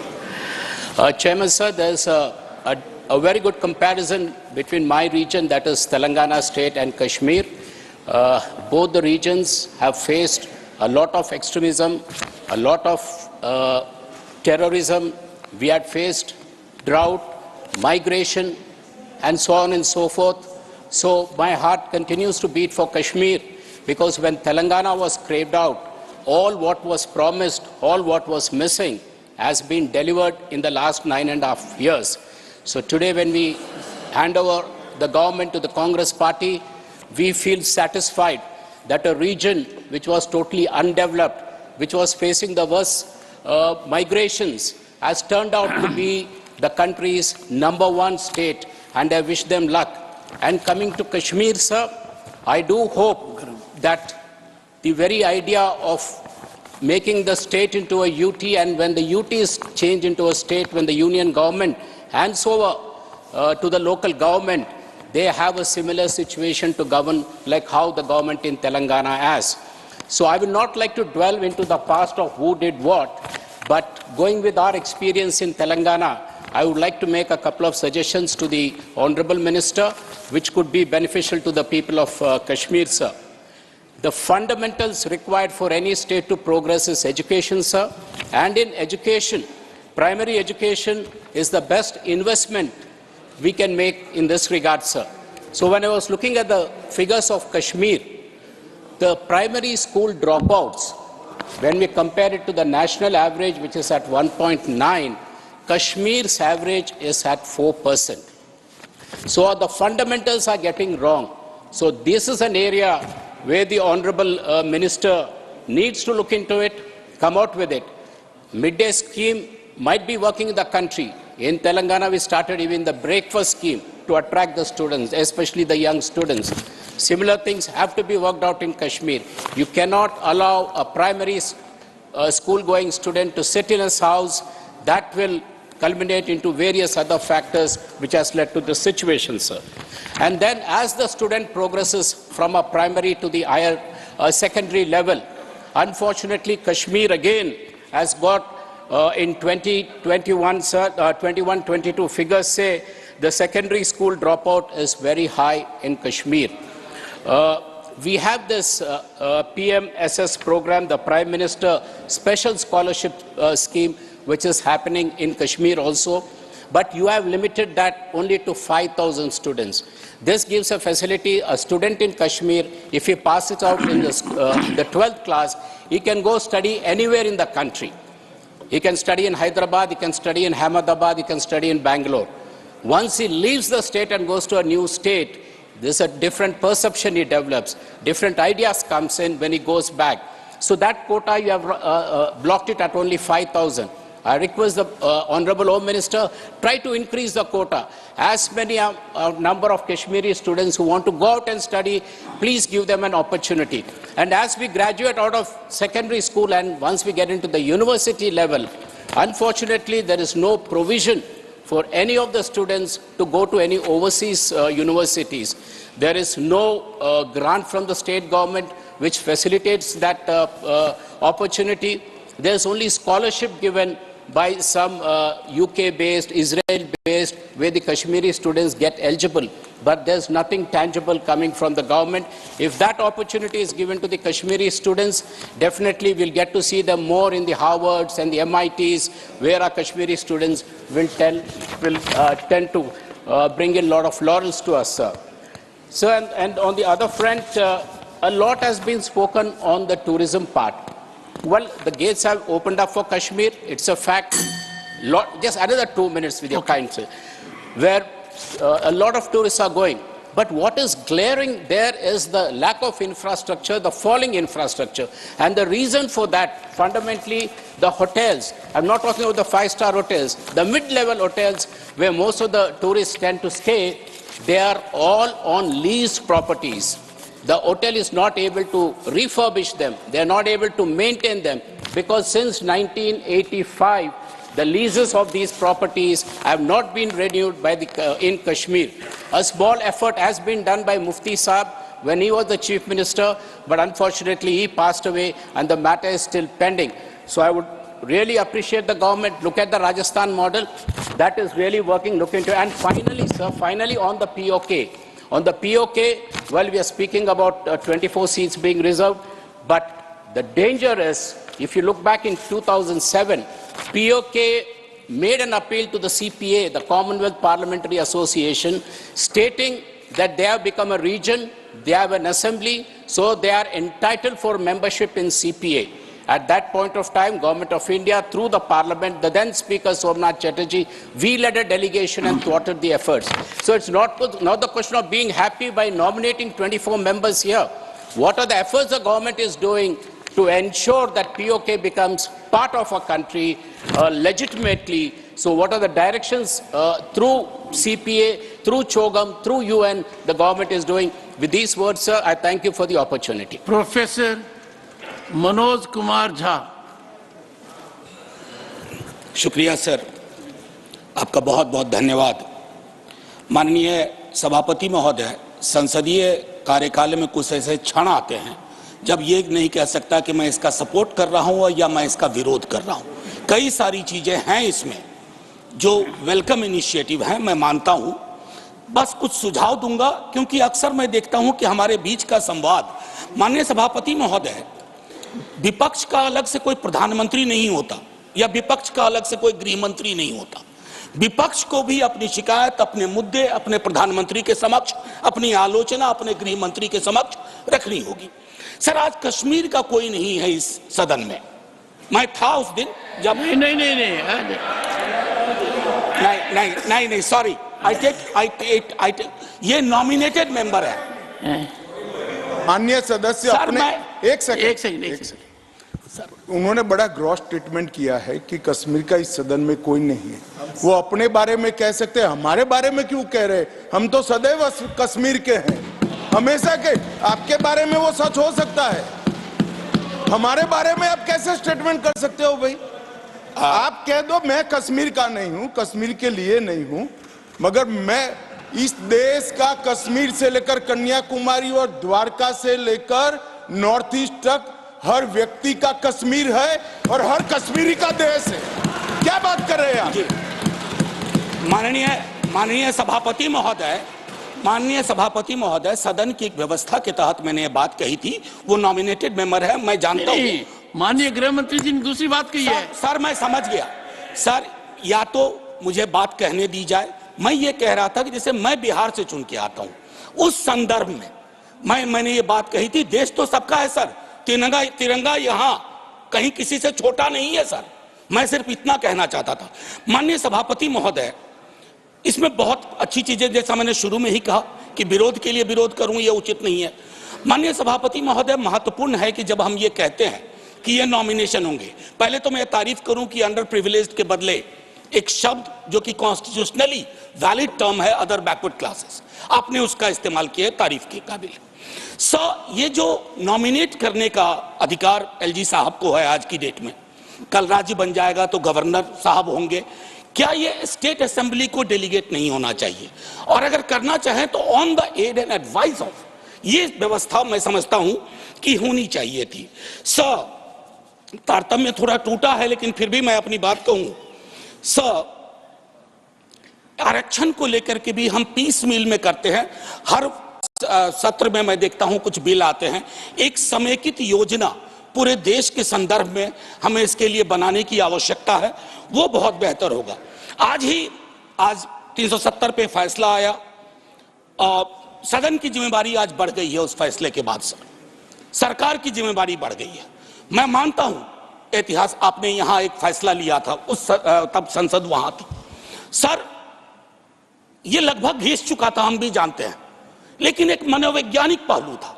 मैं आग्रह करूंगा सरकार से कि उस psychological healing की भी कोशिश होनी चाहिए, और ये हीलिंग हो सकती है सर। मैंने कहा ना कि हिंदुस्तान का मिजाज महासागर वाला है, इसको बस तालाब ना बनाया जाए, महासागर अपने अंदर सब समाहित कर लेगा। माननीय सभापति महोदय, जो कश्मीरी घाटी में रह रहे हैं, गांव में रह रहे हैं, उनको लेकर के भी एक चिंता होनी चाहिए। बाहर हैं, उनकी चिंताएं वाकिफ है, बल्कि विवेक जी ने यह बात कहा कि बुरे से बुरे वक्त में एक बहुत बड़ी आबादी उन्हीं घरों में, गांव में, गलियों में रही, उनका एक्नॉलेजमेंट मैं समझता हूं बहुत आवश्यक है। माननीय सभापति महोदय, अंबेडकर साहब कहते थे कोऑपरेटिव फेडरलिज्म, माननीय प्रधानमंत्री जी भी कई बार उसको दोहराते हैं। सर, कोऑपरेटिव फेडरलिज्म के नजरिए से देखेंगे ना तो हैंड होल्डिंग की जरूरत होती है। मैं जानता हूं कि दिल्ली की आइडिया ऑफ नॉर्मैलिटी और घाटी या जम्मू या लद्दाख की आइडिया ऑफ नॉर्मैलिटी में फर्क है सर। अभी पिछले दिनों हमारे कई बीजेपी के साथी कह रहे थे कि चुनाव परिणाम संतुष्टि का परिचायक है। फिर तो लद्दाख में भी एक चुनाव हुआ था सर। सर बस 1 मिनट लूंगा चूंकि आपने पहले कहा था। सर एक आखिरी चीज कहूंगा कि पत्रकार, विद्यार्थी, शिक्षक सरकार की आलोचना करें, उसको देश की आलोचना ना माना जाए। ये फर्क मिटता सा जा रहा है, ये कश्मीर के संदर्भ में नहीं, बाहर भी। दूसरी चीज सर, दूसरे राज्यों में जो कश्मीर के छात्र रहते हैं उनको एक प्रोटेक्शन दीजिए। और आखिरी चीज कहूंगा सर, बड़ी पीड़ा के साथ, कि खामोशी शांति का पर्याय नहीं होती है। शांति के लिए न्याय चाहिए, वो उतना ही कश्मीर के लिए दुरुस्त है जितना मणिपुर के लिए। जय Hind sir. Shri A Rahim, 3 minutes. Sir, first they came for the communists. I did not speak out because I was not a communist. Then they came for the socialist, and I did not speak out because I was not a socialist. Then they came for the trade unionist, and I did not speak out because I was not a trade unionist. Then they came for the Jews, and I did not speak out because I was not a Jew. Sir, then they came for me, and there was no one left to speak out for me. Sir, these are the lines of Martin Niemöller, the writer who lived during the Black Age of Germany under the Adolf Hitler. Sir, if it is Kashmir today, it will be my state tomorrow. Sir, if I don't speak today, there will be no one to speak for me tomorrow, sir. Sir, I completely oppose the Jammu and Kashmir Reorganization Amendment Bill 2023. Sir, in the statement of objective and reasons for this bill, the Honorable Minister has said that Kashmiri immigrants and women will be represented in the Assembly. Sir, even after 4 years, no election has been held for the State Assembly, which was dissolved when Article 370 was repealed in 2019. Sir, what the Union government is doing with this bill is writing horoscopes for the unborn child. Sir, what heroic argument did Honorable Prime Minister and Honorable Home Minister preach while repealing Article 370, sir? Terrorism will be eradicated. Peace will be restored in Kashmir. National security will be ensured. And the list goes on, sir.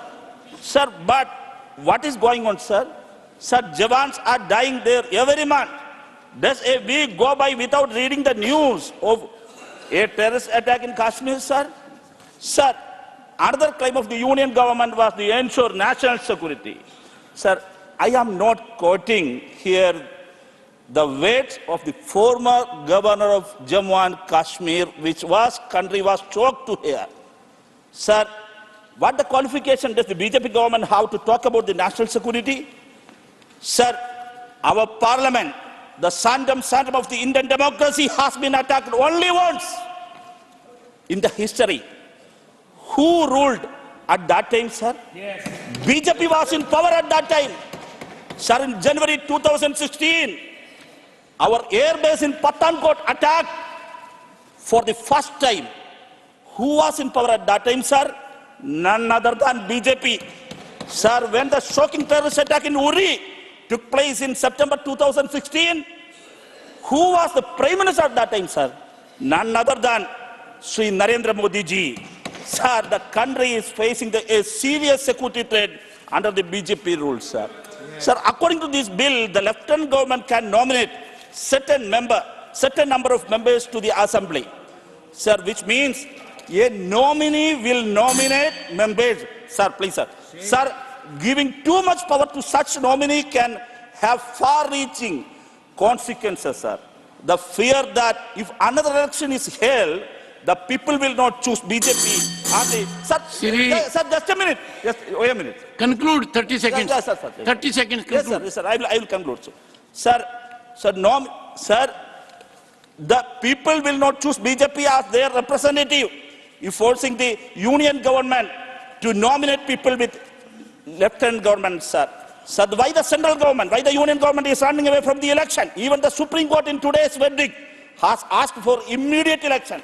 Sir, is the government ready to say before the House that thank you. On the basis of said verdict, Assembly election will be ensured Kashmir, sir. Sri Sir, Anil Prasad Hegde. Sir, just a minute, sir. I've given you 1.5 minutes more. Sir, just a minute, sir. Just a minute. Round up. Sir. I do believe that no kind of peace establishment is possible without restoring the democratic rights of the people of Kashmir. Mr. The Hegde. upper house of the parliament has a Nothing will go on record now. responsibility Mr. Hegde. Yes, Mr. Hegde. Mr. Hegde. Thank you, Chairman, for giving me the time. माननीय गृह मंत्री जी लोकसभा में बता रहे थे कि J&K reservation bill में कमजोर और वंचित वर्ग के स्थान पर अन्य पिछड़ा वर्ग किया जा रहा है। उनको मैं धन्यवाद देता हूं। उन्होंने कहा जिनके साथ अन्याय हुआ है उनको न्याय दिलाने का बिल बताए हैं।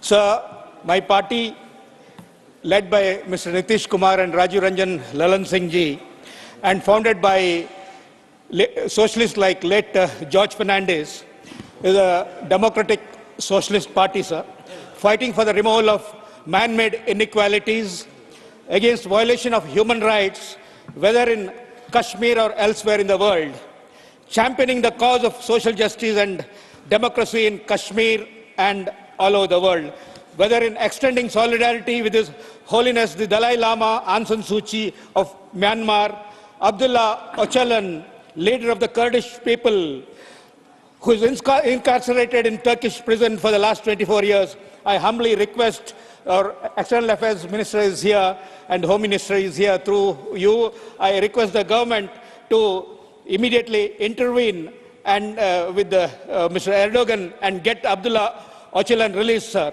Sir, on this J&K bill, driving home the point about commitment to social justice, Honorable Home Minister had mentioned about Kaka Kalalkar Commission. Sir, conveniently forgetting that it was his party-led government which was supporting the then his party-led party. His party was supporting that VP Singh-led government from outside, and which was responsible for toppling that government, sir. On the issue of giving reservation to OBCs, VP Singh government was toppled by your party, sir. Bharat में social justice के लिए commitment के मतलब अमीर गरीब के बीच, जाति जाति के बीच, पुरुष महिलाओं के बीच गैर बराबरी मिटाना है, सर। 2001 में आदरणीय प्रधानमंत्री जी मुख्यमंत्री बने थे। नीतीश कुमार 2005 नवंबर में बने थे। मुख्यमंत्री बनने का सिर्फ 6 महीने के अंदर बिहार में स्थानीय निकायों में, पंचायत राज में उन्होंने महिलाओं को 50% आरक्षण देकर बिहार देश में पहले राज्य बना जहां महिलाओं को 50% आरक्षण मिला है। गुजरात में 8 साल बाद 2014 में महिलाओं को आरक्षण मिला है, सर। सर, यह दर्शाता है सामाजिक न्याय के बारे में किसको कितना कमिटमेंट है। अधिकांश घरेलू हिंसा शराब से होता है, sir.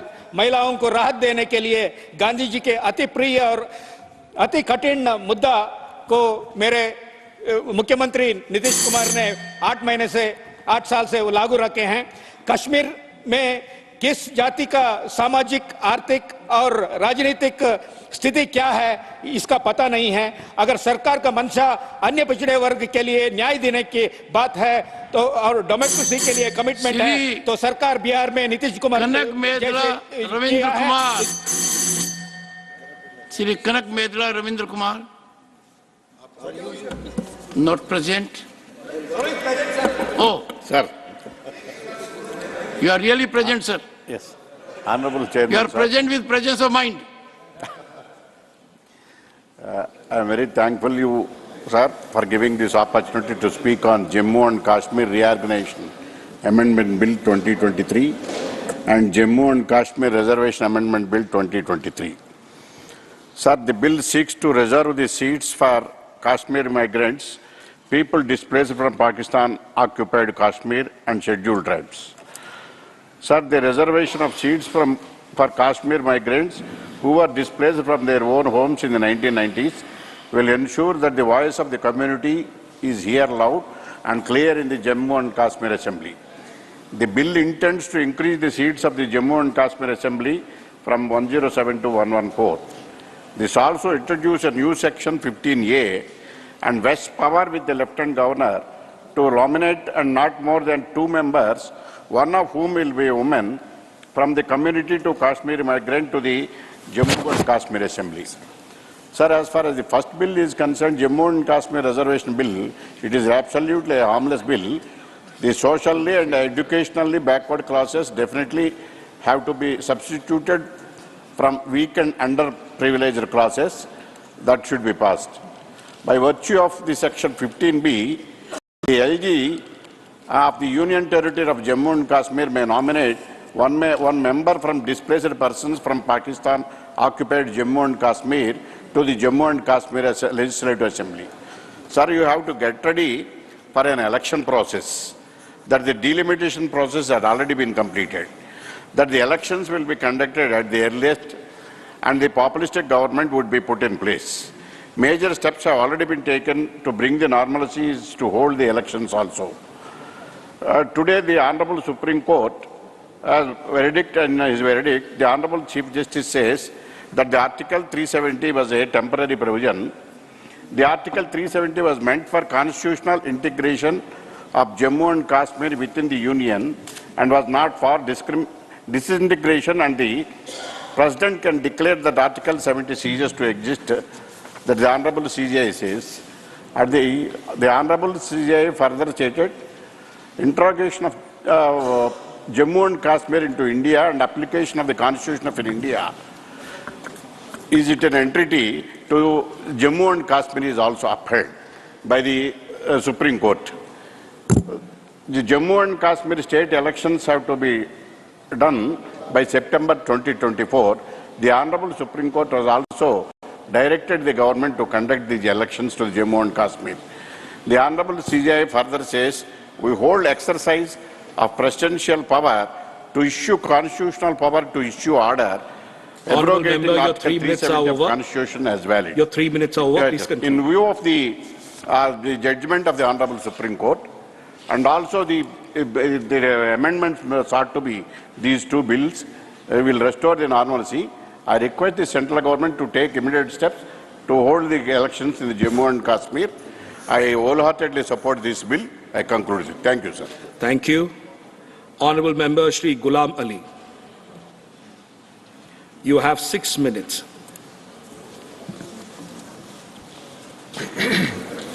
Respectable Deputy Chairman, sir.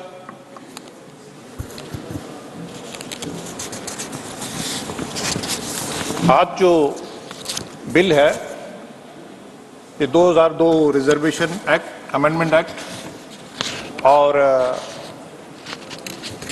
जो इसका रीऑर्गेनाइजेशन एक्ट 2019,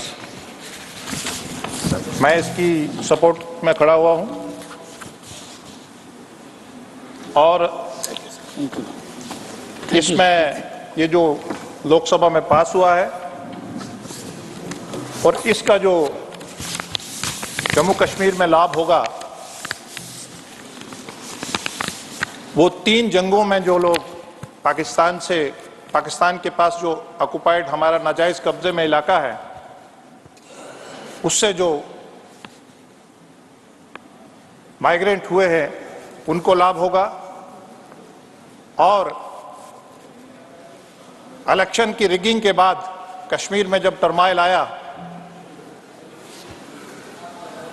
तो उसमें से जो लोग कश्मीरी माइग्रेंट, जिसमें ज्यादातर कश्मीरी पंडित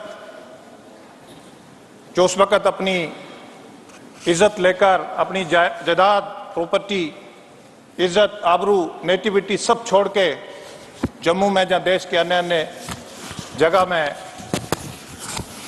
बसे और इसके अलावा अदर सोशल कास्ट, क्योंकि जिसका बिल्कुल थोड़ा सा 2% के करीब उसको पहले रिजर्वेशन थी और उसको एक इज्जत दी गई, अदर बैकवर्ड क्लासेस जो कि पूरे देश में है। मैं आज की जो सुप्रीम कोर्ट की जजमेंट है कि जो बेसिक बुनियादी जो नसूर था 370 उसको उस पे सुप्रीम कोर्ट ने आज जो डबल मोहर लगाई है, इसके लिए मैं देश के वजीर आजम और देश के वजीर दाखिला और लाखों वो लोग जिन्होंने इस जम्मू कश्मीर को या देश के अन्य हिस्से जो हैं, जो उस वक्त देश के साथ नहीं जुड़ पाए, लाखों कार्यकर्ताओं ने अपनी जेलें देखी हैं, जानें दी हैं, मैं उनको भी मुबारकबाद दूंगा आज के दिन। मैं थोड़ा सा पीछे जाऊंगा। जब मुस्लिम कॉन्फ्रेंस से नेशनल कॉन्फ्रेंस बनी और कांग्रेस के द्वारा बनाई गई, और उनका कुछ मकसद था कि ऐसा स्ट्रक्चर बनाया जाए जम्मू कश्मीर में कि जिसमें पावर जो है चेयरमैन सर कि कुछ फैमिलीज के पास रहे और इंटेंशनली जानबूझ के यूनिलैटरल सीज फायर करा, और जिससे पीओजे के और हजारों की तादाद में लोग अपने घर बार, फैमिली, जमीन जायदाद, अपनी मजहबी इबादतगाहें छोड़ के घर में जुगी यहां जम्मू में आके जहां देश के अन्य अन्य हिस्सों में जुगी झोंपड़ियों में बसे। और मैं इसके साथ सीओ के अगर उस वक्त के ये गलतियां नहीं होती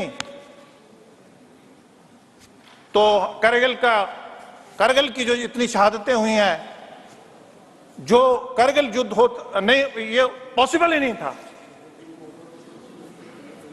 मैं आपको ये बताना चाहूंगा कि पूरे तौर पर, मोटे तौर पर कांग्रेस ने वहां हुकूमत करी है, जहां अपनी, आप कांग्रेस में से आप उसको बड़ा बेटा कह लीजिए, नेशनल कॉन्फ्रेंस पीडीपी, जहां बाकी लोगों ने ज्यादातर हुकूमत करी है, और 370 जो कि एक नसूर था, लेकिन उससे वो चीजें देश की ले जाते थे जिससे कुछ फैमिलीज को फायदा होता था।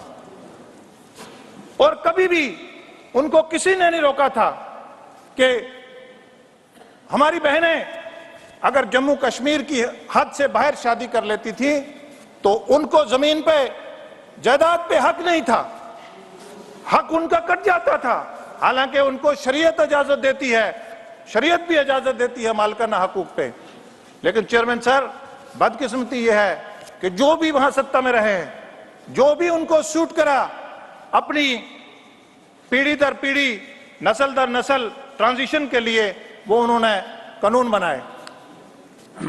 यहां अगर आप रिगिंग की बात करें, अगर रिगिंग नहीं होती,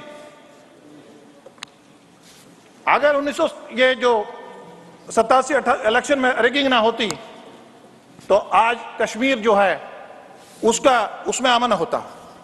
उस रिगिंग की वजह से वो कश्मीर की विरासत, वो कश्मीरी पंडित जो कश्मीरी मुसलमान भाई को पढ़ाने वाला, वो उसको अरबी पढ़ाने वाला, वो उसको फारसी पढ़ाने वाला, चेयरमैन सर उसके बड़े बड़े साइंटिस्ट, बड़े बड़े अपनी इज्जत लेके रातों रात एक दहशतगर्दी के साये में, जम्मू की गर्मी में, और यहां फरीदाबाद और देश के कई जगह और पूरी दुनिया में मेरे भी उस्ताद रहे हैं जब मैं इंजीनियरिंग कर रहा था, और मैंने वो वक्त देखा है कि कैसे एक उभरती सिविलाइजेशन, एक दुनिया की बेहतरीन सिविलाइजेशन ने अपना घर छोड़ के और आके अपनी एक उसकी जिंदगी गुजारना पड़ी।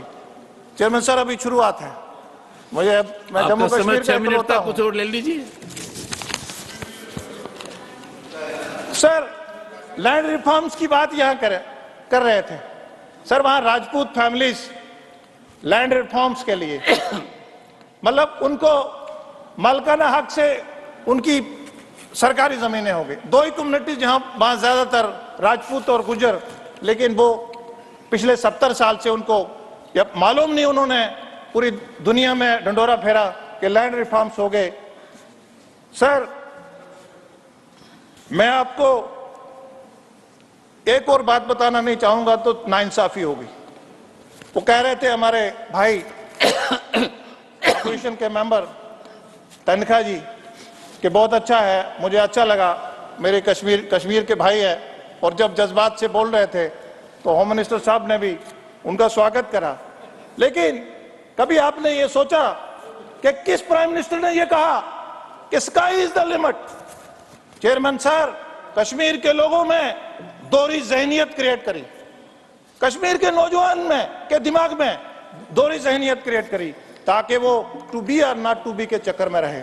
वो कभी ऐसे शासक कांग्रेस ने उनको कभी भारत का बनने नहीं दिया। आज एब्रोगेशन के बाद आज उनमें धोबिता नहीं है। सर, जम्मू से, कश्मीर से लोग भाग रहे थे, 2014 से पहले लोग भाग रहे थे, लोग हिमाचल में प्रॉपर्टी खरीद रहे थे, फॉरेन में जा रहे थे। लेकिन जैसे ही नरेंद्र मोदी जी देश के वजीर आजम बने और देश के वजीर दाखिला जब अमित शाह जी बने, तो सर आज लोगों के जहन में जहनी ठहराव है। आज जिसकी एक दुकान थी, आज उसकी 2 दुकानें हैं। जिसका एक होटल था, वो दूसरा बना रहा है। आज जिसका खेत छोड़ के भाग रहा था, वो अपनी खेत में खेती कर रहा है। सर, बात क्या है? बात बर्दाश्त नहीं हो रही है कि अमन कैसे आ गया। हम तो लाशों में Z++ पे रहते थे और कुछ ही लोगों में। सर आज अमन है। मैं कल कश्मीर गया, यहाँ सैटरडे को। सर, आज बच्चे, मैंने खेत में, मैंने प्लेग्राउंड में, स्कूल के प्लेग्राउंड में मैंने बच्चे खेलते देखे। सर ये बच्चों से पत्थर मरवाते थे और उनकी ज़हनियत खराब करते थे। सर, इनसे पूछिए कि इन्होंने कश्मीर के नौजवान का एक किस्म का इन्होंने कत्ल करा है।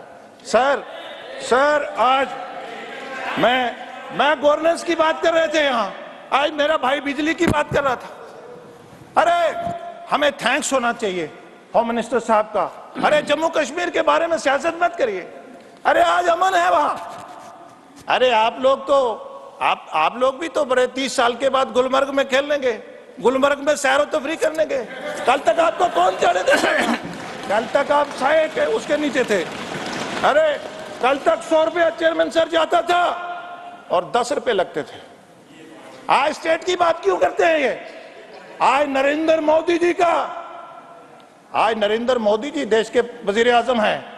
आज सर, अगर सरपंच के अकाउंट में अगर 23 लाख कुछ हजार जाता है, तो सर 23,000 कुछ लाख ही जाता है। किसान के अकाउंट में अगर 6,000 जाता है, साल का 6,000 ही जाता है। सर, बचौले खत्म हो गए। सर टेंडर, एक टेंडर 5 लाख का होता था और वो 2 करोड़ पे खत्म होता था। सर, आज पंचायत में 50,000 के लिए भी टेंडर होता है। सर, ये इनको देखना पड़े। अब आंखें देखती नहीं। सर, कैसे आंखें देखेंगी? मैं सर वेस्टर्न राजस्थान में गया, मैं वहां एक मंत्री थे, तो मैंने कैंपेन में पूछा उसको, अपने किसी कार्यकर्ता को, मैंने कहा क्या बात है? कहते जनाब कोई सेंट्रल स्पॉन्सर स्कीम आई। कहते साहब को मंत्री साहब। मैंने कहा सेंट्रल स्पॉन्सर स्कीम आई। कहते उनके भाई पंचायत प्रमुख, उनसे बात करेंगे। मैंने कहा कोई और पानी की दूसरी स्कीम आई। कहते नहीं, उनके दूसरे भाई जो है वो जिला प्रमुख है। मैंने कहा कोई और स्कीम आई। कहते उनसे बात करेंगे। सर, देखने वाली आंखें चाहिए। हमें मैं से हम में आने के लिए समय लगता है। सर 10,000 वोट पे MP। सर, आज हम बर्दाश्त नहीं करते। 3 टायर में सर ब्लॉक BDC ब्लॉक प्रमुख आज 14 लीडर एक जिले में बने। हमें लीडरी बर्दाश्त नहीं। आज DDC चेयरमैन, आज ट्राइबल रेजिडेंशियल स्कूल। आज सर इनको कैसे बर्दाश्त होगा? सर, क्यों बर्दाश्त होगा? सर, कश्मीरी पंडितों का, मैं रेफ्यूजी का बात कर रहा था। सर हमने 70 साल के बाद 5.5 लाख दिया। सर, किसने रोका था?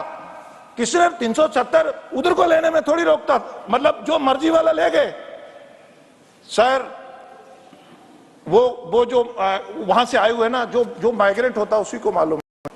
सर, फॉरेस्ट राइट्स एक्ट, आज जंगलात कहता जी अभी इंप्लीमेंट नहीं हुए।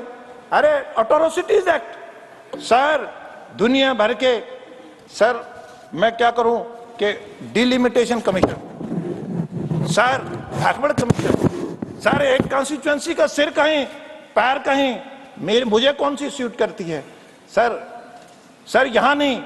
सर यूनिलेटरल सीज फायर के बारे में अगर मैं कह देता आपको तो सर बड़े इन्होंने इसलिए करा था कि हमारी हेजमनी रहे।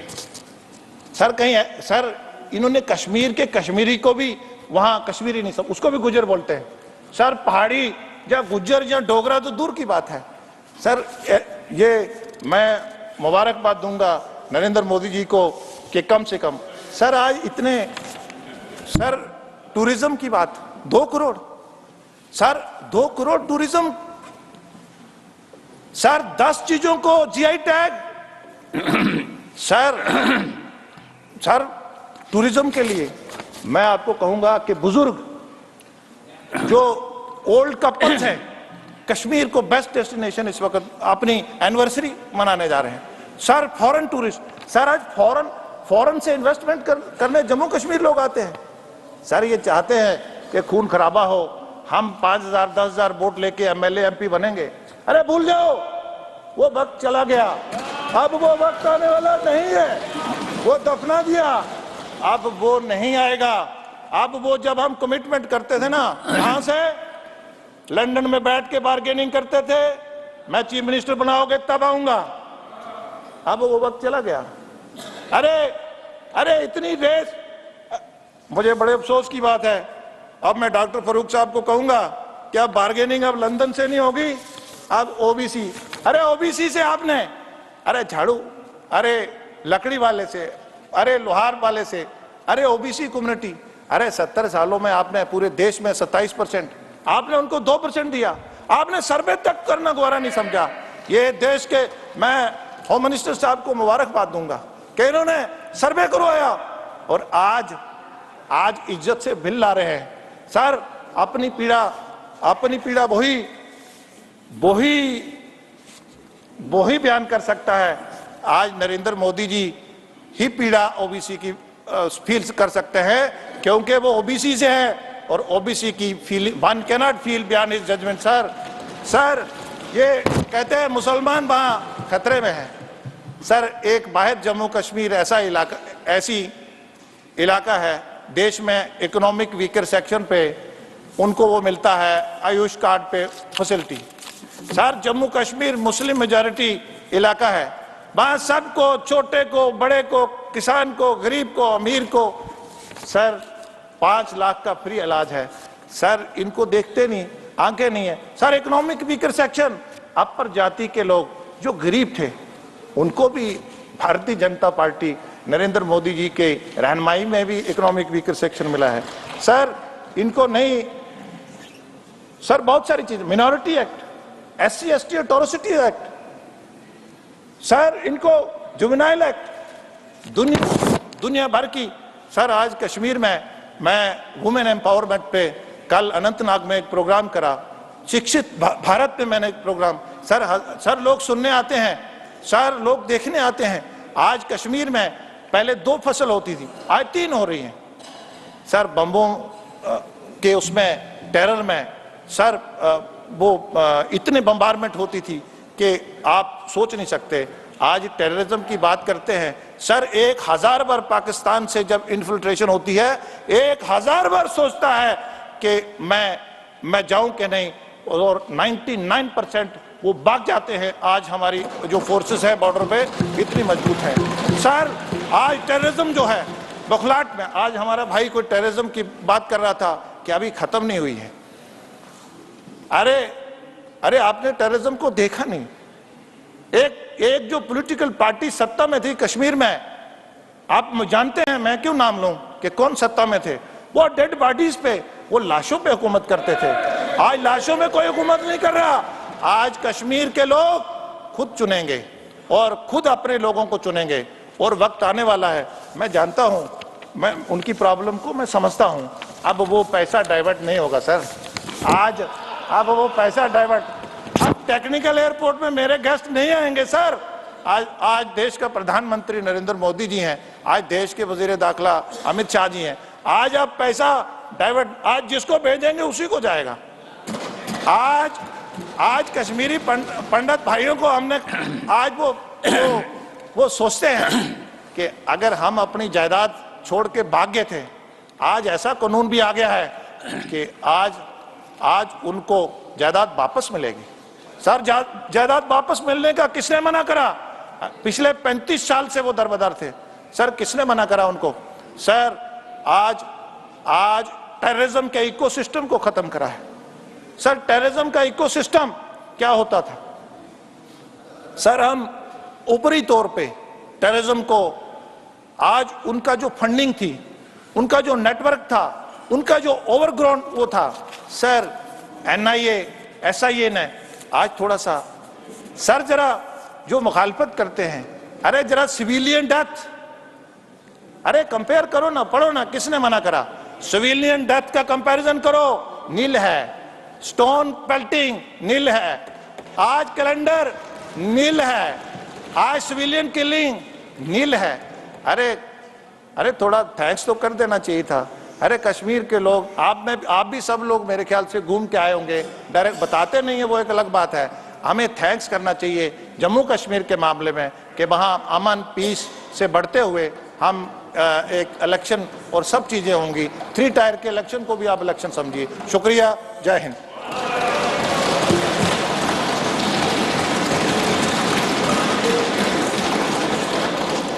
Shrimati Rajni Ashok Rao Patil, ma'am 4 minutes, 4 minute. धन्यवाद सर। पहले वाले स्पीकर ने आदेश के अनुसार ज्यादा समय कहा था कि और बढ़ा देंगे। धन्यवाद सर। आप मालूम है मुझे देंगे, आप मुझे 2 मिनट। सर, जम्मू कश्मीर के आर्टिकल 370 के एब्रोगेशन के बाद जो भी बिल आया है, रिजर्वेशन का हो, रीऑर्गेनाइजेशन का हो, उसके ऊपर बोलने के लिए मैं यहाँ खड़ी हूँ। 5 अगस्त 2019 का दिन मुझे याद है, जब हमारे सामने बैठे हुए अमित शाह जी, होम मिनिस्टर, उन्होंने इसी सभागृह पटल, पुरानी बिल्डिंग थी, पटल पे बोला था, आश्वासन दिया था कि जैसे ही जम्मू और कश्मीर की स्थिति सामान्य हो जाएगी, वहाँ पे हम चुनाव भी लेंगे और उनको स्टेटहुड भी देंगे। वो मैं उनको याद दिलाना चाहती हूँ। अभी 4 साल हो गए। एक तो स्थिति सामान्य नहीं है, ये कबूल करो, क्योंकि हर रोज कुछ ना कुछ घटनाएं घटती जा रही है। हर रोज टारगेटेड किलिंग हो रहा है, आतंकवाद थमा नहीं जा रहा है, और फिर आप चुनाव भी नहीं ले रहे हैं, ना चुनाव ले रहे हैं, ना हमारा स्टेटहुड वापस दिए हैं। जो जम्मू कश्मीर ये हिंदुस्तान का ताज कहा जाता था, वो जम्मू कश्मीर को अपनी ही रियासत मांगने के लिए आपके सामने आज गुड़गों पे आना पड़ता है। वो सबसे बड़ी दुर्भाग्य की बात है। सर, जो दावे किए थे उन्होंने, हमारे भारतीय जनता पार्टी ने, आज वो खोखले हो गए हैं। मैं सुप्रीम कोर्ट का अभिनंदन करना चाहती हूँ आपके माध्यम से कि उन्होंने 2 जो विषय हम मांग रहे थे बार बार, और जिसकी चर्चा, क्योंकि मैं हर रोज हर 15 दिन में जम्मू कश्मीर जाती हूँ, तो वो बोलते थे हमें कुछ मत दे दो, हमें रियासत वापस दे दो और हमें हमारे चुनाव करवा दो। ये 2 चीजें वो चाहते थे, और वो दोनों भी चीजें देने के लिए सुप्रीम कोर्ट ने बहुत ही तीखी डिक्लेयर कर जाहिर कर दी है। उसके लिए मैं आपके द्वारा सम्माननीय सुप्रीम कोर्ट का अभिनंदन करना चाहती हूँ। उन्होंने हाईकोर्ट भी, सुप्रीम कोर्ट भी उन्होंने दिया था कि हम 31 दिसंबर 2023 के पहले हम चुनाव लेंगे। आज फिर सुप्रीम कोर्ट ने उनको आदेश दिया है कि जब तक 30 सितंबर 2024 तक ये चुनाव होना जरूरी है। और मुझे लगता है कि ये जो अपनी ही पीठ थपथपा रहे हैं, उसके ऊपर बहुत बड़ी उनके मुंह पे चपराक है। ये सबसे बड़ी महत्वपूर्ण बात यह है कि जो बात यहाँ पे बार बार कही गई, कश्मीरी पंडित हो, PAJK के लोग हो, ST SC, पहाड़ी, बकरवाल, गुज्जर, ये सभी लोग जब जम्मू कश्मीर का एक अभिन्न अंग बनते हैं, उनको जब आप बोलते हैं कि आइडिया ऑफ इंडिया कहा गई, जब आप इन लोगों को साथ में नहीं लेंगे।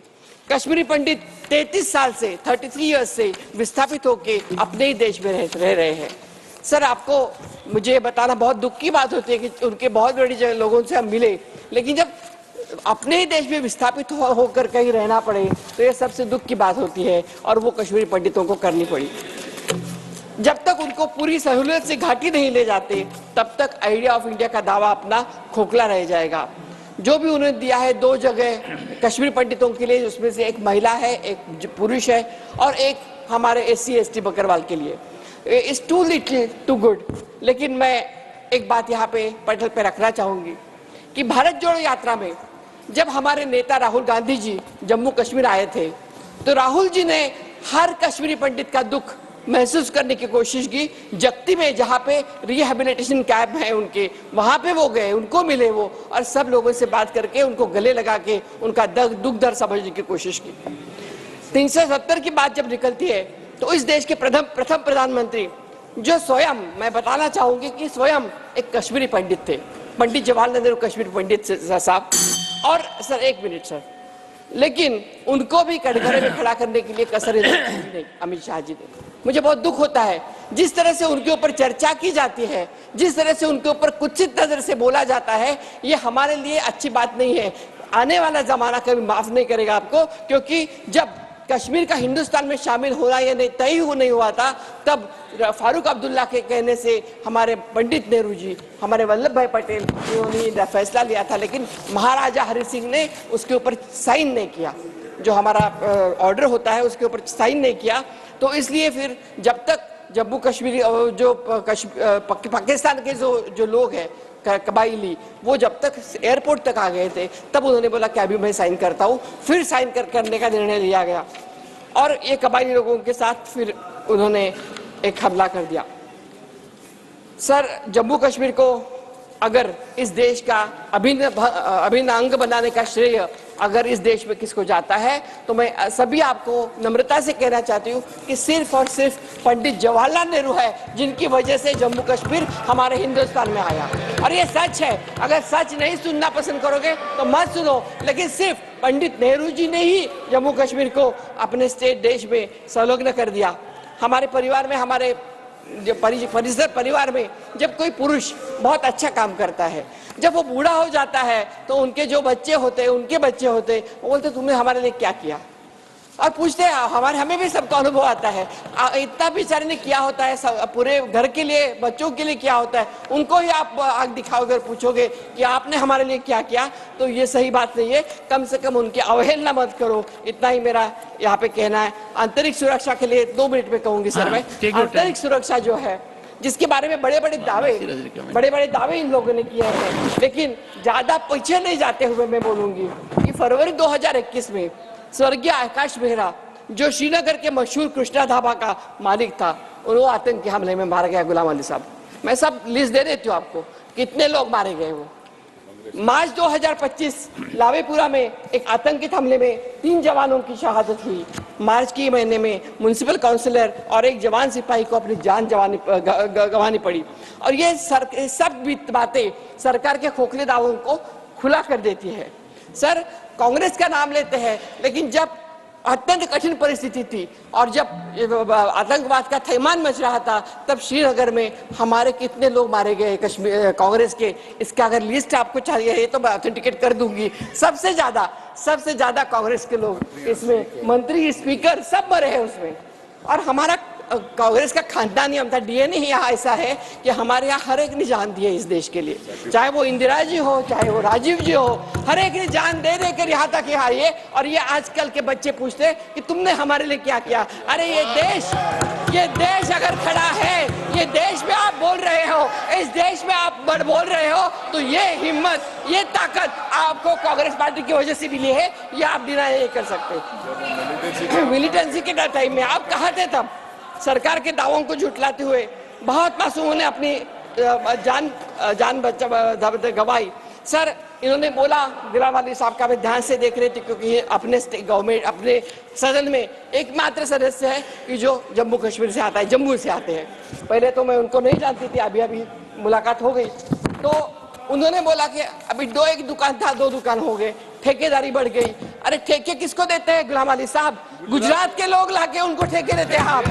कहाँ यहाँ के लोगों को, जम्मू कश्मीर के लोग नहीं देते हैं आप। सिर्फ गुजरात के लोगों को ठेके दिए जाते हैं, उनके पैसे भर जाते हैं। क्या करते हैं आपका हिम्मत कैसे? आप हॉर्टिकल्चर है, सरकारी सेक्टर है, जो इंडस्ट्री मानी जाती है, सभी जगह पे यही हालत है। आज के दिन में हमारे 10,000 लोग हमारे घर में बैठे हुए हैं जो twice the time. Yes sir. और मैं बताना चाहूंगी सर कि जो अभी बात किया किसने, इंदिरा जी के लिए भी बोला हमारे विजय साई रेड्डी ने। इंदिरा जी उन्होंने जो थी, जिन्होंने पहले कश्मीर के लिए रास्ते तैयार करने का काम किया। All regions were covered by medical colleges UPA. Amit Shah ji बोल रहे थे कि श्रीनगर, इसमें जम्मू कश्मीर में IIT IIM नाम लेते हैं। IIT IIM की शुरुआत किसने की? कांग्रेस पार्टी ने की। हमने किया है वहां पे IIT IIM। 4 लेनिंग जम्मू से लेके श्रीनगर तक हमने किया है। 33% रिजर्वेशन हमने किया है। रिहेबिलिटेशन पैकेज मनमोहन सिंह जी ने दिया है और उसमें हर कश्मीरी पंडित वहां अभी भी रहता है और उनको इन्होंने 5 लाख रुपए देने का शब्द दिया था, वो भी नहीं दिए। और अभी पिक्चर निकलते हैं कश्मीर फाइल्स। कहाँ की कश्मीर फाइल? पहले अपनी फाइल खोल के देखिए। और मैं ये भी बताना चाहूंगी कि बाला साहब ठाकरे, इन्होंने महाराष्ट्र में कश्मीरी पंडितों के लिए पहली बार रिजर्वेशन दिया था। ये भी हमें नहीं भूलना चाहिए। Maharashtra was the only state कि जहां पर रिजर्वेशन मिला वो बाला साहब ठाकरे ने दिया था। जरा फर्स्ट टनल कांग्रेस ने किया है। और ये सब करते हुए भी मैंने जैसे बोला कि परिवार के बच्चे जैसे बोलते हैं कि आपने हमारे लिए क्या किया। जब जो दुख और दर्द होता है वही दर्द हमें होता है। ये जो लोग ऐसे कमेंट करते हैं, अनाप शनाप करते हैं, बहुत बुरा लगता है। मैं एक ही अंत में कहूंगी कि जम्मू कश्मीर में जो नॉमिनेशन है 3 सीट्स का आप कर रहे हो, उसमें लिमिट मत करो सर, उसको लिमिट मत करो। क्योंकि जो पाकिस्तान में जो माइग्रेटेड लोग हैं उनको मुहाजिर बोलते हैं और हमें यहाँ मुहाजिर नहीं बनाने हैं। हमारे लोग हैं वो, उनको मुहाजिर क्यों बनाए हम? तो उनको मत बनाइए। उनको अगर आप चाहते हैं तो गुज्जर हो, हमारे SC ST हो, उनको मुहाजिर मत बनाए। सिक्किम में आपको मालूम है सर, सिक्किम में सांघा 32 किया है। वैसे अगर कर सकते हैं तो सिक्किम में 32 जैसे किया है सांघा, वैसे भी हम कर सकते हैं। और मैं यहाँ पे यही बात करना चाहूंगी कि जब हम बात करते हैं तो इस तरह से कोई ना बोले कि जिससे हमारे लोगों को कहीं ना कहीं कम दिखाने का, नीचा दिखाने का काम हम करें। ये पार्लियामेंट है, बहुत उच्च सदन है, सर्वोच्च सदन है। यहाँ पे एक दूसरे का सम्मान हमने करना चाहिए। जिस तरह से पहले कुछ भी नहीं हुआ, अभी हिंदुस्तान का जन्म हुआ ऐसे बोला जाता है, ये जरा थोड़ा सा मुझे बुरा लगता है। हम धन्यवाद देते हैं। I have given her as against 4 minutes, 11 minutes. धन्यवाद सर। सर आप जानते हैं जम्मू कश्मीर में हर 15 मैंने आपको समय क्यों दिया?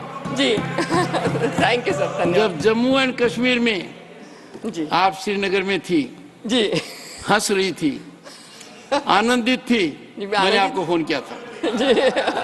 अब वो भी एक तस्वीर थी जिसका आपने जिक्र नहीं किया। नहीं, मुझे बोलने नहीं दे रहे और आपने मुझे संकट में डाल दिया। मुझे समझ में नहीं आ रहा DNA ऑथेंटिकेशन की बात करूं कि नहीं करूं? आपने तो कह दिया। नहीं sir, you are always there with us. Doctor M. Thambidurai. Mr. Chairman, sir, today 3 minutes. Honorable Home Minister Sri Amit Shah ji brought 2 bills for consideration and passing. One is Jammu and Kashmir Reservation Amendment Bill 2023. Second bill, Jammu and Kashmir Reorganization Amendment Bill 2023. Sir, our ADMK party is always for social justice. Because in this bill, they brought one aspect regarding other backward classes declared as by government from time to time. The provision they said category of social and educational backward classes.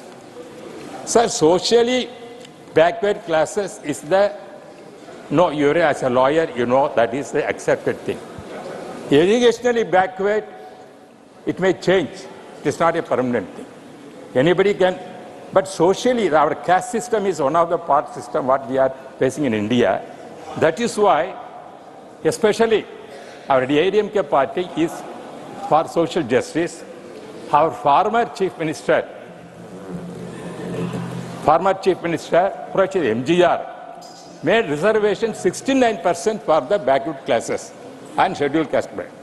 Same way, our former Chief Minister, Purachitalavi Amma Jayalalitha also insisted to get the social justice, the reservation for backward classes, socially backward classes and scheduled tribe, and made included in the 9th schedule of this constitution as given. That is why she has called Purachitala social justice is a social, that is for social warrior. That is our objective.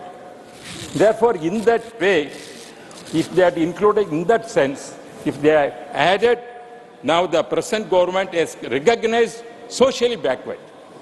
Therefore, socially backward, we are appreciating that word which has included socially backward, which is our ADMK's party's objective. And also, the second bill, when they increased the reorganization, they said reservation for the scheduled caste and scheduled tribe. That also they mentioned. That is also our Dravidian party's objective is to see that so socially oppressed classes like scheduled caste, scheduled tribe, backward classes, socially backward classes. These are things which I have to achieve. For that, in that respect, I am appreciating that. At the same time, I am requesting the present government, because there is social order is there in this Jammu and Kashmir, they have to conduct the yearly election for that. Democracy must be restored in that area. That is our system. I am hoping that the government will come forward and conduct election in Kashmir. Biplab Kumar Deb. Sir, 6 minutes.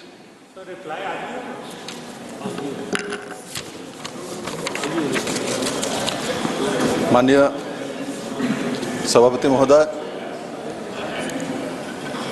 मैं ये bill द्वय को समर्थन में खड़ा हुआ हूँ। मुझे अपने समय 6 मिनट दिया है और मैं इस कश्मीरी पंडित के साथ साथ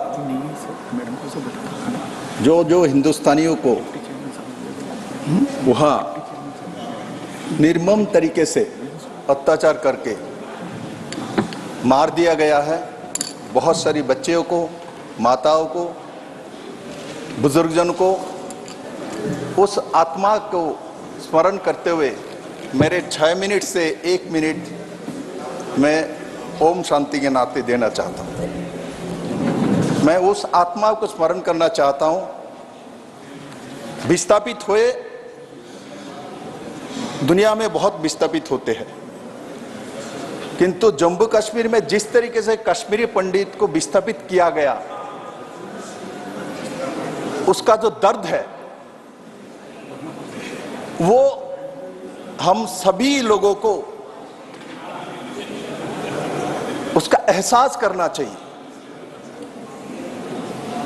बिल आते जाते रहते हैं। ये 2 अमेंडमेंट आए हैं, उसमें आरक्षण है, इसके बारे में विस्तारित बात हुई है, किंतु हमारे न्यू जनरेशन को इस उत्सव सदन से आज मालूम चलना चाहिए जो कश्मीरी पंडित के साथ और बाकी सब लोगों के साथ उस समय क्या हुआ था, क्यों हुआ था। उस एहसास को आज पूरे देश को समझना चाहिए। और आज ऐतिहासिक दिन है, जो 5 और 6 अगस्त 2019 में जो 370 और आर्टिकल 35 को विलुप्त कर दिया गया है सदन के माध्यम से। इसके लिए मैं माननीय प्रधानमंत्री जी और गृह मंत्री जी को धन्यवाद देना चाहता हूं। साथ ही साथ आज ऐतिहासिक दिन इसी के लिए क्योंकि माननीय सुप्रीम कोर्ट ने उसमें मोहर लगाया, उस समय जो सिद्धांत लिया गया था वो सही है। 70 साल लगा इस आत्माओं को स्मरण करने के लिए, इनके साथ न्याय करने के लिए। हम मानवाधिकार कमीशन की बात करते हैं, मानव अधिकार की बात करते हैं, आज उन आत्माओं को शांति मिल रही है। माननीय प्रधानमंत्री जी के नेतृत्व में जब सरकार आए तब जाकर उस आत्माओं को शांति मिला, इनका अधिकार आज मिल रहा है। माननीय उपसभापति महोदय, हम नॉर्थ ईस्ट से आते हैं। वो छोटे रहते हुए जम्मू कश्मीर के 370 आर्टिकल 35 और कश्मीरी पंडित के ऊपर अत्याचार जो मैंने अपने परिवार लोगों से सुना है, बाद में पढ़ाई लिखाई की, स्वाभाविक तौर पे वो आना है, किंतु जिस तरीके से कश्मीरी पंडितों को अत्याचार किया गया था और विस्थापित किया गया था, और आज कितने दिन बाद 1947 में देश स्वाधीन हुई है, और जब भी पाकिस्तान के साथ वार हुआ, चाहे 71 का हो चाहे 62 का हो, और देश स्वाधीन तब 1947 में हुआ तब हो, तब बार बार उस कश्मीरी पंडित, जैन, बौद्ध, सिख, इन सभी लोगों के ऊपर अत्याचार कर करके इनको उस जहां हमको भू स्वर्ग जिनको हम मानते हैं, हमारा मुकुट मानते हैं, भारत का ताज मानते हैं, इनको बार बार एक दहशतगर्द में, और जो सोच में बैठे हुए लोग थे, मैं नाम नहीं लूंगा किसी का, उनके कारण से हमारे देश के संविधान, हमारे देश की अस्मिता, हमारे देश की महिला, हमारे देश के बच्चे, हमारे देश की सोच, हमारे देश के सनातन, सबको लगातार खत्म कर दिया गया है। आज यहां से बोलते हैं बहुत सारी चीज, किसने किया किसने नहीं किया वो बात नहीं है, बात वह है उनके साथ न्याय माननीय प्रधानमंत्री नरेंद्र भाई मोदी और अमित भाई शाह जी ने किया, वो सच है, वो सच्चाई है। माननीय उपसभापति महोदय, मैंने आपको बोला था 1 मिनट में वो शहीदों के लिए दूंगा, तो मेरे पास 1 मिनट था, मैं यही बात आपने रुकूंगा। आपको धन्यवाद। धन्यवाद। माननीय doctor Fauzia Khan ji, 3 minute. The reply of the Home Minister in the Lok Sabha expresses an inclination to restore normalcy in the region, to provide justice to the displaced and deprived, and to deal effectively with the menace of militancy. Some militancy is that cancer that has constantly been eating away into the beauty, the splendor, the magnificence, the peace and happiness of our paradise on earth. Sir, history has given the world 2 formulae to deal with such situations. Number 1, take up arms. And number 2, to extend an arm. One formula was given by Hitler and the other was given by Mahatma Gandhi. So now we have to decide which of them is the more effective tool. Mahatma Gandhi's formula recommends winning the faith of people, to help, to assist, to nurture through love. To win the faith of people, you need to walk into their hearts. You need to understand their feelings, their sentiments, pains, problems, aspirations. For this, you have to listen to the voice of people. Sir Martin Luther King has said very well, darkness cannot drive out darkness. Only light can do that. Hate cannot drive out hate. Only love can do that. So today, internet is vital for listening to the voice of people. Internet shutdowns shut down the voice of people. For normalcy to return, the government must acknowledge the importance of an open internet. When we talk about empathy and feeling the pain that people endure, what pain can be greater than a severe winter without electricity, especially in the rural heartland? So my last point, this area has seen massive political and communal conflict, the repercussions of which are still being felt across generations, not just by the displaced, not just by the displaced and the deprived, but also by the rest of the population. It has left the region with a huge mental health burden, sir. The National Mental Health Survey conducted in 2015-16 showed probable depression 41%, probable anxiety 26%, probable PTSD 19%. Sir, Telemanas has been initiated in Kashmir, a provision of telepsychiatry services. Launched on 4th November 22, the center has so far received 4,000 calls. People with mental illness from every district are seeking professional help. So please give me just 1 minute. Conclude, please. Thus, it becomes extremely crucial to hear the plight of people and work according to their grievances. When we create hope and opportunity in the lives of others, we allow love, decency, and promise to triumph over cowardice and hate. Sir, this bill is about acknowledging the beating hearts of Jammu and Kashmir. Let us bridge the gap between promises and reality, as their dreams deserve to be nurtured, not neglected. So when we talk about GDP, let us talk about gross domestic happiness in the valley. I will end my speech with a couplet.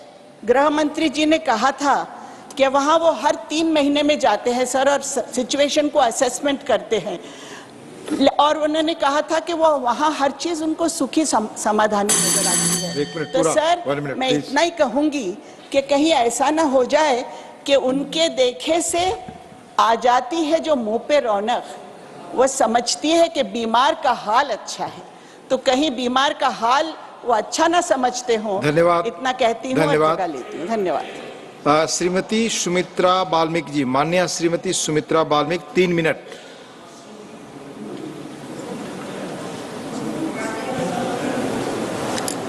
माननीय महोदय, करती हूँ कि आज एक महत्वपूर्ण जम्मू कश्मीर आरक्षण और जम्मू कश्मीर पुनर्गठन संशोधन विधेयक 2023 जैसे महत्वपूर्ण न्यायप्रिय विधेयक पर मुझे बोलने का अवसर प्रदान करने के लिए मैं आपका बहुत बहुत धन्यवाद करती हूँ। महोदय, पहले तो मैं माननीय मोदी जी को धन्यवाद देना चाहूँगी कि आज न्याय की जीत हुई है, मोदी जी के जन भावनाओं की जीत हुई है। आज उच्च न्यायालय ने भी धारा 370 के पक्ष में निर्णय देकर बहुत बड़ा उपकार किया है। देश आज़ाद होने के बाद भी 70 सालों में वहाँ समाज की आधी आबादी महिलाओं को न्याय नहीं मिला। घुट घुट कर जीवन व्यतीत करने वाली महिला और पुरुषों को जन्म देने वाली महिलाओं को न्याय नहीं दिया गया, जिनकी लगातार अनदेखी की गई है। यह कहूँ कि उन पीड़ित महिलाओं को शादी होने के बाद अपनी जन्मभूमि से बेदखल कर दिया जाता था, उनकी परिवार की मूल जड़ों से उन्हें समाप्त कर दिया जाता था। मैं याद दिलाना चाहूँगी कि 1950 में जम्मू कश्मीर में घोर संकट आया, तब पंजाब से 201 विशेष समुदाय के महिलाओं, बच्चों और पुरुषों सहित परिवार सहित लाए गए। संकट खत्म होने के बाद उन 200 महिलाओं, बच्चों, पुरुषों सहित लोगों को ना तो वहाँ नौकरी मिली, ना तो वहाँ नागरिकता मिली और ना ही रहने को छत मिला। उन बच्चों को और उन महिलाओं को नारकीय जीवन जीना पड़ा। महोदय, ऐसे संकट काल में सबसे ज़्यादा यदि पीड़ा किसी ने भोगी है तो वहाँ की महिलाओं ने भोगी है, जिन्होंने जम्मू कश्मीर से बेदखल किया गया है। पुरुषों से ज़्यादा वहाँ महिलाओं पर अत्याचार हुए हैं। तब ये बहन अभी कह रही थी कि उनको मत भूलो, जिन्होंने देश में बड़ी भूमिका निभाई। तब ये चुप थे क्या जब महिलाओं को वहाँ पर छोड़ने के लिए मजबूर किया गया और परिवार के वहाँ से भगाया गया? तब वहाँ के और यही हिंदुस्तान के वर्तमान लीडर सो रहे थे या कि विदेश में रह रहे थे? ये जवाब उन्हें देना चाहिए यहाँ पर, जो कि अभी इतनी हिमाकत की बात कर रही हैं। वो मैं कहना चाहूँगी कि माननीय प्रधानमंत्री जी ने धारा 370 समाप्त होने के बाद में वहाँ की महिलाओं को सबसे ज़्यादा न्याय मिला है। उनका जीवन स्तर में एक क्रांतिकारी बदलाव आया है। माननीय प्रधानमंत्री जी नरेंद्र मोदी जी के नेतृत्व में दृढ़ संकल्प के कारण माननीय गृह मंत्री जी की कार्यकुशलता के और निष्पक्ष कुशल रणनीति के कारण आज अजय परिणाम आ रहे हैं, जो कि आज कश्मीर में निर्भय होकर संपन्नता बढ़ रही है। माननीय महोदय, मुझे 1 मिनट का और मौका दीजिए। मैं कुछ कहना चाहती हूँ कि लम्हों ने खता की है, सदियों ने सजा पाई है।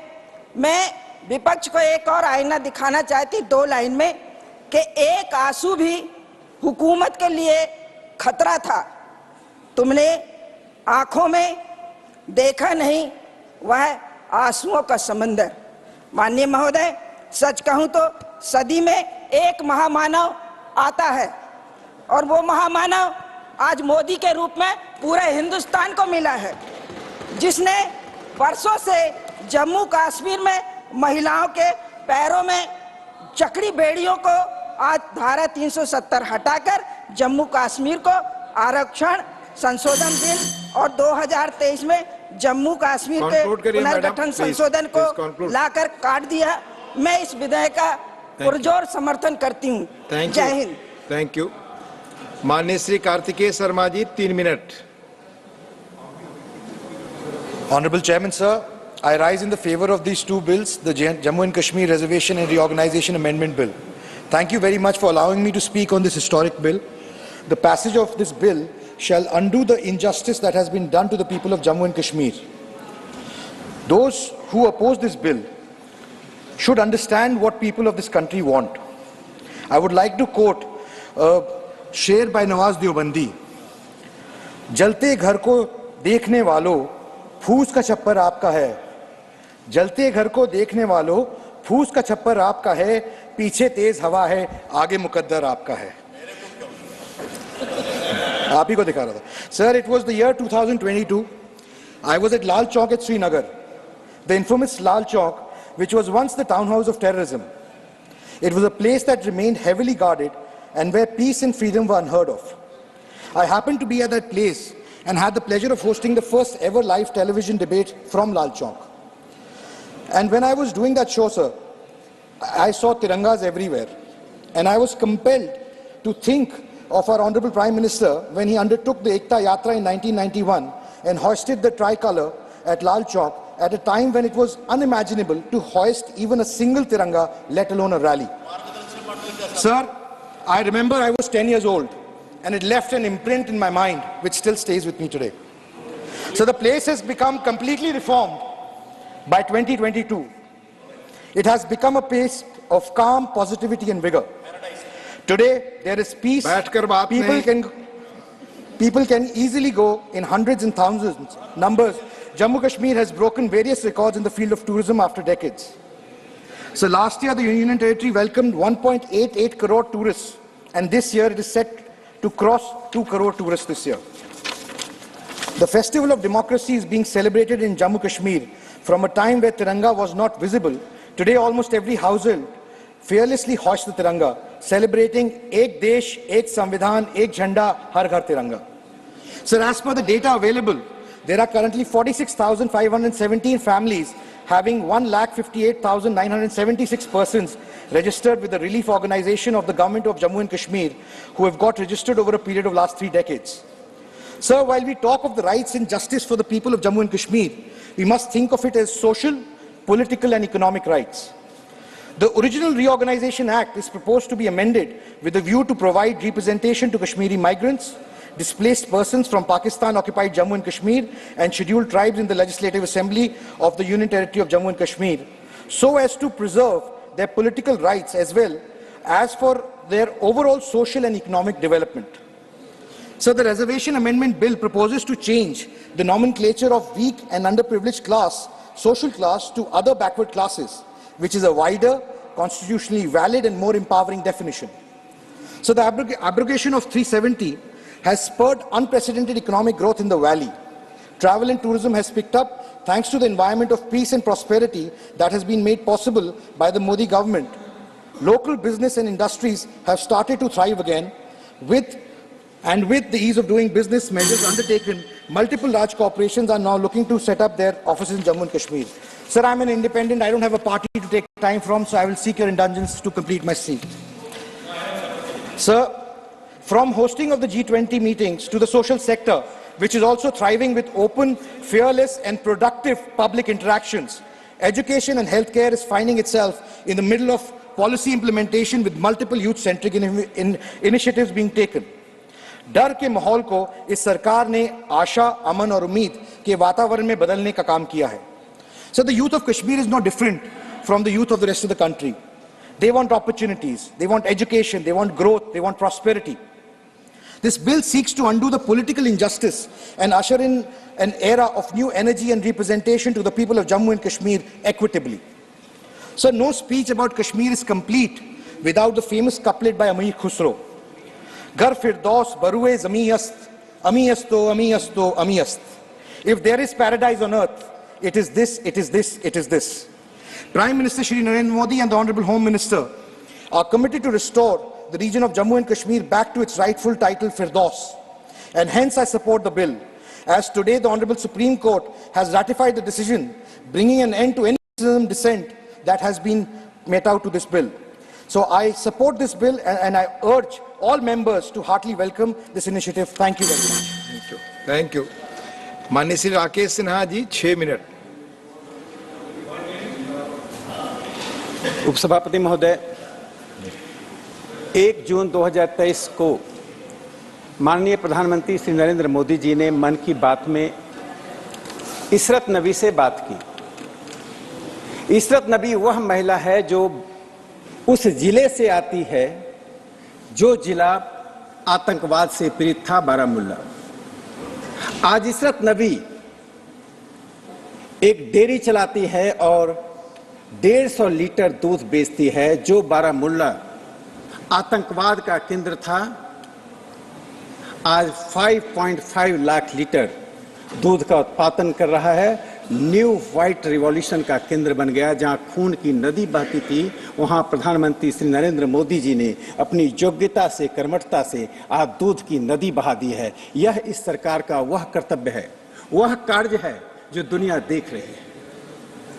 सभापति महोदय, यदि कांग्रेस की सरकारें अपनी ही पार्टी की बात मानती तो 41,000 लोग जो अधिकृत आंकड़े हैं उनकी हत्या नहीं होती.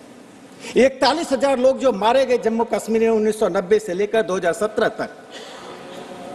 इससे पहले 1964 में जब आर्टिकल 370 को हटाने के लिए लोकसभा में प्रकाश वीर शास्त्री ने एक प्राइवेट मेंबर बिल लाया था, तब लोहिया जी ने कहा कि मैं इस कांग्रेस सरकार को यह नहीं कह सकता हूं कि अपने पांव पर खड़े हो, चूंकि इनके पास पांव नहीं है, ये टूटी लकड़ी के सहारे चलते हैं. तो एक सदस्य ने कहा था कि आप अपना पांव दे दीजिए. तो लोहिया जी का जवाब था, यदि पांव मेरा होगा, मस्तिष्क इनका होगा, तो देश में बर्बादी मच जाएगी. यह कांग्रेस पार्टी ने वही बर्बादी देश में लगातार करती रही है. यदि अपनी ही पार्टी के हनुमंतैया की बात मानते, जो संविधान सभा के सदस्य थे और लोकसभा में उन्होंने कहा आप जम्मू कश्मीर की नीति ईस्ट और वेस्ट को देखकर बनाते हैं, क्या हम पश्चिम के डिक्टेशन के आधार पर करेंगे या लोकसभा में जो डायरेक्शन होगा, जो सदन का डायरेक्शन होगा, उसके आधार पर करेंगे? डिक्टेशन और डायरेक्शन की बहस चलती रही. लेकिन कांग्रेस पार्टी, जहां लोहिया जी थे, जहां जम्मू कश्मीर के सभी सदस्यों ने एक मत से कहा 370 हटा दो, नहीं हटाया. लेकिन देश में खून की नदी बही और अंत में 5 अगस्त को यह ऐसे आर्टिकल को हटाया गया जो संविधान पर न सिर्फ धब्बा था बल्कि देश पर धब्बा बना. सभापति महोदय, प्रधानमंत्री नरेंद्र मोदी जी का यह कर्म, अमित शाह जी के द्वारा लाया गया बिल जो कानून का रूप लिया, जिसे सर्वोच्च न्यायालय ने मुहर लगाया, जिसे देश और दुनिया समझती थी कि शायद 370 को हटाने पर देश में अराजकता फैल जाएगी, देश में सांप्रदायिक दंगे हो जाएंगे. लेकिन मोदी जी ने दिनकर जी के उस कथन को सिद्ध कर दिया है. कौन विघ्न ऐसा जग में, टिक सके आदमी के मग में, खम ठोक ठेलता है जब नर, पर्वत के जाते पांव उखर, मानव जब जोर लगाता है पत्थर पानी बन जाता है. तो प्रधानमंत्री नरेंद्र मोदी जी ने ऐसा ही 370 को हटाकर किया. माननीय गृह मंत्री अमित शाह जी ने जब इस बिल को इंट्रोड्यूस किया था, तब कांग्रेस पार्टी और विपक्ष की प्रतिक्रिया क्या थी? और उसी प्रतिक्रिया का परिणाम था कि ये सर्वोच्च न्यायालय तक गए। अभी तक इन्होंने हृदय से इसको स्वीकार नहीं किया है, तकनीकी रूप से ऐसे ही स्वीकार कर रहे हैं जैसे राम मंदिर के निर्णय के बाद ये राम मंदिर को स्वीकार कर रहे हैं, 370 पर सर्वोच्च न्यायालय के फैसले के बाद स्वीकार कर रहे हैं। इनके दिलों और दिमाग में अभी भी 370 और बाबरी मस्जिद बैठा हुआ है। इस पार्टी की, इस विचारधारा की नियति यही है कि इस देश को बर्बादी के रास्ते पर ले जाएं, इसलिए देश इन्हें बार बार खारिज करता है। सभापति महोदय, इस 370 के हटने के बाद आज जम्मू कश्मीर में जो एकलव्य और राधिका की कहानी चलती थी, जो 257 सफाई कर्मचारी को पंजाब से कश्मीर लाया गया था, चूंकि कश्मीर में सफाई कर्मचारी की हड़ताल था, ये वाल्मीकि समुदाय के 3000 लोग किसी रोजगार के लायक नहीं थे, वे बाध्य थे। राधिका एक राज्य स्तर के एथलीट थी, लेकिन उसे कोई रोजगार नहीं मिल रहा था। एकलव्य एक ग्रेजुएट था, उसे सफाई कर्मचारी बनने के लिए बाध्य किया जा रहा था। आज 370 हटने के बाद कोई राधिका और एकलव्य की ऐसी कहानी नहीं होगी जो मानवता के ऊपर एक कलंक होगा। आज राधिका और एकलव्य को, हजारों राधिका एकलव्य को समान अधिकार प्रधानमंत्री नरेंद्र मोदी जी ने दिया है। जम्मू कश्मीर ऐसा ही है जैसे जम्मू कश्मीर के एक सदस्य ने 1964 में उस बिल को जब इंट्रोड्यूस किया गया था तो पूछा था कि हम महाराष्ट्र से अलग कैसे हैं। सरकार के पास इसका उत्तर नहीं था। स्वयं कांग्रेस पार्टी के, और कोई नहीं, कांग्रेस पार्टी के ही सदस्य ने जब यह सवाल खड़ा किया भागवत झा आजाद ने कि ब्रिटेन और अमेरिका जो कहेगा उसके आधार पर हम कश्मीर की नीति तय करेंगे, लेकिन सरकार तब भी चुप्पी बनाई रखी। आज पहली बार देश में ऐसी परिस्थिति बनी है कि देश की सरकार संसद के आधार पर, जनता की इच्छा शक्ति के आधार पर निर्णय ले रही है। उसी इच्छा शक्ति का परिणाम है कि जिन सियासतों को हमने 50 के दशक में सरदार पटेल ने इस देश को अंगीकार कराया था, इस देश में इंटीग्रेट कराया था, एक जम्मू कश्मीर अपवाद के रूप में था जिसे माननीय अमित शाह जी ने पूरा कर दिया है। इस देश में एकता का जो चक्र अपूर्ण था उसे पूर्ण कर दिया गया 5 अगस्त 2018 को। यह सरकार का यह 109 से लिखा गया एक कार्रवाई है जिसे सर्वोच्च न्यायालय ने आज स्थापित किया है। सभापति महोदय, मैं एक बात कह के अपनी बात समाप्त करता हूं। जिस प्रकार से इस देश की एकता और अखंडता के लिए लोग चिंतित रहते थे और उस चिंता का खोखलापन क्या था, मैं इस इंस्टांस से समाप्त करता हूं। जिस डॉक्टर श्यामा प्रसाद मुखर्जी जी ने बलिदान दिया, डिटेंशन में उनकी रहस्यमय मृत्यु हुई जो कि एक हत्या थी। उनकी मां जोगमाया देवी जी ने जब नेहरू जी से कहा, मैं आपके पत्र से संतुष्ट नहीं हूं, मैं आपके पत्र के द्वारा आपकी संवेदना नहीं चाहती हूं, मुझे सिर्फ यह चाहिए, न्याय चाहिए। मेरा पुत्र शहीद हुआ है, ही इज ए मार्टर। उन्होंने शहादत के लिए एक न्याय मांगा और नेहरू जी ने किसी भी प्रकार के जांच से इंकार कर दिया। जोगमाया देवी जी को न्याय नहीं मिला, लेकिन 370 को हटाने के बाद शायद डॉक्टर श्यामा प्रसाद मुखर्जी जी और जोगमाया देवी जी दोनों को यह संतुष्टि हो रही होगी कि इस देश में ऐसी सरकार बनी, ऐसे शासक आए जिन्होंने उस शहादत के परिणाम को इस देश को दिखाया।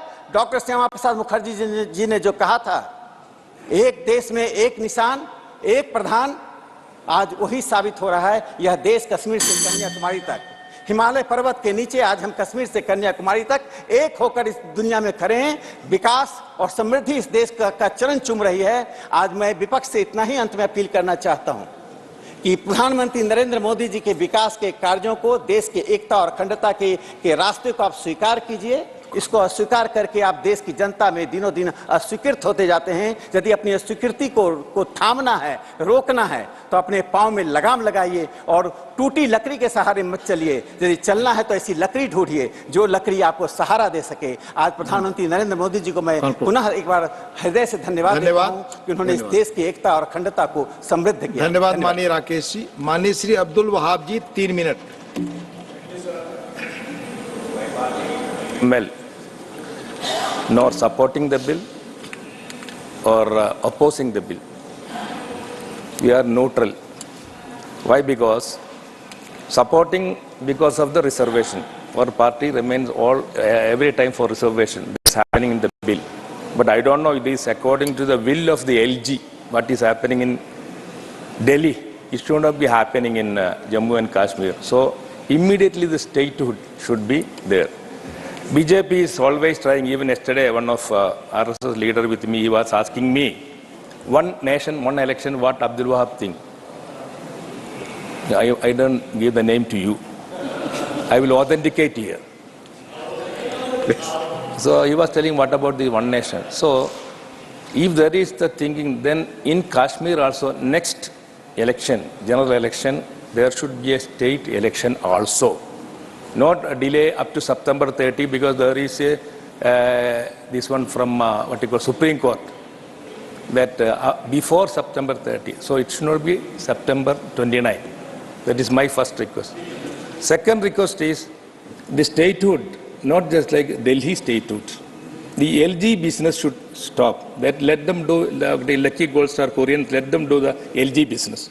We, in democratic country, should not have this sort of, even governors also, I don't know, I don't want to tell this now here. Wherever non-BJP ruled states, the chief minister is now governor. That is happening in Kerala, Bengal, or Punjab, wherever it is. Or even in, on the subject, please. Yes, subject. There is the subject I am talking about, Kashmir. It should not be, the Kashmir should not happen this one. That is my real intention. So whatever they are telling about this nomination by LG, that will be just like what you call, what is happening, Lakshadweep. He is a super. He is not MP, no value there at all. He can be suspended, reinstated, suspended, just like that. So this, and my request to our Amit Shah ji and all, now okay, we are talking about Kashmir. Let it be one Kashmir. Take out the POK. Why you are telling always POK and all? Let Kashmir be one for a Kashmir complete state. Go for that. That is only my request. Thank you very much. Thank you. You always conclude before time. Thank you, Abdul Wahab ji. माननीय doctor Anil Jain ji 6 minute. माननीय doctor Anil Jain 6 minute. Jammu Kashmir आरक्षण विधेयक 2023, जम्मू कश्मीर पुनर्गठन संशोधन विधेयक 2023 के पक्ष में बोलने के लिए मैं खड़ा हूं. माननीय भारतीय जनसंघ की स्थापना से ही हम सब लोग जम्मू कश्मीर का पूर्ण एकीकरण चाहते थे और ये प्रमुख मुद्दा था. 5 अगस्त 2019 को देश के प्रधानमंत्री माननीय नरेंद्र मोदी जी के नेतृत्व में देश के गृह मंत्री ने करोड़ों लोगों की आकांक्षाओं को पूर्ण किया और जम्मू कश्मीर के पूर्ण एकीकरण का काम शुरू किया. तब से लेकर आज तक कश्मीर प्रगति की ओर अग्रसर है. अगर यही काम माननीय 2019 से 23 के बीच में जो कश्मीर में प्रगति हुई है, अगर यही काम 1950 में हो जाता तो आज कश्मीर सशक्त होता, समृद्ध होता और आज हम सबको इसकी बहस नहीं करनी पड़ती. कश्मीर सुरक्षित भी होता, संरक्षित भी होता और सही मायने में देश दुनिया का स्वर्ग होता. लेकिन पंडित नेहरू की गलतियों के कारण से आज कश्मीर ही नहीं, पिछले 70 साल से देश ये भुगत रहा है. पंडित नेहरू ने अगर अपनी दोस्ती को ऊपर न रखा होता, देश हित को भला ऊपर रखा होता तो ये स्थिति नहीं होती. जब 26 अक्टूबर 1947 को जब एक्सेशन हुआ, वो एक्सेशन पूर्ण एक्सेशन था और उसमें शर्त लगाने का काम पंडित नेहरू ने किया, क्योंकि वो चाहते थे कि शेख अब्दुल्ला इसमें शरीक हो और शेख अब्दुल्ला के हाथ में कमान जाए. देश का क्या होगा, कश्मीर का क्या होगा, कश्मीरियत का क्या होगा, इसको इसकी चिंता नहीं थी.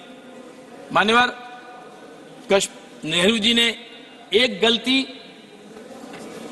ये की कि उन्होंने इस कश्मीर के मामले को बगैर किसी जरूरत के प्लेबिसाइट के नाम पर यूएनओ ले जाने की, जो कि 3 साल पुराना ही यूएन बना था यूएनओ, और उस 3 साल पुराने यूनिलेटरली अपना मामला ले जाने की बात कह दी, जिससे ये परेशानी उसके कारण से हुई और उसी के कारण से इनको 5 जनवरी 1949 को यूनिलेटरल सीज फायर करना पड़ा, जिसकी आवश्यकता नहीं थी। अगर सीज फायर नहीं किया होता तो निश्चित रूप से आज पीओके का मामला ही नहीं होता, पूरा का पूरा कश्मीर हमारा होता।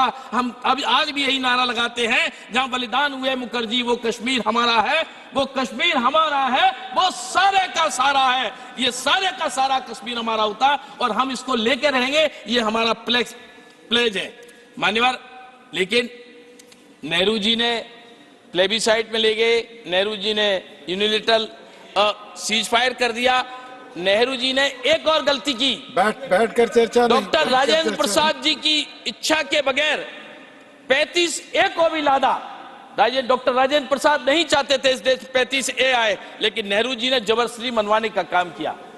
नेहरू जी की नीतियों के कारण से बाद में झेलना पड़ा और शेख अब्दुल्ला को जेल में नेहरू जी नहीं डाला, बाद में उनको समझ में आया देर में, जब देश के लोग कह रहे थे कि इस पर विश्वास मत कीजिए, फिर भी नहीं माने। और 87 में फिर इन्होंने गलती की, 87 में इन्होंने फिर फारूक अब्दुल्ला को इंग्लैंड से बुलाकर मुख्यमंत्री बनाने का काम किया और वही फारूक अब्दुल्ला उन्होंने 18 जनवरी को 1990 में रिजाइन किया और 19 जनवरी को जीनोसाइड हुआ। ये सारे देश ने और दुनिया ने देखा। अर्थात इस व्यक्ति को पता था कि कल जेनोसाइड होने वाला है और इन्होंने अपनी जिम्मेदारियों से भागने का काम किया। अगर जिम्मेदारी निभाई होती तो कश्मीर की हालत नहीं होती, कश्मीर के पंडितों को विस्थापित नहीं होना पड़ता और शायद अब ये 2 सीटें रिजर्व करने की बात नहीं आती।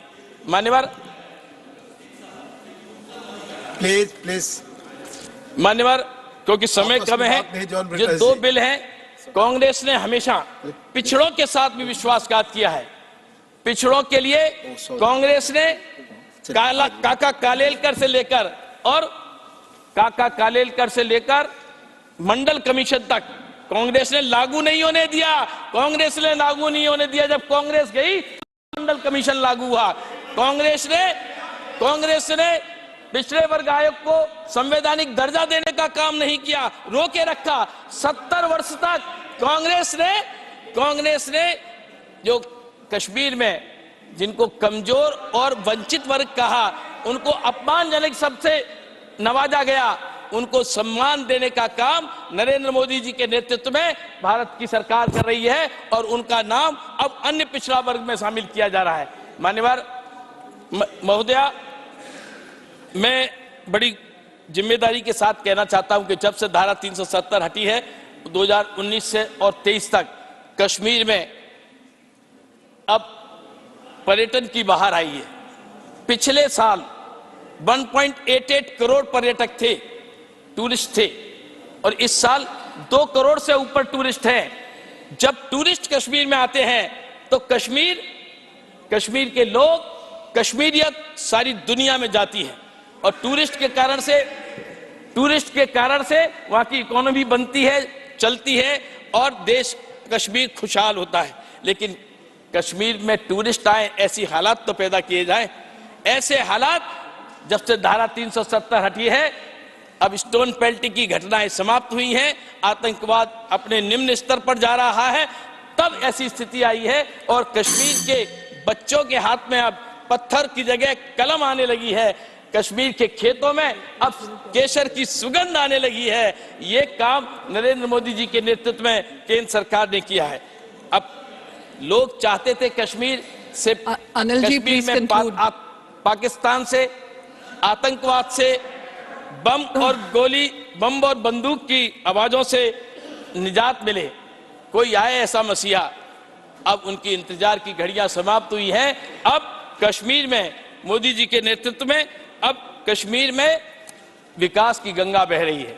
कश्मीर में स्वास्थ्य के क्षेत्र में, मैं डॉक्टर हूं, स्वास्थ्य के क्षेत्र में कश्मीर में तमाम परिवर्तन हुए। Doctor Anil ji please conclude. तमाम मेडिकल की सीट्स बढ़ी हैं, हॉस्पिटल्स खुले हैं देश में। कश्मीर में telemedicine, tele CT scan, दूर से डिजिटल मेडिसिन से कश्मीर के लोगों का इलाज संभव हो पाया है। इस प्रकार की व्यवस्थाएं कश्मीर में हो रही हैं। कश्मीर में रोड्स बढ़ रही हैं। जो ग्रामीण सड़कें थी, कहाँ 6 किलोमीटर बनती थी, कश्मीर में 5168 किलोमीटर अभी सड़क बनी है, ग्रामीण सड़कें। कश्मीर की स्थिति मोदी जी के नेतृत्व में निरंतर बढ़ रही है। Kindly conclude. श्री संतोष कुमार जी, जाइए। Santosh Kumar ji, doctor Jain please be seated. महोदय, मैं लास्ट बात कहता हूं कि कश्मीर को दुनिया की नजर कश्मीर कैसे देखे, इसलिए देश के प्रधानमंत्री जी ने G20 की वर्किंग ग्रुप की मीटिंग कश्मीर में जाके कराई, जिससे सारी दुनिया देखे कि कश्मीर की हालत अब कैसी है। संतोष कुमार के नेतृत्व में कश्मीर कहां संतोष कुमार जी। Madam Vice Chairman, I stand to oppose these two bills, and I take this opportunity to deplore the house arrest of two of our prominent Kashmiri leaders, former chief ministers, Omar Abdullah and Mehbooba Mufti. Shame. And what is happening in Kashmir? And what is the ground reality? Many speakers from the Treasury bench just took part. They were boasting many things. But let me quote from today's Supreme Court verdict. This was an observation made by Justice Kaul while demanding a Truth and Reconciliation Commission. And he rightly observed, quote, armies are meant to fight battles against enemies, not to counter law and order in the states. The entry of the army creates its own ground realities in the state. Men and women and children have paid a heavy price. Men, women and children have paid a heavy price. This is the observation made by a prominent Supreme Court judge. So this shows what is happening in Kashmir. And I also demand the Truth and Reconciliation Commission. It is the immediate necessity of the hour, and it must be an impartial commission, and let us understand what is happening in Kashmir.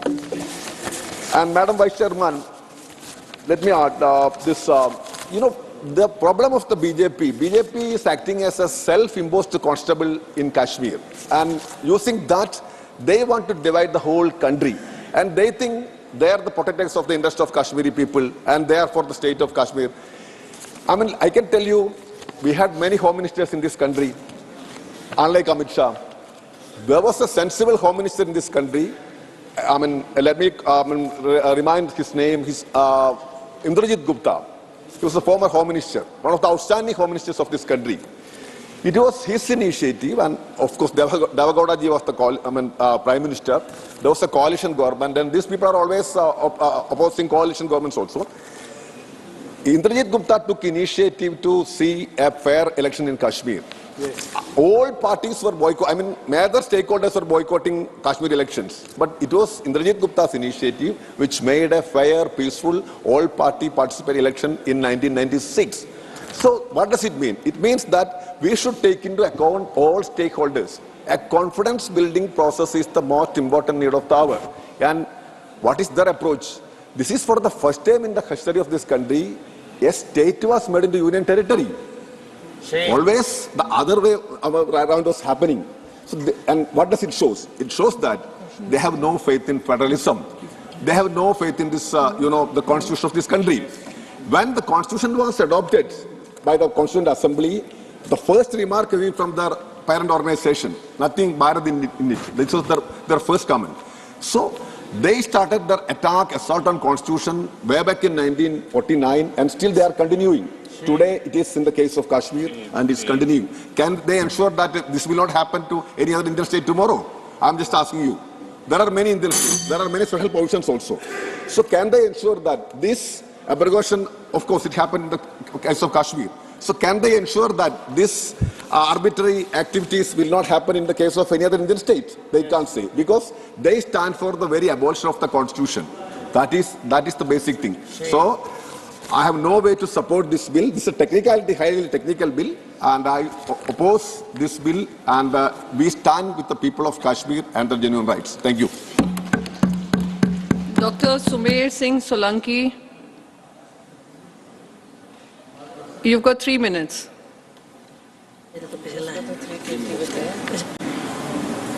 ऐसे अच्छा लगता है, ऐसे नहीं अच्छा। 3 minutes, only 3 minutes. धन्यवाद माननीय उपसभापति महोदया, नर्मदे हर। आज मैं जम्मू और कश्मीर आरक्षण संशोधन विधेयक 2023 तथा जम्मू और कश्मीर पुनर्गठन संशोधन विधेयक 2023 के समर्थन में बोलने के लिए खड़ा हुआ हूं। महोदया, इस बिल को 26 जुलाई 2023 को लोकसभा में पेश किया गया था और 6 दिसंबर 2023 को यह पारित हुआ है। माननीय सभापति महोदया, यह बिल प्रधानमंत्री श्री नरेंद्र मोदी जी के नेतृत्व में लाए गए सैकड़ों प्रगतिशील परिवर्तनों की कड़ी में एक और मोती जोड़ने का काम करेगा। मैं माननीय प्रधानमंत्री के कुशल नेतृत्व में एवं हमारे रणनीतिकार और गृह मंत्री माननीय अमित शाह जी का हृदय की गहराइयों से अभिनंदन भी करता हूं और आभार भी व्यक्त करता हूं, क्योंकि इस बिल के आने के बाद जम्मू कश्मीर के लोगों का, जम्मू कश्मीर के मेरे गरीब भाई और बहनों की जिंदगी में बदलाव आएगा। माननीय सभापति महोदया, 70 सालों में जिन लोगों के साथ अन्याय हुआ, जो अपमानित हुए और जिनकी अनदेखी हुई, ये विधेयक उन्हें अधिकार और न्याय दिलाने का काम करेगा और जम्मू कश्मीर के हमारे जनजातीय भाइयों और बहनों को जम्मू कश्मीर के कन्याकुमारी से कश्मीर से कन्याकुमारी तक और अटक से कटक तक रहने वाले हमारे आदिवासी भाइयों और बहनों का कल्याण करने का काम हमारे देश के माननीय प्रधानमंत्री नरेंद्र मोदी जी के नेतृत्व में तो हुआ ही है, लेकिन जम्मू कश्मीर के मेरे आदिवासी भाइयों और बहनों का भी इस बिल के माध्यम से आरक्षण व्यवस्था ठीक होगी और उन्हें विधानसभा में 9 सीटें प्राप्त होगी, जिससे आदिवासी भाइयों और बहनों को नेतृत्व प्राप्त होगा। माननीय उपसभापति महोदया, आज देश के अंदर हमारी आदिवासी बहन हमारी राष्ट्रपति है। केंद्र में हमारे 8 केंद्रीय मंत्री है जनजाति समाज के, और इससे भी बड़ा उदाहरण देने का काम भारतीय जनता पार्टी की हमारी सरकार ने किया है कि छत्तीसगढ़ में पहली बार मेरे आदिवासी भाई को मुख्यमंत्री बनाने का काम किया है, तो भारतीय जनता पार्टी ने किया है। यह बिल कश्मीर के विस्थापितों को अधिकार एवं प्रतिनिधित्व देने का काम करेगा, लेकिन साथ ही सबका साथ सबका विकास हमारा मूल मंत्र है और उसी के अनुरूप यह बिल भी अपनों से पीछे रह गए व्यक्ति को भाई समझकर संवेदना के साथ, सम्मान के साथ उंगली पकड़कर आगे बढ़ाने का काम भी करेगा। माननीय उपसभापति महोदया, कश्मीरी विस्थापितों को आरक्षण देने से कश्मीर की विधानसभा में उनकी आवाज गूंजेगी। और मैं ये भी बताना चाहता हूं, मेरे विपक्षी साथी जो यहां से बोलकर चले गए हैं, मैं उनसे ये कहना चाहता हूं कि गलतियां तो नहीं बताना चाहता हूं, लेकिन एक लाइन में बोलना चाहता हूं कि कांग्रेस की गलतियों का खामियाजा हमारे देश के भाइयों और बहनों ने 70 सालों तक भुगता है, उसको ठीक करने का काम भी इस बिल के माध्यम से किया गया है। ये आज के भारत का समय है, जिसका उदाहरण है कि जम्मू और कश्मीर में 45,000 लोगों की मृत्यु की जिम्मेदार धारा 370 थी, जिसे प्रधानमंत्री माननीय नरेंद्र मोदी ने उखाड़ फेंक दिया और हजारों लाखों कश्मीरी विस्थापितों की आवाज को अग्रिम पंक्ति में लाकर खड़ा करने का काम इस बिल के माध्यम से हमारी सरकार ने किया है। माननीय सभापति महोदया, बस 1 मिनट में अपनी बात खत्म करूंगा। मैं मेरी इस बात से सभी सदस्य सहमत होंगे कि धारा 370 के हटने से अलगाववाद समाप्त हुआ है और आतंकवाद में बहुत बड़ी कमी आई है। मैं ये भी कहना चाहता हूं कि आज मैं इस सदन को यह बताते हुए गौरवान्वित महसूस कर रहा हूं कि जम्मू और कश्मीर के इतिहास में पहली बार 9 सीटें अनुसूचित जनजाति की हमारे आरक्षित की गई है और अनुसूचित जाति के लिए भी सीटों का आरक्षण किया गया है। ये मेरे लिए गर्व की बात है, क्योंकि मैं आदिवासी समाज से आता हूं और पंचायत, नगरीय, जिला स्तर के छोटे निर्वाचन में भी हमारे आदिवासी भाइयों और बहनों को प्रतिनिधित्व करने का अवसर मिलेगा। मैं अपनी बात खत्म ही कर रहा हूं। यह बिल छोटे तबके के हमारे लोगों का जीवन बदलने का काम करेगा और साथ में इस बिल के माध्यम से ये भी कहना चाहता हूं कि धारा 370 जब समाप्त नहीं हुई थी, मैं अभी हाल ही में जम्मू कश्मीर गया था, वहां के हमारे जनजातीय भाइयों और बहनों ने कहा कि धारा 370 समाप्त नहीं हुई, उससे पहले हमारे पास स्कूलों की व्यवस्था ठीक नहीं थी, अस्पतालों की व्यवस्था ठीक नहीं थी, पानी पीने के लिए हमको नहीं मिलता था और साथ में एकलव्य स्कूलों की सौगात भी अगर दी तो धारा 370 समाप्त होने के बाद हमारी सरकार ने दी है। अंत में मैं एक बात जरूर कहना चाहूंगा कि चाहे वो शिक्षा की बात हो पर्यटन की बात हो, कृषि की बात हो, उज्ज्वला योजना की बात हो, किसान सम्मान निधि की बात हो, प्रधानमंत्री आवास की बात हो, सड़कों की बात हो, जल जीवन मिशन की बात हो, फॉरेस्ट राइट एक्ट की बात हो, ये सारे के सारे काम हमारी सरकार ने किए हैं और मैं इस बिल का समर्थन करता हूं जो हमारे भाई और बहनों की जिंदगी बदलने का काम करेगा और जम्मू और कश्मीर के आदिवासी भाइयों को उनके अधिकार देने का काम करेगा। मैं इतनी बात कहते हुए अपनी वाणी को विराम देता हूं। धन्यवाद। नर्मदे हर। Professor Ram Gopal Yadav ji. He's not here. Not present. Shri Krishan Lal Panwar ji. 3 minute है। बोल दीजिए मैडम स्पीच है। मैडम स्पीच है। बहुत ही सम्मानित कितना बोलना बोलिए। गृह मंत्री प्रधानमंत्री अमित शाह जी द्वारा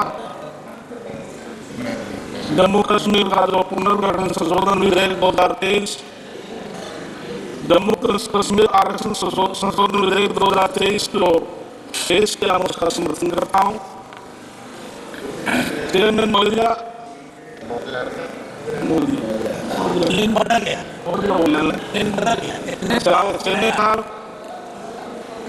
डॉक्टर भीमराव अम्बेडकर जो संविधान निर्माता जो स्टैंडिंग कमेटी के जो चेयरमैन थे,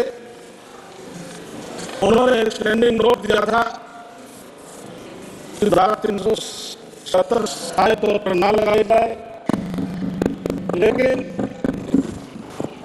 पंडित जवाहरलाल नेहरू की वजारत में गुलाम मिनिस्टर थे। जब जम्मू कश्मीर के जो अनुसूचित जाति जनजातीय समाज के लोगों, हम पूरे देश के अनुसूचित जाति समाज के लोगों के ऊपर जब अत्याचार हो रहे थे तो उन्होंने विरोध किया, तो पार्लियामेंट में उनको बोलने से मना किया, तो अपने रिजाइन से पद देकर बाहर आ गए थे। 1952 में जब उन्होंने लोकसभा का चुनाव लड़ा तो कांग्रेस पार्टी के लोगों ने उनको हराने का काम किया था।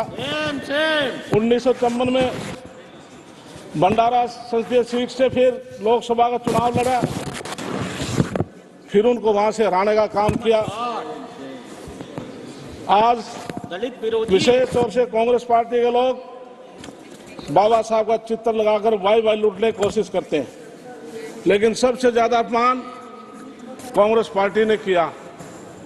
जब पूरा देश बाबा साहब को मानता है, 1947 में देश आजाद हुआ, क्या उनको भारत रत्न नहीं मिलना चाहिए था? मैं धन्यवाद करता हूं स्वर्गीय अटल बिहारी वाजपेयी को और पूर्व प्रधानमंत्री लाल कृष्ण आडवाणी को। 1990 में उनको भारत रत्न देने का काम किया और सेंट्रल हॉल में उनका चित्र लगवाया। इसी प्रकार से नहीं जी, इसी प्रकार से क्या बाबा साहब का जो राष्ट्रीय स्तर पर अवकाश नहीं होना चाहिए था, किसी पार्टी ने नहीं दिया। मैं धन्यवाद करता हूं देश के प्रधानमंत्री नरेंद्र मोदी जी का, जिन्होंने 2015 में राष्ट्रीय स्तर पर डॉक्टर भीमराव अंबेडकर 14 अप्रैल का अवकाश घोषित किया। इसी प्रकार से क्या गणतंत्र दिवस पर बाबा साहब की पालकी को उस बेड़े में शामिल नहीं करना चाहिए था? कांग्रेस पार्टी ने नहीं किया। 2016 में प्रधानमंत्री नरेंद्र मोदी जी ने बाबा साहब की इस पालकी को बेड़े में शामिल करने का काम किया।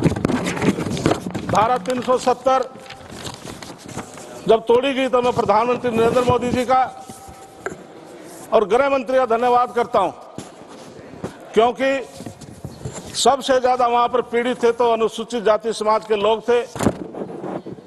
वहां पर भारत का किसी व्यक्ति को नौकरी करने का अधिकार नहीं था, जमीन लेने का अधिकार नहीं था, व्यापार करने का अधिकार नहीं था, रिश्ते नाते करने का अधिकार नहीं था। केवल एक अधिकार था, हिंदुस्तान का कोई व्यक्ति जाकर के वहां पर केवल सफाई कर्मचारी का काम कर सकता था। ये पोजीशन हिंदुस्तानियों की थी। इसी प्रकार से नरेंद्र मोदी जी ने जो बाबा साहब के जो पंच तीर्थ स्थान थे,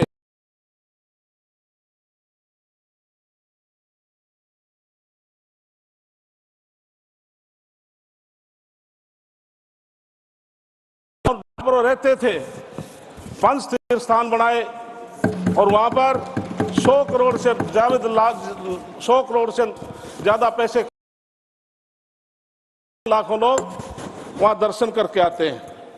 प्रधानमंत्री जी ने जो मुंबई के अंदर बीचों बीच इंदौर मिल्स कंपाउंड, उस पर भी 400 करोड़ रुपए खर्च करके बाबा साहब के नाम बनाने का काम किया। हमारे नहीं, जम्मू कश्मीर से जुड़ा विस्तार बाबा साहब का भाई, आप बोलिए। इसी प्रकार से हमारे कांग्रेस शासनकाल में जो बाबा साहब की जो सामग्री थी, जो यूज करते थे, उन पर दीमक लग गए थे।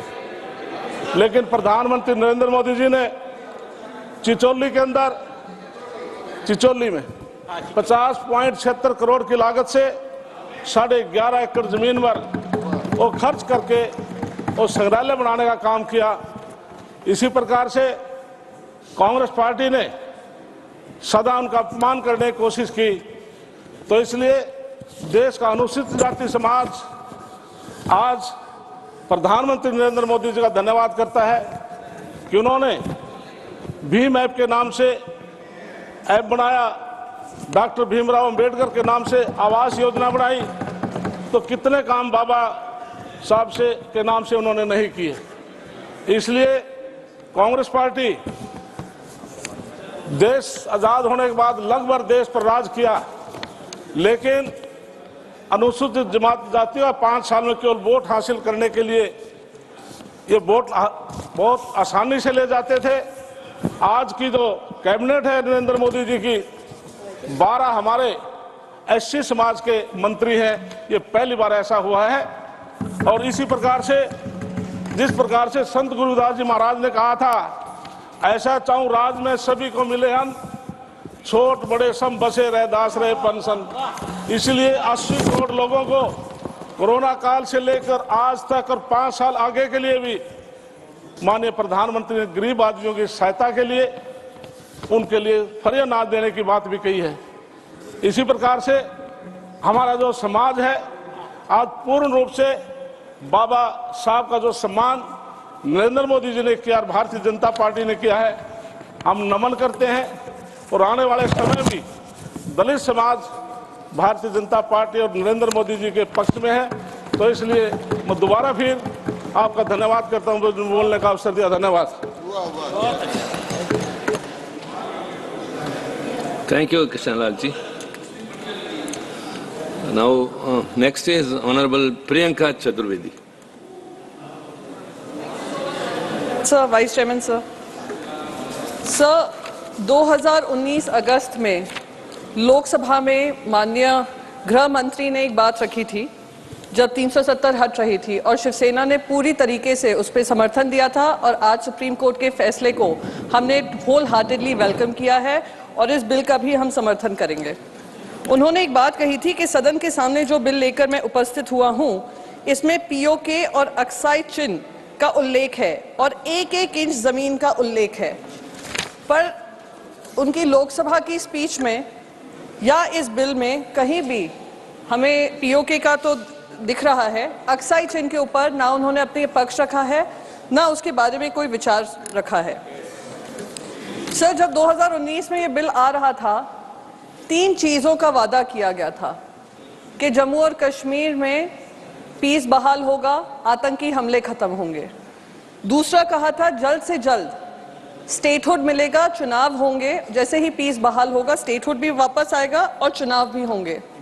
और तीसरा बहुत महत्वपूर्ण वादा था, वो वादा था कश्मीरी पंडितों के लिए कि कश्मीरी पंडित वापस कश्मीर जा सकेंगे और उनको पूरी सहूलियत दी जाएगी, सहायता दी जाएगी। सर, मैं उस पार्टी से आती हूं कि जब 1989 में उनका पलायन हो रहा था, नरसंहार हो रहा था, जेनोसाइड हो रहा था, तो हमारे पार्टी के लीडर वंदनीय हिंदू हृदय सम्राट श्री बाला साहेब ठाकरे जी ने महाराष्ट्र में उनके लिए 2% रिजर्वेशन की थी सीट्स का, जैसे उनकी एजुकेशन किसी तरीके से प्रभावित ना हो। और आज तक हमारी लड़ाई जारी है कि कश्मीर में उनको वापस आना चाहिए, कश्मीर में लौटना चाहिए। गृह मंत्री ने अपनी स्पीच में कहा कि हर 3 महीने वो जम्मू और कश्मीर जाते हैं, देखते हैं वहां की परिस्थिति क्या है।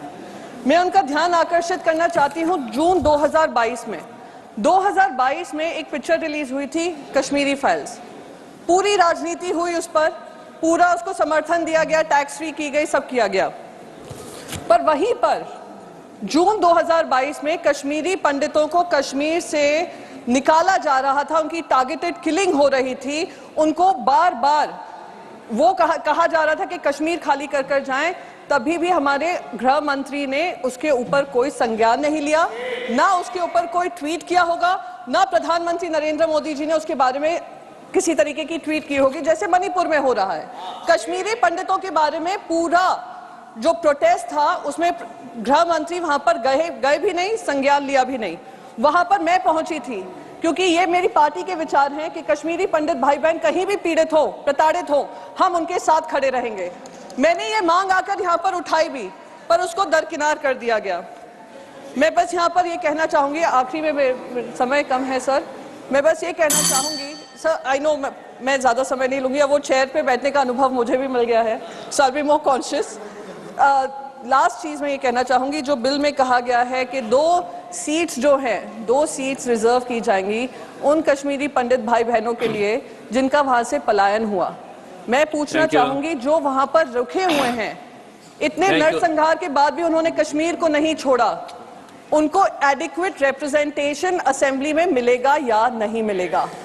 और last but not the least, मैं पूछना चाहूंगी माननीय गृह मंत्री से कि अब ये सारे बिल हो गए, ये पास भी हो जाएंगे, कब जम्मू और कश्मीर में चुनाव होगा और कश्मीर की आवाज और जनता की आवाज उनकी असेंबली में गूंजेगी, लोकसभा में गूंजेगी और राज्यसभा में गूंजेगी, not through nominated MP but through an MP selected by the MLAs in the assembly. Thank you so much sir, आपने मुझे बोलने का मौका दिया। Thank you. Thank you very much. The next is Dr. Sikandar Kumar. 3 minutes. For giving me the opportunity to participate in the discussion of 2 important bills on Jammu and Kashmir, that is Jammu and Kashmir Reservation Amendment Bill 2023 and Jammu and Kashmir Reorganization Amendment Bill 2023. I would like to thank to the Honorable Prime Minister, Honorable Home Minister to bring this important bill which provides the rights of the depressed classes of Jammu and Kashmir.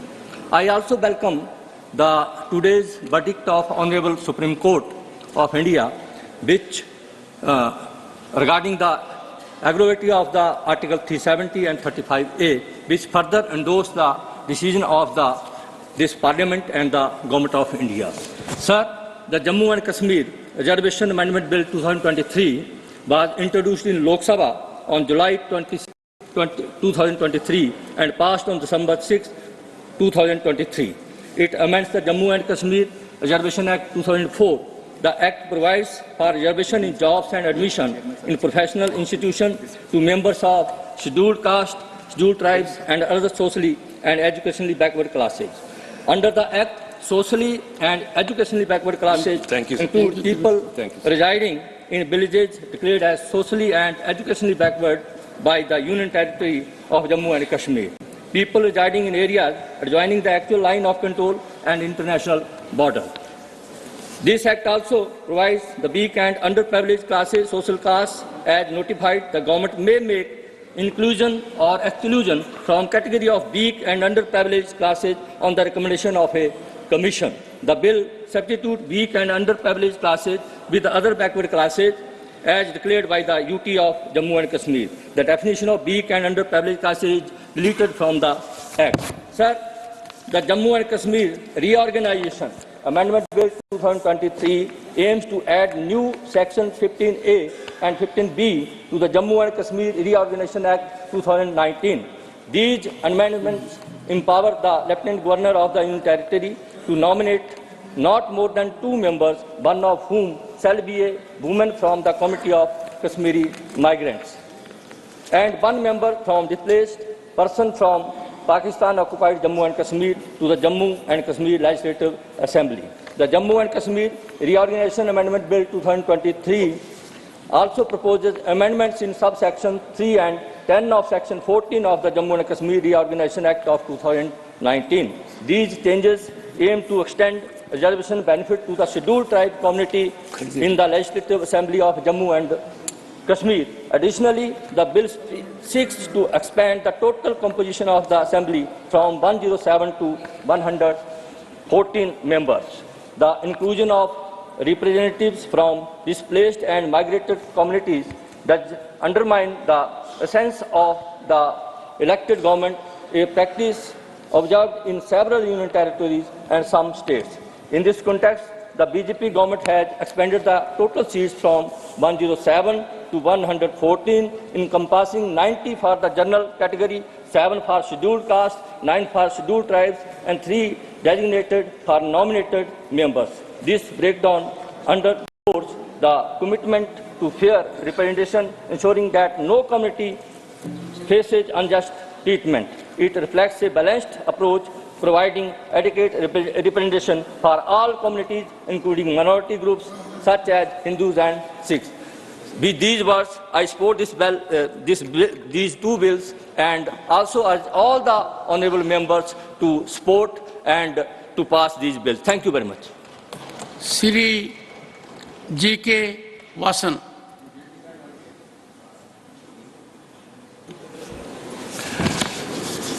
Sir, this bill, I feel, is the need of the hour today for the country, sir. Amendment of Section 2, Clause B, word socially and educationally backward classes, sir. This gives a lot for the people of Jammu and Kashmir, giving voice to the Kashmiri migrants who have suffered for more than 33 years, ensuring tribal empowerment to the people of Jammu and Kashmir, giving status to the people of displaced from the POK in Jammu and Kashmir, sir. Sir, this bill will give a dawn to the people of Jammu and Kashmir. People of Jammu and Kashmir will sleep peacefully today, sir. Today, sir, we have a powerful government in the center. We are definitely going to give a prosperous Jammu and Kashmir in future, sir. Thank you very much, sir. My party supports this bill.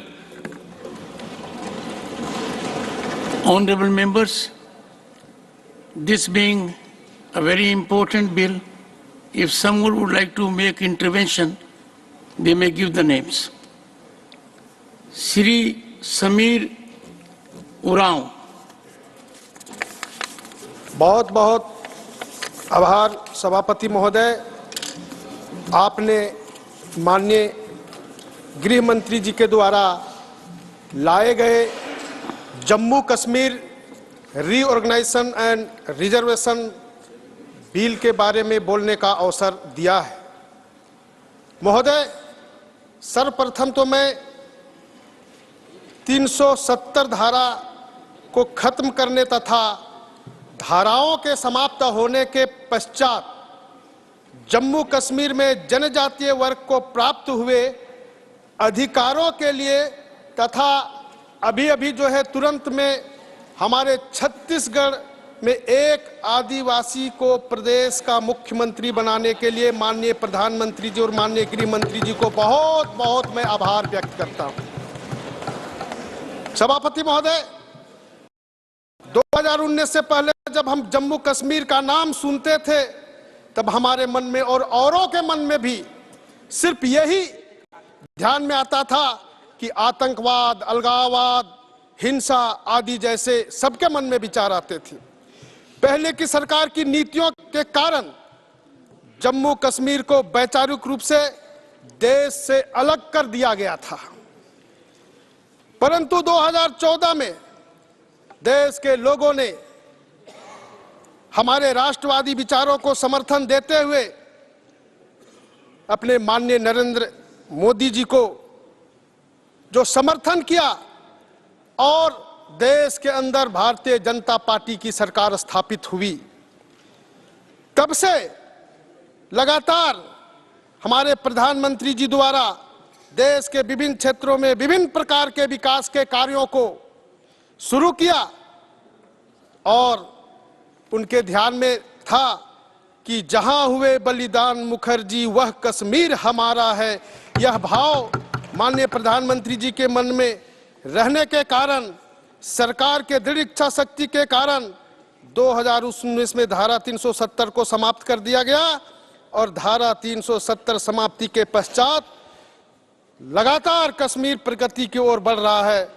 पिछले 4 वर्षों में कश्मीर में लाखों युवाओं को रोजगार प्राप्त हुआ है।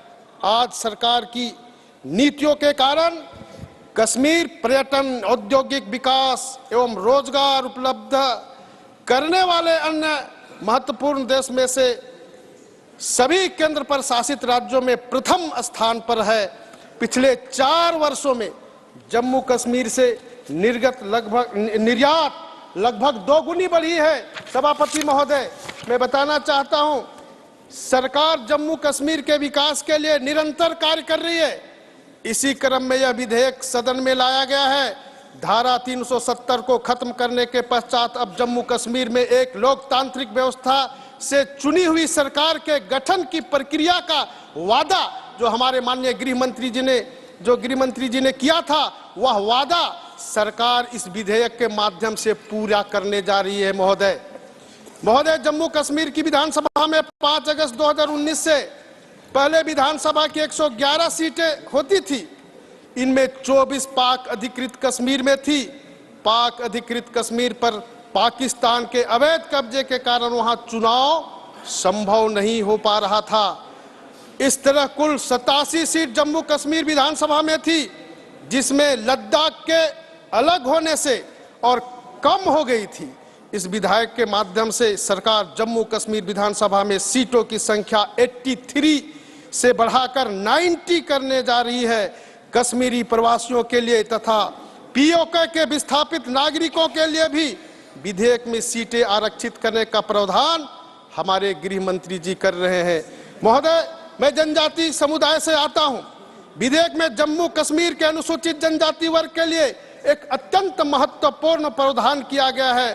पहली बार जम्मू कश्मीर विधानसभा में अनुसूचित जनजाति वर्ग के लिए 9 सीटें आरक्षित की जा रही है। महोदय, मैं इसके लिए जम्मू कश्मीर के आदिवासी समाज सहित पूरे देश के आदिवासी समाज की ओर से माननीय गृह मंत्री जी को, माननीय प्रधानमंत्री जी को आभार व्यक्त करता हूं। देश के आदिवासी समाज को उनके अधिकार प्रदान किया जा रहा है। इसके परिणाम स्वरूप आज देश का आदिवासी समाज मोदी जी के साथ मजबूती से खड़ा हुआ है। मैं उदाहरण देता हूं, अभी 3 राज्यों का जो चुनाव हुआ उसमें जनजाति समुदाय मोदी जी के साथ खड़ा होकर के तीनों राज्यों में सरकार बनाने का काम हमारे जनजाति लोगों ने किया है। महोदय, इसी के साथ जम्मू कश्मीर में गुज्जर, बकरवाल, गद्दी, सिम्मी समेत अनुसूचित जनजाति समूह का एक बड़ी आबादी है। ये लोग सदियों से अपनी आजीविका के लिए वनों पर आश्रित हैं, लेकिन देश के अन्य भागों के विपरीत इन्हें जम्मू कश्मीर में वन संपदा पर कोई अधिकार नहीं था। इसी के लिए सामाजिक व आर्थिक रूप से पिछड़ रहे थे। 5 अगस्त 2019 का ऐतिहासिक दिन आया और अनुच्छेद 370 से जम्मू कश्मीर को वैसे ही आजादी मिली। अनुसूचित जनजातियों की भी आर्थिक सामाजिक विकास का एक नया दौर देखने को मिलने लगा और भारत के संविधान के प्रावधान का लाभ वहां के सारे लोगों को मिल रहा है। 13 सितंबर 2021 को जम्मू कश्मीर में एक नया इतिहास लिखा गया। सरकार द्वारा श्रीनगर में आयोजित एक कार्यक्रम में गुज्जर, बकरवाल और गद्दी, सिम्मी समुदाय सहित अन्य आदिवासी वर्गों के लाभार्थियों को वनाधिकार अधिनियम 2006 के तहत वन संपदा पर निजी और सामुदायिक अधिकार का प्रमाण पत्र सौंपा गया। इतने दिनों से ये वंचित थे। इसके बाद जम्मू में भी एक ऐसा ही समारोह आयोजित किया गया। जम्मू कश्मीर के विभिन्न आदिवासी समुदाय के युवाओं को विभिन्न योजनाओं के माध्यम से स्वरोजगार हेतु प्रशिक्षण भी प्रदान किया जा रहा है और रोजगार देकर के आत्मनिर्भर स्वावलंबी बनाने का अवसर वहां के युवाओं को मिल रहा है। सभापति महोदय, शिक्षा के क्षेत्र में भी अगर कहा जाए तो श्रीनगर एवं राजौरी के आदिवासी भवन का निर्माण किया जा रहा है, अतिरिक्त आदिवासी छात्रावास का निर्माण किया जा रहा है और IIT जम्मू और राजौरी बाबा गुलाम शाह बादशाह यूनिवर्सिटी ने अपने अपने संस्थानों में जनजातीय पीठ की स्थापित करने के लिए इस साल जून में जनजाति विभाग के साथ एक समझौता भी प्राप्त किया है सभापति महोदय। और मैं बताना चाहता हूं कि आजादी के 75 वर्ष के बाद सरकार ने पहली बार जम्मू कश्मीर के उच्च स्थानों पर रहने वाली आदिवासी समुदाय के लोगों को स्वास्थ्य के देखभाल के लिए भी यह काम किया जा रहा है। सभापति महोदय, राज्य में सामाजिक और आर्थिक रूप से पिछड़े वर्ग को सशक्त करने के लिए सरकार द्वारा Jammu Kashmir reservation amendment bill लाया गया है। ये बिल SC, ST और सामाजिक तौर पर आर्थिक तौर पर पिछड़े वर्ग को सरकारी नौकरियों और शैक्षणिक संस्थाओं में भी आरक्षण का प्रावधान किया जा रहा है। विधेयक के अनुसार जम्मू कश्मीर में सामाजिक और आर्थिक रूप से पिछड़ा उन माना जाएगा जिनके गांव LOC और अंतर्राष्ट्रीय सीमा के पास है तथा सरकार ने उन्हें पिछड़ा घोषित रखने का काम कर रही है। Honorable members, now it is 6 p.m. and we are in the midst of the combined discussion on the Jammu and Kashmir Reservation Amendment Bill 2023 and Jammu and Kashmir Reorganization Amendment Bill 2023. The Honorable Home Minister will reply to the discussion today itself. If the House agrees, we may extend the sitting beyond 6 p.m. to conclude the discussion, considered and pass the bills today itself. The time is so extended. Honorable Member. Sir, मैं बताना चाहता हूं जिस प्रकार से जम्मू कश्मीर के अंदर जो आतंकवाद, उग्रवाद, हिंसा जिस प्रकार से हो रहा था उसी प्रकार से भ्रष्टाचार भी पूरे रूप से वहां पर युक्त था और माननीय प्रधानमंत्री जी इन सारे चीजों को खत्म करने के लिए, इलाज करने के लिए, भ्रष्टाचार मुक्त करने के लिए अपने गृह मंत्री माननीय अमित शाह जी के साथ वहां खत्म करने का उपाय लगाया है। मैं बताना चाहता हूं कि आज जो हमारे झारखंड के अंदर जो है कांग्रेस के सांसद धीरज साहू जी 300 करोड़ से भी ज्यादा जो है वो जमा करके रखा है। ऐसा सारा जो भ्रष्टाचार अब जम्मू कश्मीर में नहीं होगा, वहां भ्रष्टाचार नहीं होगा, ऐसा उपाय हमारे प्रधानमंत्री जी और गृह मंत्री जी ने किया है। निश्चित रूप से मैं कह सकता हूं कि अब पूरा देश भ्रष्टाचार मुक्त होगा, जम्मू कश्मीर भी भ्रष्टाचार मुक्त होगा। महोदय, मैं इस विधेयक जम्मू कश्मीर के विकास एवं भविष्य के लिए अत्यंत महत्वपूर्ण है, इसलिए मैं इस विधेयक का समर्थन करके अपनी वाणी को विराम देता हूं। श्री दिग्विजय सिंह।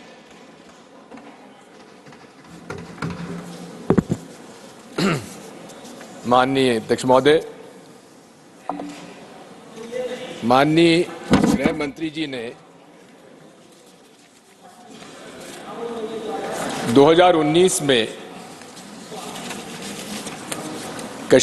जम्मू कश्मीर के बारे में उनके श्रीमुख से बताया गया बड़ा क्रांतिकारी बिल लाए थे। स्थापित राज्य को समाप्त करके यूनियन टेरिटरी बना दिया गया। क्यों बना दिया गया? और अब ये प्रस्तावित किया जा रहा है कि वापस उसे राज्य का दर्जा दिया जाए। क्यों दिया जाए? हम लोग हमेशा से इस बात को कहते थे कि माननीय गृह मंत्री जी, जम्मू कश्मीर राज्य का विषय संवेदनशील है और इस संवेदनशील परिस्थितियों में निर्मित हुआ है और संवेदनशील परिस्थितियों को हम लोगों को समझने की आवश्यकता है। इतिहास की बात करते हैं और इतिहास किस प्रकार से तोड़ मरोड़ के लिखा जाता है उसको थोड़ा सा मैं कहना चाहता हूं। कोटेशन है हिस्टोरियन का, E.H. कार का। History consists of corpus of ascertained facts. The facts are available to the historians in documents, inscriptions, and so on, like fish on fishmonger's slab. The historian collects them, takes them home and cooks and serves them in whatever style and appeals to him. माननीय अमित शाह जी और पूरी Bharatiya Janata party और आज हमारे मित्र रेड्डी साहब भी और उस तरफ के बहुत सारे लोग इतिहास को तोड़ मरोड़ कर वो अपने हिसाब से उन्होंने प्रस्तुत करने का प्रयास किया, जबकि फैक्ट यह है कि जब देश आजाद हुआ तो देशी रियासतों के राजाओं और नवाब और महाराजाओं को ये अधिकार था कि वो किस देश में शामिल हों, वो अधिकार उनको दिया गया था। नवाब जूनागढ़ में जहाँ की हिंदू पॉपुलेशन है, उन्होंने कहा था कि मुझे पाकिस्तान में शामिल होना है, और महाराज हरि सिंह जी ने आखिर तब तक टालते रहे, वे नेगोशिएट करते रहे और अंत में एकदम से उन्होंने कश्मीर वैली में श्रीनगर में जहां की 95% मुसलमान हैं, वहां निर्णय लिया कि मैं हिंदुस्तान में शामिल होऊंगा। इतिहास इस बात का साक्षी है कि उसके बाद जो कुछ हुआ, अगर कश्मीर वैली और जम्मू कश्मीर आज भारत के साथ है, उसका श्रेय अगर किसी को जाता है तो पंडित जवाहरलाल नेहरू को जाता, शेख अब्दुल्ला को जाता। और दूसरी तरफ जूनागढ़ जहां बाहुल्य था हिंदुओं का, वहां नवाब साहब अपने हवाई जहाज में बेगमों को छोड़ गए, बाकी लोगों को ले गए और पाकिस्तान चले गए, लेकिन जूनागढ़ भारत का आज एक अंग है। आप कितना ही अमित शाह जी पंडित जवाहरलाल नेहरू जी के बारे में कुछ भी कहें, लेकिन एक बात मैं आपसे कहना चाहता हूं, अगर आज जम्मू कश्मीर और विशेषकर जम्मू कश्मीर वैली आज भारत का अंग है, उसका एकमात्र श्रेय किसी को जाता है तो पंडित जवाहरलाल नेहरू पर विश्वास था शेख अब्दुल्ला का, जिसकी वजह से आज कश्मीर वैली हमारे साथ है। सर, आर्टिकल 370 के बारे में बहुत सारी बातें कही गई, आतंकवाद समाप्त हो जाएगा, लेकिन आर्टिकल 370 में बचा क्या था? 90% जो अलग से आर्टिकल 370 के प्रोविजंस थे, वो तो इंडियन कॉन्स्टिट्यूशन के साथ उसमें समावेश कर दिए गए थे पहले, धीरे धीरे, इसलिए उसका कोई असर नहीं था। और कहा था आतंकवाद खत्म हो जाएगा, समाप्त हो जाएगा, लेकिन क्या आतंकवाद समाप्त आज हो गया? रोज हम आतंकवाद की गतिविधियां वहां पर देख रहे हैं, हमारे लोग शहीद हो रहे हैं। आपका जिस तरह से नोटबंदी में न तो काला धन वापस आया, ना भ्रष्टाचार समाप्त हुआ, ना भ्रष्टाचार समाप्त हुआ, दिग्विजय जी, ना भ्रष्टाचार समाप्त हुआ, ना फेक करेंसी समाप्त हुई, और उसी तरह से दिग्विजय सिंह जी, Let me speak, sir. I'm not yielding. Sir, I'm not yielding. No. I'm not yielding. No, you are yielding to me. Sir, one second. I'm not yielding. Digvijay sir. Singh ji, sir, you are yielding to me. Yes, sir. One second. You see, in all modesty, I thought it was an issue serious enough. Sir, I am one second, to make available every member an opportunity to put forth his or her point of view, and we have to keep to the subject. Sir, if we make it a debate in journal, that is neither befitting your status. You are a very senior member, sir. Confined to the subject. Sir, I am confined. The way they had claimed. Similarly, and conclude also, they had sir. claimed in Article 370 when it was discussed here in the Parliament, they had said that we will finish terrorism from Jammu Kashmir. क्या वो समाप्त हुआ? Sir, we will wait for the reply. Sir, नहीं हुआ। आज अगर आप रोज हम देखते हैं कहीं ना कहीं घटनाएं हो रही हैं। सर, दूसरी बात यह है कि आपने आरक्षण का बिल लाए हैं, पहाड़ी लोगों को भी आप आरक्षण दे रहे हैं, अच्छी बात है। ये कांग्रेस पार्टी और नेशनल कॉन्फ्रेंस की सरकार के समय से हम लोगों का प्रस्ताव ये रहा है, लेकिन उसमें ये भी बात समाप्त अभी नहीं, उसमें साफ नहीं की गई है कि आखिर जो हमारे अभी जिनको आरक्षण मिल रहा है उनका आरक्षण समाप्त तो कम तो नहीं होगा। इसी के साथ साथ हम ये भी उनसे चाहते हैं कि उन्होंने बिल में ये बताया नहीं है कि कितनी संख्या में इतने पहाड़ी लोगों को और दिया जाएगा, कितना प्रतिशत दिया जाएगा, इसका कोई स्पष्टीकरण उन्होंने नहीं दिया है। सर, मैं आपसे कहना चाहता हूं कि आज जम्मू कश्मीर के, विशेषकर जम्मू कश्मीर लोगों का, मेरे भी कई लोग वहां पर रिश्तेदार हैं, जितेंद्र सिंह जी इस बात के नहीं होंगे तो बता देंगे, वहां पर आज इतनी नाराजगी है कि जिन लोगों को, लोकल लोगों को नौकरियां मिलती थी वो आज नौकरियां नहीं मिल रही हैं। ठेकेदार बाहर के प्रदेशों से आ रहे हैं, मैं नहीं कहूंगा कहां से आ रहे हैं, लोकल लोगों को आज कोई अधिकार वहां नहीं बचा है। मैं आपसे अनुरोध करना चाहता हूं कि ये, हालांकि जो रिजर्वेशन का बिल है इसका तो हम समर्थन करते हैं क्योंकि हम लोगों का ही पुराना प्रस्ताव था, लेकिन उसमें क्लैरिटी की आवश्यकता है। आज 4 साल हो गए आपने कॉन्स्टिट्यूशन अमेंडमेंट किया और उस समय इस हाउस में जम्मू कश्मीर का एक भी प्रतिनिधि नहीं था। हालांकि आप फिर उठ के कुछ कहेंगे, लेकिन सबसे बड़ी बात है तब जम्मू कश्मीर की असेंबली नहीं थी, जबकि कॉन्स्टिट्यूशन अमेंडमेंट के अंदर ये प्रावधान था कि स्टेट असेंबलीज का भी उसमें समर्थन आना चाहिए। Thank you sir, you say thank you? I say conclude. I'm grateful, sir. Conclude. I'm grateful, sir. Sir, you are supporting me. I'm extremely grateful. No, I'm not supporting you. Sir, sir, the point I'm making. As a matter of fact, Rajya Singh ji, what you are saying me, I am baffled. Thank you, sir. As a lawyer, yes, with some knowledge of law and constitution. Sir, I'm not a lawyer, unfortunately. Therefore, I can appreciate. Thank you, sir. You are on a tangent, not in the right perspective. Sir, what is this, sir? Sir, I am saying, sir, that this was unconstitutional, and still we accepted the fact. Although the Honorable Supreme Court has held it valid, we have nothing to comment on that. Yes. So the point I'm trying to make is, मैं आपसे अनुरोध कर रहा हूं कि जम्मू कश्मीर का मसला जितना संवेदनशील है, उतनी संवेदनशीलता इस माननीय मोदी जी की सरकार ने उसको प्रदर्शित नहीं किया है। वहां एक तंत्र राज चला हुआ है, वहां के लोगों के कोई राय मशवरा लिया नहीं जा रहा है, बाहर से अलग अलग स्टेट के काडर के अफसरों को लाया जा रहा है, उनसे मनचाहे निर्णय कराए जा रहे हैं, और वहां के जम्मू कश्मीर के चाहे हिंदू हो चाहे मुसलमान हो, जो भी हो, वहां के बाशिंदे जितने भी हैं, उनके भावनाओं को साफ तिरस्कार किया जा रहा है।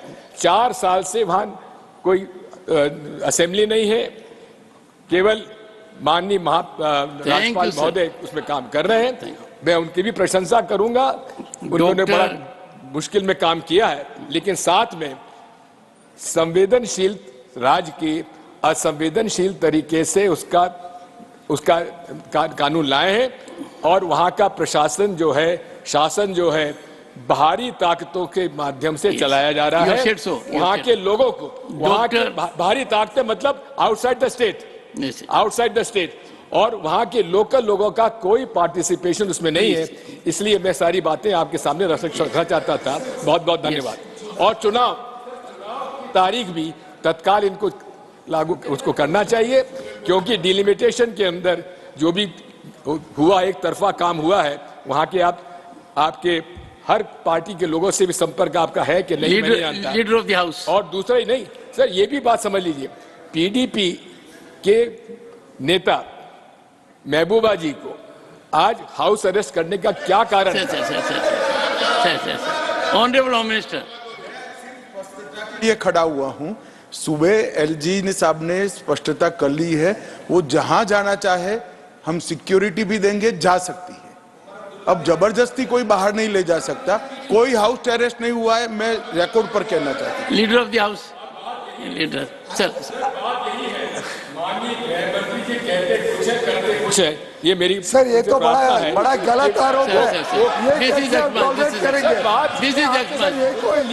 दिग्विजय सिंह जी, इसको ये कोई पर्सनल ऑब्जर्वेशन एंड प्रेजुडिस। महबूबा जी की पुत्री ने अपना वीडियो डाल किया है। जैसे भाषण में होता है वैसे बात। Leader of the house. माननीय अध्यक्ष जी, मैं एक स्पष्टीकरण चाहता हूं माननीय दिग्विजय जी से इन्होंने अभी अभी अपने वक्तव्य में एक बात कही कि बाहर के लोग आके यहाँ काम करते हैं और लोकल लोगों को काम नहीं मिल रहा है।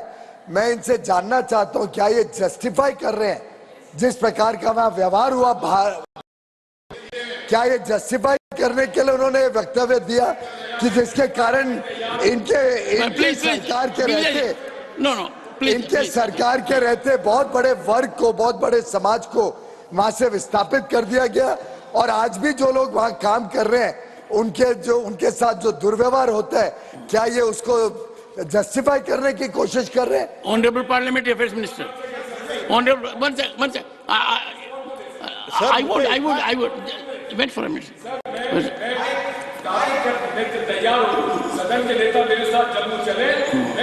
Sir, this is such a condition. Honorable Parliamentary Affairs Minister. Sir, मुझे इतना मेरा छोटा one sec, please now, please. Yes. Sir, मेरा छोटा ही पॉइंट इतना ही है सर, जब माननीय गृह मंत्री जी ने सफाई दिया और एलजी का जो स्टेटमेंट था उसको जिक्र किया, जो दिग्विजय सिंह जी ने जो कमेंट किया है सर, ये तो पर्सनल एलिगेशन है। Comment is expunged. Comment is expunge करना चाहिए। Expunged already. That will not go on record. Sir, 1 second. Sir, before you expunge it, please allow me 1 minute. Sir, these are the facts which brought to our notice, and if Honorable Home Minister says it is incorrect, I accept his facts. I accept his statement. One second. But the fact remains, one sec, please. that this was take your seat. This was the statement made by Mehboobaji, who was the coalition partner. Take your seat. Saab headed the government and BJP participated. Please take your seat. Digvijay Singh ji, your observations were not befitting your position. Number one, please don't rise. And they were prejudicial. And they may be far distanced from the ground reality also. So let us not engage into a situation where we make reflections against each other. They are expunged.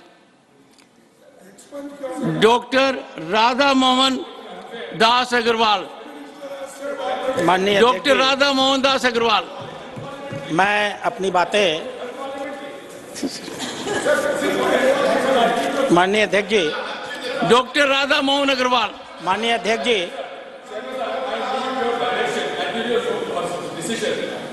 Whatever I said, sir, you will have a decision. Was it unparliamentary? Yes, you will have a decision. Sir, and you will. Okay, sir. If whatever I said, I can tell you, I can assure you, know from you in writing, sir. I can assure you, I have decided already 3 matters, 2 of them being raised by leader of the opposition. I will give my ruling on this. If someone were to tell me that this is moon, well, I will not accept it. Sir, moved. Your observations were absolutely personal, prejudicial, and not fitting a member of your sir, stature. it's not that. Sorry, I don't. I reserve the right to speak my views. No, sorry. But whatever I said is parliamentary, and if it is unparliamentary, please expunge. Factually untenable, please retain it. Prejudicially motivated, sir, this is not, and not appropriately utilizing your position. No, sorry. Dr. Radha Mohan Das Agarwal. Sir, I am fully alive to what I am saying. मैं अपनी बातें Sir, one second. Congress के प्रतिनिधि जो पहली बार यहाँ बोले, Take your seat. माननीय विवेक तनखा जी, Take your seat. Digvijay Singh ji, माननीय विवेक तनखा जी, 1 second. मैं उनसे ही शुरू First to करूंगा। make an observation which is tangential to constitutional provisions, tangential to Supreme Court judgment. I just slightly reminded you, please don't go that far. And secondly, in making personal observation against the Home Minister, under the rules, sir, let me give a ruling. Under the rules, if you seek to make a personal allegation against a person holding constitutional position, it has to be by way of substantive motion. That motion is not there. Sir, whatever I have said, Dr. Radha Mohan Das Agarwal, please. No, sir. माननीय अध्यक्ष जी, मैं अपनी बातें माननीय विवेक तनखा जी ने जो बातें कही वहीं से शुरू करूंगा। उन्होंने कुछ काश्मीरियों का नाम लिया, काश्मीरी पंडितों का, और उनको श्रद्धांजलि दी। मैं ये समझ रहा था कि वो स्वर्गीय तिलकलाल टपलू जी को श्रद्धांजलि देंगे, जिनकी पहली हत्या 1979 में हुई थी। न उस समय कांग्रेस ने श्रद्धांजलि दी ना आज इस मंच से कांग्रेस ने श्रद्धांजलि दी। यह संविधान जो हम ला रहे हैं स्वर्गीय तिलकलाल टपलू को श्रद्धांजलि है। मैं समझता था कि वो नीलकांत गंजू को श्रद्धांजलि देंगे जो आतंकवादी हत्या में मारे गए थे। उन्होंने यह काम न उस समय किया न आज किया। मैं समझता था कि 1993 को जिन 15 हिंदुओं की हत्या डोडा नरसंहार में हुई थी उन्हें श्रद्धांजलि दी जाएगी, लेकिन आज उन्होंने इस काम को नहीं किया। यह कानून उन 15 हिंदुओं को श्रद्धांजलि देता है। मैं समझता था कि संग्रामपुर नरसंहार में 1997 को जिन काश्मीरी 7 पंडितों की हत्या की गई थी उन्हें श्रद्धांजलि दी जाएगी, लेकिन आज तक वो श्रद्धांजलि कांग्रेस के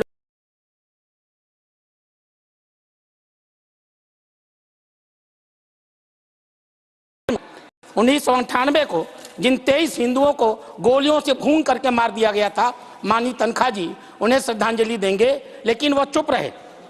मैं समझता था कि 1998 के उन 11 बच्चों को श्रद्धांजलि देंगे जिनकी हत्या आतंकवादियों ने की थी, लेकिन एक शब्द उनके मुंह से उनके लिए नहीं निकले। मैं समझता था कि अनंतनाग के पहलगाम में जिन 30 अमरनाथ के यात्रियों को मारा गया था यह श्रद्धांजलि उनके लिए होगी, लेकिन कांग्रेस न उस समय बोली न कांग्रेस आज बोल रही है। मैं समझता था कि चित्ती सिंह पौरा में नरसंहार होला खेल रहे 36 सिखों की गुरुद्वारों के सामने जो हत्या की गई थी, कांग्रेस एक बार शर्म करेगी और उन्हें श्रद्धांजलि देगी, लेकिन आज भी उन्होंने इस काम को नहीं किया। यह कानून उन 36 सिखों को श्रद्धांजलि देने का काम कर रहा है। डोडा में जो 6 हिंदू मारे थे, जम्मू कश्मीर रेलवे स्टेशन पर जो 11 लोग मारे गए थे, जम्मू के रघुनाथ मंदिर पर जो 30 मार्च और 24 नवंबर को 15 से ज्यादा लोगों की हत्या हुई थी, क्वासिम नरसंहार में जिन 29 हिंदू मजदूरों को मारा गया था, नंदीमार नरसंहार में पुलवामा के जिन 24 हिंदुओं को मारा गया था, मैं समझता था कि आज सुप्रीम कोर्ट के निर्देश के बाद ये लोग थोड़ी सी भी शर्म का एहसास करेंगे, अपनी गलतियों का एहसास करेंगे और खड़े होकर उन लोगों को श्रद्धांजलि देंगे। लेकिन मुझे दुख है इस बात का, न उस समय कांग्रेस ने श्रद्धांजलि दी न आज इस बात की श्रद्धांजलि दे रहे हैं। आज मैं चर्चा करूंगा कांग्रेस के ही एक सांसद, इस लोकसभा के, इस राज्यसभा के नहीं है, मैं उनका नाम नहीं लूंगा। माननीय गृह मंत्री ने सदन में इस बात को कहा, एक देश में 2 निशान 2 प्रधान 2 विधान नहीं चलेंगे। मैंने उस सदस्य का ट्विटर देखा है, शर्म आती है। उस सदस्य ने लिखा, अमेरिका में 50 राज्य चलते हैं, 50 संविधान चलते हैं, 50 झंडे चलते हैं, ऑस्ट्रेलिया में 50 राज्य चलते हैं, 50 प्रधानमंत्री होते हैं, तो भारत में अगर हो गया तो क्या हुआ। आज भी कांग्रेस की मानसिकता वही है जो 1947 की। आज इस मंच से मैं उनकी निंदा करता हूं। माननीय सभापति महोदय, माननीय दिग्विजय सिंह जी पूछ रहे थे धारा 370 हटने के बाद क्या हुआ। मैं तो इन्हें बड़ा पढ़ा लिखा समझता था। 2018 में आतंकवादियों द्वारा शुरू की गई घटनाएं 228 थी। आज 2023 15 नवंबर तक वह घट करके 41 हो गई हैं। मुठभेड़ 189 थे, आज वो घट करके 44 हो गए हैं। नागरिकों की हत्या 55 नागरिकों की हत्या हुई थी, वह संख्या घट करके 13 हो गई है। कार्रवाई में मारे गए सुरक्षाकर्मी 91 थे, आज माननीय दिग्विजय सिंह जी मैं आपको बताना चाहूंगा वह संख्या घट करके 20 हो गई है। यह 3 साल का अंतर है जिसके बारे में आप आज चिंता व्यक्त कर रहे थे। मैं आज इस मौके पर भारत रत्न सरदार वल्लभ भाई पटेल को सहानुभूति दूंगा, को श्रद्धांजलि दूंगा। यह सच है जो इतिहास आप विकृत रूप से यहाँ बता रहे थे। सरदार वल्लभ भाई पटेल का चला होता तो जम्मू कश्मीर आज पूरा का पूरा भारत में होता, बिना धारा 370 के होता। गृह मंत्री थे वो इस देश के, कश्मीर उनका अधिकार क्षेत्र में आता था। पंडित जवाहरलाल नेहरू ने उन्हें कश्मीर के मुद्दे पर हस्तक्षेप नहीं करने दिया। यह एक सच है जो आप भी जानते हैं। यह श्रद्धांजलि, यह जो सत्य है, यह जो सत्य है आप जानते हैं इस बात को, आपके गर्दन हिलाने से वो बदलने वाला नहीं है। अध्यक्ष महोदय, मैं श्रद्धांजलि दूंगा इस कानून के माध्यम से सर भारत रत्न भीमराव अम्बेडकर को, जिन्होंने मजबूती के साथ इस बात का विरोध किया था कि भारत के संविधान में धारा 370 नहीं आनी चाहिए। उन्होंने मना किया था, एक लॉ मिनिस्टर के रूप में संविधान सभा की बैठक में उन्होंने इस कानून को लाने से मना किया था। उनको हटा करके नेहरू जी ने Gopal Singh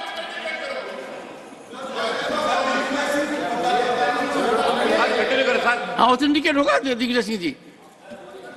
And Digvijay Singh ji, doctor Bhimrao Ambedkar ने धारा 370 लाने से संविधान में मना किया था। नेहरू जी ने उन्हें हटा करके गोपाल स्वामी अयंगर के माध्यम से धारा 370 को लाने की बात की। 18 अक्टूबर 1995 को जब धारा 370 पारित कराई गई तो भीमराव अम्बेडकर विरोध में संविधान सभा की मीटिंग छोड़ करके बाहर चले गए थे। इतिहास के पन्ने हैं, आप इन्हें भुला नहीं सकते। और मैं श्रद्धांजलि दूंगा श्यामा प्रसाद मुखर्जी को, जिनकी जघन्य हत्या 23 जून को 1953 को कश्मीर के जेल में आपके द्वारा समर्पित सरकार ने की थी। यह कानून आज उन्हें श्रद्धांजलि देने का काम करता है। अच्छा नहीं लगता बार बार चर्चा कर रहे थे इस बात की कि आरक्षण किसको दिया जाता है। जब भारत पर आक्रमण हो रहा था, पश्तूनी कबायली भारत पर पाकिस्तानी सेना के साथ आक्रमण कर रहे थे। ये गुज्जर ही थे, ये बकेरवाल ही थे जो भारत की सेनाओं के साथ गुप्तचरी करके भारत की रक्षा करने का काम करते थे। आप 70 सालों को उन्हें दंडित करते रहे क्योंकि वो भारत के साथ खड़े थे। आज हम गर्व के साथ कह सकते हैं मोदी जी के नेतृत्व में एक सरकार आई है जो उन राष्ट्रभक्त गुर्जर और बकेर वाले शेड्यूल टाइप के लोगों को अधिकार देने का काम कर रही है। मैं आभारी हूँ माननीय प्रधानमंत्री का इस बात के लिए। मित्रों, आज ट्राइबल आरक्षण की बात हो रही है। क्या अपराध था उनका? पूरे देश में हम ट्राइबल आरक्षण देते हैं, संविधान के तहत देते हैं। कौन सा अपराध था उनका जम्मू कश्मीर में उनको वो आरक्षण नहीं दिया गया? हम धन्यवाद देंगे माननीय मोदी जी को। आज 75 सालों बाद आजादी के अमृत काल के अवसर पर वास्तव में स्वतंत्रता का एहसास अगर किसी ने किया है तो हमारे गद्दी वर्ग के लोगों ने, हमारे गुर्जर वर्ग के लोगों ने, हमारे बकेरवाल के लोगों ने किया है। यह जो ऐतिहासिक न्याय हुआ है इन शेड्यूल ट्राइब के लोगों से, आज उनको पूछेगा कभी देश की सीमाओं पर वो आज भी गरेड़िए का काम करते हैं, आज भी वो प्रिमिटिव एग्रीकल्चर करते हैं, आज भी वो गरीबी की हालत में जीते हैं, आज भी अशिक्षा के दौर से गुजर रहे हैं। और माननीय मोदी जी ने जो लाइन दी थी कि हम इस देश में पर्टिकुलरली वनरेबल ट्राइबल ग्रुप को आगे बढ़ाने का काम करेंगे, हम एहसानमंद हैं अपने प्रधानमंत्री के, जिन्होंने इस काम को वास्तव में ईमानदारी के साथ अगर पूरे देश में लागू किया तो कम से कम जम्मू कश्मीर में भी लागू किया। आज चर्चा हो रही इस बात की, आप जिक्र कर रहे थे एम्स का, क्या ये सच नहीं है? 7 सरकारी नए मेडिकल कॉलेज दिए गए। जम्मू कश्मीर इस देश का पहला अकेला प्रांत है जहां 2 एम्स बनाए गए हैं। जम्मू का एम्स चल चुका, श्रीनगर का एम्स चलने की प्रक्रिया में है। इस सच्चाई को स्वीकार करने की हिम्मत पैदा करिए। क्या ये सच नहीं है कि विकास पैकेज के नाम पर हमने 58,477 करोड़ रुपए जम्मू कश्मीर को देने का काम किया है? क्या ये सच नहीं है कि 4,134 मेगावाट बिजली के संयंत्र लगाने का काम माननीय मोदी जी के नेतृत्व में जम्मू कश्मीर में करने का किया गया है? माननीय अध्यक्ष महोदय, हम उन उपलब्धियों को अगर गिनाएं, प्लीज जो इंचार्ज, मैं खत्म करूंगा। माननीय गृह मंत्री से मेरा एक ही आग्रह है, माननीय विजय साई रेड्डी जी ने वो आग्रह किया था, 24 सीटें विधानसभा में इंतजार कर रही है अपने भरे जाने की। माननीय विजय साई रेड्डी ने कहा कि उनका नामांकन कर दिया जाए। हम उनका नामांकन नहीं चाहते। हम भाजपा के लोग वास्तव में लोकतांत्रिक पद्धति से पाकिस्तान ऑक्युपाइड कश्मीर से चुन करके भारत के जनप्रतिनिधि लाना चाहते हैं। 1947 में जो अधूरी यात्रा हमारी हुई थी, अटल जी ने लिखा था 15 अगस्त का दिन कहता आजादी अभी अधूरी है, सपने पूरे होने बाकी, रावी की शपथ न पूरी है। जिन लाशों पर चढ़ करके आजादी भारत में आई, वे हैं अब तक खाना बदोश, गम की काली बदली छाई। हम स्वर्गीय अटल बिहारी वाजपेयी को श्रद्धांजलि देना चाहते हैं और इसलिए आग्रह करते हैं माननीय गृह मंत्री से, वो समय आ गया है जब हम उस इतिहास के पन्ने को बदले और भीख मांग कर नहीं, अधिकार के साथ पाकिस्तान ऑक्युपाइड कश्मीर को भारत का हिस्सा बनाए। मैं इसी के साथ अपनी बातें समाप्त करता हूं। Doctor John Brittas. Thank you very much, sir. One second. No, sir, please take it. Sir, thank you very much, sir. It is not appropriate. I gave main opposition party 25 minutes in excess of their time. Yes, please check up. Sir, I want only 10 minutes, sir. I want only 10 minutes. No. Dr. John Britas, 3 minutes. Sir. Extendable to 5 minutes. Okay, thank you, sir. Sir. But not beyond that. Sir, thank you, sir. Sir, the Honorable Home Minister is anxiously waiting to hear what I am going to say here. Sir, if there was no Jawaharlal Nehru, what would these BJP members would have done, sir? If there was no Nehru, there would not have been a discussion on JNK. 50% of the time has been devoted to Jawaharlal Nehru.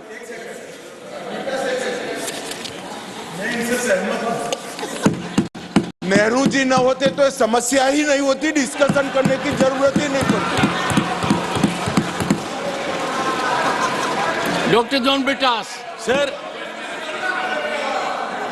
since Honorable Home Minister has confided and accepted my proposition, I would urge upon the Home Minister to create a ministry for Nehru. Exclusive ministry. Please do it today. नहीं आज बना दीजिए नेहरू का बारे में ministry. Sir, my submission is tomorrow if somebody, sir please, if tomorrow if somebody is going to blame Honorable Prime Minister for a decision on say Jammu and Kashmir after 40 years, can you absolve the Home Minister Mr. Amit Shah ji? Who was the Home Minister at that time?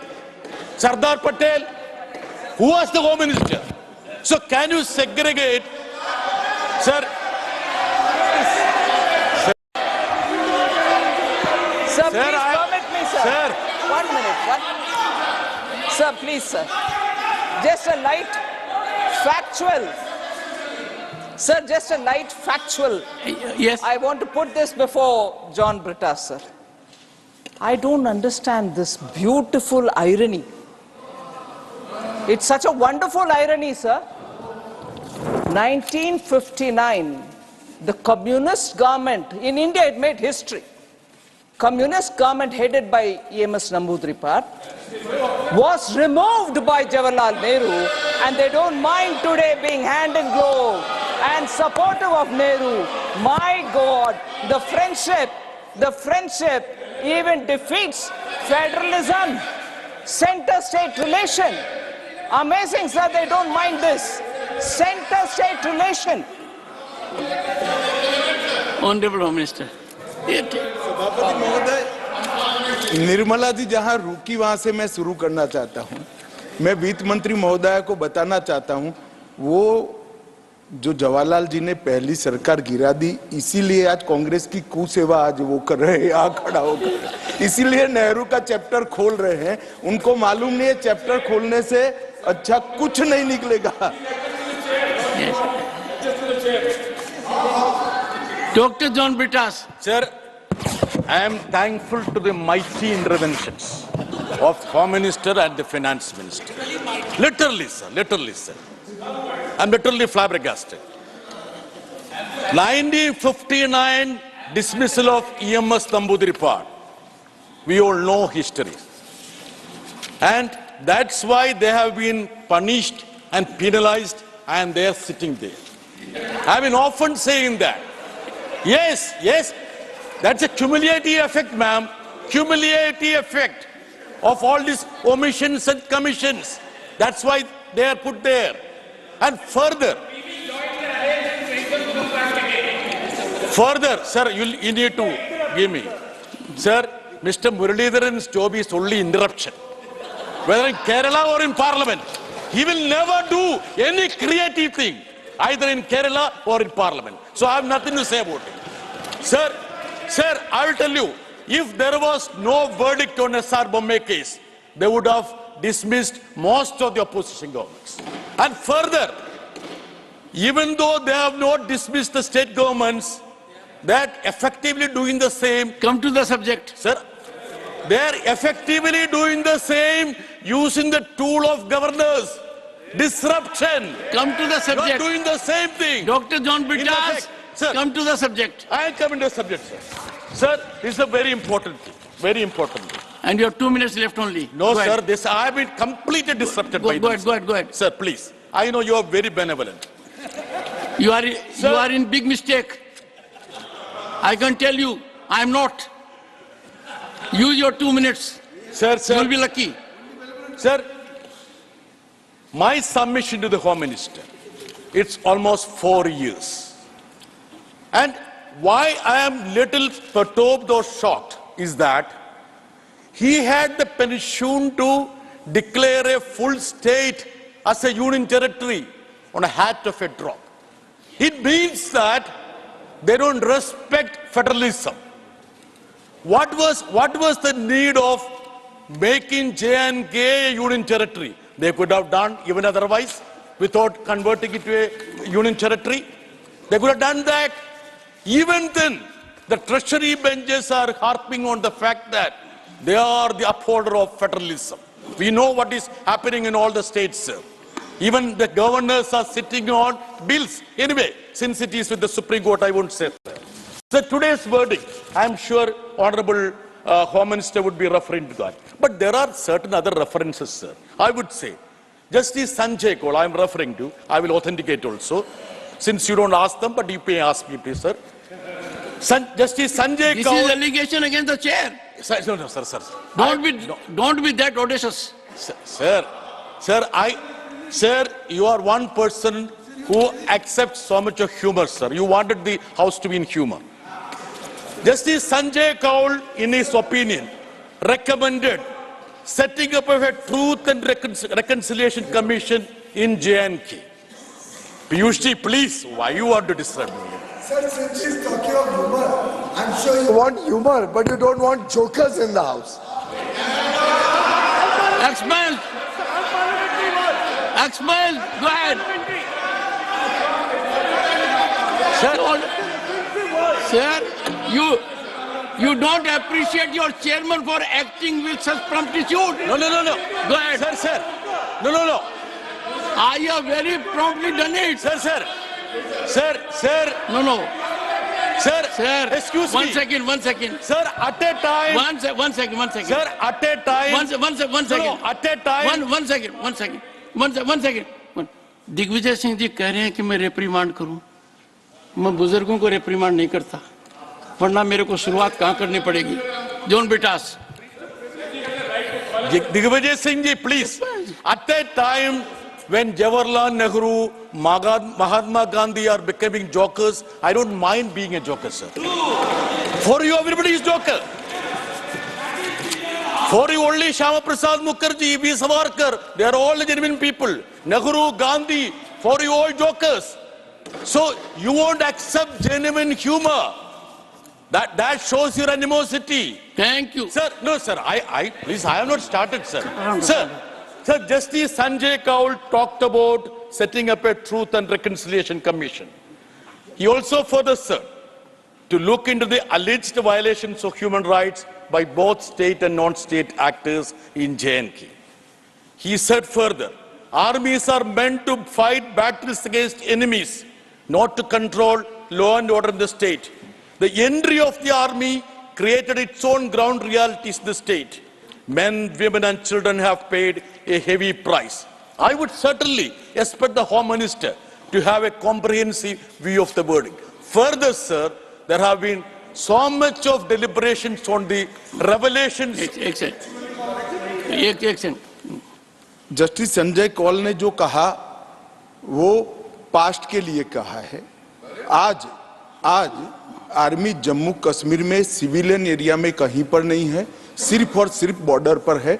Record सदन का clear रहना चाहिए। शायद ये अखबारों के cutting से ही भाषण तैयार करते, इसलिए इनका ये प्रॉब्लम होता है।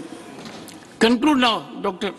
Amit Shah ji, he said it, and if at all you want to pitch it in the historical perspective, I have no issue. You are the Home Minister, you are the authority. I am seeking what is the correct perspective on that. Sir, there has been a lot of deliberations on the revelations revelations by none other than former governor of J&K, Mr. Satyabal Malik. So, take your seat. I would like to know what is his reaction. Nothing will go on record now. Dr. John, 1 second.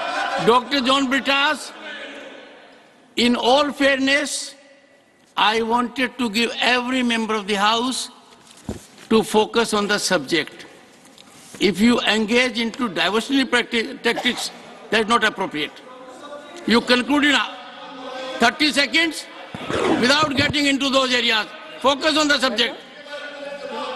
Sir, my submission to him is that, see, if an elected government, of course, I'm sure that Home Minister would be declaring what could be the tentative date. It's Election Commission's prerogative, but still he can indicate when elections are going to be held in J&K. And my another submission to you is that this nomination business of 3 members, it should be left to the wisdom of the cabinet. It should not be given to the LG. Okay, even those duties with the cabinet please has to be okay, done. Thank you. You have made great points. Why I am saying is you that should be satisfied. You have made great points. Sir, one point, sir. Why I am underlining that is that even the normal duties and powers of the cabinet are being usurped into by governors. Okay. So, in that context, it should be the prerogative of elected government. Thank you.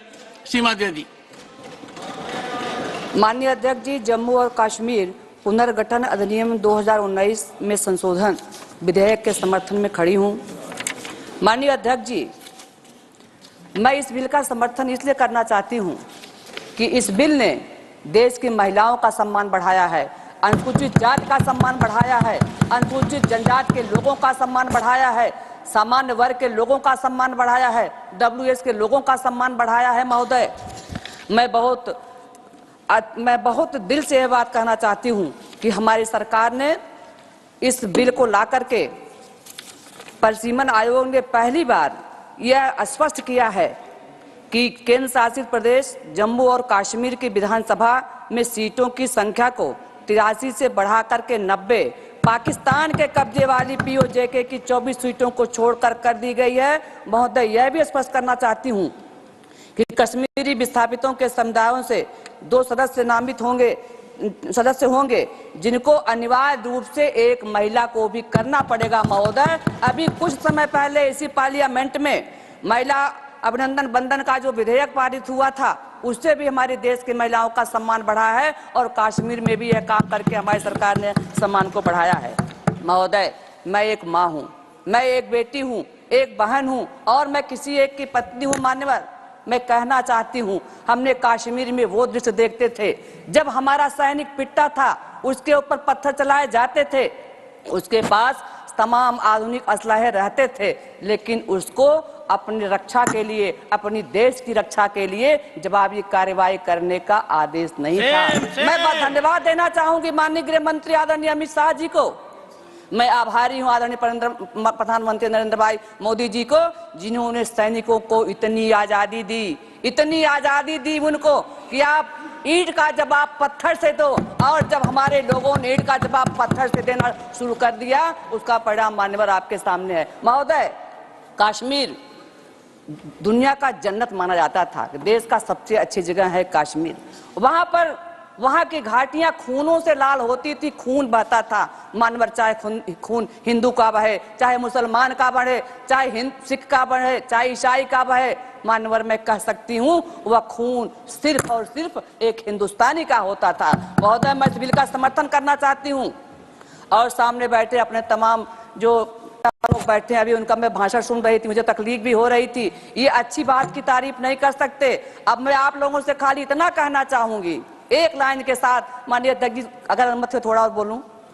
बोलिए। मैं आपके सामने ये भी बात करना चाहूंगी माननीय सभापति महोदय कि आज मैं जिस तरह से हमारे देश में एक ऐसा माहौल बना है, इतना बड़ा माहौल बना, ये हमारी बात का समर्थन अब तक नहीं कर रहे थे। जिसके ऊपर सुप्रीम कोर्ट की मुहर लग गई हो, अगर उसके बारे में भी कोई बात करे तो मैं समझती हूँ कि दुनिया का सबसे नासमझ इंसान वो होगा। और मैं बस एक बात कहूंगी, हम माने जब चुनाव लड़ते थे तो एक नारा लगाते थे, क्यों पड़े हो चक्कर में, कोई नहीं है टक्कर में। अब आप टक्कर मत लो। आज देश की जनता ने मोदी जी के नाम पर, अमित शाह जी के नाम पर हमारी सरकार के नाम पर एक ठप्पा लगा दिया है। और मैं ये बहुत खुशी के साथ इस बात को कहना चाहूंगी, आज कश्मीर में अमन चैन का वातावरण है। मैं इस बिल को समर्थन देते हुए अपनी वाणी को विराम देती हूँ। अच्छी चर्चा हो रही है, अगर और भी कोई कहना चाहे, मैं विशेषकर रिक्वेस्ट करना चाहूंगा, मेरे मित्र जयराम रमेश अभी तक कुछ बोले नहीं है, अगर डॉक्टर वी शिवदासन पर और कोई भी बोलना चाहे, हम सब बैठने के लिए तैयार है सर। हम सभी की बात सुनना चाहते हैं sir. Dr. V. Shivasan, Respected Chair, is last but one speaker. One more after you. This bill is a gimmick to hide the reality of Jammu and Kashmir. They are telling Kashmir, the situation of the Kashmir is developing. But what kind of development is there, sir? There, human rights are violating. Continuous violation of the human rights are reporting from the field. Sir, there, in this government, in the period of this government, internet was banned 18 months. Sir, our leader, Tarigami, Muhammad Yusuf Tarigami, now he is cheated. He was unable to walk out. So the political leaders and the human rights, workers of the human rights, they are unable to raise their voice in Kashmir. This is a reality, sir, there. The people are unable to conduct the programs, unable to organize their own meetings. They are, the peaceful life is not there, sir. What is the history of Kashmir? Local economy was always better than national average. They are telling Kashmir economy is better than national average now. Sir, earlier also local economy of the Kashmir is better than national average. Sir, look at the education sector, health sector, women empowerment, everywhere the performance of the Kashmir earlier also better than the national average. Sir, this is because of the land reforms. Kashmir, Jammu Kashmir introduced the land before at the period of BJP regime. Very earlier they have introduced the land reform. This is the base of the development of the Kashmir. You have forced the people of Jammu and Kashmir to accept your ideology, your political view through the barrel of the gun. Sir, this is not the democratic way of the democratic way. This is not for the development of the nation. Sir, political leaders are unable to express their views. Common people also unable to express their views, sir. The medias are unable to report the reality, what is happening in Kashmir. We all are unable to receive the real picture from the Kashmir, sir, because the medias, majority of the medias, they are worried about the intervention of the government. The government is controlling the medias, so medias are not reporting the reality like Manipur. Sir, the people of Kashmir, people of India, they are requesting the peace, they are requesting the democratic rights. So my humble request to the government, you promote the democratic process, and the development, not to promote the hate, politics of hate. Thank you, sir. Thank you. Shri Sushil Modi.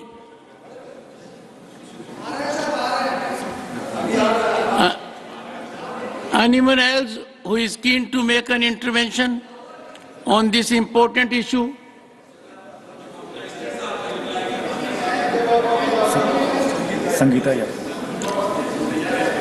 Sangeeta Yadav.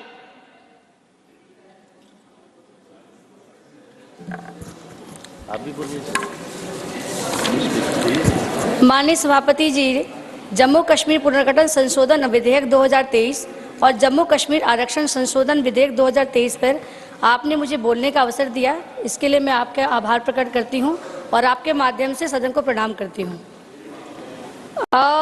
माननीय सभापति जी, ये जो bill है क्यों आया है, मैं सुबह से अपनी सभी माननीय सदस्यों को सुन रही हूं और मैं वो बातें रिपीट नहीं करूंगी जो माननीय सदस्य इसमें बोल चुके हैं, लेकिन उसमें से कुछ बातें आई हैं जो मैं बोलना चाह रही हूं। जैसे अभी कई लोगों ने बोला ये बिल लाने की ज़रूरत ही क्यों है, तो मैं बताना चाहती हूं सदन को कि यह कोई नया बिल तो है ही नहीं। जब 2019 में धारा 370 को हटाया गया था, ये उसी समय लिख दिया गया था कि न्यायिक डिलिमिटेशन किया जाएगा, ये उसी की अगली कड़ी है। और जैसा कि माननीय सभापति जी, हमारे माननीय गृह मंत्री जी ने लोकसभा में कहा भी कि यह बिल जो है वो 70 साल से जिनके साथ अन्याय हुआ है, जो अपमानित हुए हैं, जिनकी आज तक अनदेखी की गई है, ये उनको न्याय दिलाने का बिल है, उनको अधिकार दिलाने का बिल है। जिनके पास सब कुछ रहते हुए एक शरणार्थी के रूप में दर दर भटक के जीवन जीते रहे और अपने हैसियत से बहुत नीचे का स्तर जिए, ये उनको न्याय दिलाने का बिल है। और उनकी ऐसी हैसियत नहीं है माननीय सभापति जी कि वो चुनाव लड़के सदन में जा चुके हैं। ये बिल जो है ये माननीय हमारे प्रधानमंत्री जी और गृह मंत्री जी की संवेदनशीलता को दिखाता है, दूरदर्शिता को दिखाता है कि ऐसे लोगों का आवाज़ सदन में कैसे पहुंचे। तो मैं उनके लिए मैं दोनों लोगों को बहुत बहुत आभार प्रकट करती हूं और धन्यवाद भी देती हूं कि उन्होंने ये बात सोची कि कैसे हम पीओके के क्षेत्र में भी एक आरक्षण का प्रावधान किया है, एक सीट का। और अभी जैसे कि मेरी सीमा बहन ने बोला, अभी मैं उस बिल पे आगे नहीं बोलूँगी, उसमें उन्होंने बोला भी कि महिलाओं के लिए भी घाटी में से 2 नाम निर्दिष्ट किए जाएंगे, उसमें से 1 महिला का होना अनिवार्य है। तो यही लोकतंत्र का मंदिर है। अभी पिछली बार हम लोगों ने नारी शक्ति अभिनंदन बिल को पास किया है, तो ये उसकी कड़ी में नारियों को सशक्त करने के लिए एक जम्मू कश्मीर में किया गया है। और माननीय सभापति जी, मैं इसमें बताना चाह रही हूँ कि इसमें एक चीज़ और आई है, विधेयक में दुर्बल और शोषित वर्ग की जगह अन्य पिछड़ा वर्ग, मैं उसमें भी सुन रही थी, लोग बोल रहे थे। अब चूंकि मैं ओबीसी समाज से ही आती हूँ, तो ओबीसी समाज के लिए बहुत गर्व का विषय है। और मैं इस बिल से हटके थोड़ा एक बात और, आज बहुत खुशी का दिन है क्योंकि मैं यादव समाज से हूँ और बहुत बड़ी बात हुई है, तो मैं थोड़ा उसमें जरूर एक बिल के बीच में थोड़ा सा लीक से हटके बात करना चाहूँगी। माननीय सभापति जी, आज ये मैं यादव समाज से हूँ और ये यादव समाज के लिए बहुत बड़ी बात हुई है, गर्व की बात है। और चूंकि मैं यादव हूँ, यूपी से हूँ, तो मुझे ही कई बार कहते थे क्या आप बीजेपी में जुड़ी हो, ऐसा मैंने खुद सुना है।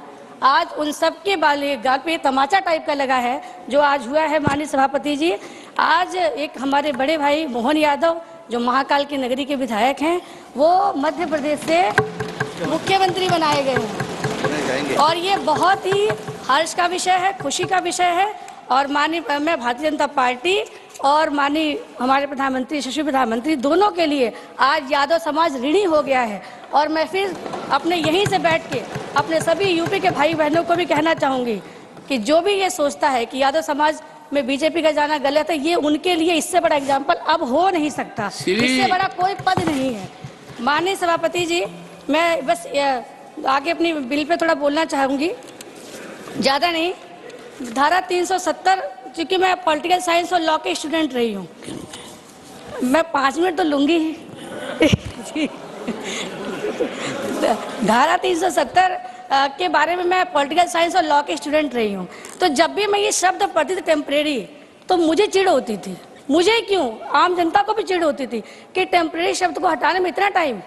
लेकिन बाद में जब मैं पॉलिटिक्स में आई तब मुझे मालूम पड़ा कि उस टेम्परेरी शब्द को हटाने के लिए कितना बड़ा जिगर चाहिए, पॉलिटिकल विल चाहिए, लोगों की सहमति चाहिए, सब कुछ चाहिए।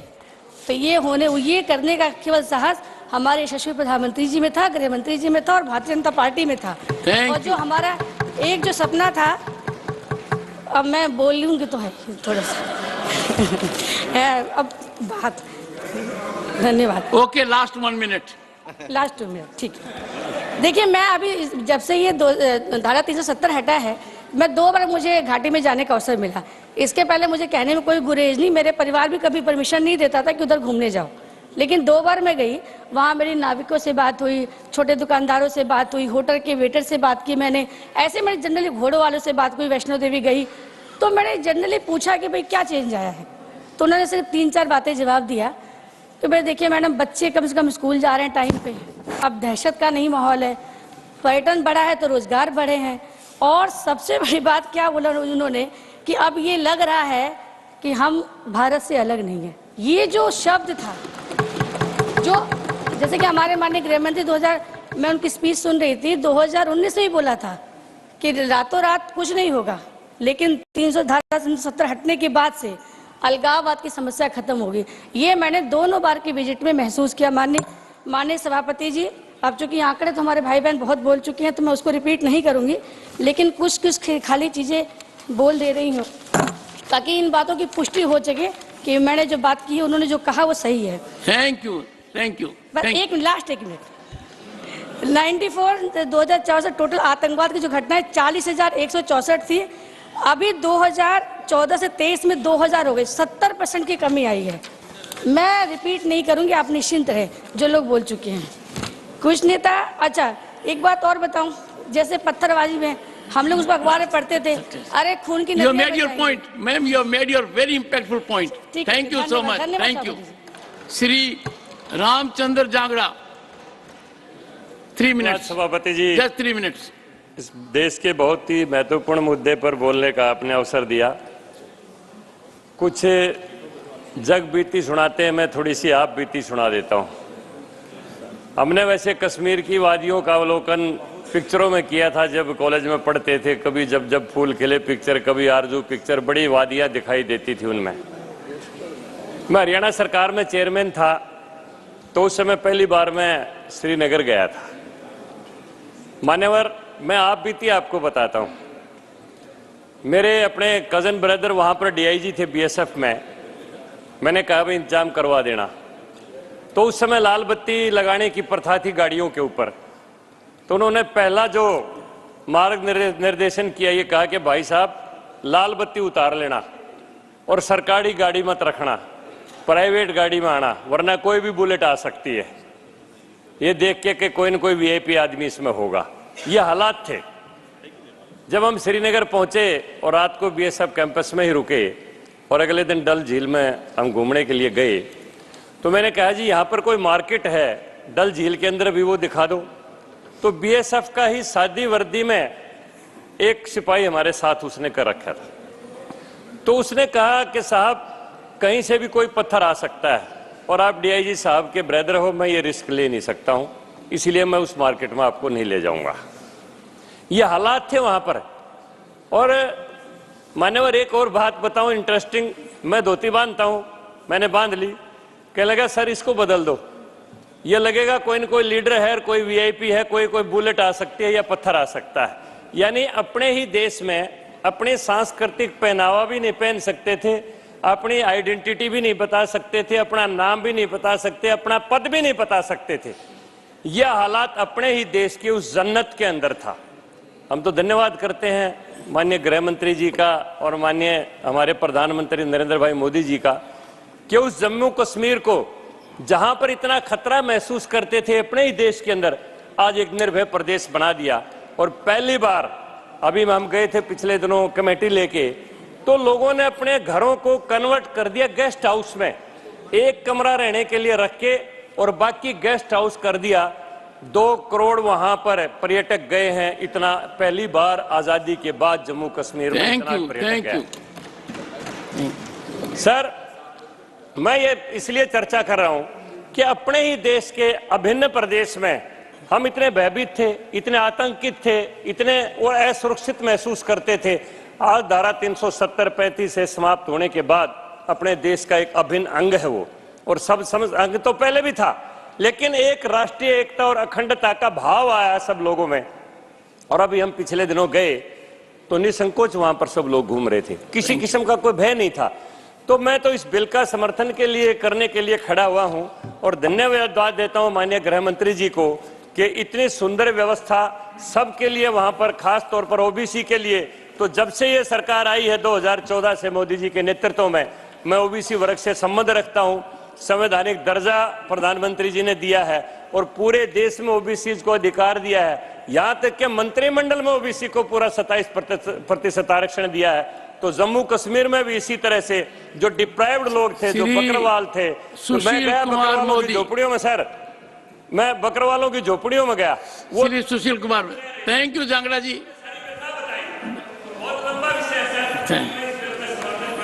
Thank you Sushil Modi ji. सभापति महोदय, जब से देश के गृह मंत्री श्री अमित शाह जी ने लोकसभा में पंडित नेहरू के ब्लंडर, हिमालयन ब्लंडर का जिक्र किया है, तब से नेहरू पर चर्चा होने लगी है। अमित शाह जी ने 2 बात कही कि युद्ध विराम का फैसला ये पंडित नेहरू ने लिया, और दूसरी बात उन्होंने ये कही कि यूनाइटेड नेशन सिक्योरिटी काउंसिल में जाने का जो फैसला था वो पंडित नेहरू का था। और कांग्रेस के लोग कहते कि ये उनका व्यक्तिगत फैसला नहीं था, बल्कि उनका सामूहिक फैसला था। सती महोदय, मैं सदन को बताना चाहूँगा, उस समय देश के कमांडर इन चीफ थे फ्रांसिस रॉबर्ट रे बूचर। उन्होंने कई पत्र लिखे पंडित नेहरू के, और जिसमें यह लिखा उन्होंने कि सेना थक गई है, सेना को रिफ्रेशमेंट चाहिए, सेना को अब आगे लड़ने की स्थिति नहीं है, दिक्कत हो रही है। तो पंडित नेहरू ने रॉबर्ट रे बूचर के सुझाव पर और युद्ध विराम का फैसला किया। मैं केवल सदन से ये जानना चाहता हूँ कि पंडित नेहरू जैसा व्यक्ति एक ब्रिटिश कमांडर के कहने पर कोई फैसला लेता है? क्या उनका स्वविवेक या स्वनिर्णय नहीं था? और मैं तो सती महोदय, मैं तो ये कहूँगा कि अंग्रेजों ने पंडित नेहरू का इस्तेमाल किया।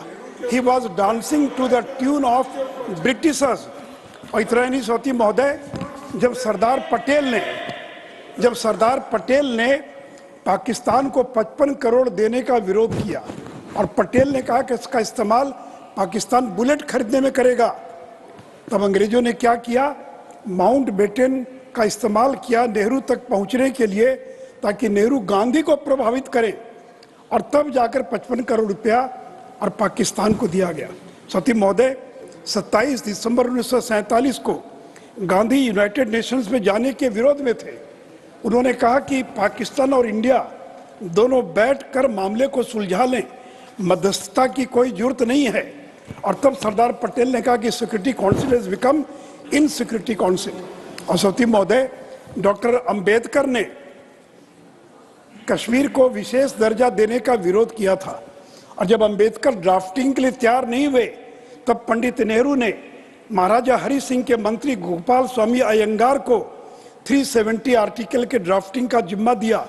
पटेल ने जब ऑब्जेक्शन किया, सती महोदय, और पंडित नेहरू विदेश में थे, और जब कांग्रेस वर्किंग कमेटी के सामने 370 का प्रस्ताव रखा गया, तो मौलाना आजाद और स्वयं गोपाल स्वामी अयंगार, 2 लोगों को छोड़कर पूरी वर्किंग कमेटी ने इस प्रस्ताव का विरोध किया। तो कहते हैं, और ऑन रिकॉर्ड आप कहेंगे तो मैं ऑथेंटिकेट करने के लिए तैयार हूँ, नेहरू बाहर थे, पटेल से उन्होंने कहा कि कांग्रेस वर्किंग कमेटी को कन्विंस करने की जिम्मेवारी आपकी है। पटेल दुविधा में थे, वो नेहरू से कटुता नहीं चाहते थे। कांग्रेस वर्किंग कमेटी की जब बैठक बुलाई गई तो मेंबर्स ने उसका विरोध किया।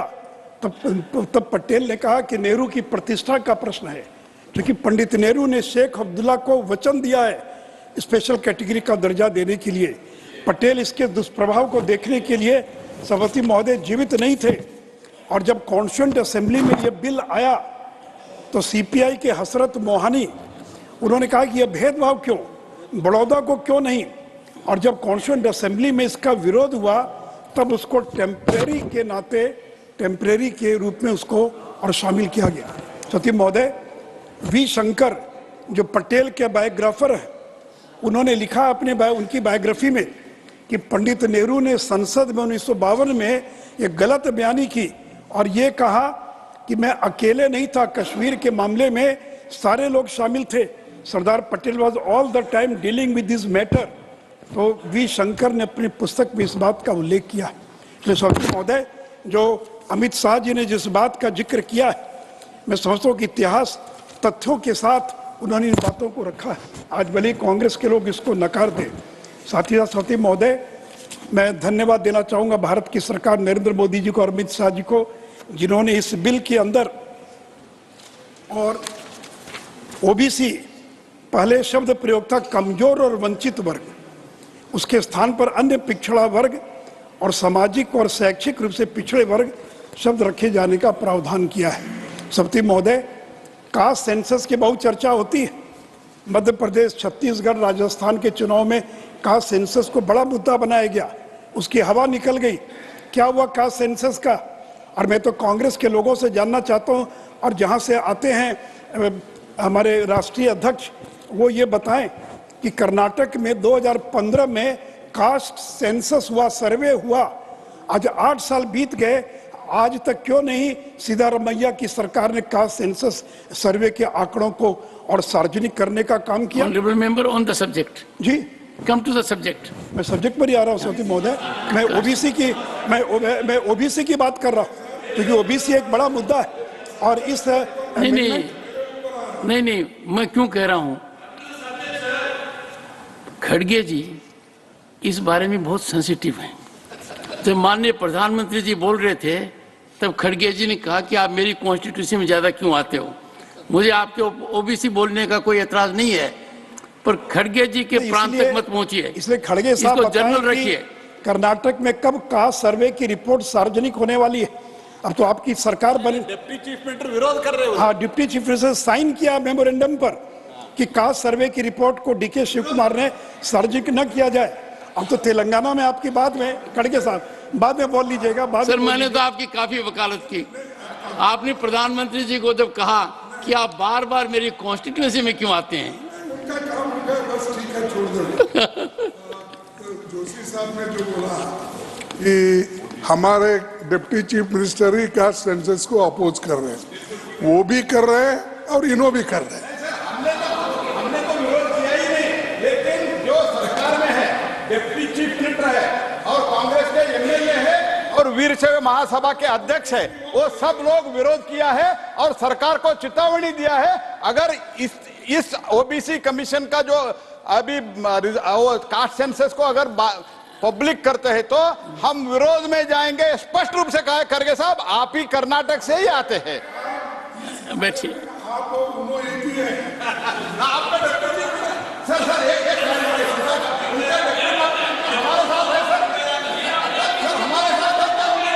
इसे लोगों को डिप्टी चीफ मिनिस्टर बनाया आपने। जी सवती महोदय, जब अपर कास्ट के आप लोग हैं ना, तब सब लोग मिल जाते हैं अंदर से और दूसरों को ये बोलते हैं आप भी हैं वो भी है। इसे जी सवती महोदय, खड़गे साहब यहाँ बैठे हैं, मैं तो इनसे आग्रह करूंगा अगर हिम्मत है तो इसी सदन में ऐलान करें कि अगले 1 महीने के भीतर ये कर्नाटक के कास्ट सर्वे की रिपोर्ट को सार्वजनिक किया जाएगा। और अब तो आपकी सरकार तेलंगाना में बन गई, समग्र कुटुंब सर्वे हुआ, केसीआर थे, आज तक जाति के आंकड़े सार्वजनिक नहीं किए गए। आप घोषणा करें कि तेलंगाना के जो समग्र कुटुंब सर्वे हुआ था उसमें जाति के आंकड़ों को सार्वजनिक किया जाएगा। और फिर जिन राज्यों में आपकी बची कुची सरकार है वहां जातीय गणना कब प्रारंभ करेंगे? हिमाचल में तो 1 साल हो गया, आज तक आपने जातीय गणना प्रारंभ नहीं की। और बिहार के अंदर जो जातीय गणना हुई, जो जातीय सर्वे हुआ, उसके तो हवा निकल गई। सारी जातियां विरोध में खड़ी है, घर बैठे सर्वे कर लिया गया, जिसकी संख्या 40 लाख थी उसकी संख्या 20 लाख दिखा दी गई। कुछ खास जातियों की संख्या को बढ़ाकर दिखाया गया। सती महोदय, इसलिए जो कांग्रेस पार्टी है ये तो हमेशा से ओबीसी विरोधी रही है। काका कालेलकर कमीशन की रिपोर्ट का क्या हुआ? मंडल कमीशन की रिपोर्ट को किसने लागू नहीं किया? क्यों नहीं काका कालेलकर कमीशन की रिपोर्ट 1955 में पार्लियामेंट सुपुर्द हो गई, क्यों नहीं उसको स्वीकार किया गया? क्यों नहीं 15 साल तक कांग्रेस बैठी रही, सेकंड बैकवर्ड क्लासेस कमीशन का गठन क्यों नहीं किया? क्यों अटल अडवाणी जी का इंतजार करना पड़ा, मोरारजी देसाई का? और 1977 में 80 में सेकंड मंडल कमीशन का गठन हुआ, फिर 10 साल बैठे रहे, उसको लागू नहीं किया। फिर बीजेपी की जब सरकार, बीजेपी के समर्थन से जब वीपी सिंह की सरकार आई तब जाकर उसको इम्प्लीमेंट किया गया। सती महोदय, नरेंद्र मोदी जी ने तो ये कहा है कि अब कोई जाति नहीं है, 4 जातियां हैं केवल, युवा, महिला, गरीब, किसान, और सभी जातियां ये सभी जातियां इसी के अंदर और समाहित हो गई। Please, you see, Dr. John Prakash is very brilliant. सवती महोदय, you start reacting, he succeeds. Don't do that. और सवती महोदय, पिछड़ा वर्ग आयोग को संवैधानिक दर्जा किसने दिया? डीके हांडिकिन के पार्टी के बड़े नेता रहे, बैकवर्ड क्लासेस कमेटी के चेयरमैन थे। 3 बार उन्होंने रिपोर्ट दिया, पार्लियामेंट को 3 बार रिपोर्ट दिया कि बैकवर्ड क्लासेस कमीशन को संवैधानिक दर्जा दिया जाए, लेकिन कांग्रेस ने कभी दर्जा नहीं दिया। जब नरेंद्र मोदी देश के प्रधानमंत्री बने तब ओबीसी आयोग को और संवैधानिक दर्जा देने का काम किया।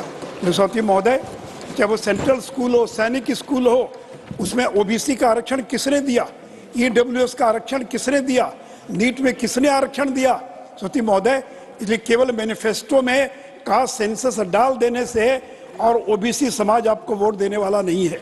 और आज तो मध्य प्रदेश में मोहन यादव को मुख्यमंत्री बनाकर नरेंद्र मोदी की सरकार ने ऐसा मास्टर स्ट्रोक चला है कि जो बचा खुचा भी जो ओबीसी का वोट महागठबंधन के पास था, इंडी के पास था, वो भी उसकी भी पूरी की पूरी और हवा निकल गई। इसलिए सती महोदय, मैं इन्हीं शब्दों के साथ मैं फिर से एक बार आदरणीय प्रधानमंत्री जी को और अमित शाह जी को धन्यवाद देता हुआ कि आपने ये महत्वपूर्ण, और आज का दिन इसलिए भी ऐतिहासिक है कि आज सुप्रीम कोर्ट ने सर्वसम्मति से धारा 370 को अपहेल्ड करने का काम किया है और सर्वसम्मति से 5 जजेस की बेंच ने उसको अपहेल्ड किया है और कहा कि ये कभी टेम्परेरी हो नहीं सकता है। इसलिए सौती महोदय, मैं आदरणीय गृह मंत्री जी को, देश के प्रधानमंत्री को इस बिल को लाने के लिए अपनी ओर से बधाई देता, धन्यवाद देता हूँ, अपनी बात समाप्त करता हूँ। जय हिंद, जय Bharat. Shri Amit Shah to reply the discussion. धन्यवाद सभापति महोदय।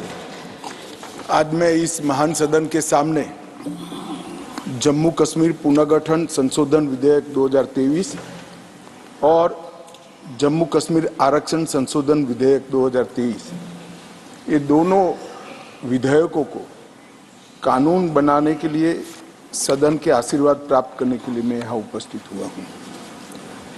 मान्यवर, आज ये 2 बिल पारित भी होंगे, इसलिए भी आज का दिन बहुत महत्वपूर्ण है। और आज का दिन जम्मू कश्मीर और भारत के इतिहास में अलग दृष्टि से भी बहुत सुवर्ण अक्षरों से अंकित होने वाला है, क्योंकि आज ही सर्वोच्च अदालत की संवैधानिक खंडपीठ ने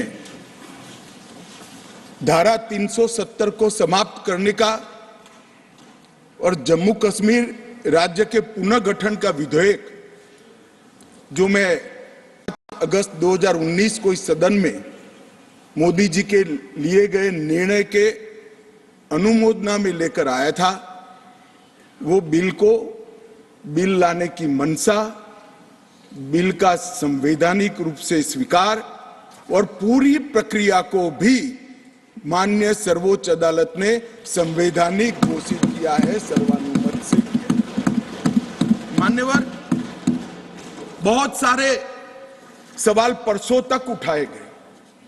परसों भी लोकसभा में कहा गया कि ये बिल अभी लंबित है, क्यों जल्दबाजी में ला रहे हैं, सुप्रीम कोर्ट न्याय करेगी, आपको राह देखनी चाहिए।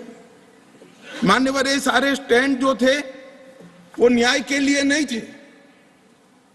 नरेंद्र मोदी जी ने जो निर्णय किया था वो निर्णय को लंबित करने के लिए थे, उस इरादे से किए गए थे। मान्यवर, आज निर्णय कर लिया सुप्रीम कोर्ट ने, और ढेर सारी चीजों को जो भारतीय जनता पार्टी 1950 से बताती थी और कांग्रेस, विपक्ष और विशेषकर कम्युनिस्ट भाइयों का हमेशा से हम पर आरोप था कि राजनीतिक बातें आप कर रहे हो, ये सारी चीजों को आज सर्वोच्च अदालत ने अमली जामा पहना दिया। न्यायालय ने माना कि जम्मू कश्मीर के पास कभी भी आंतरिक संप्रभुता नहीं थी, जो हमारा कहना था। उन्होंने कहा कि भारत के साथ ट्रीटी के कारण भारतीय संविधान के बाहर राज्य को कोई आंतरिक संप्रभुता नहीं मिलती है, इस बात को सुना।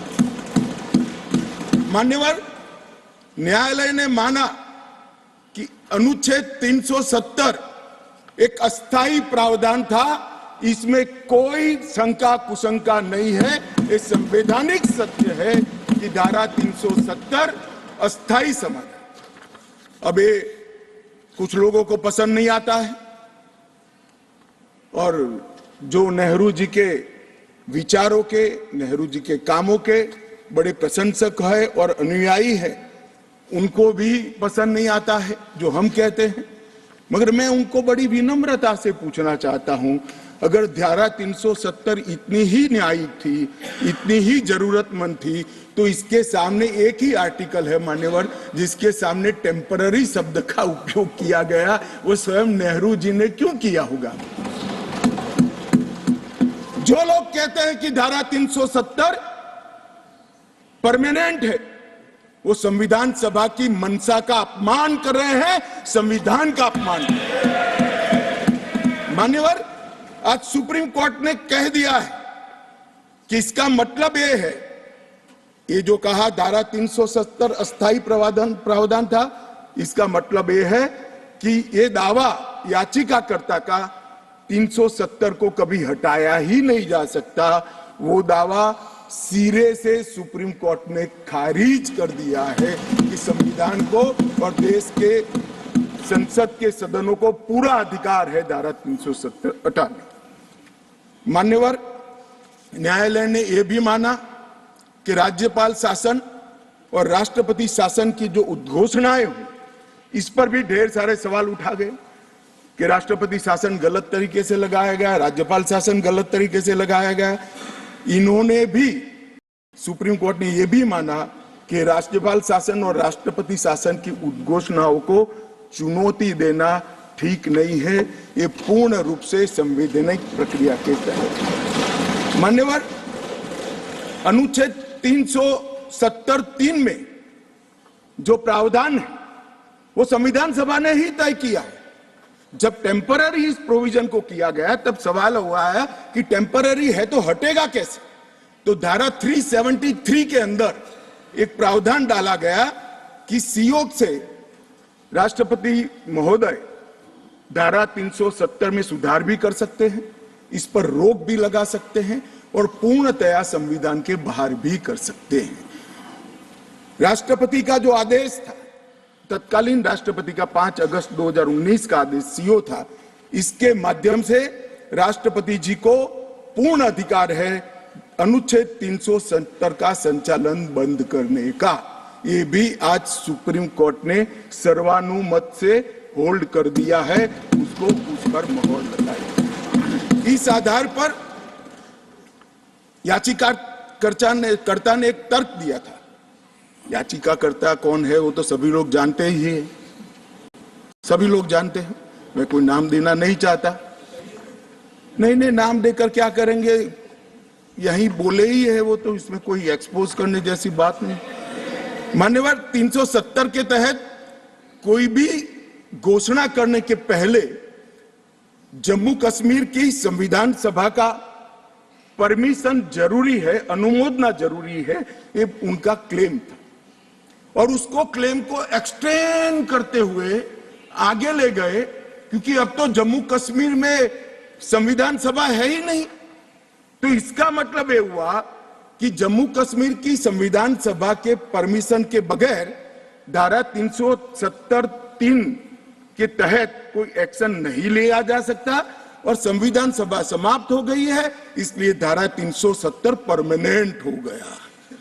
मान्यवर, ऐसा आर्गुमेंट मैंने मेरे जीवन में भी, मेरे 5 धाराशास्त्रियों को पूछा कि मेरी समझ में कोई गड़बड़ है या ये डिमांड कोई गड़बड़ है, कि डिमांड तो गड़बड़ है ही है, ये आर्ग्यू कर रहे हैं, उनकी समझ में भी बड़ा प्रॉब्लम है।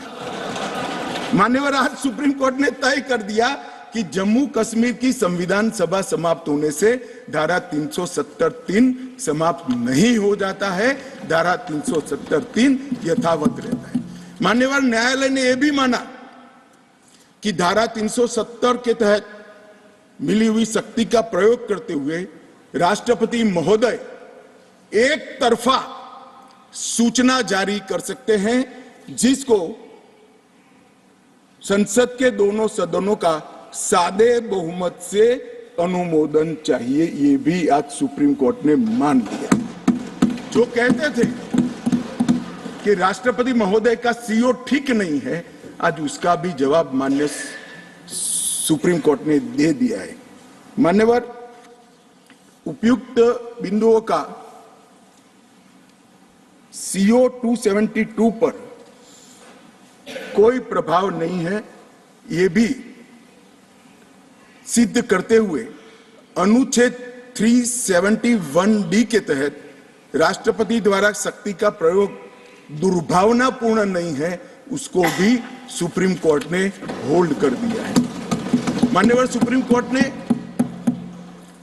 यह भी होल्ड कर दिया है कि क्योंकि जब अब धारा 370 समाप्त हो चुकी है, अब जम्मू कश्मीर के संविधान का कोई अस्तित्व नहीं रहता है। मान्यवर न्यायालय ने चुनाव कराने के लिए भी चुनाव आयोग को निर्देश करे। मान्यवर बहुत सारे लोग अब इसमें तो इतना सारा लूट गया, जो दावे थे सारे खारिज हो गए। तो एक पूंछ पकड़कर मैंने बाइट देखा करते हैं, क्या पूंछ पकड़ते हैं कि चुनाव आयोग ने ऑर्डर कर दिया। अरे भाई क्या ऑर्डर करा, मैंने स्वयं कहा है कि हम चुनाव कराएंगे, इसमें कौन सी बड़ी बात है। इसी सदन में कहा है, लोकसभा में करा है, एज ए गृह मंत्री करा है। उन्होंने कहा कि भाई राज्य का स्टेटस वापिस देंगे, तो ये भी मैंने कहा है कि अप्रोप्रिएट टाइम पर राज्य का स्टेटस हम वापिस देंगे। और सुप्रीम कोर्ट ने भी ये जो कहा है उसमें मेरे सदन में के बयान को और सॉलिसिटर जनरल के सुप्रीम कोर्ट के सामने बयान को कोट करते हुए कहा है। अब मुझे कोई समझाए इसमें विजय कहां से हुई है। घोर पराजय में विजय कैसे ढूंढना, इसकी कला कोई आप लोगों से सीख ले साहब। इतने बड़े घोर पराजय विजय कैसे ढूंढना, इसका कोई अभ्यास वर्ग साहब रखना चाहिए साथ में। ये बहुत बड़ी कला है।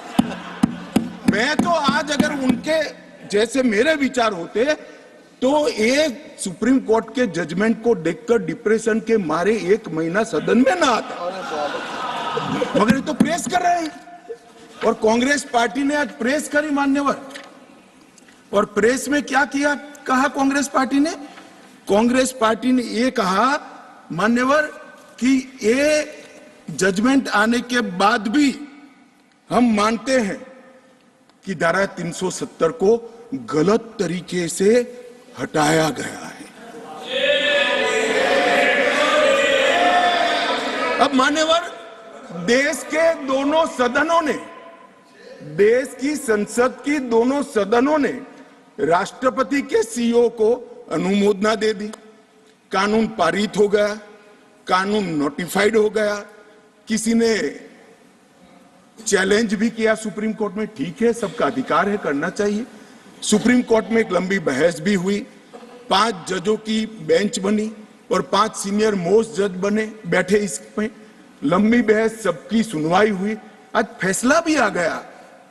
मगर ये फैसले के बाद भी ये कहते हैं कि हम इसको नहीं मानते हैं और हम मानते हैं कि धारा 370 गलत तरीके से हटाया गया है।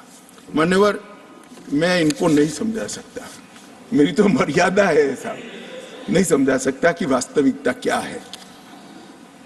हमें समझना चाहिए कि 42,000 लोग मारे गए हैं। क्यों मारे गए? सवाल हिंदू मुस्लिम का नहीं है। इनसे ज्यादा मुसलमान गुजरात में है, कश्मीर से ज्यादा मुसलमान उत्तर प्रदेश में है, कश्मीर से ज्यादा मुसलमान बिहार में है, कश्मीर से ज्यादा मुसलमान आसाम में है। क्यों वहां अलगाववाद नहीं हुआ? क्यों वहां टेररिज्म नहीं हुआ? बाउंड्री का भी सवाल नहीं है साहब। कई ऐसे राज्य हैं, राजस्थान की बाउंड्री भी पाकिस्तान से लगती है, गुजरात की बाउंड्री भी पाकिस्तान से लगती। क्यों हुआ? क्योंकि धारा 370 अलगाववाद को बल देती थी और अलगाववाद के कारण आतंकवाद खड़ा हुआ। ये समझना ही नहीं था। एक गलत फैसला हो जाता है, कितने भी बड़े आदमी से हो सकता है, किसी भी पार्टी से भी हो सकता है, मगर जब इतिहास सिद्ध कर दे, समय सिद्ध कर दे ये फैसला गलत है, देश के हित में वापिस आना चाहिए। अभी भी मैं कहता हूं वापिस आइए, वरना जितने बचे हो इतने भी नहीं बचोगे। अगर अभी भी इस फैसले को चिपक कर रहना चाहते हो तो देश की जनता देखती है 2024 में 2-2 हाथ भी हो जाएंगे और जनता का परिणाम भी आ जाएगा और मोदी जी तीसरी बार प्रधानमंत्री। मान्यवर मैं जिस दो बिल को लेकर आया हूं, वो दो बिल एक प्रकार से सभी पार्टियों को मैंने सुना है, सर्वानुमत से बिल के तत्व को सबने समर्थन किया है। बिल का जो तत्व है, कंटेन है, इसका किया है। मुझे था कि गिटास खड़े हो जाएंगे कि हम अपोज में खड़े हैं, मगर मैं सभी पार्टियों को कहता हूं, तब ये तो काउंट करता हूं कि कम्युनिस्ट पार्टी कभी अच्छे काम का समर्थन नहीं कर सकती है, इसलिए सभी पार्टियों से मेरा मत बाकी दलों से। मान्यवर, कमजोर और वंचित वर्ग, ये जो नाम है, किसी भी नागरिक की डिग्निटी को बहुत हर्ट करने वाला नाम है, अंतर की गहराइयों तक दुख खड़ा करने वाला नाम है। और बहुत समय से था, आज प्रधानमंत्री जी ने एक जो फैसला लिया है, जिस फैसले को वास्तविक स्वरूप देने के लिए मैं आपके सामने उपस्थित हुआ हूं, इसमें कमजोर और वंचित वर्ग की जगह अन्य पिछड़ा वर्ग ये नाम जोड़ने का फैसला दिया है, जो संवैधानिक ढंग से संवैधानिक शब्द है। मान्यवर, दूसरा बिल जो है, वो दूसरा बिल जम्मू कश्मीर में सालों से अलग अलग प्रकार के विस्थापित हुए। मान्यवर, 80 के दशक से आतंकवाद की शुरुआत हुई, 89 से चरम सीमा पर पहुंचा। ढेर सारे कश्मीरी हिंदू, विशेषकर कश्मीरी पंडित और ढेर सारे सिख भाई घाटी छोड़कर पूरे देश भर में बिखर गए। जम्मू में गए, बेंगलुरु गए, गुजरात गए, दिल्ली गए, फरीदाबाद गए, देश भर में बिखरे। सभी राज्यों ने उनकी आवभगत भी की, सभी राज्यों ने उनको रिजर्वेशन भी दिया, कई राज्यों ने उनको नौकरी में प्रायोरिटी दी भी। कश्मीरियों को गले लगाने का काम पूरे देश ने किया है, पूरे देश की जनता ने। मान्यवर, वो बिखरे और ऐसे बिखरे कि अपने ही देश में वो विस्थापित हो गए, निराश्रित हो गए। जिनके पास अरबों खरबों की संपत्ति थी, वो दर दर की ठोकरें खाने के लिए मजबूर हो गए। मान्यवर, उन लोगों को सम्मान देने के लिए, और ये आंकड़ा कोई छोटा मोटा आंकड़ा नहीं है, 46,631 परिवार जो रजिस्टर्ड है वो वहां से विस्थापित हुए हैं, और 1,57,967 लोगों ने हमारे बहुत प्रयास के बाद 19 के बाद हमने एक अभियान चलाया, हर शहर में जाकर एडवर्टाइज दिया है, ऑनलाइन रजिस्ट्रेशन हो गया है, और इतने लोग अब तक रजिस्टर हुए। तनख्वाह साहब ने कहा कि बहुत सारे हैं, करना चाहिए। मैं तो उनको निमंत्रित करता हूं, तनख्वाह साहब आप जितने भी छूट गए इसकी सूची लाइए, आधी सेकंड में मैं रजिस्टर कर आपको एक्नॉलेजमेंट। मान्यवर, ऑनलाइन प्रक्रिया है, और मैं आज इस महान सदन के माध्यम से देश भर में बिखरे पड़े कश्मीरी पंडित और अन्य विस्थापितों को कहना चाहता हूं, नरेंद्र मोदी सरकार आपको न्याय देने के लिए कमिटेड है। आप मुझे लिखिए, कश्मीर सरकार को लिखिए, किसी भी विज्ञ के बगैर आपका रजिस्ट्रेशन कर दिया जाएगा। आप मतदार भी बनोगे, चुनाव भी लड़ पाओगे, और जम्मू कश्मीर के अंदर आप मंत्री बनकर भी जा सकते हो। आपको पूरा। मान्यवर, 3 युद्ध भी हुए, 1947 में और 48 में युद्ध हुआ। 31,779 परिवार आज के पाकिस्तान अधिकृत कश्मीर से शरण लेकर भारत में आए। इनमें से 26,319 परिवार तत्कालीन जम्मू कश्मीर राज्य में बसे, और शेष 5,460 परिवार अन्य भागों में बसे। दूसरा युद्ध हुआ 65 और 71 का, और छम्ब और नियाबत क्षेत्र से लगभग 10,065 परिवार विस्थापित हुए। 3500 परिवार 65 के युद्ध में हुए, और इतने ही करीब 71 के युद्ध में हुए। अब तक 47, 65 और 71 के युद्धों में लगभग 41,844 परिवार विस्थापित हुए हैं। उनको भी भारत सरकार ने ढेर सारी चिंता करी है, मैं आगे बताता हूं। मगर ये बिल जो है मान्यवर, 3 सीटें 2 जम्मू कश्मीर से विस्थापित परिवारों के लिए और 1 सीट पाक ऑक्यूपाई कश्मीर से विस्थापित आए हुए कश्मीरी भाइयों के लिए रिजर्व करने का काम नरेंद्र मोदी जी ने बहुत मन के साथ, चाव के साथ और संवेदना के साथ किया। मान्यवर, ये जो फैसला है उसी एक्ट का हिस्सा है जिस एक्ट को सब चैलेंज करते हैं। मैं उनको बताना चाहता हूं, जब आप 5 अगस्त 2019 के बिल को चैलेंज करते हो, तब आप डिलिमिटेशन कमीशन एक्ट को भी चैलेंज करते हो। ये मत भूलो कि आप इनके रिजर्वेशन के खिलाफ बात करते हो। मान्यवर, डिलिमिटेशन कमीशन ने गंभीरता से विचार करने के बाद समुदायों का प्रतिनिधित्व नॉमिनेशन द्वारा कराने की सिफारिश की है। और मान्यवर, जम्मू कश्मीर प्रशासन ने, जो आज स्वाभाविक है राष्ट्रपति शासन है, उसने भी अपना अभिप्राय डिलिमिटेशन कमीशन को दिया था। भारत सरकार ने के गृह मंत्रालय ने भी दिया था कि इनके प्रति सिंपैथेटिक व्यू लेना चाहिए, इनका प्रतिनिधित्व होना चाहिए। जब वो अपनी जमीन में ही नहीं है तो असेंबली में कैसे चुनकर जा सकते हैं। मान्यवर, और ये आदेश उन्होंने प्रकाशित किया था, जिसको आज कानूनी जामा पहनाकर मैं ये बिल को लेकर उपस्थित हुआ हूं। मान्यवर, ये जो डिलिमिटेशन कमीशन ने और भी कई फैसले किए हैं, मैं जरा सदन के सामने पूर्व की स्थिति और अभी की स्थिति बताना चाहता हूं।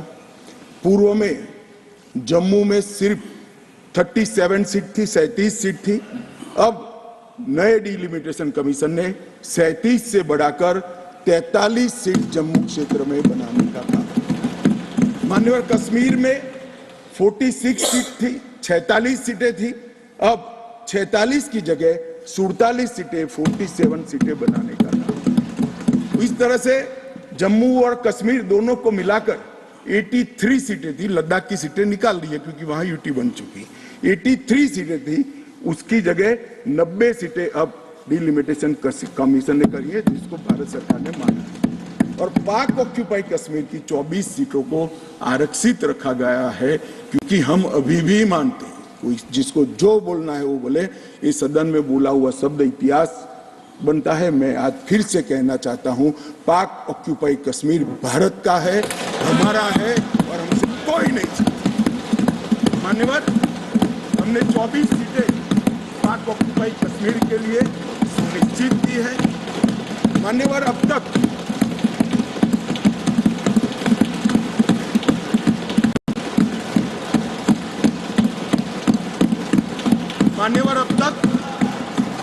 SC ST की सीटों में बड़ी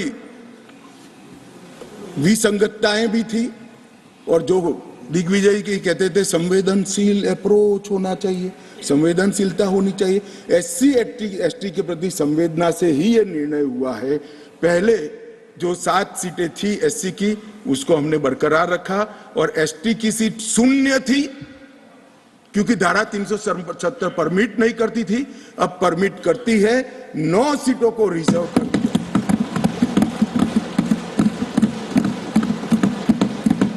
अरे जो कह रहे थे हमारे डॉक्टर साहब कि गुर्जर बकरवालों ने इस देश को बचाया है, मैं सदन में इस देश के गृह मंत्री के नाते कहना चाहता हूं, मान्यवर, कभी भी युद्ध हुआ, कभी भी आतंकवादियों ने पैंतरे रचे, मेरे गुर्जर बकरवाल भाइयों ने भारत के तिरंगे को ऊंचा रखा। और आज सालों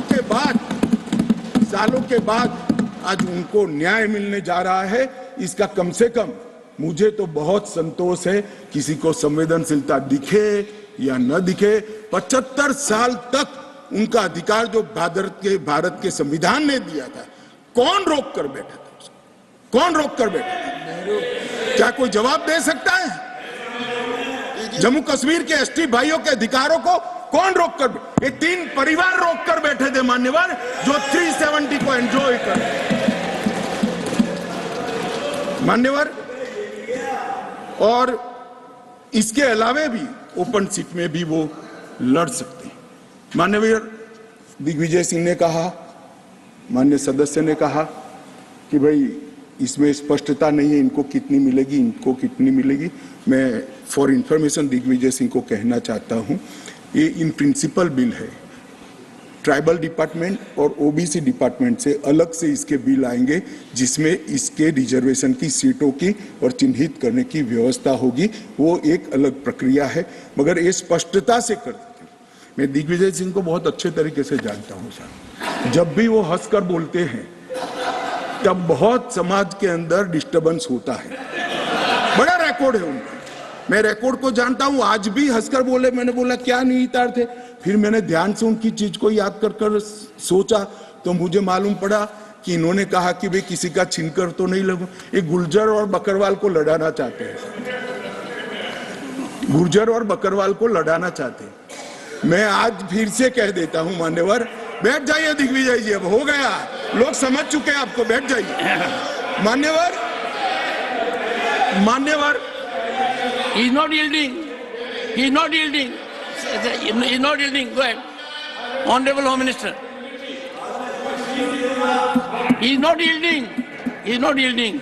मान्यवर, मैं स्पष्टता करना चाहता हूं, गुर्जर भाइयों की एक भी सीट लिए बगैर बड़े संवेदनशीलता से बकरवाल भाइयों को दिया जाए, हमें कोई आपत्ति। गुर्जरों को जो फायदा मिला है उसमें कोई बदलाव नहीं होगा। ट्राइबल के सारे फायदे एजुकेशन में और बाकी सारे नौकरियों के रिजर्वेशन में जितने भी फायदे गुर्जर भाइयों को मिल रहे हैं, पहाड़ियों को मिल रहे हैं, वो पहाड़ियों को जो भी मिलेगा वो उसके अलावे मिलेगा। एक भी नौकरी ना खत्म होगी, ना एक भी शिक्षा की सीट खत्म होगी। पूरा का पूरा अधिकार आपका भी रहेगा, उनका भी। मान्यवर, एक बहुत बड़ी चर्चा चली कि जवाहरलाल नेहरू जी का कश्मीर के लिए कंडक्ट और इस पर हमारा नजरिया थोड़ा तंग है। जहां तक तंग नजरिए का सवाल है साहब, देश की एक भी इंच जमीन का सवाल है, हमारा नजरिया तंग रहेगा, हम दिल बड़ा नहीं कर सकते। किसी को अधिकार नहीं है अपने बड़े हृदय को दिखाने के लिए देश का एक भूभाग देश से चला जाए और मूक दर्शक बनकर खड़े रह जाए, किसी को अधिकार नहीं। मैं आज फिर से कहता हूं, ये आरोप से मैं सहमत हूं, हमारा नजरिया तंग है। देश की एक इंच जमीन भी जाती है तो इसके लिए भारतीय जनता पार्टी का हर कार्यकर्ता सर्वोच्चता से संघर्ष करेगा, लड़ाई करेगा और लड़ेगा। हमें कोई इसमें शर्म की बात नहीं। मान्यवर, मैं कुछ बातें कहना चाहता हूं, बहुत कुछ कहा है। अभी कहा गया नेहरू के कारण कश्मीर यहां है, नेहरू जी के न होते तो शायद ये बिल ही नहीं आता और कश्मीर होता ही नहीं। इस तरह से कहा। मैं आज कहना चाहता हूं कि जो आजादी के बाद भारत की रचना को जानते हैं उनको मालूम होगा हैदराबाद में इससे भी बड़ा प्रॉब्लम हुआ था। क्या जवाहरलाल जी गए थे क्या?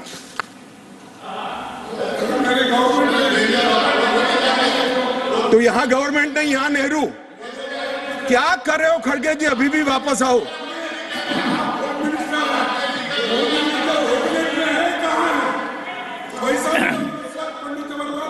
एक मिनट, रिकॉर्ड पर है, कश्मीर में दिग्विजय जी ने सरदार पटेल का नाम नहीं लिया। एक नाम लिया शेख अब्दुल्ला का, दूसरा नाम दिया जवाहरलाल नेहरू का। तो वो होम मिनिस्टर थे, क्यों नहीं दिया भाई?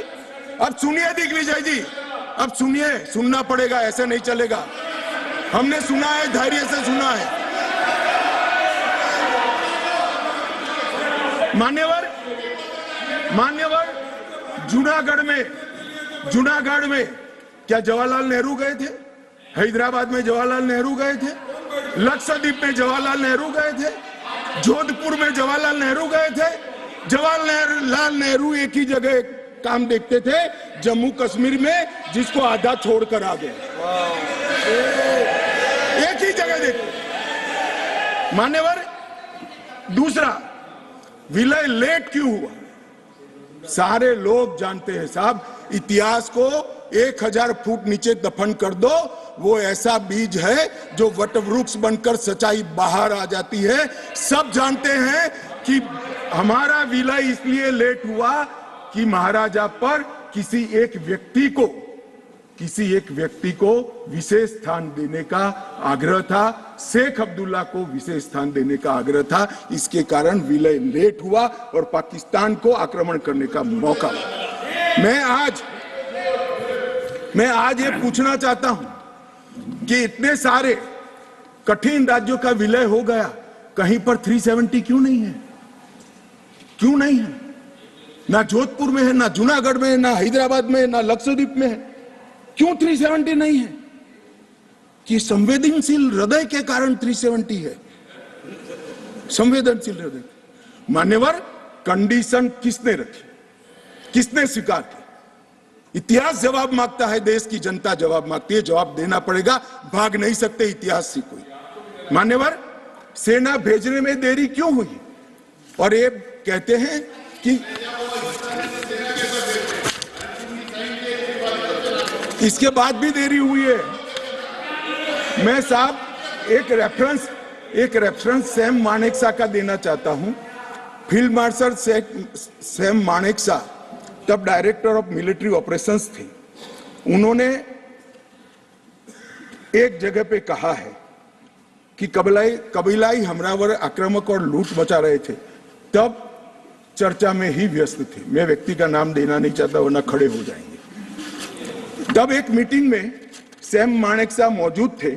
सरदार पटेल जी ने नेहरू जी को कहा, जवाहर आप कश्मीर चाहते हो या नहीं चाहते हो, देरी क्यों हो रही है? तब जाकर सेना भेजने का निर्णय हुआ है। जवाब देना पड़ेगा। नहीं दिग्विजय भी ऐसे मत करे, मैं भेज दूंगा आपको, पुस्तक ही भेज दूंगा। मान्यवर, Honorable Home Minister is not yielding. He is not yielding. Honorable Home Minister is not yielding. मान्यवर, एक बात सर्वविदित है, अगर असमय सीज फायर असमय नहीं होता तो आज पाक ऑक्यूपाई कश्मीर नहीं होता। अब पत्रों का जिक्र कर रहे हैं, किसी अंग्रेज सेनापति ने देखा, मैं जरूर देखूंगा इसको, अगर लिखा है तो देखना चाहिए। परंतु अफसर कुछ भी कहे, देश का प्रधानमंत्री का देश की जमीन के लिए संवेदनशीलता होना चाहिए या नहीं होना चाहिए? मान्यवर, इतना छोटा सवाल है। हमारी सेना जीत रही थी, वो भाग रहे थे। 2 दिन रुक जाते, पूरा पाक ऑक्यूपाई कश्मीर तिरंगे के तले आ जाता। क्यों किया? दूसरा, क्यों मामले को यूएन में ले जाया गया? अब ये सारी चीजों को आप कहते हैं कि रेफरेंस लाइए। मान्यवर, मुझे मालूम था दिग्विजय सिंह, हाँ करता हूं, बैठिए। मुझे मालूम था साहब ये खड़े हो जाएंगे, इसलिए मैं लेकर आया। मैं एक कोट अनकोट पढ़ता हूं। यूनाइटेड नेशन के अनुभवों के बाद मैं इस निष्कर्ष पर पहुंचा हूं कि वहां से कुछ संतोषजनक नतीजों की उम्मीद नहीं की जा सकती। मुझे सीज फायर करना अच्छा फैसला लगा, लेकिन इस मसले को ठीक से हम नहीं निपट पाए, नहीं परख पाए। हम सीज फायर पर और विचार करके बाद में निर्णय करना चाहिए था, कि ये सब भूतकाल की गलतियां हैं। ये जो कोट है किसी और का नहीं है, जवाहरलाल नेहरू का है। अब उनको तो मानोगे या नहीं मानोगे कि उन्होंने गलती की है, स्वीकार करी है। और साहब एक मिनट, सोर्स भी बता देता हूं। Nehru memorial museum and library, Jawaharlal Nehru connection, JNSG 143 part 1। और उस वक्त जब अरे भाई, स्वयं नेहरू कह रहे हैं मेरी गलती थी, क्यों इतना पकड़ कर रखा है पूंछ? मान्यवर, और चलो संयुक्त राष्ट्र में जाना भी था तो अनुच्छेद 51 में क्यों ले गए, जहां भारत के अधिकार सीमित होते थे? अनुच्छेद 35 में जाते तो भी हमें कोई दिक्कत नहीं होती। ये भी एक बहुत बड़ा गलत फैसला था। और मैं बताता हूं मान्यवर, एक कहते हैं कि धारा 370 निरस्त कर दी। अगर कल को ये 40 साल के बाद, जोर से बोले मनोज झा जी, 40 साल के बाद, क्योंकि हम मानते हैं कि 40 साल के बाद मैं नहीं हूंगा, मैं तो 60 का हो गया, मेरा आयु 40 साल का हो ही नहीं सकता। वो कहते हैं 40 साल के बाद इतिहास पूछेगा तो कौन रिस्पॉन्ड। मैं बताता हूं 2 सदी तक अगर धारा 370 का फैसला गलत है तो मेरी सरकार का है, मेरा फैसला। प्रधानमंत्री नरेंद्र मोदी जी ने फैसला लिया है। ना मोदी जी इस फैसले से भाग सकते हैं, ना हमारी कैबिनेट भाग सकते हैं, और ना हमारा पार्टी भाग सकता है। रिस्पॉन्सिबिलिटी ऑन करनी पड़ती है। जब इमेज बिल्डिंग के लिए बड़े बड़े फैसले लेते हैं, संवेदनशील दिमाग से फैसले लेते हैं, तब इसको ऑन भी करना पड़ता है और देश को जवाब भी देना पड़ता है। इस तरह से नहीं चलता है इतिहास। और इतिहास, मेरी बात आज भी मानकर चलिए दिग्विजय सिंह, इतिहास किसी को नहीं बख्शता है, किसी को नहीं बख्शता है। मान्यवर, आज जो बिल लेकर मैं आया हूं, काफी लोगों ने पूछा कि क्या बदलाव आया है। अब मेरी कोई चश्मे की दुकान तो है नहीं जिससे वास्तविकता दिखाने का चश्मा मैं किसी को पहना सकूं। सबको अपने अपने चश्मे से देखना पड़ेगा, और चश्मे का अगर कांच गलत है तो दृश्य गलत हो जाता है। मान्यवर, पूरा कश्मीर और जो 2 करोड़ यात्री पूरे देश से जाकर आए, लाखों यात्री अमरनाथ यात्रा कर आए, हर महीने लाखों यात्री वैष्णो देवी के दर्शन करके आते हैं, और 100 से ज्यादा अधिक फिल्मों के शूटिंग हुए हैं, वो सभी एक मुख से कहते हैं कि कश्मीर की परिस्थिति अच्छी है, मगर स्वीकार करने को तैयार नहीं। मुझे मालूम नहीं है कौन सा चश्मा पहनकर ये देखते हैं।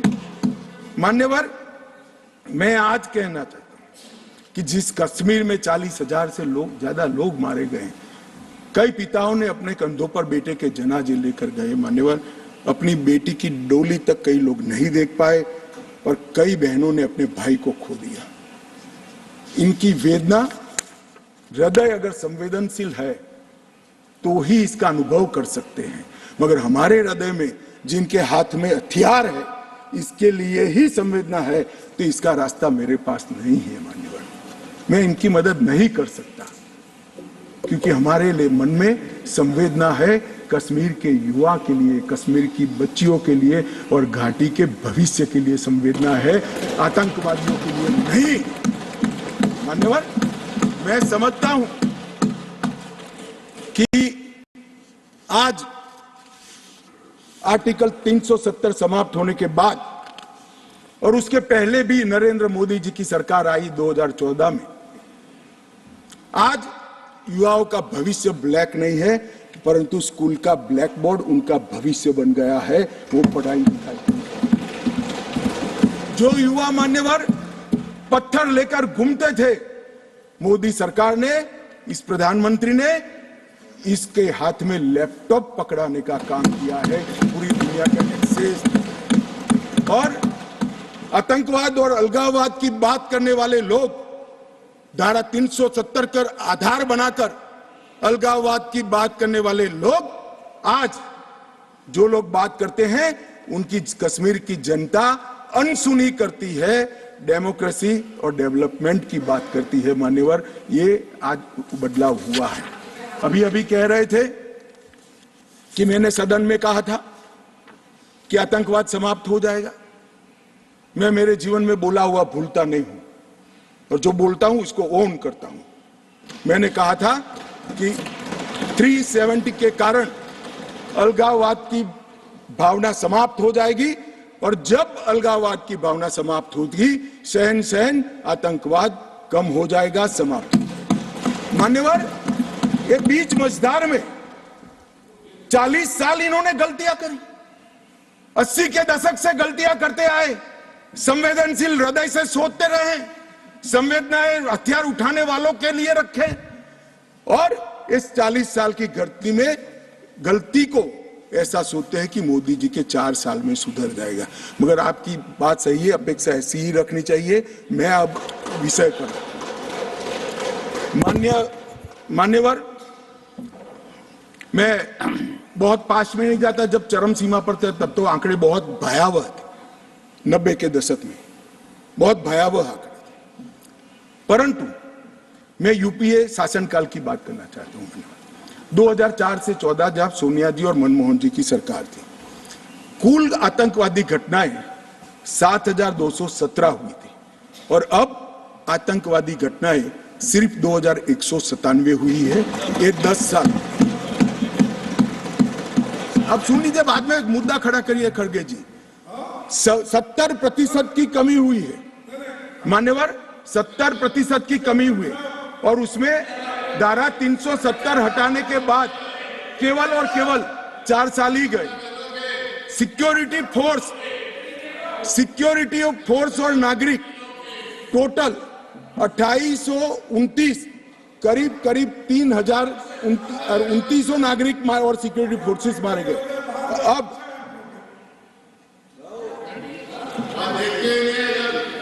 मान्यवर 3,000 नागरिक उस वक्त 4 से 14 में मारे गए, 14 से 23 में 891 नागरिक मारे गए। 70% की कमी सिक्योरिटी फोर्सेस और नागरिक, और सिक्योरिटी फोर्सेस की मृत्यु में भी 50% की मान्यवर कमी। ये कह रहे हैं कि क्या हुआ है। मैं आंकड़े बताना चाहता हूं और मनोज जी खास देखे। आत्मा है तो अंधेरे में टटोल कर सुने, सोचे और विचार परिवर्तन होता है तो ईश्वर के लिए करे। मान्यवर, ऑर्गेनाइज्ड स्टोन पेल्टिंग 2010 में 2654 घटनाएं थी, 2023 में सिर्फ 4 साल हुए हैं, एक भी पथराव की घटना नहीं है, एक भी नहीं। स्टोन पेल्टिंग में नागरिकों की मृत्यु 2010 में 112 हुई थी, क्योंकि स्टोन पेल्टिंग ही नहीं हुई है तो मृत्यु भी नहीं हुई, 0 मृत्यु हुई। मान्यवर, स्टोन पेल्टिंग में जख्मी नागरिकों की मैं बात करता हूं, सिक्योरिटी फोर्स नहीं, नागरिक जो घाटी के हैं वो 6,235 थे, क्योंकि स्टोन पेल्टिंग नहीं हुई है, 0 जख्मी हुए। अरे भैया, इनको दिखाई नहीं देता है। सीज फायर वायोलेशन की घटनाएं 2010 में 70 थी और 2023 में 6 हुई। घुसपैठ के प्रयास 489 थे, सिर्फ 48 हुए हैं।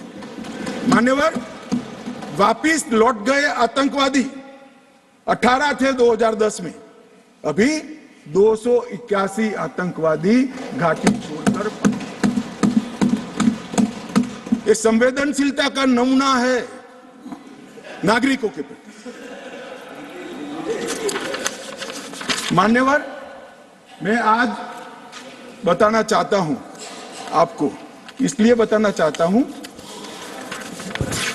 कि हमने सिर्फ टेररिज्म के खिलाफ आवाज नहीं उठाया है, टेररिज्म के खिलाफ आवाज नहीं उठाया, इस पर आक्रामक कार्यवाही करी, ऐसा नहीं है।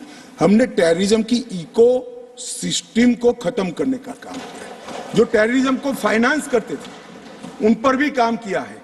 एनआईए द्वारा टेरर फाइनेंस के केस 32 रजिस्टर किए गए 2014 के पहले, एक भी केस। स्टेट इन्वेस्टिगेशन एजेंसी ने टेरर फाइनेंस के केस 51 रजिस्टर किए, पहले स्टेट इन्वेस्टिगेशन एजेंसी की जरूरत ही महसूस नहीं की गई थी। और मान्यवर, 229 टेरर फाइनेंस केस में अरेस्ट हुई है, 150 करोड़ की प्रॉपर्टी सीज हुई है, 57 प्रॉपर्टी सीज हुई है और एसआईए द्वारा 134 बैंक अकाउंट में लगभग 100 करोड़ से ज्यादा रकम को फ्रीज करने का काम नरेंद्र मोदी। ये जो कह रहे हैं क्या बदलाव आया है, मैं दिखाता हूं बदलाव क्या है। मान्यवर, आज मैं इतना कह रहा हूं कि हमने एक बहुत बड़ा कठोर निर्णय सुरक्षा की दृष्टि से हमने उठाए हैं। मान्यवर, मैं आज बताना चाहता हूं, पहले 2014 के पहले और आर्टिकल 370 नाबूद होने के पहले आपने देखा होगा आतंकवादियों के जनाजों में 25-25 हजार की भीड़ आती। मैं सभी सदस्यों को कहना चाहता हूं, एक भी दृश्य अभी देखा है 370 के बाद ना? कोई नहीं करता साहब, क्योंकि हमने निर्णय किया है जो भी आतंकवादी मारा जाएगा उसी जगह पे संपूर्ण धार्मिक सम्मान और रीति रिवाज के साथ वहीं दफना दिया जाएगा। स्टोन पेल्टिंग क्यों कम हुई? जितनी नौकरियों की एडवर्टाइज है इसमें सरकार ने तय कर लिया है कि स्टोन पेल्टिंग का एक भी केस अगर रजिस्टर है तो वो परिवार में से किसी को नौकरी नहीं मिली। क्यों ये विदेश भागकर आतंकवाद करते हैं वो लोग डरे हैं? क्योंकि हमने तय किया है जिसका परिवार का जन पाकिस्तान बैठकर आतंकवाद को प्रोत्साहन देता है उसके परिवार में किसी को नौकरी नहीं मिलेगी। मान्यवर, हमने तय किया है कि जो टेलीफोन रिकॉर्ड के आधार पर प्रस्तावित होता है कि किसी का परिवार का व्यक्ति लिप्त है आतंकवाद को बढ़ावा देने में, तो नौकरी में है तो भी उसको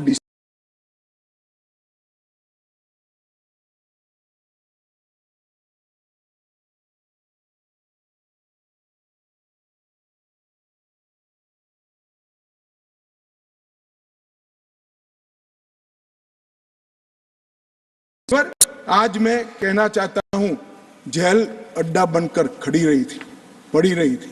नरेंद्र मोदी सरकार ने जेलों के अंदर जहमर लगाकर सख्ती लगाने का काम किया है और 105 करोड़ की लागत से एक नई जेल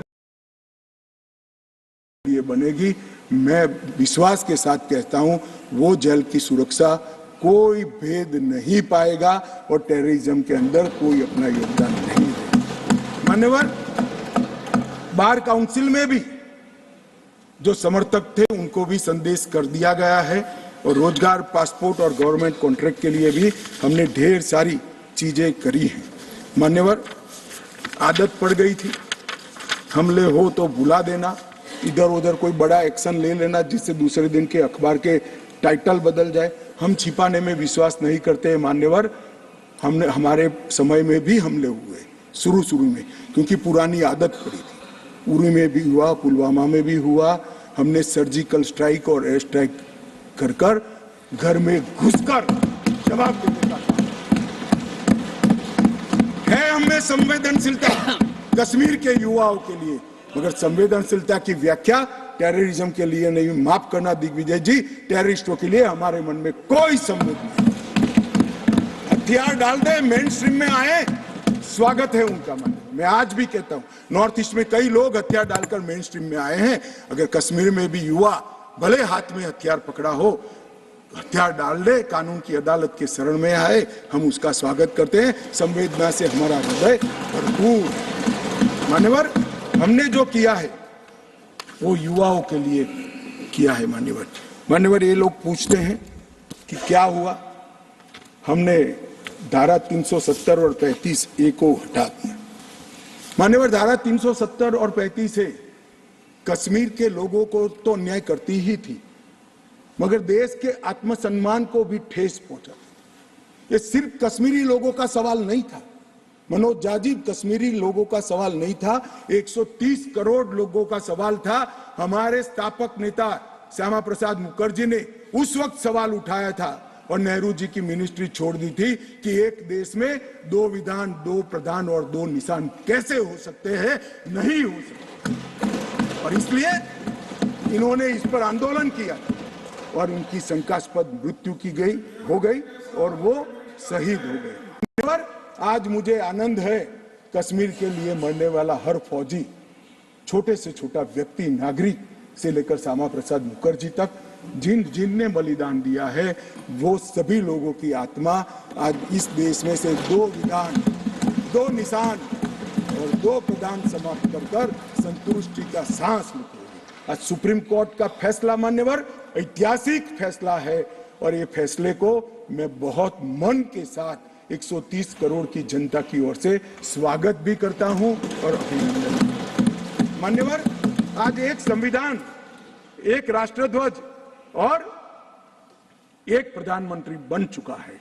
श्यामा प्रसाद मुखर्जी का स्वप्न साकार हो चुका है। 2 राजधानी रखी, 2 दरबार रखे, सालाना 200 करोड़ रुपए का खर्च होता है। मान्यवर, अब एक केंद्रीय कानून है, जो केंद्रीय कानून है सभी राज्यों में जाता है, ऐसे कश्मीर में भी जाता है। मान्यवर, कश्मीरी, डोगरी, हिंदी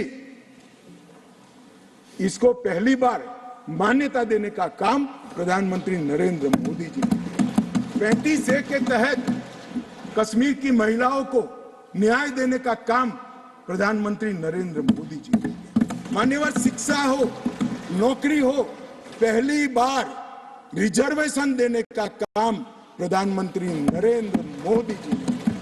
पहली बार एसटी समुदाय को विधानसभा में आरक्षण देने का काम Narendra Modi ji. Right to education act पहली बार धारा 370 जाने के बाद वहां हुआ। भूमि अधिग्रहण, पुनर्वसन और पुनर्स्थापना में उचित मुआवजा का कानून पहली बार जम्मू कश्मीर में धारा 370। फॉरेस्ट राइट्स एक्ट पहली बार 370 समाप्त होने के बाद। SC ST prevention of atrocity act पहली बार जम्मू कश्मीर में 370 जाने के बाद। विसल ब्लोअर प्रोटेक्शन एक्ट पहली बार जम्मू कश्मीर में 370। साहब, विसल ब्लोअर ये भ्रष्टाचार के जुड़ा हुआ मामला था। जम्मू कश्मीर के किसी भी नागरिक को पूछो, सिफारिश के सिवाय नौकरी नहीं मिलती थी। मानो बड़ी परेशानी थी, भ्रष्टाचार होता था क्योंकि 3 ही परिवारों का शासन। क्यों विसल ब्लोअर प्रोटेक्शन एक्ट वहां लगाएंगे? अभी झारखंड में किसी MP के यहाँ, मैं किस दल के हैं कहना नहीं चाहता, पूरी दुनिया जानती है, इतनी सारी कैश मिली कि बैंक के कैशियर कहते हैं हमने भी इतनी कैश कभी देखी नहीं है।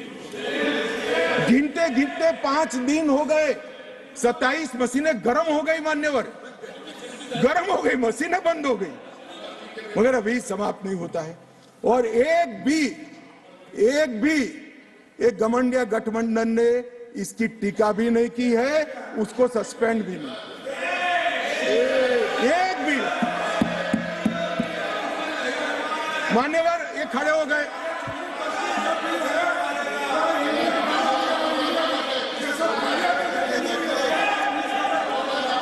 चलो, इंडिया अलायंस ने, मान्यवर इंडिया अलायंस ने इसकी टीका भी नहीं की। मान्यवर अभी कहेंगे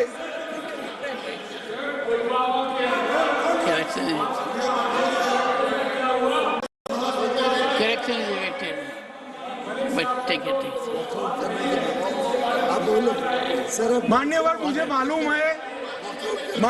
मालूम है नहीं बैठेंगे, क्योंकि ओबीसी को सम्मान देना है, महिलाओं को रिजर्वेशन देना है, ये नहीं बैठेंगे, मुझे पूरा भरोसा है। वॉकआउट करेंगे। कितनी भी कटु बात को हम सुन लिए, अब आप जवाब नहीं सुनोगे?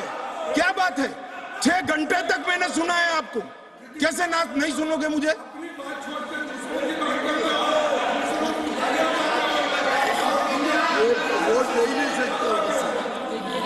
चले खड़गे साहब, प्लीज बैठ जाइए। मेरा निवेदन साहब, आप बड़े नेता हैं, मान्यवर ये कहते हैं कि क्या बदलाव आया है।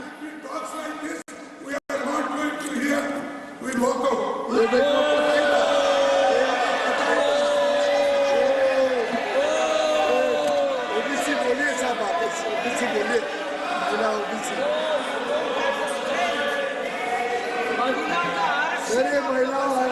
महिला और ओबीसी के लिए नहीं बैठ सकते।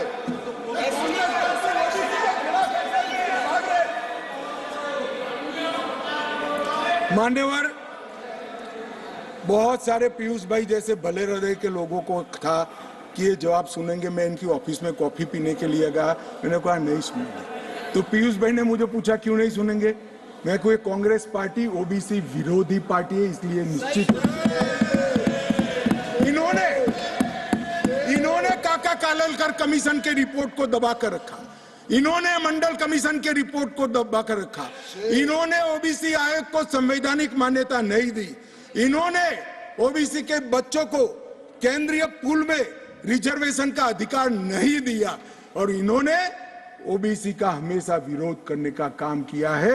अभी इनके नेता को किसी एनजीओ ने लीक कर दिया है, अर्थ मालूम है या नहीं है मालूम नहीं, कभी पूछ ले कोई फुल फॉर्म तो तकलीफ आ जाए मान्यवर, परंतु अभी एक लीक कर दिया है तो ओबीसी ओबीसी ओबीसी। तो एक पत्रकार मुझे कह रहा था इतना बोले मैं कि इसकी एक तिथि होती है 180 दिन, पहली बार कब मिले बोले वो देख लेना, 180 दिन के बाद विषय बदल जाएगा। इसमें कुछ मन से नहीं होता है साहब। पूरा जीवन इनके पिताजी ने संसद के लोकसभा में खड़े रहकर मंडल कमीशन को लागू करने का विरोध कर दिया, वो आज ओबीसी की बात कर रहे हैं। मुझे तो भरोसा साहब नहीं बैठेंगे, मगर साहब ये पूछ रहे थे क्या परिवर्तन आया है। मैं आज उनको कहना चाहता हूं कि मुरली मनोहर जी राष्ट्रीय अध्यक्ष थे, नरेंद्र मोदी जी हमारी यात्रा के संयोजक थे, लाल चौक में तिरंगा फहराना था, हम सभी गए थे, हमें जाने नहीं दिया। मोदी जी और कुछ लोग जान की परवाह करे बगैर गए और तिरंगा फहरा है।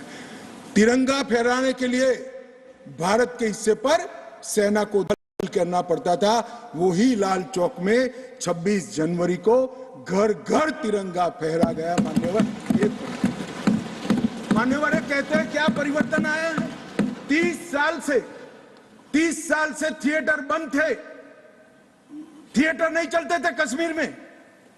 क्यों नहीं चलते थे मैं इसकी मीमांसा में नहीं जाना, परंतु आज कश्मीर में 3 थिएटर चालू हो गए हैं और 18 थिएटर घाटी में खुलने के इंतजार कर रहे हैं और कई लोगों ने लोन का एप्लीकेशन। मान्यवर शूटिंग नहीं होता था, 21 से अब तक 24 तक 100 शूटिंग हो चुके हैं। मान्यवर 100 शूटिंग हो चुके हैं। मान्यवर ये सब कहेंगे, इसको भी धर्म के चश्मे से देखेंगे। मैं आज कहना चाहता हूं कि मुहर्रम का जुलूस भी 30 साल तक नहीं निकला था, अभी नरेंद्र मोदी सरकार के समय में। मान्यवर इनको बदलाव दिखाई नहीं पड़ेगा। जैसे मैंने कहा उनके चश्मे में खराबी है, वो आज भी गलती स्वीकार करने के लिए तैयार नहीं है, मगर मैं उनको कहना चाहता हूं कि देश आपकी स्वीकृति का मोहताज नहीं है। देश की जनता अब समझ चुकी है कि कश्मीर के सवाल के मूल में जवाहरलाल नेहरू की गलतियां थी, वो पूरा देश। मान्यवर जीएसडीपी वो डेवलपमेंट का बड़ा द्योतक होता है। 1 लाख करोड़ का जीएसडीपी था 2014-15 में और आज 2,27,927 करोड़, डबल हो चुका है। डिग्री कॉलेज 94 थे, आज 147 है। ना आईआईटी था, ना आईएम था, ना एम्स था। आईआईटी भी खुल चुका, आईएम भी खुल चुका, 2 एम्स की प्रक्रिया चल रही है, एक खुल चुका है, दूसरा खुल जाएगा। मेडिकल कॉलेज 4 थे, 7 नए मेडिकल कॉलेज खुले। नर्सिंग कॉलेज 1 भी नहीं था, 15 नर्सिंग कॉलेज खुले। मेडिकल सीट 500 थी, आज 1300 मेडिकल सीटें हैं। पीजी मेडिकल सीट 367 थी 70 साल में, आज 297 नई जोड़ने का काम नरेंद्र मोदी सरकार ने किया। मिड डे मील के तहत सिर्फ रिकॉर्ड पर, करप्शन तो जो होता होगा, रिकॉर्ड पर 6 लाख बच्चों को भोजन मिलता था, आज 9,31,000 बच्चों को भोजन मिलता है। मान्यवर 30 लाख से टूरिस्ट का आंकड़ा 2 करोड़ पार कर गया। ये बताता है कि घाटी में ठीक है। 1485 से अधिक होम स्टे, अभी बताया जांगड़ा जी ने कि पहचान छुपा कर जाना पड़ता था, अच्छी गाड़ी में नहीं बैठ सकते थे, परिचय नहीं दे सकते थे। यहाँ घाटी के मुसलमान भाइयों के वहां होम स्टे चल रहा है और गुजरात, महाराष्ट्र, बंगाल से जाने वाले व्यक्ति इनके घर में रहकर खाना खाकर घाटी का लुत्फ, ये लगभग 10,000 बिस्तर होम स्टे के अंदर हो गए। मान्यवर और प्रधानमंत्री ग्राम सड़क योजना प्रतिवर्ष 1100 का एवरेज था, अब 8,086 किलोमीटर का एवरेज बना है। 47 स्मार्ट सिटी के तरफ योजनाएं थी, आज 173 है। प्रधानमंत्री आवास सिर्फ 24,000 बने थे, आज 1,45,000 बने हैं। घरेलू नल कनेक्शन सिर्फ 7,82,000 थे, आज 13,54,000 बने हैं। गठित की गई सेल्फ हेल्प ग्रुप 4,000 थी, आज 19,000 है। माननीय शिशु मृत्यु दर जो सबसे कठिन हेल्थ पैरामीटर है, इसका गिरावट बहुत कठिनता के साथ होता है। जो हेल्थ के पैरामीटर्स को जानते हैं उनको मालूम होगा। 1,000 पर 22 शिशु मारे जाते थे, आज 1,000 पर सिर्फ 16 शिशु मारे जाते हैं। 47 जन औषधि केंद्र थे, आज 227 जन औषधि केंद्र वहां पर स्थापित हो चुके हैं। मान्यवर इनको दिखाई नहीं पड़ेगा। मैं आज चले गए हैं, मगर दिग्विजय जी को कहना चाहता हूं, ये नरेंद्र मोदी जी के हृदय की संवेदना है कि घाटी और जम्मू में इतना बड़ा बदलाव डेवलपमेंट के क्षेत्र के अंदर हुआ है। मान्यवर, सिर्फ हाइड्रो इलेक्ट्रिसिटी में 30,000 करोड़ का भारत सरकार ने इन्वेस्ट किया। रेलवे का पैसा अलग, नेशनल हाईवे का पैसा अलग। मान्यवर, लगभग पेंशन के लाभार्थी सिर्फ 6 लाख थे, रजिस्ट्रेशन नहीं होता था जम्मू की साइड से। अब ट्रांसपेरेंट रजिस्ट्रेशन के बाद 10 लाख लाभार्थी पेंशन के हो गए हैं।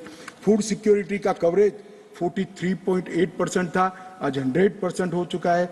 हेल्थ कवरेज देश भर में एकमात्र राज्य ऐसा है जहां प्रधानमंत्री आयुष्मान भारत योजना, मान्यवर, सिर्फ गरीबों के लिए नहीं है, गरीब से लेकर धनी से धनी तक, फारूक अब्दुल्ला जी तक, सभी को प्रधानमंत्री आयुष्मान भारत योजना का फायदा मिलता है। ओपन एप्लीकेशन 50 से 60% था, अब 100% है। ऑनलाइन सर्विसेज सिर्फ 60 सेवाओं में थी, आज 1100 सेवाओं में ऑनलाइन सर्विसेज हो गई है। और स्पोर्ट्स में युवाओं की भागीदारी सिर्फ 2 लाख थी, आज 2022 में जम्मू कश्मीर के 60 लाख युवाओं ने खेलों में हिस्सा लिया। मान्यवर, पूछते हैं कि क्या बदलाव आया, मैं इनको ही बताना चाहता हूँ। और मान्यवर, ढेर सारी चीजें हैं, अब ये चले गए हैं, मैंने दूसरे सदन में भी बताया, मगर मैं देश की जनता को विश्वास दिलाना चाहता हूं कि मोदी जी ने लाल किले से प्राचीर से इस देश को वादा किया था, और मोदी सरकार और प्रधानमंत्री स्वयं इस चीज पर अड़े कि कश्मीर के युवाओं को हाथ में कभी बंदूक नहीं लेनी पड़ेगी, पत्थर नहीं लेने पड़ेंगे, इनके हाथ में लैपटॉप और किताबें भी होगी, नए कश्मीर की शुरुआत होगी। मान्यवर, आतंकवाद मुक्त कश्मीर बनने की शुरुआत हो गई है।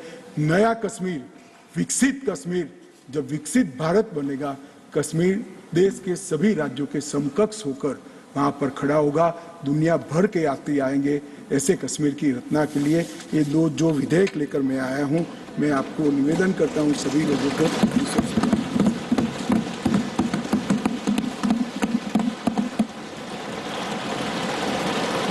I shall put first the motion regarding consideration of the Jammu and Kashmir Reservation Amendment Bill 2023 to vote.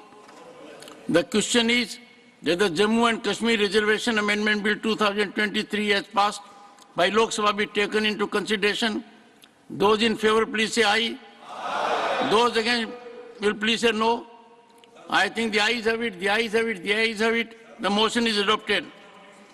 We shall now take up clause by clause consideration of the bill. Clause 2 stands part of the bill. Those in favor will please say aye. Aye. Those against will please say no. I think the ayes have it, the ayes have it, the ayes have it. Clause 2 is adopted.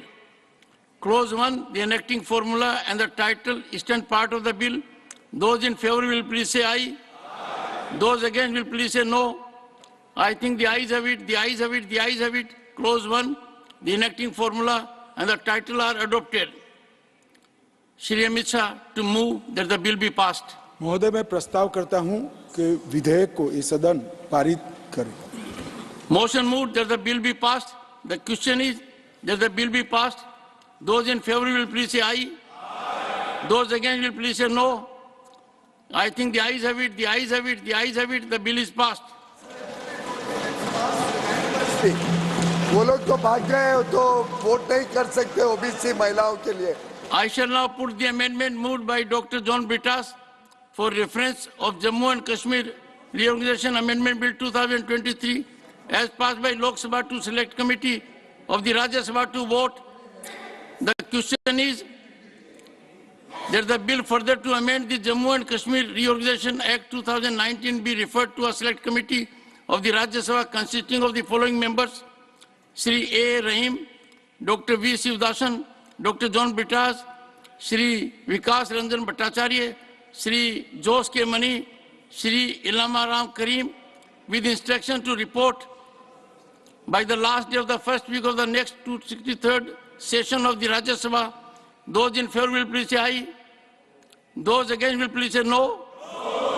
I think the noes have it, the noes have it, the noes have it. The amendment is negative.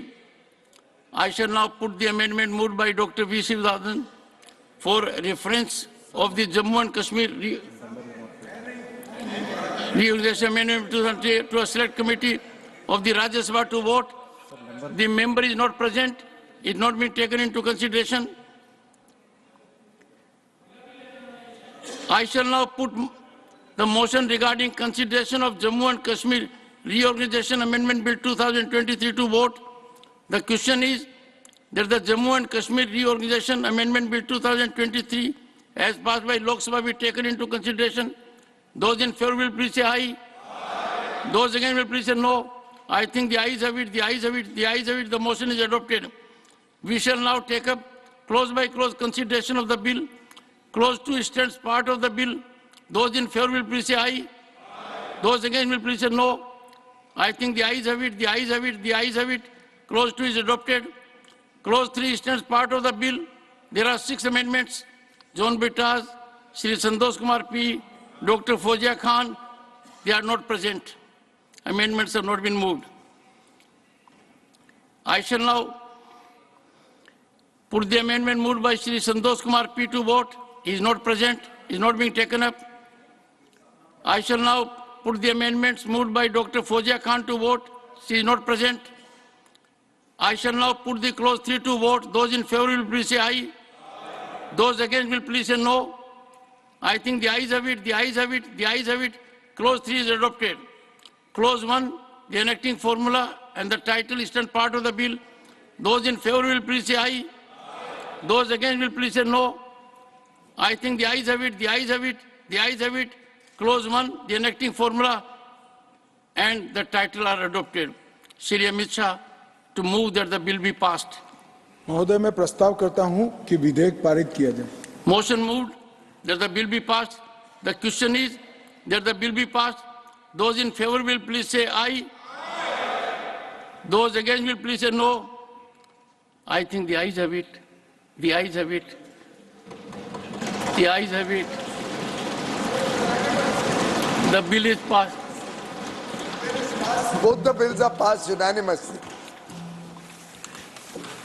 Well, honorable members, the House has had involved interaction on a very important issue. It is gratifying to note that the bills have been passed unanimously. There has been no dissent. The House stands adjourned to meet at 11 a.m. on Tuesday, the 12th December 2023.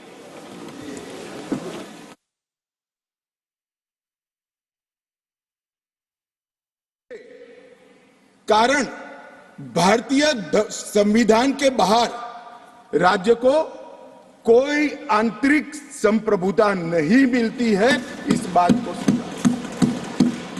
मान्यवर न्यायालय ने माना कि अनुच्छेद 370 एक अस्थायी प्रावधान था, इसमें कोई शंका कुशंका नहीं है. ये संवैधानिक सत्य है कि धारा 370 अस्थायी समाधान. अब ये कुछ लोगों को पसंद नहीं आता है और जो नेहरू जी के विचारों के, नेहरू जी के कामों के बड़े प्रशंसक है और अनुयायी है, उनको भी पसंद नहीं आता है जो हम कहते हैं. मगर मैं उनको बड़ी विनम्रता से पूछना चाहता हूं, अगर धारा 370 इतनी ही न्यायिक थी, इतनी ही जरूरतमंद थी, तो इसके सामने एक ही आर्टिकल है मान्यवर जिसके सामने टेम्पररी शब्द का उपयोग किया गया, वो स्वयं नेहरू जी ने क्यों किया होगा? जो लोग कहते हैं कि धारा 370 परमानेंट है, वो संविधान सभा की मंशा का अपमान कर रहे हैं, संविधान का अपमान कर रहे हैं. मान्यवर आज सुप्रीम कोर्ट ने कह दिया है कि इसका मतलब ये है, ये जो कहा धारा 370 अस्थायी प्रावधान था, इसका मतलब ये है कि ये दावा याचिकाकर्ता का 370 को कभी हटाया ही नहीं जा सकता. वो दावा सिरे से सुप्रीम कोर्ट ने खारिज कर दिया है कि संविधान को और देश के संसद के सदनों को पूरा अधिकार है धारा 370 हटाने। मान्यवर न्यायालय ने यह भी माना कि राज्यपाल शासन और राष्ट्रपति शासन की जो उद्घोषणाएं हुई, इस पर भी ढेर सारे सवाल उठा गए कि राष्ट्रपति शासन गलत तरीके से लगाया गया, राज्यपाल शासन गलत तरीके से लगाया गया। इन्होंने भी, सुप्रीम कोर्ट ने यह भी माना कि राज्यपाल शासन और राष्ट्रपति शासन की उद्घोषणाओं को चुनौती देना ठीक नहीं है, ये पूर्ण रूप से संवैधानिक प्रक्रिया के तहत। मान्यवर अनुच्छेद 370(3) में जो प्रावधान है वो संविधान सभा ने ही तय किया है। जब टेम्पररी इस प्रोविजन को किया गया तब सवाल हुआ है कि टेम्पररी है तो हटेगा कैसे। तो धारा 373 के अंदर एक प्रावधान डाला गया कि सीओ से राष्ट्रपति महोदय धारा 370 में सुधार भी कर सकते हैं, इस पर रोक भी लगा सकते हैं और पूर्णतया संविधान के बाहर भी कर सकते हैं। राष्ट्रपति का जो आदेश था, तत्कालीन राष्ट्रपति का 5 अगस्त 2019 का आदेश सीओ था, इसके माध्यम से राष्ट्रपति जी को पूर्ण अधिकार है अनुच्छेद 370 का संचालन बंद करने का। ये भी आज सुप्रीम कोर्ट ने सर्वानुमत से होल्ड कर दिया है, उसको उस पर मोहर लगाई। इस आधार पर याचिकाकर्ता ने एक तर्क दिया था। याचिकाकर्ता कौन है वो तो सभी लोग जानते ही हैं, सभी लोग जानते हैं, मैं कोई नाम देना नहीं चाहता। नहीं, नाम देकर क्या करेंगे, यही बोले ही है वो, तो इसमें कोई एक्सपोज करने जैसी बात नहीं। मान्यवर 370 के तहत कोई भी घोषणा करने के पहले जम्मू कश्मीर की संविधान सभा का परमिशन जरूरी है, अनुमोदना जरूरी है, ये उनका क्लेम था। और उसको क्लेम को एक्सटेंड करते हुए आगे ले गए, क्योंकि अब तो जम्मू कश्मीर में संविधान सभा है ही नहीं। तो इसका मतलब ये हुआ कि जम्मू कश्मीर की संविधान सभा के परमिशन के बगैर धारा 370(3) के तहत कोई एक्शन नहीं लिया जा सकता और संविधान सभा समाप्त हो गई है, इसलिए धारा 370 परमानेंट हो गया। मान्यवर ऐसा आर्गुमेंट मैंने मेरे जीवन में भी, मेरे 5 धाराशास्त्रियों को पूछा कि मेरी समझ में कोई गड़बड़ है या ये डिमांड कोई गड़बड़ है, कि डिमांड तो गड़बड़ है ही है, ये आर्ग्यू कर रहे हैं उनकी समझ में भी बड़ा प्रॉब्लम है। मान्यवर आज सुप्रीम कोर्ट ने तय कर दिया कि जम्मू कश्मीर की संविधान सभा समाप्त होने से धारा 370(3) समाप्त नहीं हो जाता है, धारा 370(3) यथावत रहता है। मान्यवर न्यायालय ने यह भी माना कि धारा 370 के तहत मिली हुई शक्ति का प्रयोग करते हुए राष्ट्रपति महोदय एक तरफा सूचना जारी कर सकते हैं, जिसको संसद के दोनों सदनों का सादे बहुमत से अनुमोदन चाहिए। ये भी आज सुप्रीम कोर्ट ने मान लिया। जो कहते थे कि राष्ट्रपति महोदय का सीओ ठीक नहीं है, आज उसका भी जवाब माननीय सुप्रीम कोर्ट ने दे दिया है। मान्यवर उपयुक्त बिंदुओं का सीओ 272 पर कोई प्रभाव नहीं है, ये भी सिद्ध करते हुए अनुच्छेद 371(d) के तहत राष्ट्रपति द्वारा शक्ति का प्रयोग दुर्भावनापूर्ण नहीं है, उसको भी सुप्रीम कोर्ट ने होल्ड कर दिया है। मान्यवर सुप्रीम कोर्ट ने यह भी होल्ड कर दिया है कि क्योंकि जब अब धारा 370 समाप्त हो चुकी है, अब जम्मू कश्मीर के संविधान का कोई अस्तित्व नहीं रहता है। मान्यवर न्यायालय ने चुनाव कराने के लिए भी चुनाव आयोग को निर्देश करे। मान्यवर बहुत सारे लोग, अब इसमें तो इतना सारा लूट गया, जो दावे थे सारे खारिज हो गए। तो एक पूंछ पकड़कर मैंने बाइट देखा करते हैं, क्या पूंछ पकड़ते हैं कि चुनाव आयोग ने ऑर्डर कर दिया। अरे भाई क्या ऑर्डर करा? मैंने स्वयं कहा है कि हम चुनाव कराएंगे, इसमें कौन सी बड़ी बात है? इसी सदन में कहा है, लोकसभा में करा है, एज ए गृह मंत्री करा है। उन्होंने कहा कि भाई राज्य का स्टेटस वापिस देंगे, तो ये भी मैंने कहा है कि अप्रोप्रिएट टाइम पर राज्य का स्टेटस हम वापिस देंगे। और सुप्रीम कोर्ट ने भी ये जो कहा है उसमें मेरे सदन में के बयान को और सॉलिसिटर जनरल के सुप्रीम कोर्ट के सामने बयान को कोट करते हुए कहा है। अब मुझे कोई समझाए इसमें विजय कहां से हुई है? घोर पराजय में विजय कैसे ढूंढना, इसकी कला कोई आप लोगों से सीख ले साहब। इतने बड़े घोर पराजय विजय कैसे ढूंढना, इसका कोई अभ्यास वर्ग साहब रखना चाहिए साथ अर्थ में। ये बहुत बड़ी कला है। मैं तो आज अगर उनके जैसे मेरे विचार होते तो एक सुप्रीम कोर्ट के जजमेंट को देखकर डिप्रेशन के मारे 1 महीना सदन में ना आता, मगर ये तो प्रेस कर रहे हैं। और कांग्रेस पार्टी ने आज प्रेस करी मान्यवर, और प्रेस में क्या किया कहा कांग्रेस पार्टी ने? कांग्रेस पार्टी ने ये कहा मान्यवर कि ये जजमेंट आने के बाद भी हम मानते हैं कि धारा 370 को गलत तरीके से हटाया गया है। अब मान्यवर देश के दोनों सदनों ने, देश की संसद की दोनों सदनों ने राष्ट्रपति के सीओ को अनुमोदना दे दी, कानून पारित हो गया, कानून नोटिफाइड हो गया। किसी ने चैलेंज भी किया सुप्रीम कोर्ट में, ठीक है, सबका अधिकार है, करना चाहिए। सुप्रीम कोर्ट में एक लंबी बहस भी हुई, 5 जजों की बेंच बनी और 5 सीनियर मोस्ट जज बने बैठे इसमें, लंबी बहस, सबकी सुनवाई हुई, आज फैसला भी आ गया। मगर ये फैसले के बाद भी ये कहते हैं कि हम इसको नहीं मानते हैं और हम मानते हैं कि धारा 370 गलत तरीके से हटाया गया। मान्यवर मैं इनको नहीं समझा सकता, मेरी तो मर्यादा है ऐसा, नहीं समझा सकता कि वास्तविकता क्या है।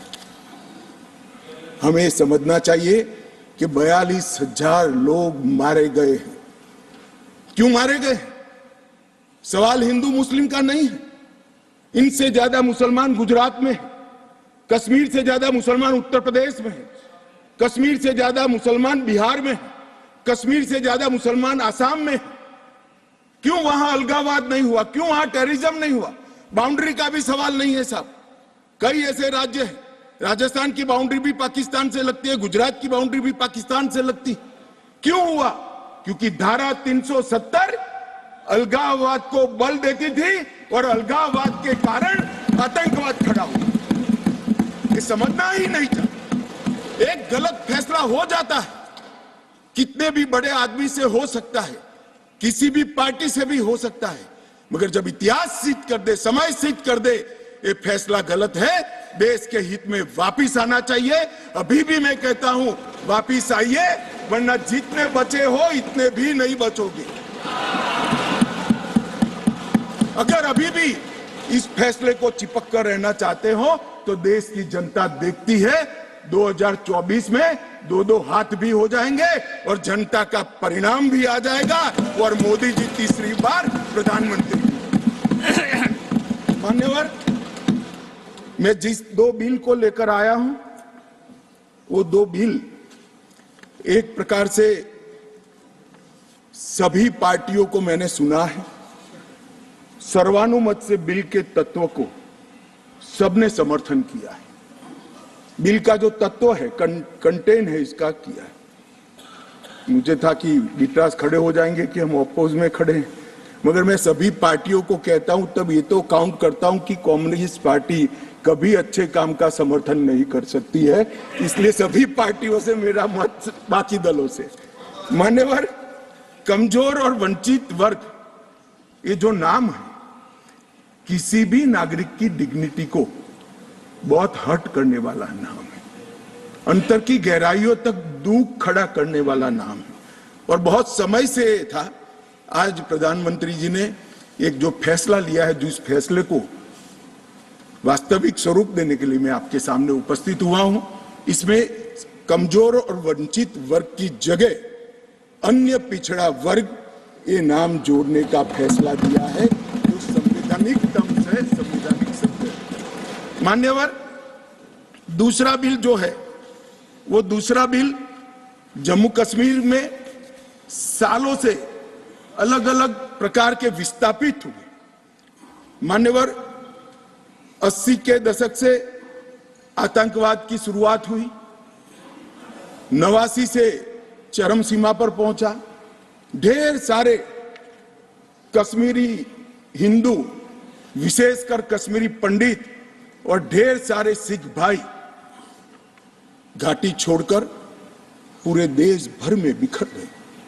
जम्मू में गए, बेंगलुरु गए, गुजरात गए, दिल्ली गए, फरीदाबाद गए, देश भर में बिखरे। सभी राज्यों ने उनकी आवभगत भी की, सभी राज्यों ने उनको रिजर्वेशन भी दिया, कई राज्यों ने उनको नौकरी में प्रायोरिटी दी भी। कश्मीरियों को गले लगाने का काम पूरे देश ने किया है, पूरे देश की जनता ने। मान्यवर, वो बिखरे और ऐसे बिखरे कि अपने ही देश में वो विस्थापित हो गए, निराश्रित हो गए। जिनके पास अरबों खरबों की संपत्ति थी, वो दर दर की ठोकरे खाने के लिए मजबूर हो गए। मान्यवर, उन लोगों को सम्मान देने के लिए, और ये आंकड़ा कोई छोटा मोटा आंकड़ा नहीं है, 46,631 परिवार जो रजिस्टर्ड है वो वहां से विस्थापित हुए हैं, और 1,57,967 लोगों ने हमारे बहुत प्रयास के बाद 19 के बाद हमने एक अभियान चलाया, हर शहर में जाकर एडवर्टाइज दिया है, ऑनलाइन रजिस्ट्रेशन हो गया है और इतने लोग अब तक रजिस्टर्ड हुए। तनख्वाह साहब ने कहा कि बहुत सारे हैं, करना चाहिए। मैं तो उनको निमंत्रित करता हूं, तनख्वाह साहब आप जितने भी छूट गए इसकी सूची लाइए, आधी सेकंड में मैं रजिस्टर कर आपको एक्नॉलेजमेंट। मान्यवर, ऑनलाइन प्रक्रिया है और मैं आज इस महान सदन के माध्यम से देश भर में बिखरे पड़े कश्मीरी पंडित और अन्य विस्थापितों को कहना चाहता हूं, नरेंद्र मोदी सरकार आपको न्याय देने के लिए कमिटेड है।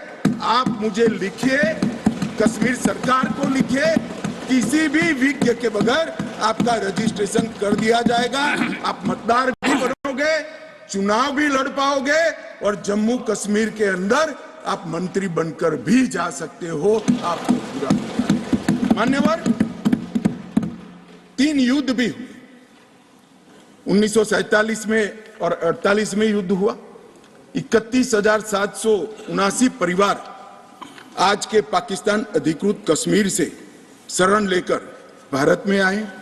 इनमें से 26,319 परिवार तत्कालीन जम्मू कश्मीर राज्य में बसे और शेष 5,460 परिवार अन्य भागों में बसे।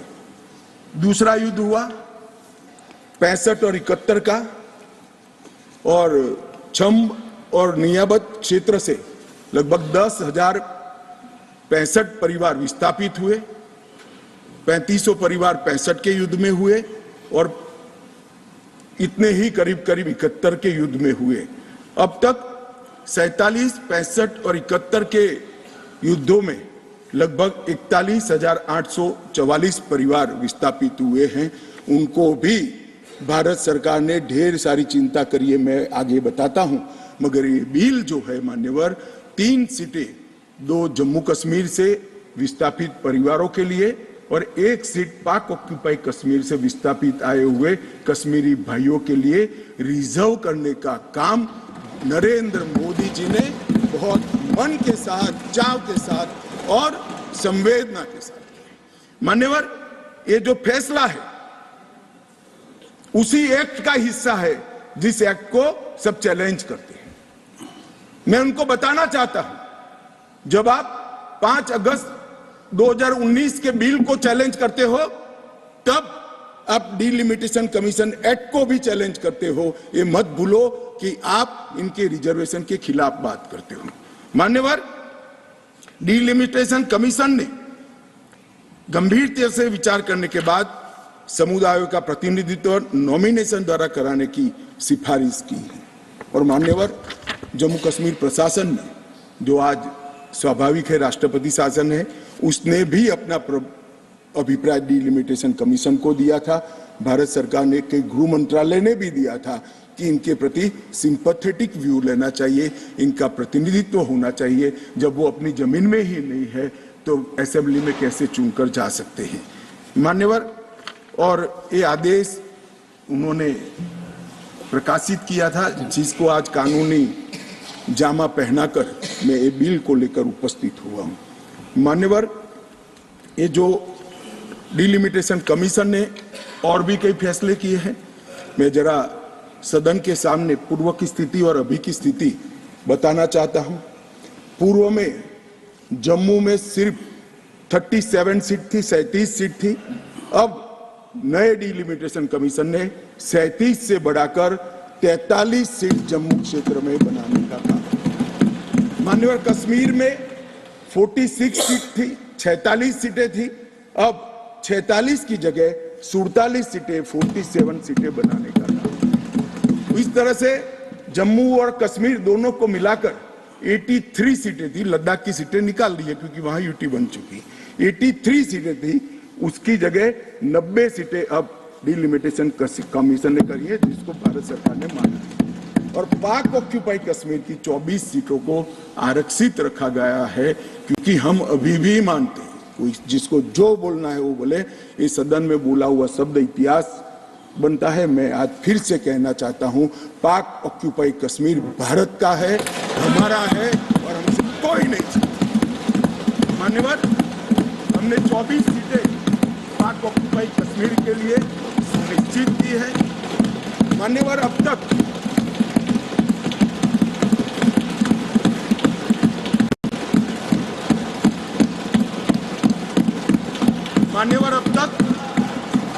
SC ST की सीटों में बड़ी विसंगतताएं भी थी, और जो दिग्विजय की कहते थे संवेदनशील अप्रोच होना चाहिए, संवेदनशीलता होनी चाहिए। SC ST के प्रति संवेदना से ही ये निर्णय हुआ है। पहले जो 7 सीटें थी SC की, उसको हमने बरकरार रखा, और ST की सीट 0 थी, क्योंकि धारा 377 परमिट नहीं करती थी, अब परमिट करती है। 9 सीटों को रिजर्व कर दिया।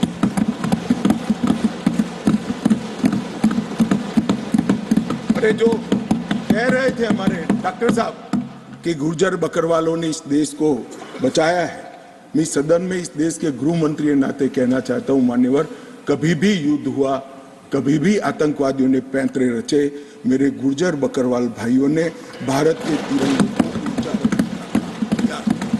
और आज सालों के बाद आज उनको न्याय मिलने जा रहा है। इसका कम से कम मुझे तो बहुत संतोष है। किसी को संवेदनशीलता दिखे या न दिखे, 75 साल तक उनका अधिकार जो भारत के संविधान ने दिया था, कौन रोक कर बैठा था? कौन रोक कर बैठा था? क्या कोई जवाब दे सकता है? जम्मू कश्मीर के ST भाइयों के अधिकारों को कौन रोक कर? ये 3 परिवार रोक कर बैठे थे मान्यवर, जो 370 को एंजॉय कर मान्यवर। और इसके अलावे भी ओपन सीट में भी वो लड़ सकते हैं। माननीय दिग्विजय सिंह ने कहा, माननीय सदस्य ने कहा कि भाई इसमें स्पष्टता नहीं है, इनको कितनी मिलेगी, इनको कितनी मिलेगी। मैं फॉर इंफॉर्मेशन दिग्विजय सिंह को कहना चाहता हूं, ये इन प्रिंसिपल बिल है। ट्राइबल डिपार्टमेंट और OBC डिपार्टमेंट से अलग से इसके बिल आएंगे, जिसमें इसके रिजर्वेशन की सीटों की और चिन्हित करने की व्यवस्था होगी। वो एक अलग प्रक्रिया है, मगर ये स्पष्टता से कर देते। मैं दिग्विजय सिंह को बहुत अच्छे तरीके से जानता हूं सर। जब भी वो हंसकर बोलते हैं तब बहुत समाज के अंदर डिस्टर्बेंस होता है। बड़ा रिकॉर्ड है उनका, मैं रिकॉर्ड को जानता हूं। आज भी हंसकर बोले, मैंने बोला क्या निहितार्थ थे, फिर मैंने ध्यान से उनकी चीज को याद कर सोचा तो मुझे मालूम पड़ा कि इन्होंने कहा कि भाई किसी का छीनकर तो नहीं लगू। ये गुर्जर और बकरवाल को लड़ाना चाहते हैं, गुर्जर और बकरवाल को लड़ाना चाहते हैं। मैं आज फिर से कह देता हूं मान्यवर, बैठ जाइए दिग्विजय जी, अब हो गया, लोग समझ चुके हैं आपको, बैठ जाइए। मान्यवर He is not yielding. He is not yielding. He is not yielding. Go ahead. Honorable Home Minister. He is not yielding. He is not yielding. मान्यवर, मैं स्पष्टता करना चाहता हूं, गुर्जर भाइयों की एक भी सीट लिए बगैर बड़े संवेदनशीलता से बकरवाल भाइयों को दिया जाए। हमें कोई आपत्ति, गुर्जरों को जो फायदा मिला है उसमें कोई बदलाव नहीं होगा। ट्राइबल के सारे फायदे एजुकेशन में और बाकी सारे नौकरियों के रिजर्वेशन में जितने भी फायदे गुर्जर भाइयों को मिल रहे हैं, पहाड़ियों को मिल रहे हैं, वो पहाड़ियों को जो भी मिलेगा वो उसके अलावे मिलेगा। एक भी नौकरी ना खत्म होगी, ना एक भी शिक्षा की सीट खत्म होगी। पूरा का पूरा अधिकार आपका भी रहेगा, उनका भी। मान्यवर, एक बहुत बड़ी चर्चा चली कि जवाहरलाल नेहरू जी का कश्मीर के लिए कंडक्ट और इस पर हमारा नजरिया थोड़ा तंग है। यहां तक तंग नजरिए का सवाल है साहब, देश की एक भी इंच जमीन का सवाल है, हमारा नजरिया तंग रहेगा, हम दिल बड़ा नहीं कर सकते। किसी को अधिकार नहीं है अपने बड़े हृदय को दिखाने के लिए देश का एक भूभाग देश से चला जाए और मूक दर्शक बनकर खड़े रह जाए, किसी को अधिकार नहीं। मैं आज फिर से कहता हूं, ये आरोप से मैं सहमत हूं, हमारा नजरिया तंग है। देश की एक इंच जमीन भी जाती है तो इसके लिए भारतीय जनता पार्टी का हर कार्यकर्ता मतलब सर्वोच्चता से संघर्ष करेगा, लड़ाई करेगा और लड़ेगा।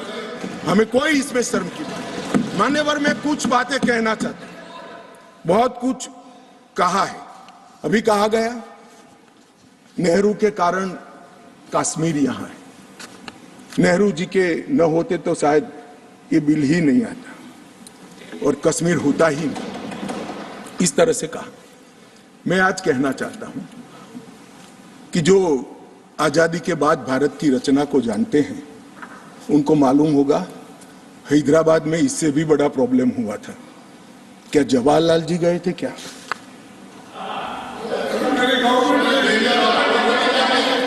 तो यहां गवर्नमेंट नहीं, यहां नेहरू। क्या कर रहे हो खड़गे जी? अभी भी वापस आओ।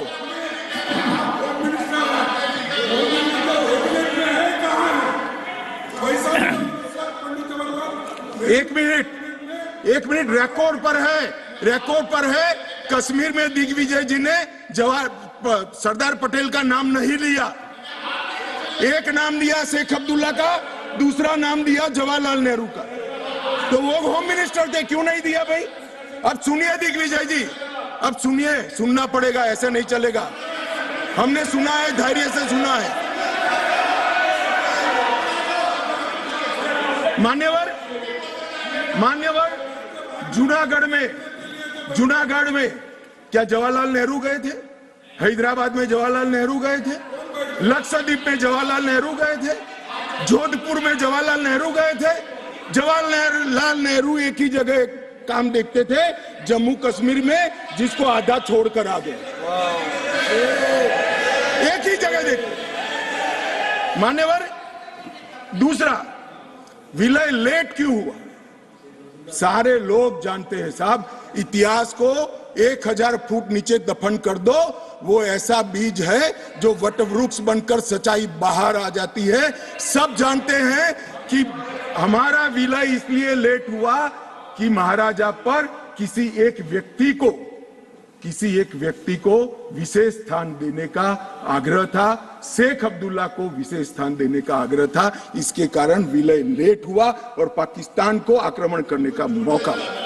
मैं आज ये पूछना चाहता हूं कि इतने सारे कठिन राज्यों का विलय हो गया, कहीं पर 370 क्यों नहीं है? क्यों नहीं है? ना जोधपुर में है, ना जूनागढ़ में है, ना हैदराबाद में है, ना लक्षद्वीप में है। क्यों 370 नहीं है? कि संवेदनशील हृदय के कारण 370 है। संवेदनशील हृदय। मान्यवर, कंडीशन किसने रखी, किसने स्वीकार की? इतिहास जवाब मांगता है, देश की जनता जवाब मांगती है, जवाब देना पड़ेगा, भाग नहीं सकते इतिहास से कोई। मान्यवर, सेना भेजने में देरी क्यों हुई? और ये कहते हैं कि इसके बाद भी देरी हुई है। मैं साहब एक रेफरेंस सैम मानेकशॉ का देना चाहता हूं। फील्ड मार्शल सैम मानेकशॉ तब डायरेक्टर ऑफ मिलिट्री ऑपरेशंस थे। उन्होंने एक जगह पे कहा है कि कबीलाई हमलावर आक्रामक और लूट मचा रहे थे, तब चर्चा में ही व्यस्त थे। मैं व्यक्ति का नाम देना नहीं चाहता वरना खड़े हो जाएंगे। तब एक मीटिंग में सैम मानेकशॉ मौजूद थे। सरदार पटेल जी ने नेहरू जी को कहा, जवाहर आप कश्मीर चाहते हो या नहीं चाहते हो, देरी क्यों हो रही है? तब जाकर सेना भेजने का निर्णय हुआ है। जवाब देना पड़ेगा। नहीं दिग्विजय भी ऐसे मत करे, मैं भेज दूंगा आपको, पुस्तक ही भेज दूंगा। मान्यवर, Honorable Home Minister is not yielding. He is not yielding. Honorable Home Minister is not yielding. मान्यवर, एक बात सर्वविदित है, अगर असमय सीज फायर नहीं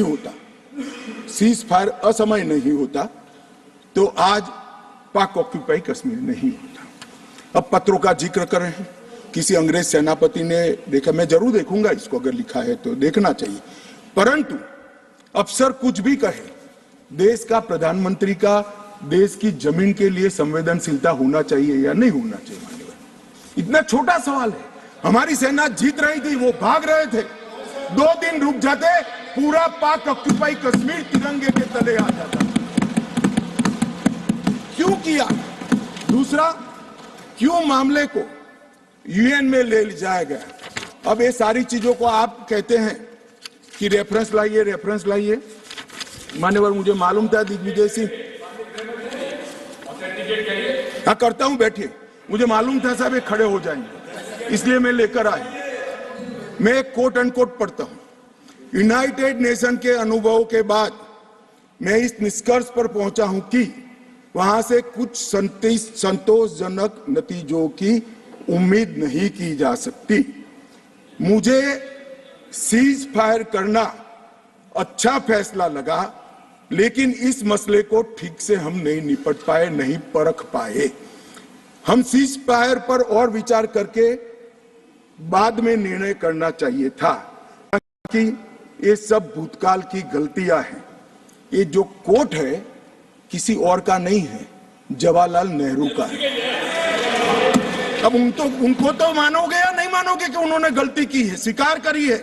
और साहब एक मिनट, सोर्स भी बता देता हूं, Nehru memorial museum and library, Jawaharlal Nehru connection, JNSG 143 part 1।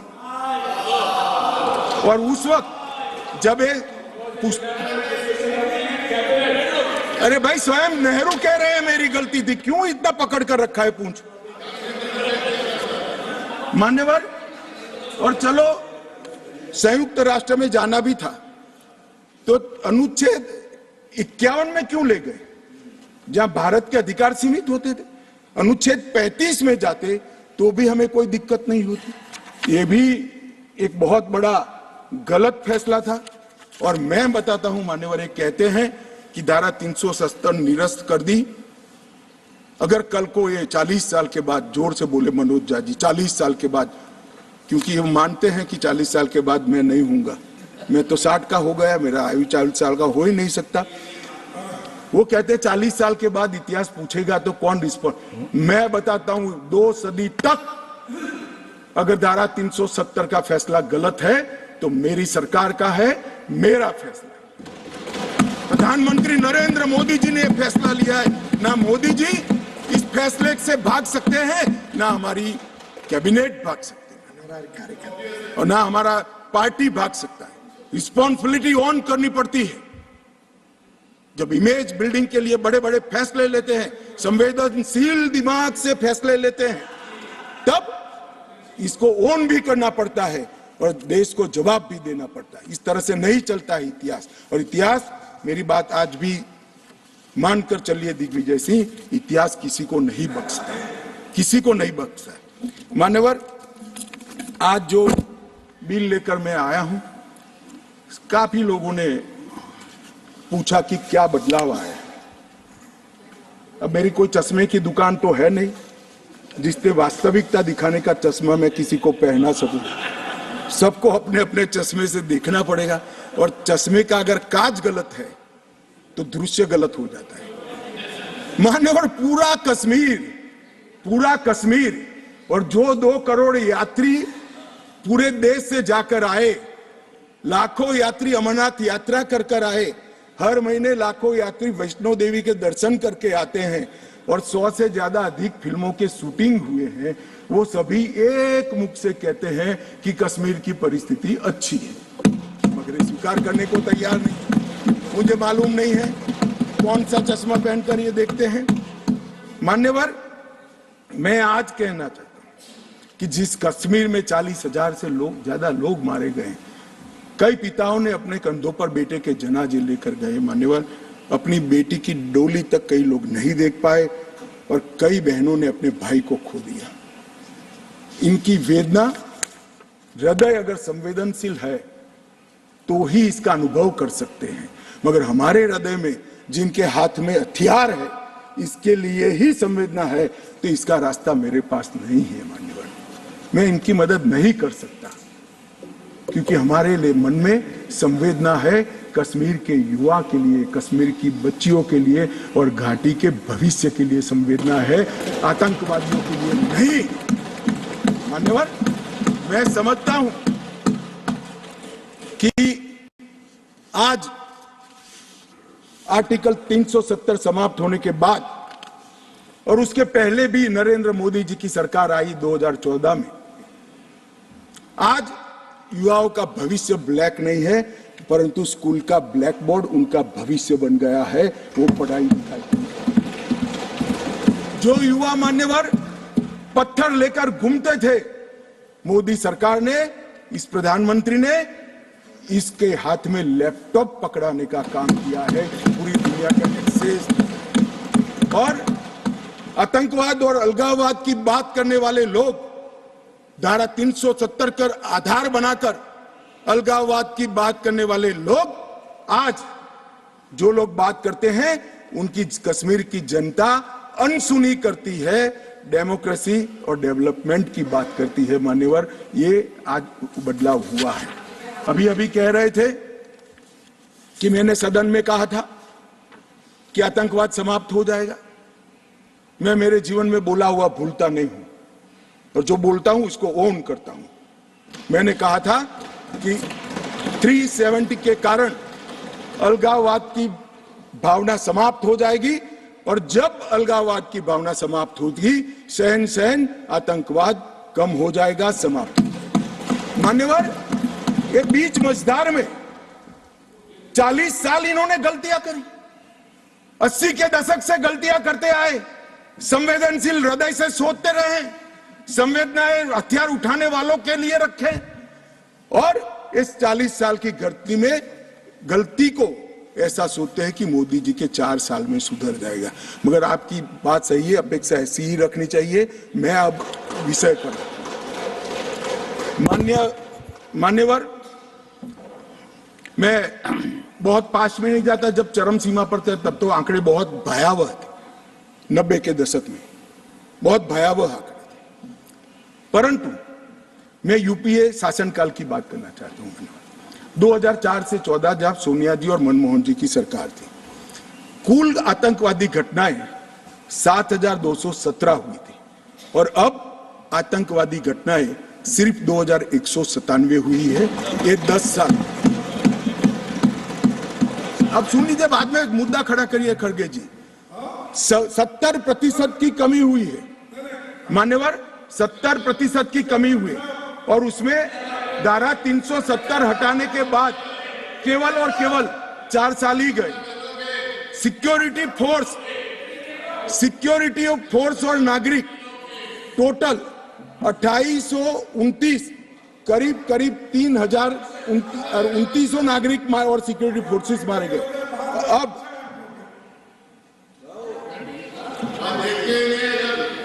मान्यवर 3000 नागरिक उस वक्त 4 से 14 में मारे गए, 14 से 23 में 891 नागरिक मारे गए, 70% की कमी।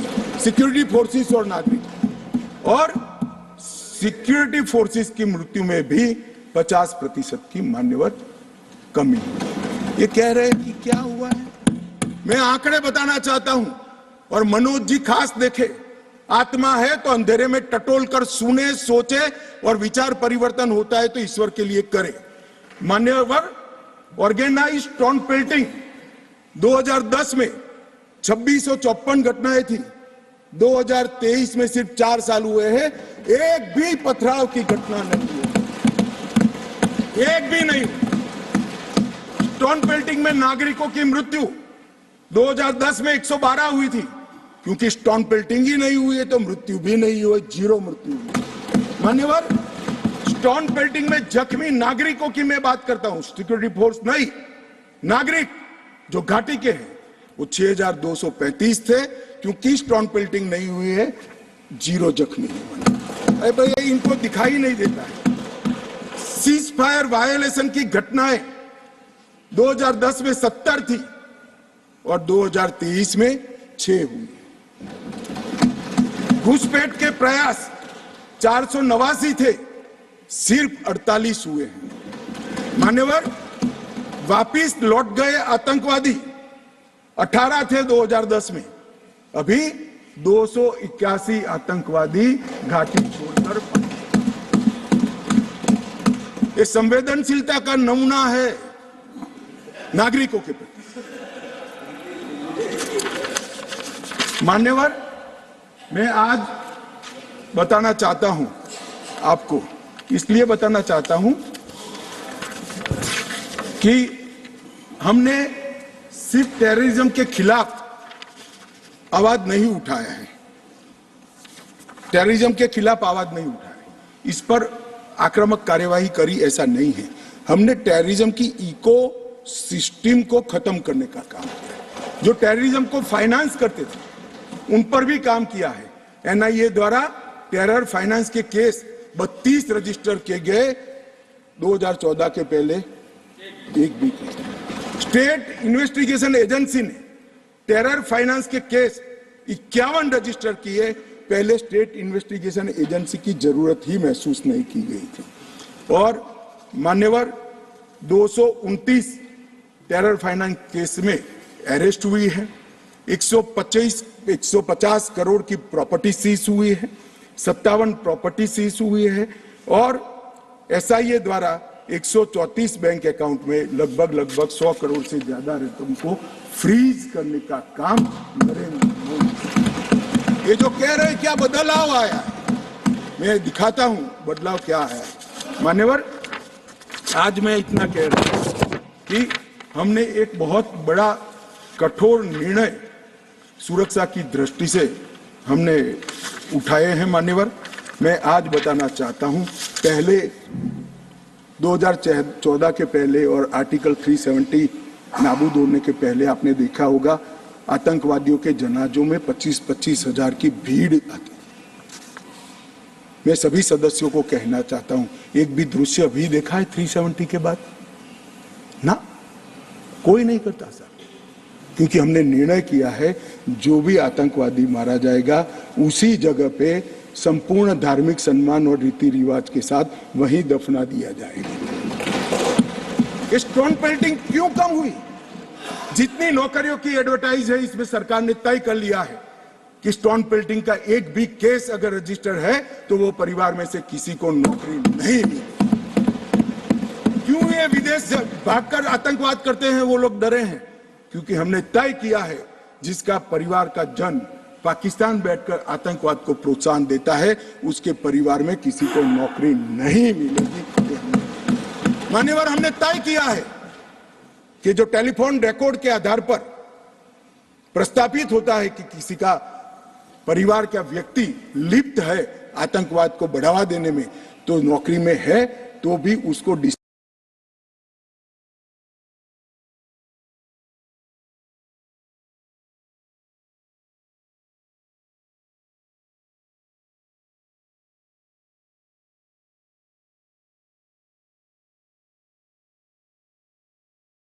पर आज मैं कहना चाहता हूं, जेल अड्डा बनकर पड़ी रही थी। नरेंद्र मोदी सरकार ने जेलों के अंदर जहमर लगाकर सख्ती लगाने का काम किया है और 105 करोड़ की लागत से एक नई जेल ये बनेगी। मैं विश्वास के साथ कहता हूं, वो जेल की सुरक्षा कोई भेद नहीं पाएगा और टेररिज्म के अंदर कोई अपना योगदान नहीं देगा। मान्यवर, बार काउंसिल में भी जो समर्थक थे उनको भी संदेश कर दिया गया है और रोजगार, पासपोर्ट और गवर्नमेंट कॉन्ट्रैक्ट के लिए भी हमने ढेर सारी चीजें करी हैं। मान्यवर, आदत पड़ गई थी, हमले हो तो बुला देना, इधर उधर कोई बड़ा एक्शन ले लेना जिससे दूसरे दिन के अखबार के टाइटल बदल जाए। हम छिपाने में विश्वास नहीं करते हैं मान्यवर। हमारे समय में भी हमले हुए शुरू में, क्योंकि पुरानी आदत पड़ी थी। उरी में भी हुआ, पुलवामा में भी हुआ। हमने सर्जिकल स्ट्राइक और एयर स्ट्राइक कर घर में घुसकर जवाब देने का काम है। हमें संवेदनशीलता कश्मीर के युवाओं के लिए, मगर संवेदनशीलता की व्याख्या टेररिज्म के लिए नहीं। माफ करना दिग्विजय जी, टेररिस्टों के लिए हमारे मन में कोई संवेदना नहीं। हथियार डाल दे, मेन स्ट्रीम में आए, स्वागत है उनका। मैं आज भी कहता हूं, नॉर्थ ईस्ट में कई लोग हथियार डालकर मेन स्ट्रीम में आए हैं। अगर कश्मीर में भी युवा भले हाथ में हथियार पकड़ा हो, हथियार डाल दे, कानून की अदालत के शरण में आए, हम उसका स्वागत करते हैं। संवेदना से हमारा हृदय भरपूर। मान्यवर, हमने जो किया है वो युवाओं के लिए किया है। मान्यवर, ये लोग पूछते हैं कि क्या हुआ। हमने धारा 370 और 35A को हटा दिया।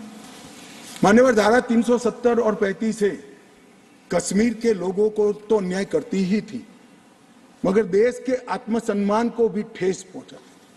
ये सिर्फ कश्मीरी लोगों का सवाल नहीं था मनोज जाजी, कश्मीरी लोगों का सवाल नहीं था, 130 करोड़ लोगों का सवाल था। हमारे स्थापक नेता श्यामा प्रसाद मुखर्जी ने उस वक्त सवाल उठाया था और नेहरू जी की मिनिस्ट्री छोड़ दी थी कि एक देश में 2 विधान, 2 प्रधान और 2 निशान कैसे हो सकते हैं, नहीं हो सकते। और इसलिए इन्होंने इस पर आंदोलन किया और उनकी शंकास्पद मृत्यु हो गई और वो शहीद हो गए। आज मुझे आनंद है, कश्मीर के लिए मरने वाला हर फौजी, छोटे से छोटा व्यक्ति, नागरिक से लेकर श्यामा प्रसाद मुखर्जी तक, जिनने बलिदान दिया है, वो सभी लोगों की आत्मा आज इस देश में से 2 विधान, 2 निशान और 2 प्रधान समाप्त कर संतुष्टि का सांस लेगी। आज सुप्रीम कोर्ट का फैसला मान्यवर ऐतिहासिक फैसला है और ये फैसले को मैं बहुत मन के साथ 130 करोड़ की जनता की ओर से स्वागत भी करता हूं और अभिनंदन। मान्यवर, आज एक संविधान, एक राष्ट्रध्वज और एक प्रधानमंत्री बन चुका है। श्यामा प्रसाद मुखर्जी का स्वप्न साकार हो चुका है। 2 राजधानी रखे, 2 दरबार रखे, सालाना 200 करोड़ रुपए का खर्च होता है। मान्यवर, अब एक केंद्रीय कानून है, जो केंद्रीय कानून है सभी राज्यों में जाता है, ऐसे कश्मीर में भी जाता है। मान्यवर, कश्मीरी, डोगरी, हिंदी, इसको पहली बार मान्यता देने का काम प्रधानमंत्री नरेंद्र मोदी जी ने। 35A के तहत कश्मीर की महिलाओं को न्याय देने का काम प्रधानमंत्री नरेंद्र मोदी जी ने। मान्यवर, शिक्षा हो, नौकरी हो, पहली बार रिजर्वेशन देने का काम प्रधानमंत्री नरेंद्र मोदी जी ने। पहली बार एसटी समुदाय को विधानसभा में आरक्षण देने का काम Narendra Modi ji. Right to education act पहली बार धारा 370 जाने के बाद वहां हुआ। भूमि अधिग्रहण, पुनर्वसन और पुनर्स्थापना में उचित मुआवजा का कानून पहली बार जम्मू कश्मीर में धारा 370 में। फॉरेस्ट राइट्स एक्ट पहली बार 370 समाप्त होने के बाद। SC/ST prevention of atrocity act पहली बार जम्मू कश्मीर में 370 जाने के बाद। विसल ब्लोअर प्रोटेक्शन एक्ट पहली बार जम्मू कश्मीर में 370। साहब ये विसल ब्लोअर, ये भ्रष्टाचार के जुड़ा हुआ मामला था।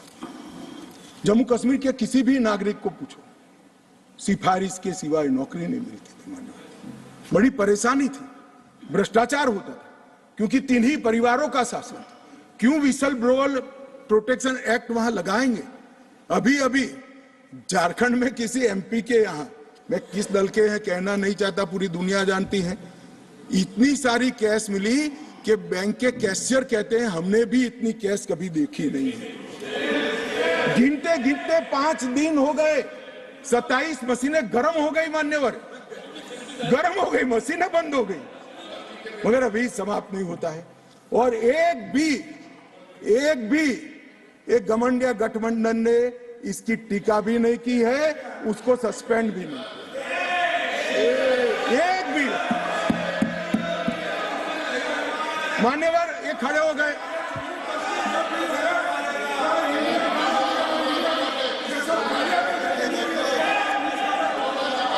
चलो इंडिया अलायंस ने, मान्यवर इंडिया अलायंस ने इसकी टीका भी नहीं की। मान्यवर अभी कहेंगे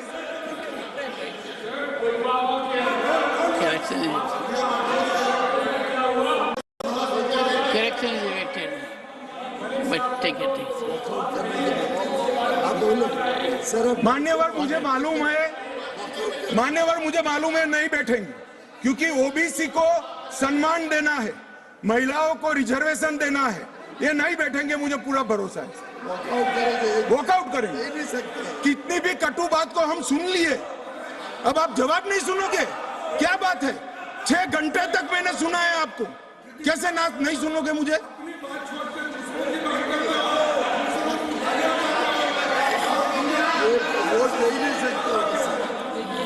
चले खड़गे साहब प्लीज बैठ जाइए। मेरा निवेदन साहब, आप बड़े नेता हैं,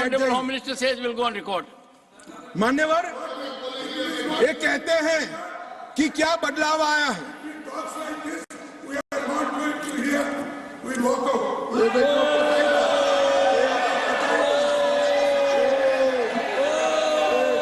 ओबीसी बोलिए साहब, ओबीसी बोलिए,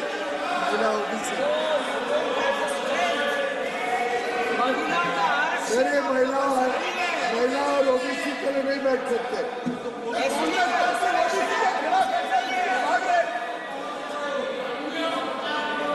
मान्यवर, बहुत सारे पीयूष भाई जैसे भले हृदय के लोगों को था कि ये जवाब सुनेंगे, मैं इनकी ऑफिस में कॉफी पीने के लिए गया, मैंने कहा नहीं सुनेंगे। तो पीयूष भाई ने मुझे पूछा क्यों नहीं सुनेंगे, मैं कोई कांग्रेस पार्टी ओबीसी विरोधी पार्टी है, इसलिए निश्चित इन्होंने काका कालेलकर कमीशन के रिपोर्ट को दबा कर रखा, इन्होंने मंडल कमीशन के रिपोर्ट को दबा कर रखा, इन्होंने ओबीसी आयोग को संवैधानिक मान्यता नहीं दी, इन्होंने ओबीसी के बच्चों को केंद्रीय पूल में रिजर्वेशन का अधिकार नहीं दिया, और इन्होंने ओबीसी का हमेशा विरोध करने का काम किया है। अभी अभी इनके नेता को किसी एनजीओ ने लीक कर दिया है, अर्थ मालूम है या नहीं है मालूम नहीं, कभी पूछ ले कोई फुल फॉर्म तो तकलीफ आ जाए मान्यवर, परंतु अभी एक लीक कर दिया है तो ओबीसी ओबीसी ओबीसी। तो एक पत्रकार मुझे कह रहा था इतना बोले मैं कि इसकी एक तिथि होती है 180 दिन, पहली बार कब मिले बोले वो देख लेना, 180 दिन के बाद विषय बदल जाएगा। इसमें कुछ मन से नहीं होता है साहब। पूरा जीवन इनके पिताजी ने संसद के लोकसभा में खड़े रहकर मंडल कमीशन को लागू करने का विरोध कर दिया, वो आज ओबीसी की बात कर रहे हैं। मुझे तो भरोसा साहब नहीं बैठेंगे, मगर साहब ये पूछ रहे थे क्या परिवर्तन आया है। मैं आज उनको कहना चाहता हूं कि मुरली मनोहर जी राष्ट्रीय अध्यक्ष थे, नरेंद्र मोदी जी हमारी यात्रा के संयोजक थे, लाल चौक में तिरंगा फहराना था, हम सभी गए थे, हमें जाने नहीं दिया। मोदी जी और कुछ लोग जान की परवाह करे बगैर गए और तिरंगा फहरा है। तिरंगा फहराने के लिए भारत के हिस्से पर सेना को करना पड़ता था, वही लाल चौक में 26 जनवरी को घर घर तिरंगा फहरा गया। मान्यवर कहते हैं क्या परिवर्तन आया। 30 साल से थिएटर बंद थे, थिएटर नहीं चलते थे कश्मीर में। क्यों नहीं चलते थे? मैं इसकी मीमांसा में नहीं जाना, परंतु आज कश्मीर में 3 थिएटर चालू हो गए हैं और 18 थिएटर घाटी में खुलने के इंतजार कर रहे हैं और कई लोगों ने लोन का एप्लीकेशन। मान्यवर, शूटिंग नहीं होता था, 21 से अब तक 24 तक 100 शूटिंग हो चुके हैं मान्यवर, 100 शूटिंग हो चुके हैं मान्यवर। ये सब कहेंगे, इसको भी धर्म के चश्मे से देखेंगे। मैं आज कहना चाहता हूं कि मुहर्रम का जुलूस भी 30 साल तक नहीं निकला था, अभी नरेंद्र मोदी सरकार के समय में। मान्यवर, इनको बदलाव दिखाई नहीं पड़ेगा। जैसे मैंने कहा, उनके चश्मे में खराबी है, वो आज भी गलती स्वीकार करने के लिए तैयार नहीं, मगर मैं उनको कहना चाहता हूं कि देश आपकी स्वीकृति का मोहताज नहीं है। देश की जनता अब समझ चुकी है कि कश्मीर के सवाल के मूल में जवाहरलाल नेहरू की गलतियां थी, वो पूरा देश। मान्यवर, जीएसडीपी वो डेवलपमेंट का बड़ा द्योतक होता है। 1 लाख करोड़ का जीएसडीपी था 2014-15 में और आज 2,27,927 करोड़, डबल हो चुका है। डिग्री कॉलेज 94 थे, आज 147 है। ना आईआईटी था, ना आईएम था, ना एम्स था। आईआईटी भी खुल चुका, आईएम भी खुल चुका, 2 एम्स की प्रक्रिया चल रही है, एक खुल चुका है, दूसरा खुल जाएगा। मेडिकल कॉलेज 4 थे, 7 नए मेडिकल कॉलेज खुले। नर्सिंग कॉलेज 1 भी नहीं था, 15 नर्सिंग कॉलेज खुले। मेडिकल सीट 500 थी, आज 1300 मेडिकल सीटें हैं। पीजी मेडिकल सीट 367 थी 70 साल में, आज 297 नई जोड़ने का काम नरेंद्र मोदी सरकार ने किया। मिड डे मील के तहत सिर्फ रिकॉर्ड पर, करप्शन तो जो होता होगा, रिकॉर्ड पर 6 लाख बच्चों को भोजन मिलता था, आज 9,31,000 बच्चों को भोजन मिलता है मान्यवर। और मान्यवर, 30 लाख से टूरिस्ट का आंकड़ा 2 करोड़ पार कर गया मान्यवर। ये बताता है घाटी में ठीक है। 1485 से अधिक होम स्टे, अभी बताया जांगड़ा जी ने कि पहचान छुपा कर जाना पड़ता था, अच्छी गाड़ी में नहीं बैठ सकते थे, परिचय नहीं दे सकते थे। यहाँ घाटी के मुसलमान भाइयों के वहां होम स्टे चल रहा है और गुजरात, महाराष्ट्र, बंगाल से जाने वाले व्यक्ति इनके घर में रहकर खाना खाकर घाटी का लुत्फ, ये लगभग 10,000 बिस्तर होम स्टे के अंदर हो गए मान्यवर। और प्रधानमंत्री ग्राम सड़क योजना प्रतिवर्ष 1100 का एवरेज था, अब 8,086 किलोमीटर का एवरेज बना है। 47 स्मार्ट सिटी के तहत योजनाएं थी, आज 173 है। प्रधानमंत्री आवास सिर्फ 24,000 बने थे, आज 1,45,000 बने हैं। घरेलू नल कनेक्शन सिर्फ 7,82,000 थे, आज 13,54,000 बने हैं। गठित की गई सेल्फ हेल्प ग्रुप 4,000 थी, आज 19,000 है। माननीय शिशु मृत्यु दर जो सबसे कठिन हेल्थ पैरामीटर है, इसका गिरावट बहुत कठिनता के साथ होता है। जो हेल्थ के पैरामीटर्स को जानते हैं उनको मालूम होगा। 1,000 पर 22 शिशु मारे जाते थे, आज 1,000 पर सिर्फ 16 शिशु मारे जाते हैं। 47 जन औषधि केंद्र थे, आज 227 जन औषधि केंद्र वहां पर स्थापित हो चुके हैं। मान्यवर, इनको दिखाई नहीं पड़ेगा। मैं आज चले गए हैं, मगर दिग्विजय जी को कहना चाहता हूं कि नरेंद्र मोदी जी के हृदय की संवेदना है कि घाटी और जम्मू में इतना बड़ा बदलाव डेवलपमेंट के क्षेत्र के अंदर हुआ है। मान्यवर, सिर्फ हाइड्रो इलेक्ट्रिसिटी में 30,000 करोड़ का भारत सरकार ने इन्वेस्ट किया।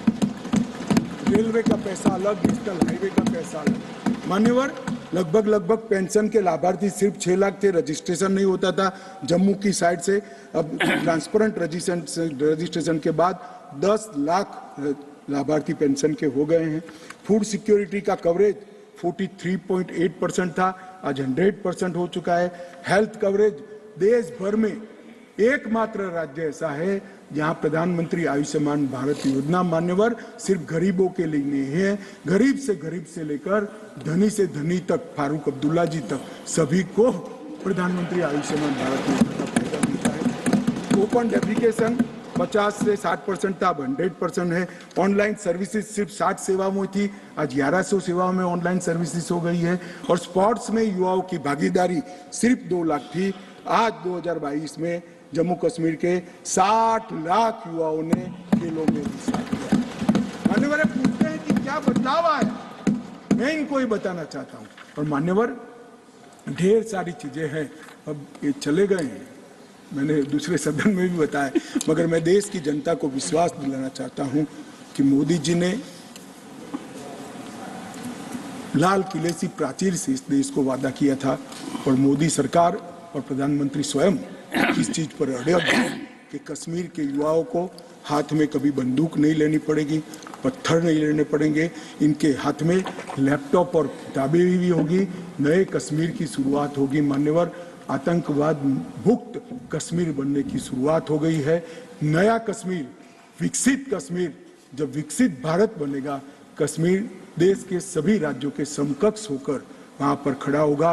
दुनिया भर के यात्री आएंगे ऐसे कश्मीर की रचना के लिए। ये जो विधेयक लेकर मैं आया हूं, मैं आपको निवेदन करता हूं सभी लोगों को।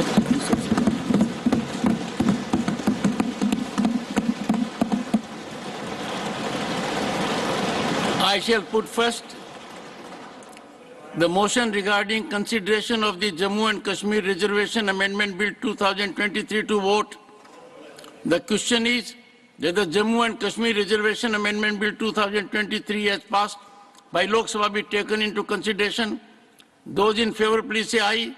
Aye. Those against will please say no. I think the ayes have it, the ayes have it, the ayes have it. The motion is adopted. We shall now take up close by close consideration of the bill. Clause 2 stands part of the bill. Those in favor will please say aye. Aye. Those against will please say no. I think the ayes have it, the ayes have it, the ayes have it. Clause 2 is adopted. Clause 1, the enacting formula and the title stand part of the bill. Those in favor will please say aye. Aye. Those against will please say no. I think the ayes have it, the ayes have it, the ayes have it. Clause 1, the enacting formula and the title are adopted. Shri Amit Shah to move that the bill be passed. महोदय, मैं प्रस्ताव करता हूं कि विधेयक को इस सदन पारित करे। Motion moved that the bill be passed. The question is that the bill be passed. Those in favor will please say aye. Aye. Those against will please say no. I think the ayes have it, the ayes have it, the ayes have it. The bill is passed. वो लोग तो भाग गए, तो vote नहीं कर सकते OBC महिलाओं के लिए। I shall now put the amendment moved by Dr. John Bitas for reference of Jammu and Kashmir Reorganization Amendment Bill 2023 as passed by Lok Sabha to Select Committee of the Rajya Sabha to vote. The question is that the bill further to amend the Jammu and Kashmir Reorganization Act 2019 be referred to a Select Committee of the Rajya Sabha consisting of the following members: Shri A. Rahim, Dr. V. Sivdasan, Dr. John Bitas, Shri Vikas Ranjan Bhattacharya, Shri Jose K. Mani, Shri Ilham Ram Karim, with instruction to report by the last day of the first week of the next 263rd session of the Rajya Sabha. Those in favor will please say aye. Those against will please say no. No. I think the noes have it, the noes have it, the noes have it. The amendment is negative. I shall now put the amendment moved by Dr. V. Sivdasan for reference of the Jammu and Kashmir Reorganization Amendment to a Select Committee of the Rajya Sabha to vote. The member is not present. It not been taken into consideration. I shall now put the motion regarding consideration of Jammu and Kashmir Reorganization Amendment Bill 2023 to vote. The question is that the Jammu and Kashmir Reorganization Amendment Bill 2023 as passed by Lok Sabha be taken into consideration. Those in favor will please say aye. Aye. Those against will please say no. I think the ayes have it, the ayes have it, the ayes have it. The motion is adopted. We shall now take up close by close consideration of the bill. Clause 2 stands part of the bill. Those in favor will please say aye. Aye. Those against will please say no. I think the ayes have it, the ayes have it, the ayes have it. Clause 2 is adopted. Clause 3 stands part of the bill. There are 6 amendments. John Bitas, Shri Santosh Kumar P, Dr. Fozia Khan, They are not present.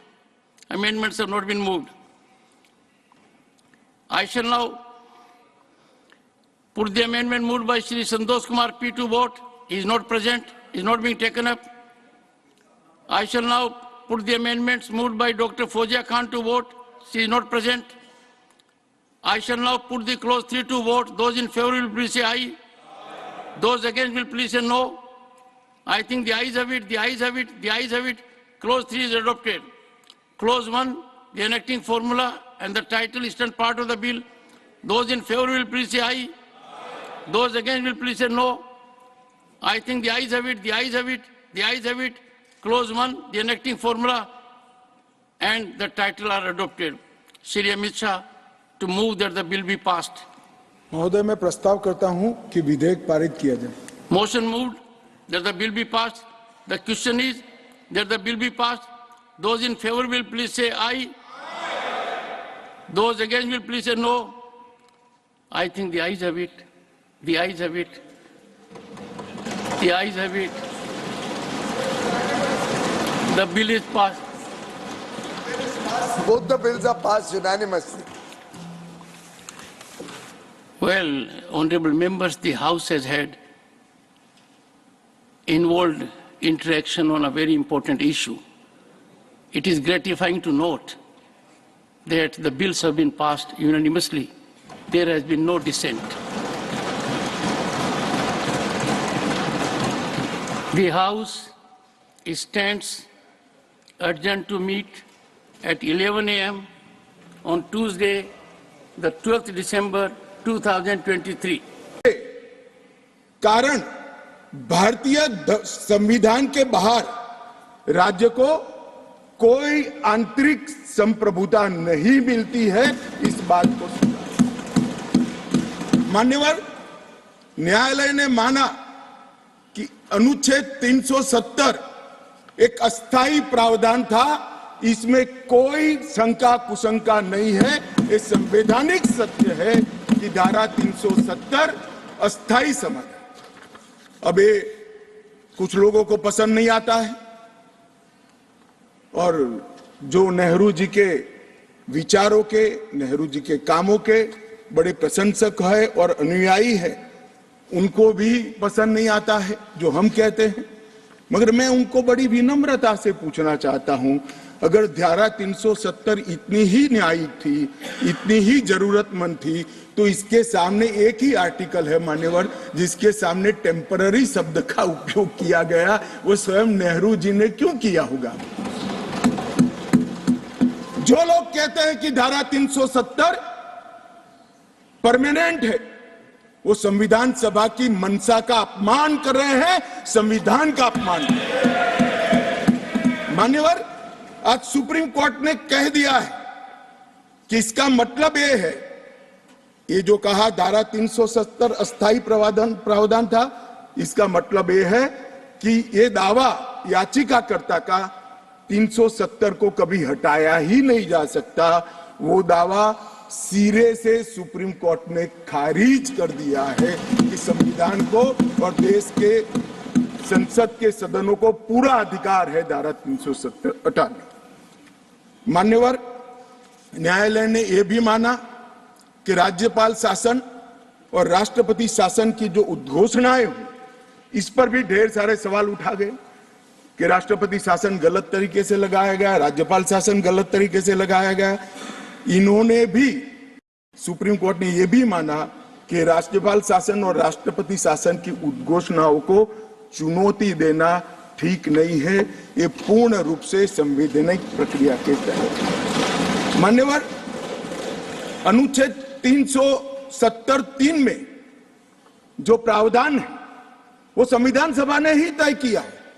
जब temporary इस provision को किया गया तब सवाल हुआ है कि टेम्पररी है तो हटेगा कैसे. तो धारा 373 के अंदर एक प्रावधान डाला गया कि सीओ से राष्ट्रपति महोदय धारा 370 में सुधार भी कर सकते हैं, इस पर रोक भी लगा सकते हैं और पूर्णतया संविधान के बाहर भी कर सकते हैं. राष्ट्रपति का जो आदेश था, तत्कालीन राष्ट्रपति का 5 अगस्त 2019 का आदेश सीओ था, इसके माध्यम से राष्ट्रपति जी को पूर्ण अधिकार है अनुच्छेद 370 का संचालन बंद करने का।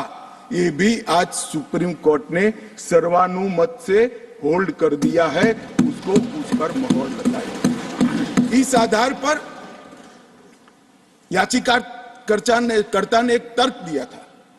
याचिकाकर्ता कौन है वो तो सभी लोग जानते ही हैं, सभी लोग जानते हैं, मैं कोई नाम देना नहीं चाहता। नहीं, नाम देकर क्या करेंगे, यही बोले ही है वो, तो इसमें कोई एक्सपोज करने जैसी बात नहीं।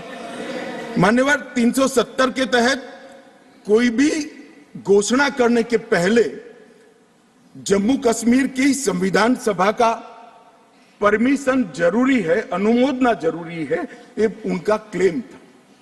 और उसको क्लेम को एक्सटेंड करते हुए आगे ले गए, क्योंकि अब तो जम्मू कश्मीर में संविधान सभा है ही नहीं।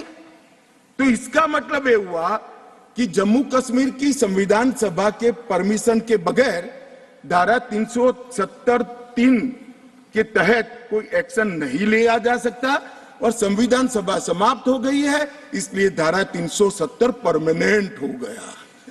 मान्यवर, ऐसा आर्गुमेंट मैंने मेरे जीवन में भी, मेरे 5 धाराशास्त्रियों को पूछा कि मेरी समझ में कोई गड़बड़ है या ये डिमांड कोई गड़बड़ है, कि डिमांड तो गड़बड़ है ही है, ये आर्ग्यू कर रहे हैं उनकी समझ में भी बड़ा प्रॉब्लम है। मान्यवर, आज सुप्रीम कोर्ट ने तय कर दिया कि जम्मू कश्मीर की संविधान सभा समाप्त होने से धारा 370(3) समाप्त नहीं हो जाता है, धारा 370(3) यथावत रहता है। मान्यवर, न्यायालय ने यह भी माना कि धारा 370 के तहत मिली हुई शक्ति का प्रयोग करते हुए राष्ट्रपति महोदय एक तरफा सूचना जारी कर सकते हैं, जिसको संसद के दोनों सदनों का सादे बहुमत से अनुमोदन चाहिए। ये भी आज सुप्रीम कोर्ट ने मान लिया। जो कहते थे कि राष्ट्रपति महोदय का सीओ ठीक नहीं है, आज उसका भी जवाब माननीय सुप्रीम कोर्ट ने दे दिया है। मान्यवर, उपयुक्त बिंदुओं का सीओ 272 पर कोई प्रभाव नहीं है, ये भी सिद्ध करते हुए अनुच्छेद 371(d) के तहत राष्ट्रपति द्वारा शक्ति का प्रयोग दुर्भावनापूर्ण नहीं है, उसको भी सुप्रीम कोर्ट ने होल्ड कर दिया है। मान्यवर, सुप्रीम कोर्ट ने यह भी होल्ड कर दिया है कि क्योंकि जब अब धारा 370 समाप्त हो चुकी है, अब जम्मू कश्मीर के संविधान का कोई अस्तित्व नहीं रहता है। मान्यवर, न्यायालय ने चुनाव कराने के लिए भी चुनाव आयोग को निर्देश करे। मान्यवर, बहुत सारे लोग, अब इसमें तो इतना सारा लूट गया, जो दावे थे सारे खारिज हो गए। तो एक पूंछ पकड़कर मैंने बाइट देखा करते हैं, क्या पूंछ पकड़ते हैं कि चुनाव आयोग ने ऑर्डर कर दिया। अरे भाई, क्या ऑर्डर करा? मैंने स्वयं कहा है कि हम चुनाव कराएंगे, इसमें कौन सी बड़ी बात है? इसी सदन में कहा है, लोकसभा में करा है, एज ए गृह मंत्री करा है। उन्होंने कहा कि भाई राज्य का स्टेटस वापिस देंगे, तो ये भी मैंने कहा है कि अप्रोप्रिएट टाइम पर राज्य का स्टेटस हम वापिस देंगे। और सुप्रीम कोर्ट ने भी ये जो कहा है, उसमें मेरे सदन में के बयान को और सॉलिसिटर जनरल के सुप्रीम कोर्ट के सामने बयान को कोट करते हुए कहा है। अब मुझे कोई समझाए इसमें विजय कहां से हुई है? घोर पराजय में विजय कैसे ढूंढना, इसकी कला कोई आप लोगों से सीख ले साहब। इतने बड़े घोर पराजय, विजय कैसे ढूंढना, इसका कोई अभ्यास वर्ग साहब रखना चाहिए साथ में। ये बहुत बड़ी कला है। मैं तो आज अगर उनके जैसे मेरे विचार होते तो एक सुप्रीम कोर्ट के जजमेंट को देखकर डिप्रेशन के मारे 1 महीना सदन में ना आता, मगर ये तो प्रेस कर रहे हैं। और कांग्रेस पार्टी ने आज प्रेस करी मान्यवर, और प्रेस में क्या किया, कहा कांग्रेस पार्टी ने? कांग्रेस पार्टी ने ये कहा मान्यवर कि ये जजमेंट आने के बाद भी हम मानते हैं कि धारा 370 को गलत तरीके से हटाया गया है। अब मान्यवर, देश के दोनों सदनों ने, देश की संसद की दोनों सदनों ने राष्ट्रपति के सीओ को अनुमोदना दे दी, कानून पारित हो गया, कानून नोटिफाइड हो गया, किसी ने चैलेंज भी किया सुप्रीम कोर्ट में, ठीक है, सबका अधिकार है, करना चाहिए। सुप्रीम कोर्ट में एक लंबी बहस भी हुई, 5 जजों की बेंच बनी और 5 सीनियर मोस्ट जज बने, बैठे इसमें, लंबी बहस, सबकी सुनवाई हुई, आज फैसला भी आ गया। मगर ये फैसले के बाद भी ये कहते हैं कि हम इसको नहीं मानते हैं और हम मानते हैं कि धारा 370 गलत तरीके से हटाया गया है। मान्यवर, मैं इनको नहीं समझा सकता, मेरी तो मर्यादा है साहब, नहीं समझा सकता कि वास्तविकता क्या है। हमें समझना चाहिए कि 42,000 लोग मारे गए हैं। क्यों मारे गए? सवाल हिंदू मुस्लिम का नहीं है। इनसे ज्यादा मुसलमान गुजरात में है, कश्मीर से ज्यादा मुसलमान उत्तर प्रदेश में है, कश्मीर से ज्यादा मुसलमान बिहार में है, कश्मीर से ज्यादा मुसलमान आसाम में है। क्यों वहां अलगाववाद नहीं हुआ? क्यों वहां टेररिज्म नहीं हुआ? बाउंड्री का भी सवाल नहीं है साहब। कई ऐसे राज्य हैं, राजस्थान की बाउंड्री भी पाकिस्तान से लगती है, गुजरात की बाउंड्री भी पाकिस्तान से लगती। क्यों हुआ? क्योंकि धारा 370 अलगाववाद को बल देती थी और अलगाववाद के कारण आतंकवाद खड़ा हुआ। ये समझना ही नहीं चाहते। एक गलत फैसला हो जाता है, कितने भी बड़े आदमी से हो सकता है, किसी भी पार्टी से भी हो सकता है, मगर जब इतिहास सिद्ध कर दे, समय सिद्ध कर दे ये फैसला गलत है, देश के हित में वापिस आना चाहिए। अभी भी मैं कहता हूं, वापिस आइए, वरना जितने बचे हो इतने भी नहीं बचोगे।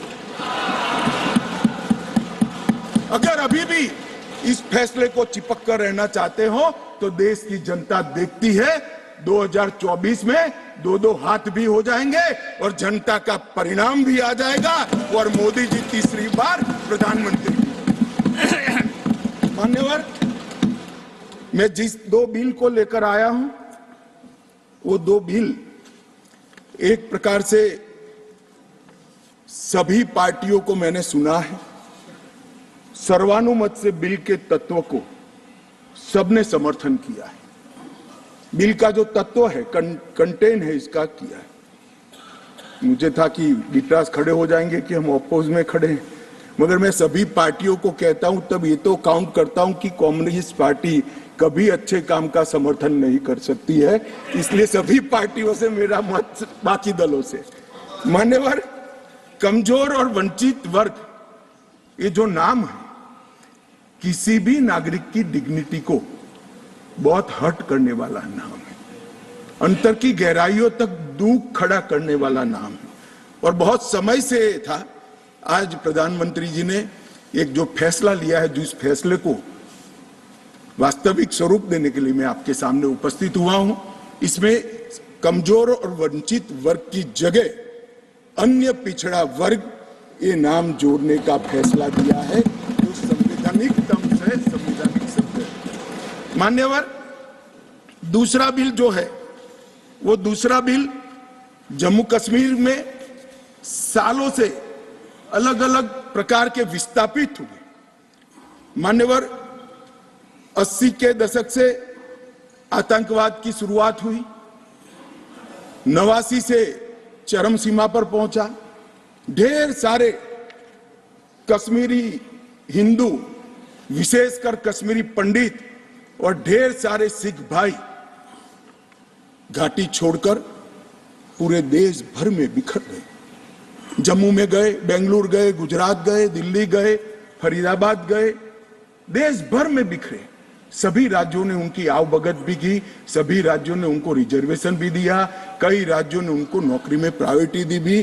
कश्मीरियों को गले लगाने का काम पूरे देश ने किया है, पूरे देश की जनता ने। मान्यवर, वो बिखरे और ऐसे बिखरे कि अपने ही देश में वो विस्थापित हो गए, निराश्रित हो गए। जिनके पास अरबों खरबों की संपत्ति थी, वो दर दर की ठोकरे खाने के लिए मजबूर हो गए मान्यवर। उन लोगों को सम्मान देने के लिए, और ये आंकड़ा कोई छोटा मोटा आंकड़ा नहीं है, 46,631 परिवार जो रजिस्टर्ड है वो वहां से विस्थापित हुए हैं, और 1,57,967 लोगों ने हमारे बहुत प्रयास के बाद 19 के बाद हमने एक अभियान चलाया, हर शहर में जाकर एडवर्टाइज दिया है, ऑनलाइन रजिस्ट्रेशन हो गया है, और इतने लोग अब तक रजिस्टर्ड हुए। तनख्वाह साहब ने कहा कि बहुत सारे हैं, करना चाहिए। मैं तो उनको निमंत्रित करता हूं, तनख्वाह साहब आप जितने भी छूट गए इसकी सूची लाइए, आधी सेकंड में मैं रजिस्टर कर आपको एक्नॉलेजमेंट।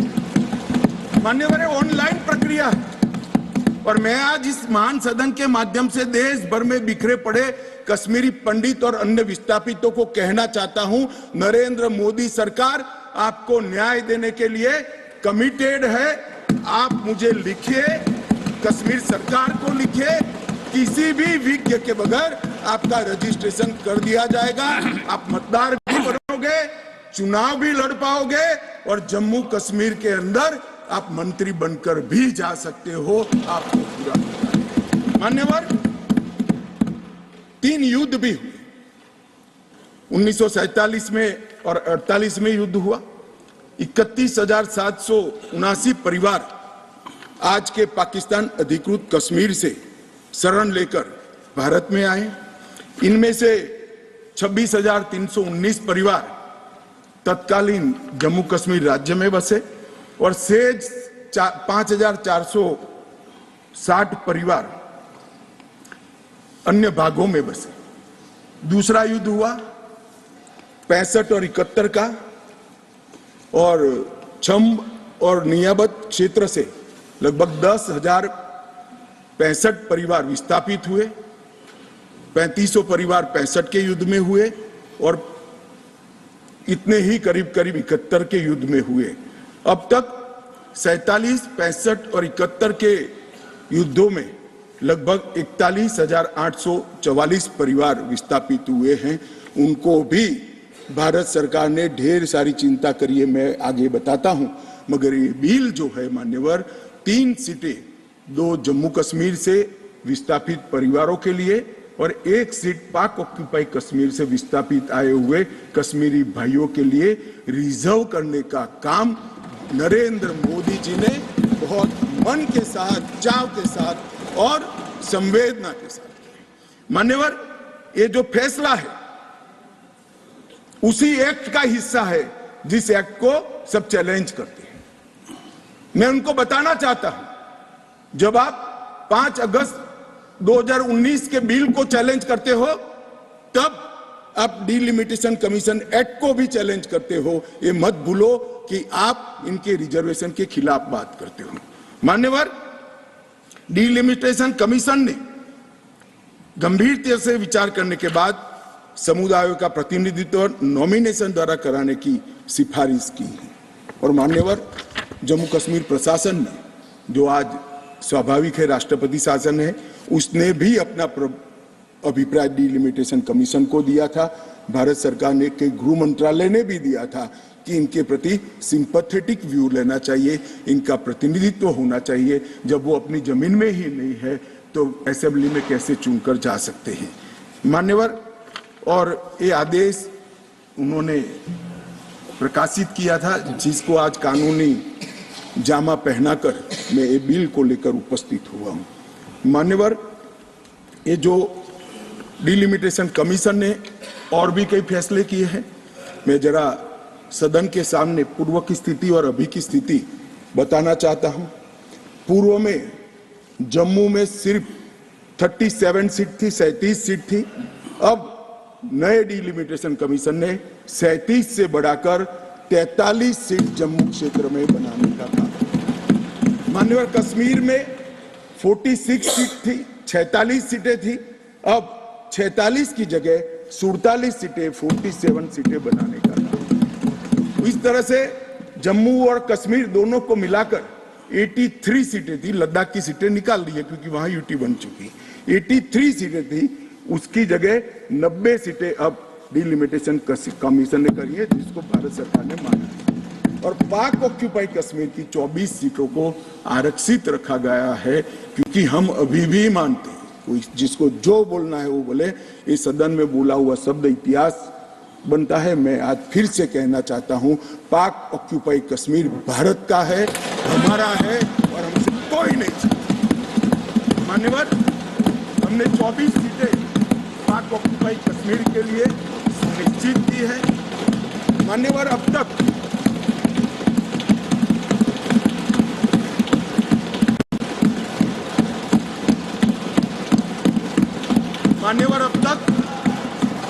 SC ST की सीटों में बड़ी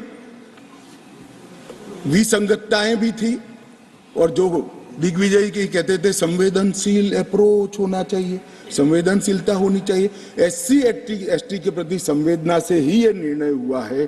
पहले जो 7 सीटें थी SC की, उसको हमने बरकरार रखा, और ST की सीट 0 थी, क्योंकि धारा 370 परमिट नहीं करती थी, अब परमिट करती है। 9 सीटों को रिजर्व कर दिया।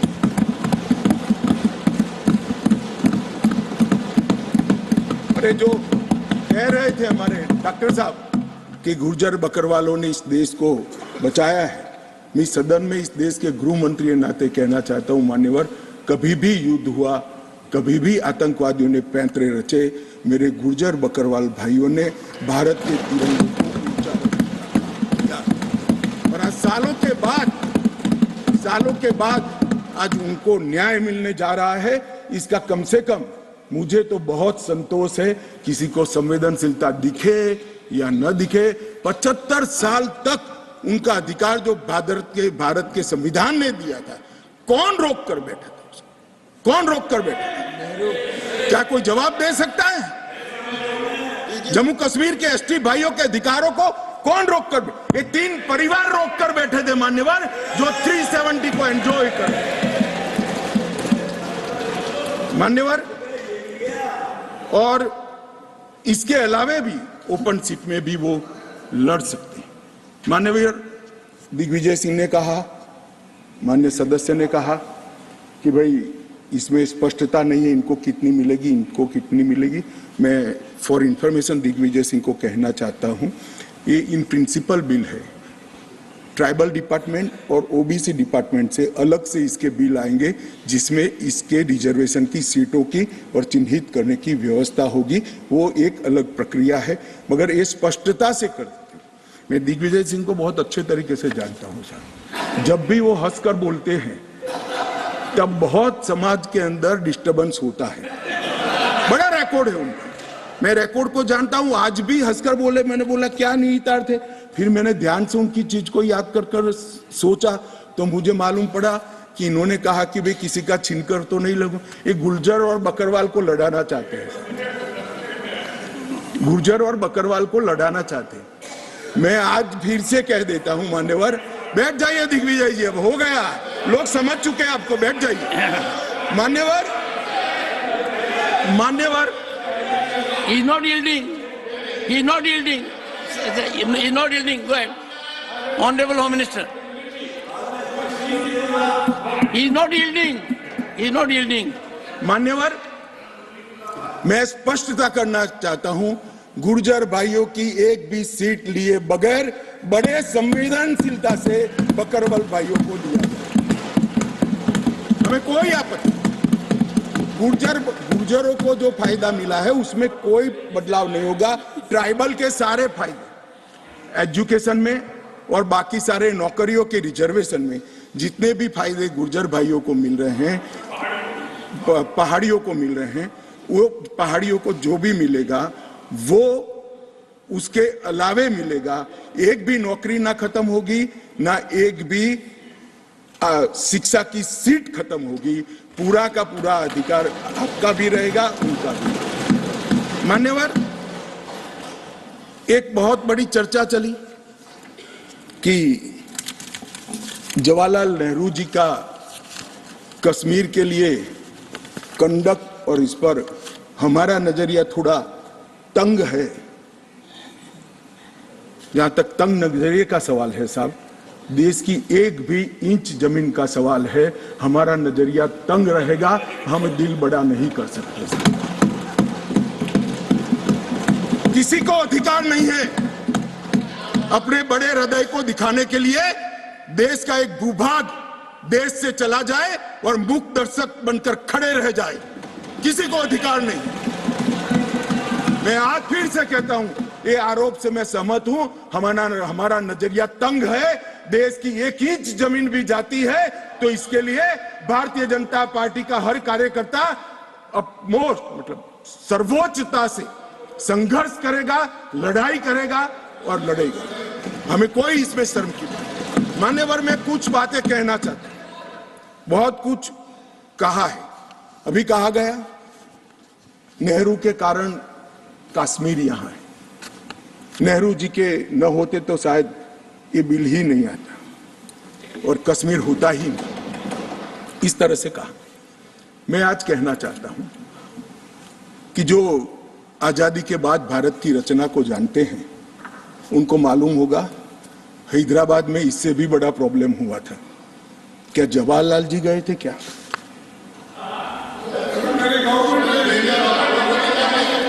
तो यहां गवर्नमेंट नहीं, यहां नेहरू। क्या कर रहे हो खड़गे जी? अभी भी वापस आओ।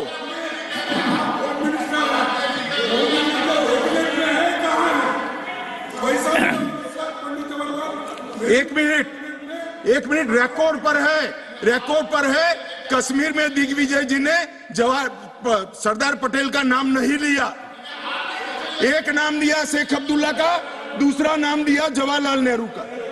तो वो होम मिनिस्टर थे, क्यों नहीं दिया भाई? अब सुनिए दिग्विजय जी, अब सुनिए, सुनना पड़ेगा, ऐसे नहीं चलेगा। हमने सुना है, धैर्य से सुना है। मान्यवर, जूनागढ़ में क्या जवाहरलाल नेहरू गए थे? हैदराबाद में जवाहरलाल नेहरू गए थे? लक्षद्वीप में जवाहरलाल नेहरू गए थे? जोधपुर में जवाहरलाल नेहरू गए थे? जवाहरलाल नेहरू एक ही जगह काम देखते थे, जम्मू कश्मीर में, जिसको आधा छोड़कर आ गए। एक ही जगह देखते। मान्यवर, दूसरा, विलय लेट क्यों हुआ? सारे लोग जानते हैं साहब। इतिहास को 1000 फुट नीचे दफन कर दो, वो ऐसा बीज है जो वटवृक्ष बनकर सच्चाई बाहर आ जाती है। सब जानते हैं कि हमारा विलय इसलिए लेट हुआ कि महाराजा पर किसी एक व्यक्ति को विशेष स्थान देने का आग्रह था। शेख अब्दुल्ला को विशेष स्थान देने का आग्रह था। इसके कारण विलय लेट हुआ और पाकिस्तान को आक्रमण करने का मौका। मैं आज ये पूछना चाहता हूं कि इतने सारे कठिन राज्यों का विलय हो गया, कहीं पर 370 क्यों नहीं है? क्यों नहीं है? ना जोधपुर में है, ना जूनागढ़ में है, ना हैदराबाद में है, ना लक्षद्वीप में है। क्यों 370 नहीं है? कि संवेदनशील हृदय के कारण 370 है। संवेदनशील हृदय। मान्यवर, कंडीशन किसने रखी? किसने स्वीकार की? इतिहास जवाब मांगता है, देश की जनता जवाब मांगती है। जवाब देना पड़ेगा, भाग नहीं सकते इतिहास से कोई। मान्यवर, सेना भेजने में देरी क्यों हुई? और ये कहते हैं कि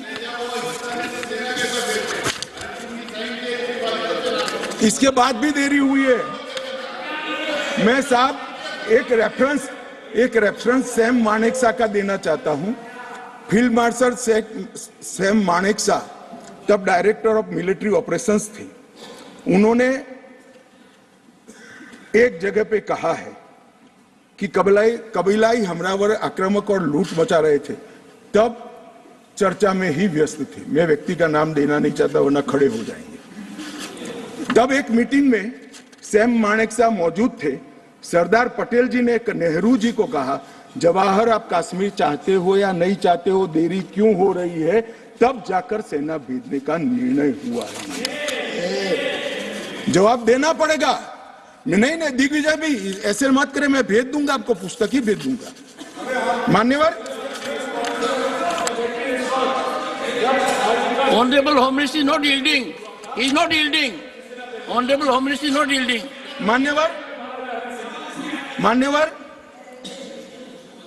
एक बात सर्वविदित है, अगर असमय सीज फायर नहीं होता, सीज फायर असमय नहीं होता तो आज पाक ऑक्यूपाई कश्मीर नहीं होता। अब पत्रों का जिक्र कर रहे हैं, किसी अंग्रेज सेनापति ने देखा, मैं जरूर देखूंगा इसको, अगर लिखा है तो देखना चाहिए, परंतु अफसर कुछ भी कहे, देश का प्रधानमंत्री का देश की जमीन के लिए संवेदनशीलता होना चाहिए या नहीं होना चाहिए? इतना छोटा सवाल है। हमारी सेना जीत रही थी, वो भाग रहे थे, 2 दिन रुक जाते, पूरा पाक ऑक्यूपाई कश्मीर तिरंगे के तले आ जाता। क्यों किया? दूसरा, क्यों मामले को यूएन में ले जाया गया? अब ये सारी चीजों को आप कहते हैं कि रेफरेंस लाइए, रेफरेंस लाइए। मान्यवर, मुझे मालूम था दिग्विजय सिंह, हाँ करता हूं, बैठिए, मुझे मालूम था साहब ये खड़े हो जाएंगे, इसलिए मैं लेकर आया। मैं कोट अनकोट पढ़ता हूं। यूनाइटेड नेशन के अनुभव के बाद मैं इस निष्कर्ष पर पहुंचा हूं कि वहां से कुछ संतोषजनक नतीजों की उम्मीद नहीं की जा सकती। मुझे सीज फायर करना अच्छा फैसला लगा, लेकिन इस मसले को ठीक से हम नहीं निपट पाए, नहीं परख पाए। हम सीज फायर पर और विचार करके बाद में निर्णय करना चाहिए था, कि ये सब भूतकाल की गलतियां हैं। ये जो कोट है किसी और का नहीं है, जवाहरलाल नेहरू का है। अब उनको तो मानोगे या नहीं मानोगे कि उन्होंने गलती की है, स्वीकार करी है। और साहब एक मिनट, सोर्स भी बता देता हूं, Nehru memorial museum and library, Jawaharlal Nehru connection, JNSG 143 part 1। और उस वक्त जब अरे भाई, स्वयं नेहरू कह रहे हैं मेरी गलती थी, क्यों इतना पकड़ कर रखा है पूंछ?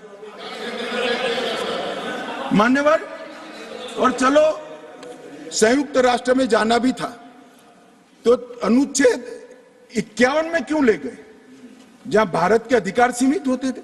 अनुच्छेद 35 में जाते तो भी हमें कोई दिक्कत नहीं होती। ये भी एक बहुत बड़ा गलत फैसला था।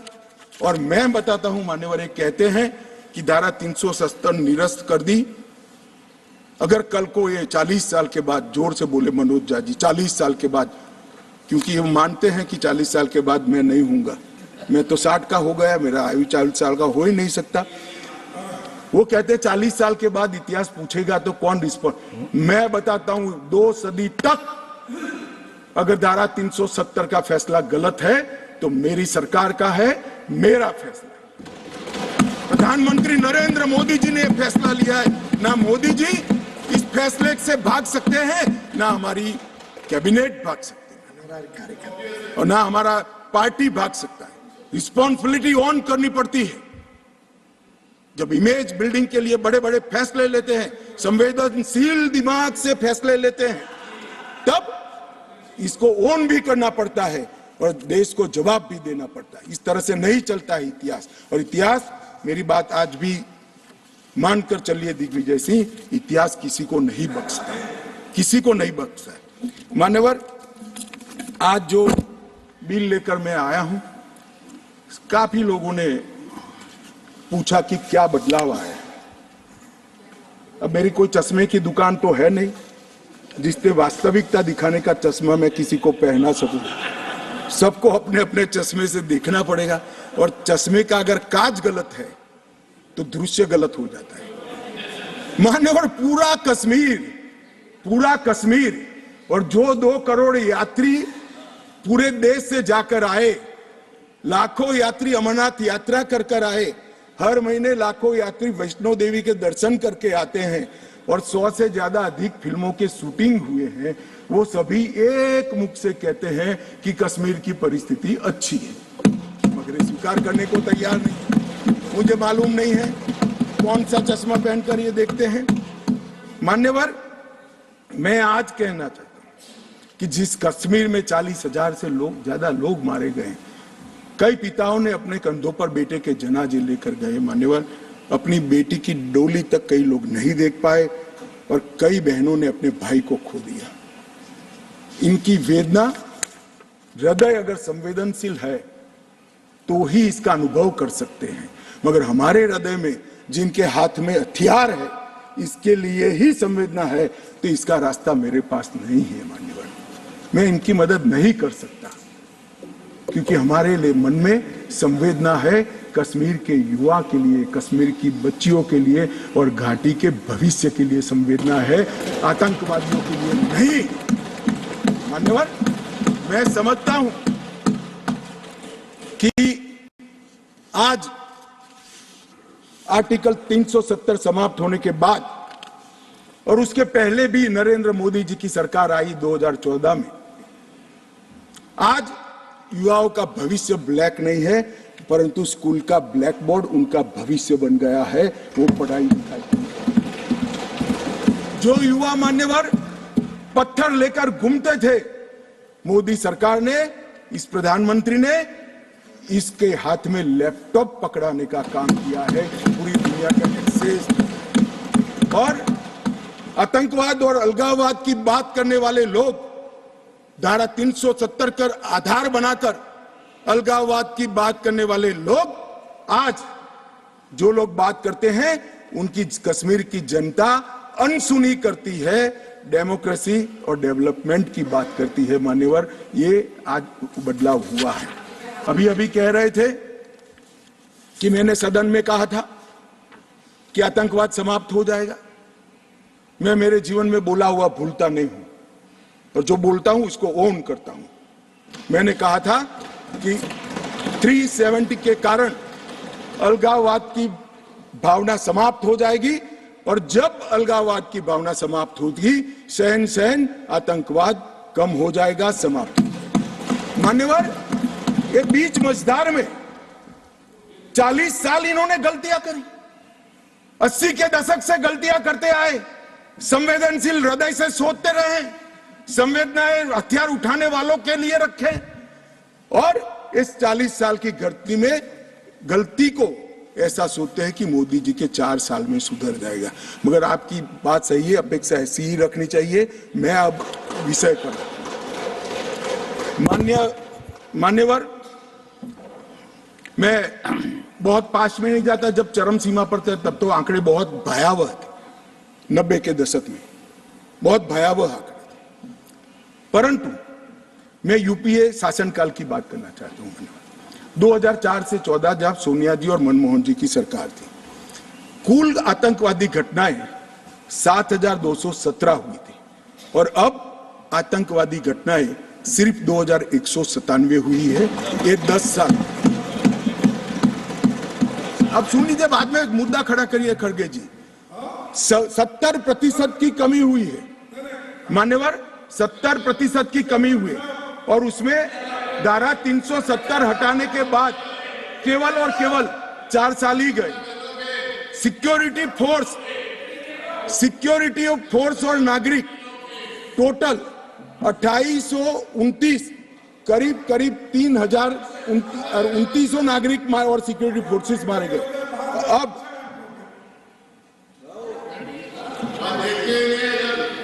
मान्यवर 3,000 नागरिक उस वक्त 4 से 14 में मारे गए, 14 से 23 में 891 नागरिक मारे गए, 70% की कमी।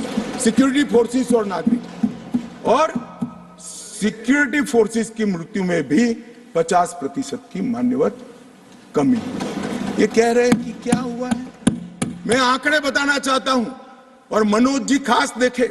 आत्मा है तो अंधेरे में टटोल कर सुने, सोचे और विचार परिवर्तन होता है तो ईश्वर के लिए करे।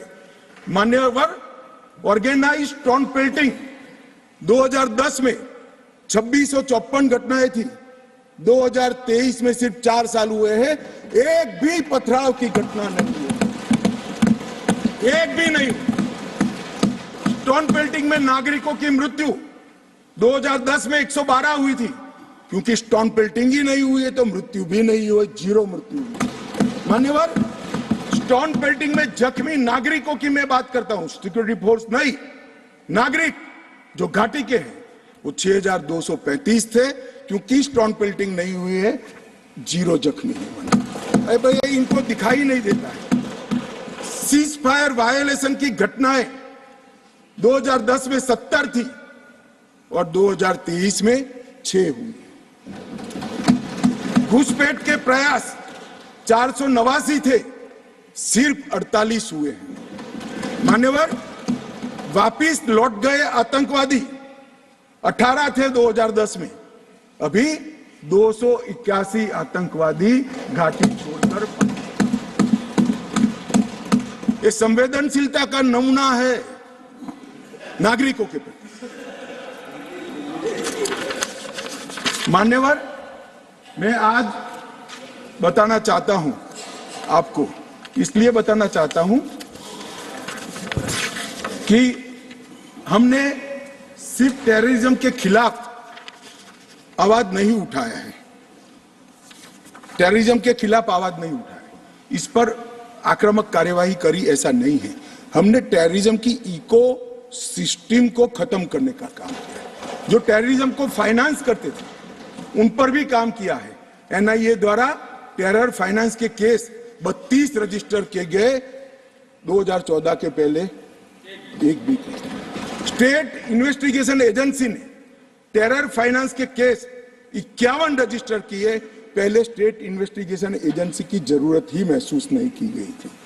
और मान्यवर, 229 टेरर फाइनेंस केस में अरेस्ट हुई है, 150 करोड़ की प्रॉपर्टी सीज हुई है, 57 प्रॉपर्टी सीज हुई है और एसआईए द्वारा 134 बैंक अकाउंट में लगभग 100 करोड़ से ज्यादा रकम को फ्रीज करने का काम नरेंद्र मोदी। ये जो कह रहे हैं क्या बदलाव आया है, मैं दिखाता हूं बदलाव क्या आया। मान्यवर, आज मैं इतना कह रहा हूं कि हमने एक बहुत बड़ा कठोर निर्णय सुरक्षा की दृष्टि से हमने उठाए हैं। मान्यवर, मैं आज बताना चाहता हूं, पहले 2014 के पहले और आर्टिकल 370 नाबूद होने के पहले आपने देखा होगा आतंकवादियों के जनाजों में 25-25 हजार की भीड़ आती। मैं सभी सदस्यों को कहना चाहता हूं, एक भी दृश्य अभी देखा है 370 के बाद? ना, कोई नहीं करता सर, क्योंकि हमने निर्णय किया है जो भी आतंकवादी मारा जाएगा उसी जगह पे संपूर्ण धार्मिक सम्मान और रीति रिवाज के साथ वहीं दफना दिया जाएगा। स्टोन पेल्टिंग क्यों कम हुई? जितनी नौकरियों की एडवर्टाइज है इसमें सरकार ने तय कर लिया है कि स्टोन पेल्टिंग का एक भी केस अगर रजिस्टर है तो वो परिवार में से किसी को नौकरी नहीं मिली। क्यों ये विदेश से भागकर आतंकवाद करते हैं वो लोग डरे हैं? क्योंकि हमने तय किया है जिसका परिवार का जन पाकिस्तान बैठकर आतंकवाद को प्रोत्साहन देता है उसके परिवार में किसी को नौकरी नहीं मिलेगी। मान्यवर, हमने तय किया है कि जो टेलीफोन रिकॉर्ड के आधार पर प्रस्तापित होता है कि किसी का परिवार का व्यक्ति लिप्त है आतंकवाद को बढ़ावा देने में, तो नौकरी में है तो भी उसको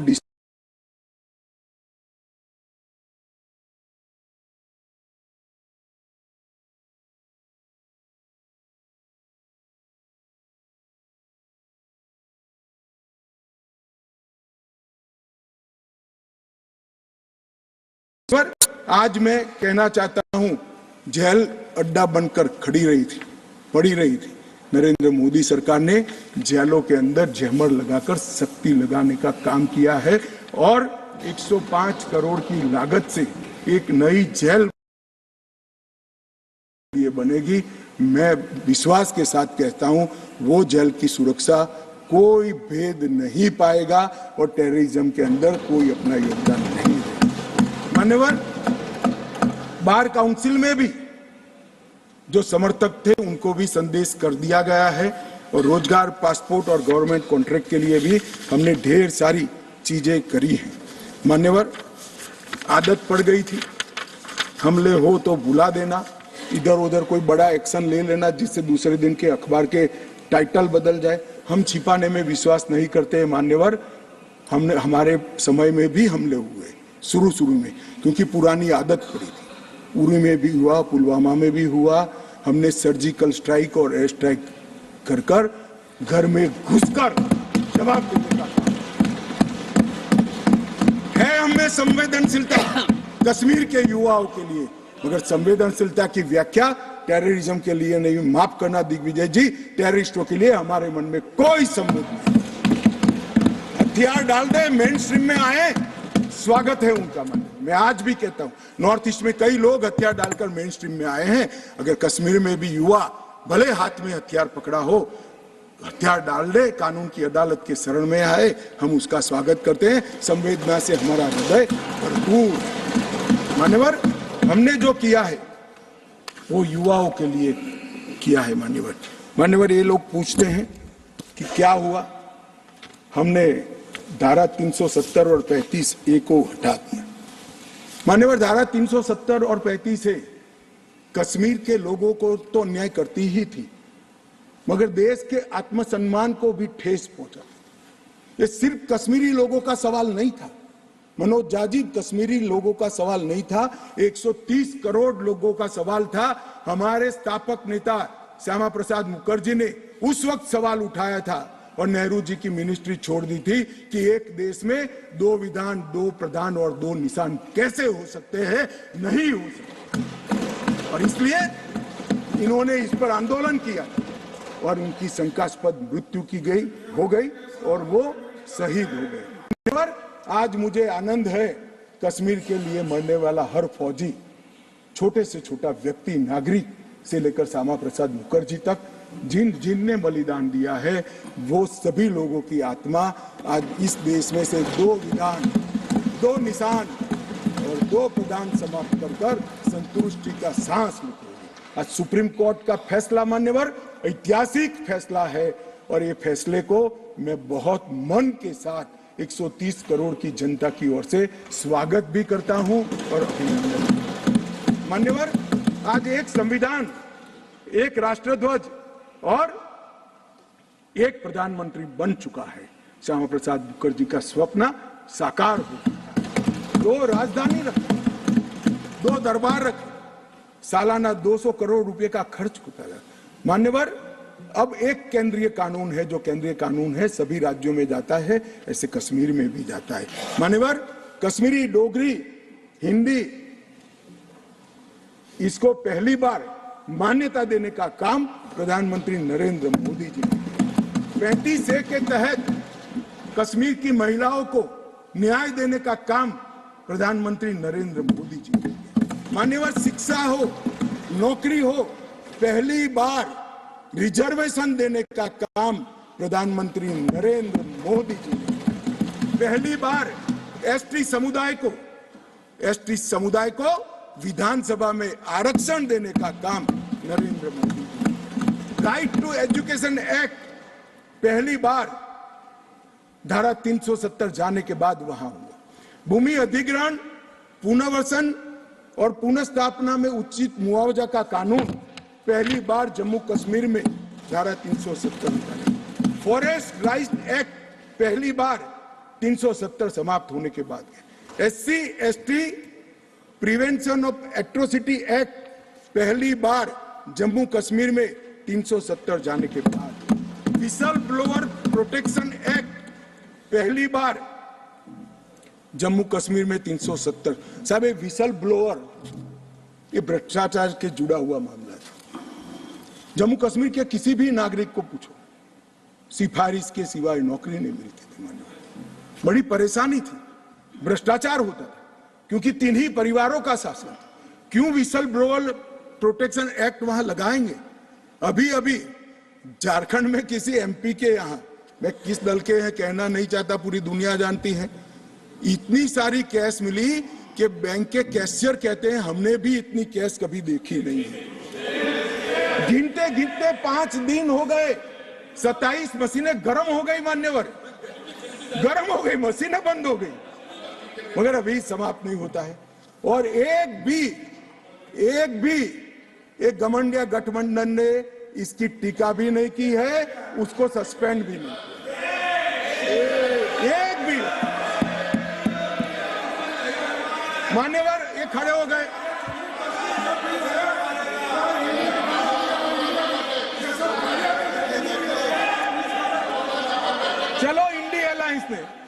मान्यवर इंडिया अलायंस ने इसकी टीका भी नहीं की।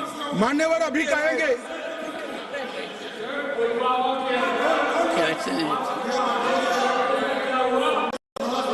Correction is elected. But take it. मान्यवर मुझे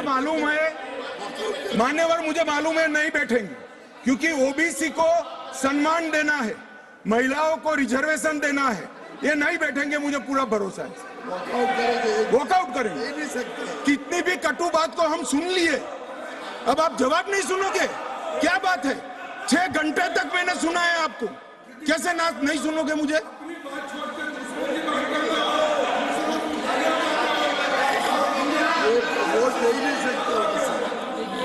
चले खड़गे साहब प्लीज बैठ जाइए। मेरा निवेदन साहब, आप बड़े Only what the Honorable Home Minister says will go on record. मान्यवर, ये कहते हैं कि क्या बदलाव आया है?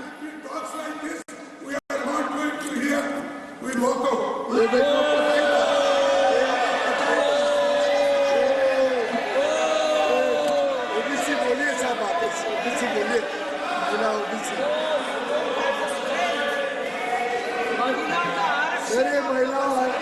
महिला और ओबीसी के लिए नहीं बैठ सकते।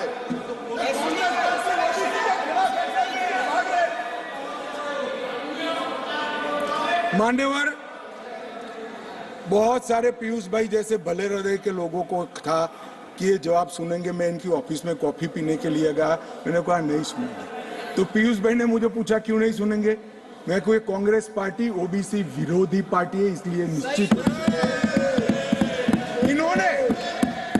इन्होंने काका काललकर कमीशन के रिपोर्ट को दबा कर रखा, इन्होंने मंडल कमीशन के रिपोर्ट को दबा कर रखा, इन्होंने ओबीसी आयोग को संवैधानिक मान्यता नहीं दी, इन्होंने ओबीसी के बच्चों को केंद्रीय पूल में रिजर्वेशन का अधिकार नहीं दिया, और इन्होंने ओबीसी का हमेशा विरोध करने का काम किया है।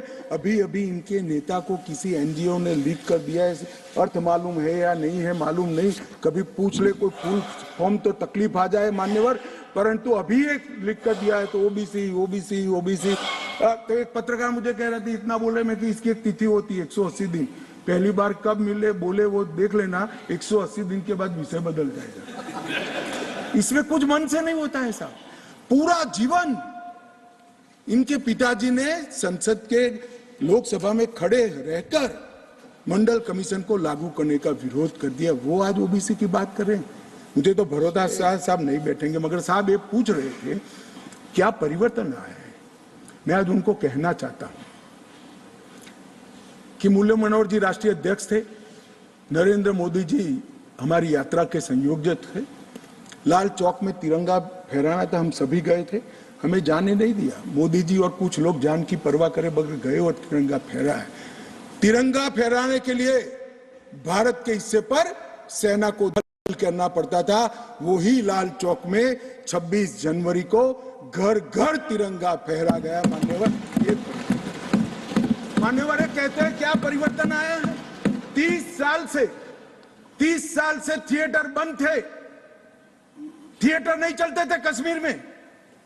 क्यों नहीं चलते थे मैं इसकी मीमांसा में नहीं जाना था, परंतु आज कश्मीर में 3 थिएटर चालू हो गए हैं और 18 थिएटर घाटी में खुलने के तैयार हो गए हैं और कई लोगों ने लोन का एप्लीकेशन। मान्यवर, शूटिंग नहीं होता था, 21 से अब तक 24 तक 100 शूटिंग हो चुके हैं मान्यवर, 100 शूटिंग हो चुके हैं मान्यवर। ये सब कहेंगे, इसको भी धर्म के चश्मे से देखेंगे। मैं आज कहना चाहता हूं कि मुहर्रम का जुलूस भी 30 साल तक नहीं निकला था, अभी नरेंद्र मोदी सरकार के समय मान्यवर इनको बदलाव दिखाई नहीं पड़ेगा। जैसे मैंने कहा उनके चश्मे में खराबी है, वो आज भी गलती स्वीकार करने के लिए तैयार नहीं, मगर मैं उनको कहना चाहता हूं कि देश आपकी स्वीकृति का मोहताज नहीं है। देश की जनता अब समझ चुकी है कि कश्मीर के सवाल के मूल में जवाहरलाल नेहरू की गलतियां थी, वो पूरा देश। मान्यवर, जीएसडीपी वो डेवलपमेंट का बड़ा द्योतक होता है, 1 लाख करोड़ का जीएसडीपी था 2014-15 में और आज 2,27,927 डबल हो चुका है। डिग्री कॉलेज 94 थे, आज 147 है। ना आईआईटी था, ना आईएम था, ना एम्स था। आईआईटी भी खुल चुका, आईएम भी खुल चुका, 2 एम्स की प्रक्रिया चल रही है, एक खुल चुका है, दूसरा खुल जाएगा। मेडिकल कॉलेज 4 थे, 7 नए मेडिकल कॉलेज खुले। नर्सिंग कॉलेज एक भी नहीं था, 15 नर्सिंग कॉलेज खुले। मेडिकल सीट 500 थी, आज 1300 मेडिकल सीटें हैं।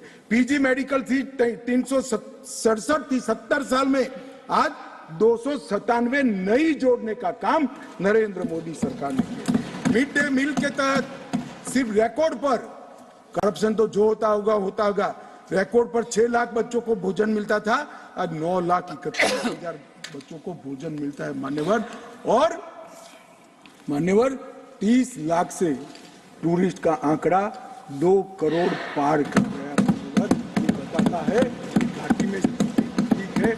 1485 से अधिक होम स्टे, अभी बताया जांगड़ा जी ने कि पहचान छुपा कर जाना पड़ता था, अच्छी गाड़ी में नहीं बैठ सकते थे, परिचय नहीं दे सकते थे। यहाँ घाटी के मुसलमान भाइयों के वहां होम स्टे चल रहा है और गुजरात, महाराष्ट्र, बंगाल से जाने वाले व्यक्ति इनके घर में रहकर खाना खाकर घाटी का लुत्फ लगभग 10,000 बिस्तर होम स्टे के अंदर हो गए मान्यवर। और प्रधानमंत्री ग्राम सड़क योजना प्रतिवर्ष 1100 का एवरेज था, अब 8,086 किलोमीटर का एवरेज बना है। 47 स्मार्ट सिटी के तरफ योजनाएं थी, आज 173 है। प्रधानमंत्री आवास सिर्फ 24,000 बने थे, आज 1,45,000 बने हैं। घरेलू नल कनेक्शन सिर्फ 7,82,000 थे, आज 13,54,000 बने हैं। गठित की गई सेल्फ हेल्प ग्रुप 4,000 थी, आज 19,000 है।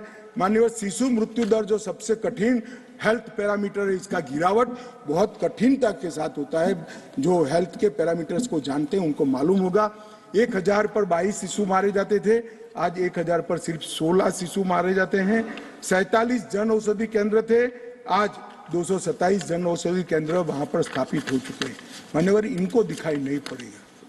मैं आज चले गए हैं मगर दिग्विजय जी को कहना चाहता हूं कि नरेंद्र मोदी जी के हृदय की संवेदना है कि घाटी और जम्मू में इतना बड़ा बदलाव डेवलपमेंट के क्षेत्र के अंदर हुआ है। मान्यवर सिर्फ हाइड्रो इलेक्ट्रिसिटी में 30,000 करोड़ का भारत सरकार ने इन्वेस्ट किया। रेलवे का पैसा अलग, नेशनल हाईवे का पैसा अलग। मान्यवर लगभग पेंशन के लाभार्थी सिर्फ 6 लाख थे, रजिस्ट्रेशन नहीं होता था जम्मू की साइड से। अब ट्रांसपेरेंट रजिस्ट्रेशन के बाद 10 लाख लाभार्थी पेंशन के हो गए हैं। फूड सिक्योरिटी का कवरेज 43.8% था, आज 100% हो चुका है। हेल्थ कवरेज देश भर में एकमात्र राज्य ऐसा है जहां प्रधानमंत्री आयुष्मान भारत योजना मान्यवर सिर्फ गरीबों के लिए नहीं है, गरीब से लेकर धनी से धनी तक, फारूक अब्दुल्ला जी तक, सभी को प्रधानमंत्री आयुष्मान भारत योजना का फायदा मिलता है।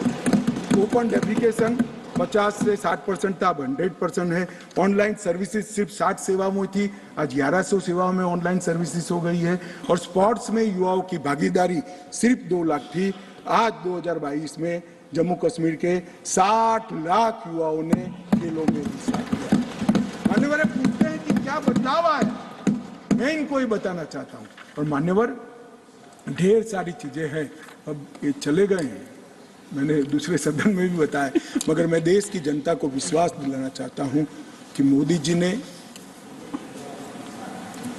लाल किले सी प्राचीर से इस देश को वादा किया था और मोदी सरकार और प्रधानमंत्री स्वयं इस चीज पर अड़े कि कश्मीर के युवाओं को हाथ में कभी बंदूक नहीं लेनी पड़ेगी, पत्थर नहीं लेने पड़ेंगे, इनके हाथ में लैपटॉप और किताबें भी होगी, नए कश्मीर की शुरुआत होगी। मान्यवर